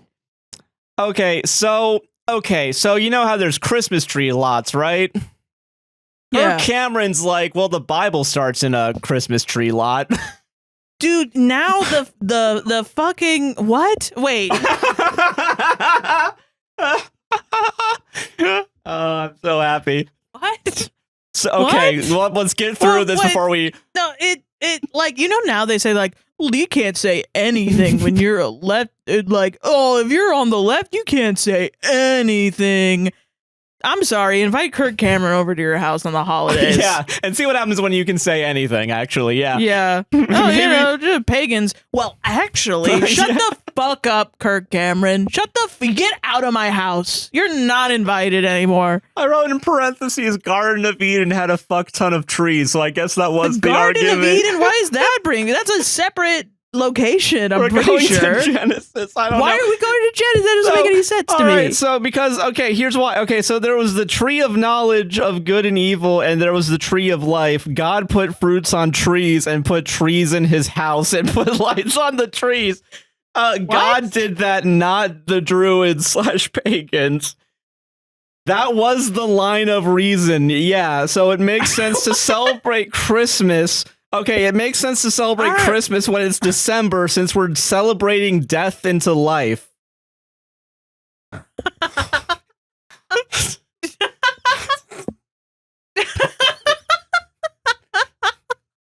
That's so stupid that I don't even know. I can't even undress. It just feels stupid. I'm going insane, man. I didn't reading this back is fucking crazy. It's so crazy. Just like some shit. Dude, if this movie gets taken off of Google Play and then it's never referenced ever again, and I just imagine this shit. You have it. I have it. I gotta rip it. I'm gonna have to download this. Wow. Someone needs to remember this. I am the motherfucking giver of Kirk Cameron saving Christmas. God damn it. You have to be the one to torrent it, to seed it for others. Fucking this Christmas, give the gift of Kirk Cameron saves Promise. Fucking, this sounds like my dad when he got really into numerology. Yeah. That's how this feels. It's like, you wanna know there's three times in the Bible. So you add threes up 3 times. 2 divided by 2 is 9, 1, and there's one tree in your house. 9 over, and it's a 6. And the devil, 3 6s. 666, add them all up. Yeah. That's 18. Yes. 1 and 8, that's 9. It's like, okay. Sure. I think that is actually a real, people talk about that too. Not gonna lie. That line I just. Okay, here's more of that argument, because that was only half the argument that was made. Okay, well, it makes sense why it doesn't make sense. Yeah, so maybe it will. Maybe it'll make sense. He's gonna, yeah. Okay, so Adam stole fruit, and when you steal something, you're required to put it back. That's a real quote, Adam? by the way. It was Eve. Apparently it's Adam. I don't know, man. He said Adam. Eve was the one that he blamed the man. We gotta give him credit. He blamed the man. Maybe Adam did it after? Maybe, yeah. I don't know. Eve isn't in this story, I guess. I don't know. I don't fucking know. I don't talk about women. I'm Kirk Cameron. I'm Kirk Cameron. All right, Adam stole fruit. When you steal something, you're required to put it back, but you can't do that with fruit. So he put himself, and Jesus put himself on a tree, crucifix. Swaddling cloth comes back during his burial to wrap his body. So when you go to a tree lot, imagine the trees are as crosses, since Jesus took our curse. So see an empty cross, and then every tree's an empty cross. That's like nonsense. Like, someone needs to check on him. Like, that's like fully. Can we get a wellness check on Kirk Cameron? Wow. That's what? I don't what? And every time, every time you see an empty tree, go run and tell that Jesus is alive. That's real? That's what he said? I think so, yeah. You didn't like have a stroke while watching the movie? I'm still here, man. I'm worried about you, Josh. Okay. So, and Christian's like, all right, bet, I believe that. What? The craziest part of all this. Okay. Like, this is crazy, but like that someone would be like, oh yeah, that makes sense now. Okay. All right. So here's checkmate Kirk Cameron, because Santa Claus ain't in that goddamn Bible. and Kirk Cameron's also like, yeah, you're right. Yeah, you are right about that. And Cameron's and Christian's like, checkmate, Christian. And okay, but get ready. So it's like checkmate, since Jesus is out of Christmas and Santa is in, and Santa equals Satan due to it being the same letter. Santa does the same stuff as God. Santa jump scares like 20 times also in this scene for some fucking reason. What the fuck? Yeah, and it's just like a guy dressed as Santa looking at the camera while like a VHS overlay with like the Ring footage. Basically, it looks like the Ring footage. Okay, right, so I just realized I have to put my Jesus Christ on the cross. Put Christ back up on your head, Sarah. For the audio listeners, I'm wearing a beanie that looks like a Christmas tree. So go and tell everyone at your work that Christ is king. Yeah. Okay, so all right, so Santa is Satan because they're the same letters. So Kirk is like, I'm going to tell you about Santa, and he was a badass motherfucker. He was real. He's a real guy in the 800 AC, whatever, ACDC. So, fuck, I don't care. So, okay. I thought he was going to go like, well, you know, Satan used to be an angel. Yeah, he used to and be we put angels on the train. Therefore, safe. So, okay, Santa was a real guy. He was a bishop. He was Saint Nicholas. That's how he's presented in the movie. And he was he became famous for giving gifts to kids and being kind to the poor. What is it? He was at the Council of Nicaea. I don't fucking know what that is. I don't. I didn't write it down. I wrote it out phonetically because I didn't know how it is. Yeah, while you look that up, Nicaea. And so Santa Claus, Saint Nick hated when people made Jesus just a guy. There was a priest named Arius who was saying Jesus was less than God, so he facts it. So Santa facts and logics Arius into saying he is the son of God and more than just a man. I don't know if he also beats the shit out of him. He just knocks the shit out of him. The beginning of the debate on whether Jesus was a mortal man. Yes, so Arius is saying that Jesus was mortal. Okay. And just a guy. Yeah. And Santa Claus was like, are you sure about that, bud? and then beats the shit out of this guy. Okay. Yes, and no, because it's Saint Nicholas, who Santa Claus is, I guess, based on in the story lineage. So it is Santa. I'm gonna beat the shit Santa out of you. Santa beats the shit out of him. I'm not joking. That's in the movie. It's a settlement of the Christological issue of the divine nature of God the Son and his relationship to God the Father. The construction of the first part of the Nicene Creed, mandating of uniform observance of the date of Easter. Makes sense because that's when he died. How ironic to use Wikipedia when Christians use Wikipedia to find the opposite opinion. Misconception. There is no record of any discussion of the biblical canon at the council. The development of the biblical canon was nearly complete, with exceptions known as the Antilegomena. I'm sorry. Written text. Sorry to all my Latin my not Latin speakers, but Latin, the dead language speakers out there. Written text whose authenticity or value is disputed by the time the Muratorian fragment was written. This is some. Listen, we're getting real deep into this now. I'm not. Fuck it. We've already offended every Christian ever, I think, so far. This sounds like some Avengers shit. Bam, bam. I will say, Kirk Cameron does say, imagine Lord of the Rings while talking about Santa Claus. So, what the fuck? The main source of the idea that the canon was created at the Council of Nicaea seems to be Voltaire, who popularized a story that the canon was determined by placing all the competing books on an altar during the council and then keeping the ones spinning a wheel, and then keeping the ones that did not fall off. The original source of this fictitious anecdote is the Syndicon Vitus, a pseudo-historical account of early church councils from 887. That's very funny that there's not even a record of any of this shit. That's awesome. So this is just made up bullshit. Okay. Awesome. So just if you were ever on Wikipedia and you see a section called misconceptions, click it. Get ready. Get ready. You gotta read that part too. Yeah. Okay. So very quickly, also, we're not even done with this argument that we know is bullshit. So, okay. So Saint Nicholas, right? He's a guy. At this point, I'm so tired. Get the Christ out of Christmas. Yeah. Honestly. Get me Santa Claus and little reindeer, plastic reindeer back in. Yeah. Get Christ out of here. I am now Antichrist. You can do that in your own homes, but not in front of me. You're Group A. You're a Group A. I'm Group A. I'm a Type A chatter now. And then but Christian's still the Group B chatter. NL is Kirk Cameron. So there's a Type A chatter and there's a Type B chatter, and they both have problems. Yeah. Okay. So all right. So who cares? I know none of this happened. So Santa Claus beats the shit out of this fictional guy. That's probably not mentioned in the Wikipedia article at all. And he also probably did kill him because he just took a fucking cane to his chest and just candy cane. No, just a regular cane. But it might as well. I guess candy cane. Now I see it. That's funny as hell.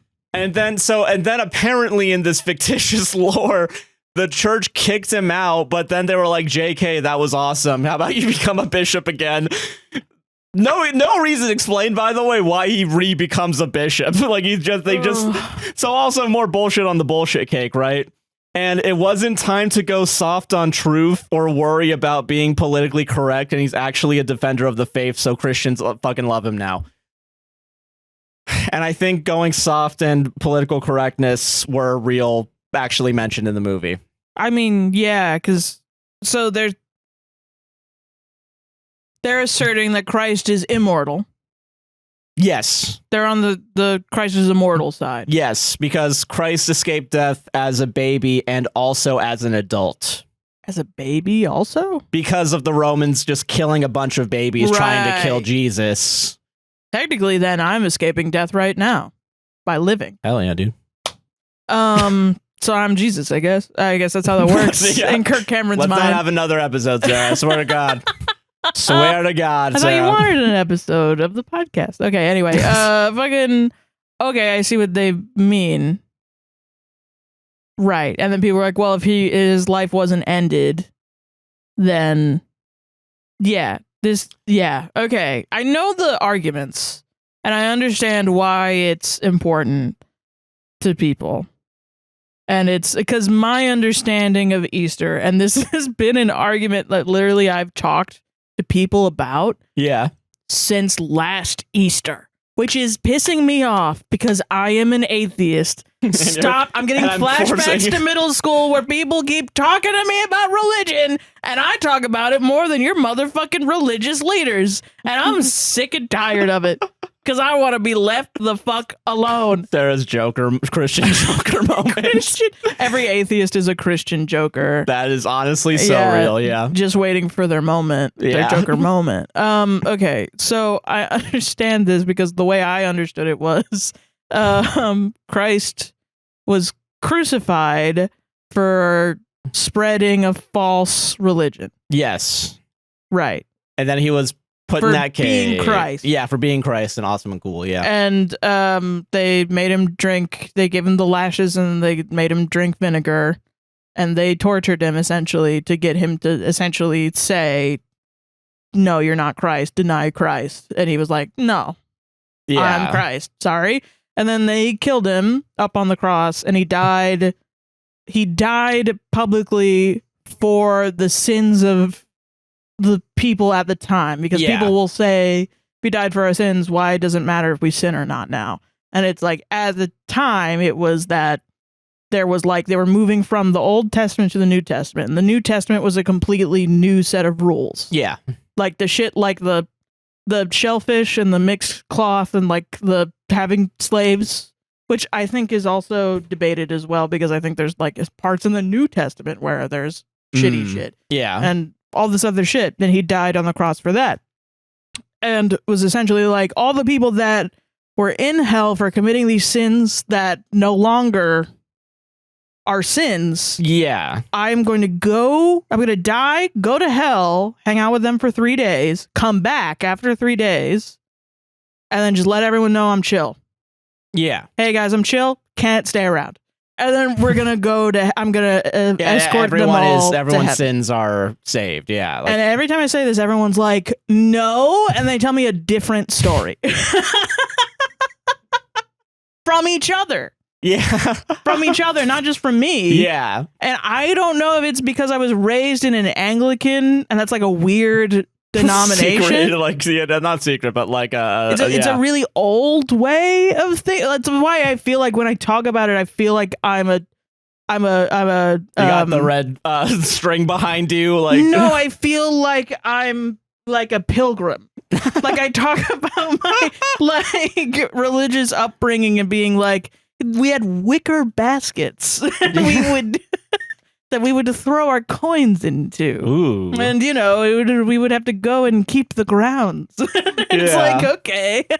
And it's just like that shit. That's what we would do. And then, like, we went to Anglican adventure camp at one point, and we swam in a river, and that was what we did every day. And then we walked up a mountain, and we walked back down and swam in a river, and then walked back up a mountain, and then did Bible trivia.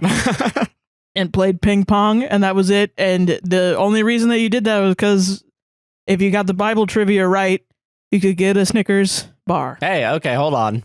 I'm back in now. But it's not a king-size Snickers bar. I'm out. Yeah, me too. Sharks, I'm out on this one. We had to get up really early and go and do gospel on the mountain. And it's real down-home shit. Yeah. But then I say that, and then I hear shit from people that are like, not mine. Mine had a big TV and fireworks.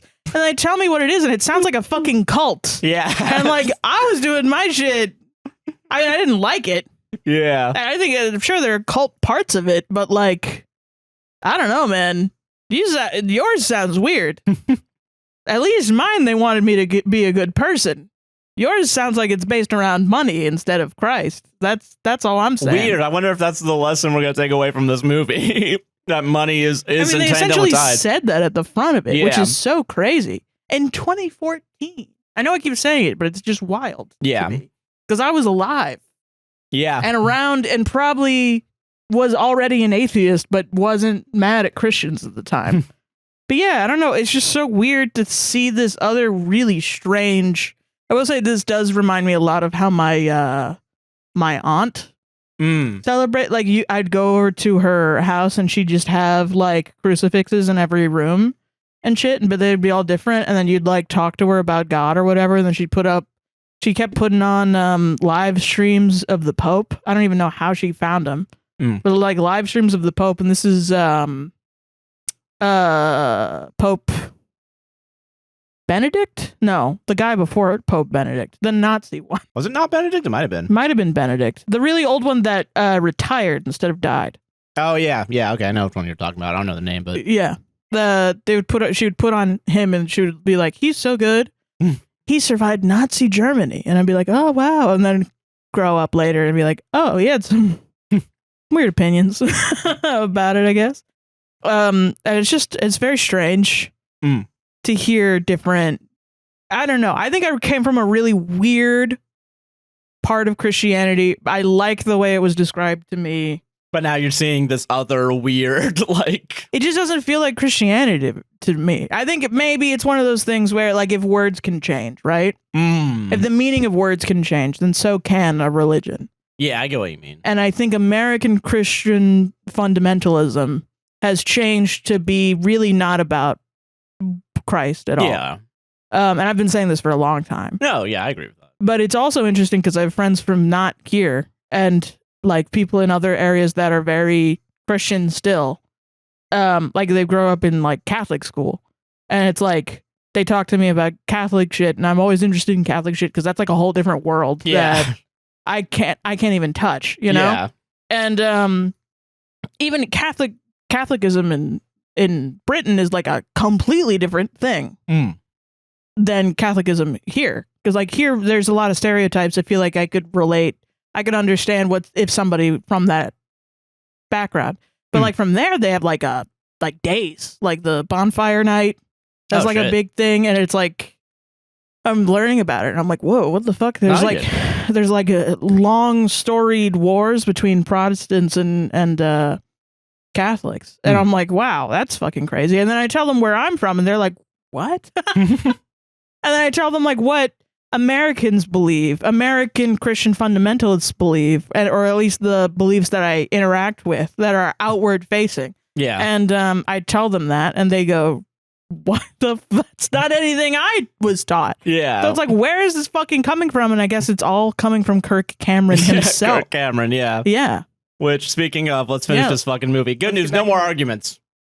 Christian's on board after all this. Thank Christ. Christian, yeah. Thank Christ. So, but get out of here, Christ. Get out of my Christmas. All right, so Christian, so Kirk is basically like, listen, you got to go in and apologize to everybody for being such an asshole. And then Christian is like, yeah, I guess I was the bad guy in this story, you know? No. They want to change you, Christian. No. Yeah. Kirk is like, you got to go back in there, tell your wife you were wrong, and now you'll be the guy who saves Christmas. So actually, it's not Kirk Cameron saving Christmas now. It's now Christian. He's so humble. Yeah, he's humble. Yeah, even though the movie was originally titled, I think, Kirk Cameron Saving Christmas. Yeah. Even though when I look it up, it was only called Saving Christmas in some places. I don't get it. I don't know. So, weird. Okay. Yeah. So he... what is it? Kirk... so Christian goes in... And then is like, he's finally all in on Christmas. Like he's sliding on the floor and running into presents. I had a horrible thought. Okay.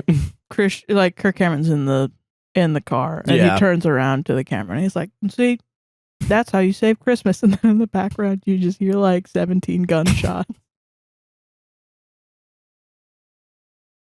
Okay. You're all gonna see heaven.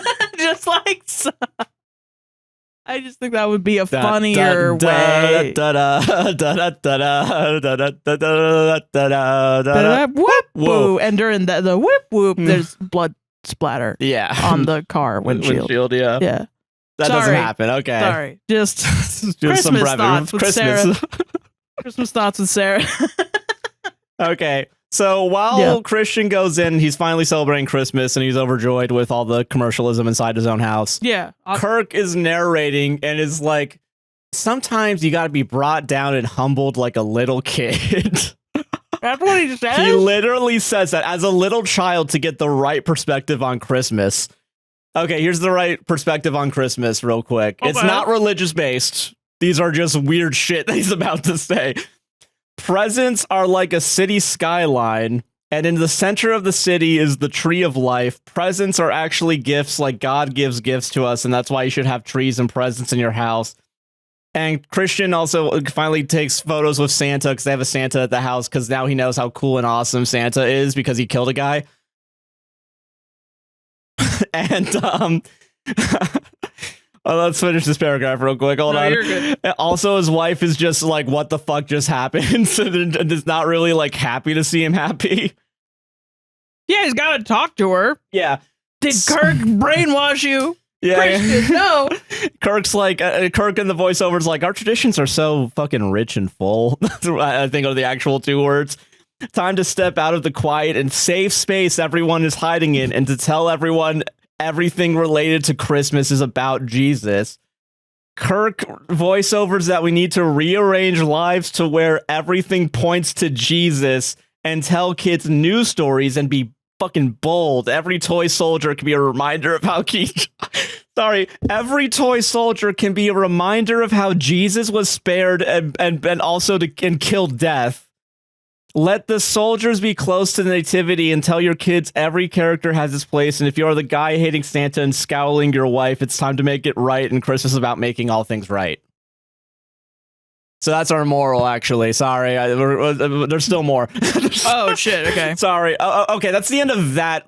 Okay, that's the end of that section. Before we go to the next section. Okay. Now we can discuss everybody. My moral of this story is when you were a kid and you were in math class and your teacher was like, you need to show your work, and you were like, but I don't get it. This is why. Kirk Cameron just said, men, be nice to your wives during the holidays, which is right. Everyone should be nice to each other during the holidays, for sure. But then you ask him to explain it, and he writes like a 20-page essay. Santa's fucking real. Trees are crucifixes, and toy soldiers or something, and gifts are presents, which is like, yeah, duh. Duh, gifts are presents. It's a fucking synonym. What the hell? Yeah. Well, no, we know that. What do you mean? You're not making sense. Like, everything else was weird, and then that was normal. And not like in a fun, artsy way. You're trying to teach people something. You need to be didactic. Kirk Cameron. This is why I picked this movie. I knew this was going to happen. It's fucking awesome. It's like every time he's like, well, let me explain Christ to you. And then it's like one of those 70s like trippy student films where there's like and then an eagle caws, and that's Christ. That's so... Like, this is what people were battling. The rhetoric people were battling. I don't even know what I think I would Gen X it. I would like, I don't care. Like, I don't even care. You're talking so much nonsense, crazy shit that I'm going to give up and watch MTV. Fuck like, yeah. That's what I'm going to do. And I'm going to listen to Nirvana. And I don't care if you think it's demonic because you think Jesus is a tree. Why would I listen to you? He's a guy. Well, he's actually not a guy, and Santa Claus beat the shit up. You sound crazy right now. Dude, what if Jesus was on a tree just trying to make his way home? You gotta stop thinking about Jesus. This is really, we don't have the words for it now, but like in 2025, this is gonna be called religious psychosis. Yeah. And it's real. It's a real thing that people suffer from. Okay, next section. Next, turn your pages to chapter 7 now, guys. Sorry. Okay, so Christian's wife is like, "Are you okay?" Asking the wrong motherfucking person. And Christian's like, "I've been a jerk," and she's like, "Yeah," and he's like, "You deserve better, and I want to give you something I've always wanted to give." And we pause, and Kirk is like, "I bet you think he's gonna kiss her, but this is where stories kind of change." And he's like, "I'm gonna do a hip hop." Okay, hold on. What was it? But he's gonna make a hip hop dance group to spread the gospel, and his friend pulls up one of the producer's kids' band, and then 6 randos start a choreographed dance to the worst song with chipmunk vocals that I can't understand. Then Christian joins in and does some sick hip hop inspired dancing and invites his wife. This scene goes on for like 8 minutes, and Kirk is like, "Let's have a feast." Okay, so let's go over that. Let's go over this. So So I'm not even joking. For 8 straight fucking minutes, 6 of the worst choreographed people I've ever seen doing the most basic dance moves. Like, they're not in sync, and I swear to God, okay, kind like of this, though. Yeah. So like it was like the the only way I can describe it. Get up and do it for me. Do it for me. Come on camera, baby. Napoleon Dynamite did a more complicated dance. Well, but he kind of did, but they kind of do the like moving like the lawnmower, I guess, like the polling. Yeah. But like there's 6 of them, right? There's 6 of these motherfuckers that were on set, I guess, just standing around and like, oh, they're not doing anything. Dude, worst set of words you could hear in your life. Hey guys, we're doing the dance scene. Put this on. You're gonna go and dance with Kirk Cameron in front during the thing. And basically they're just like out of sync. Like they're in sync with the music but not with each other. Like they're like a good half a second away from each other, so, like half the time. Also, they have to cut around them dancing and like have them in a different position between cuts. Okay, so it's just bad. It's bad. And then but also this is why I want to talk about padding time, which is the worst thing this movie does. I thought you said Paddington and I was like, no! We gotta talk about Paddington the bear. He shows up and is shot to death. I was gonna say too, I'm like thinking about the family. This is more dark, but what? It's different than shooting Paddington Bear to death? It's different? A little bit different. Just a little bit different. Just a little different.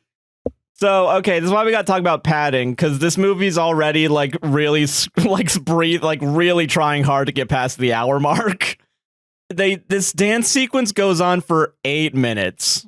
And I'm not even joking. It's 8 fucking minutes long. And it's after all the time, like, all the slow motion footage of rock in a cave, and also a little girl looking at a cross inside of a tree lot, and so like, okay, so we're at the hour mark, right? So now we're at the hour 5 mark after this fucking dance. So this movie is like 45 minutes of actual content, maybe. So then they're like, let's go have a feast, right? And then Kirk Cameron's like, okay, go out there, guys, go out there, get the biggest ham, get all the food you can find, have a fucking feast, like eat in splendor until your fucking bellies are full and you're splitting at the seams. And this is how you celebrate Jesus. Consume. Oh, he just like draws a circle on the ground, and he just like gets on the ground and draws a circle, and like he goes up to a kid and like snaps the kid's neck and then draws a big like cultish. Yeah, just a fucking pentagram. He's a Satanist is what I'm trying to say. Okay, very quickly. Yeah, also the feast is in slow motion. Kirk is okay, so invite everyone and make the most of Christmas and have laughs, and don't buy into the materialism complaint, but also don't max out your credit card. But it is a celebration of Jesus it's a celebration of Jesus getting a material body, so be a little materialistic and buy those Christmas cards. And once your eyes are open, you'll never go back. And then there's 10 minutes of credits with outtakes and then a freestyle rap at the end or some shit. I don't know. Yeah. Dude, I don't know why I never thought of it that way. You can think about the nativity a million ways. I mean, that's how Christianity's been going for so long. But it's like, it sounds like a plot point in a D&D campaign. Like, this is the day in which we celebrate Bahamut getting a material body. Like, buy some presents. Someone's definitely done that for sure. Are you kidding me? Okay. Anyway, Jesus, flesh-colored Christ that glow in the dark, man. Yeah, fucking sell. Fucking yeah, it's plain to see without looking too far that not much is really sacred. Bob Dylan. I imagine the entire time it finally at the end it goes like, yeah, and it's Bob Dylan with a sniper rifle trained on Kirk Cameron, just ready and waiting. It's just like the idea. The ideologue of artifice and the ideologue of authenticity battling it out. Yeah. During Christmas. Beautiful. Yeah, it's an experience. I mean, do you think Kirk Cameron saved Christmas? That's such a lot of nonsense. Like, I really was like, oh, what's their point? What's their take? It's useless thinking about it because they're just like, I don't know what I expected. I thought it was gonna have a bunch of like shit it's up. so stupid. Like, why I would even think Kirk Cameron would have a point. Why the fuck did I think Kirk Cameron would have a point? I'm a dumbass. I just like analyzing things. I think my brain just does it. Yeah. I knew you'd like this. I knew you'd get a kick out of this. Every tree is I've never heard that in my life. I've never heard that in my life. If the comments gaslight me and say, like, you've never heard that? What? They say that all the time in church. You're not a real person if you're saying that. What do you mean? That should be your 6th reply to your own comment about whether That's or not. That's your 3rd reply to whether or not you've heard of a Christmas tree being a cross. Dude, do you think Kirk Cameron's out there smoking some fat ganj and being like, yeah, there's a burning bush. Yeah, you know what I'm saying? You know what? Burning bush is in the Bible. Know what I'm saying? I don't know why. And that's I a Jim Gaffigan a little joke. bit, yeah. I don't know why he brings up hot cocoa so much. I'm not even joking. You didn't even mention any of that during that. Yeah, no. What's with the hot cocoa? What is that? Is that like blood? Is that the blood of Christ? And he's like, maybe. Give me blood? Because Kirk Cameron's like, I love hot cocoa. And then everyone that hates Christmas also hates hot cocoa. Isn't that fucking crazy? And then when they're at the feast, they're also like, yeah, get the hot cocoa. And also, if you like... I don't fucking That's know, not true, man. Kirk Cameron. I don't know why he's drinking fake hot cocoa out of an empty mug. I don't know, man. I don't get it. I don't know. If I want to be in the nursing home with Kirk Cameron so I can sit there and be like, nothing you ever said was real.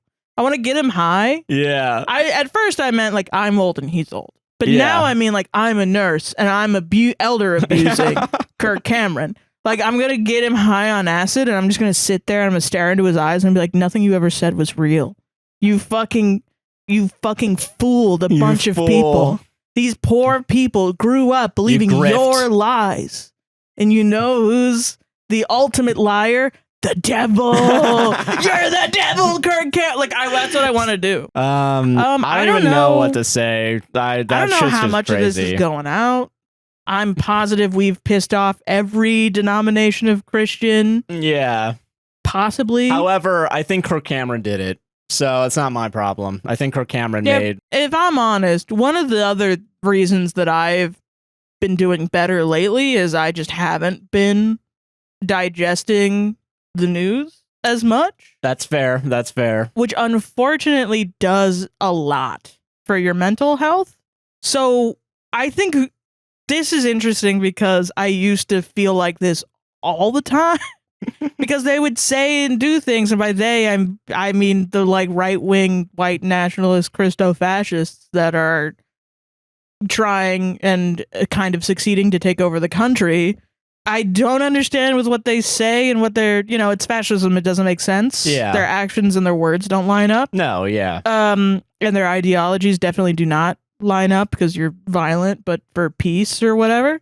And then Christmas is extra hard because they chose a religion where you're supposed to be nice to everyone during a holiday. But what if I want to deport everybody?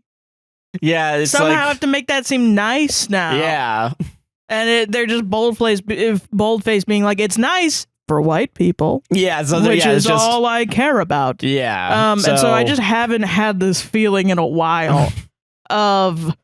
What the fuck are you talking about? Because I just don't. I go on Tumblr and people talk about Critical Role, and that's all I've been thinking about. So, yeah, sorry to bring you back in. It's just I didn't realize it was like so. It's like not smoking weed for a while and then eating a whole brownie. Oh shit! And it's like, oh, and you're like, oh shit, this is a level of high I haven't been before. Yeah. Oh fuck. Oh god. This is very different than before when I wasn't high. Yeah. Huh. This is a change in pace. Yeah.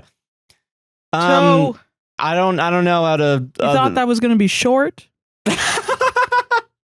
Like you gotta look inwards. No, because I did think maybe there'd be some parts of it we could speed run, but also rereading it, I was like, holy shit, I forgot how crazy this fucking thing is. You can cut out entire swaths of that conversation. Most of what I want to say for the record, right now we've been recording for 2 hours 12 minutes. So I want to say that's pretty good. Good. So just so you guys know how much is cut whenever you see up until this point in the video, how much is the left. Level, yeah. So just so you guys know how far I have to fucking. And we didn't record a warm up either. So no, we didn't. This is pure podcast. Yeah. Do you want to go to? Yeah, fuck it. Let's make some money. Let's make some goddamn money. That's what Jesus would want, baby. Yeah. Woo!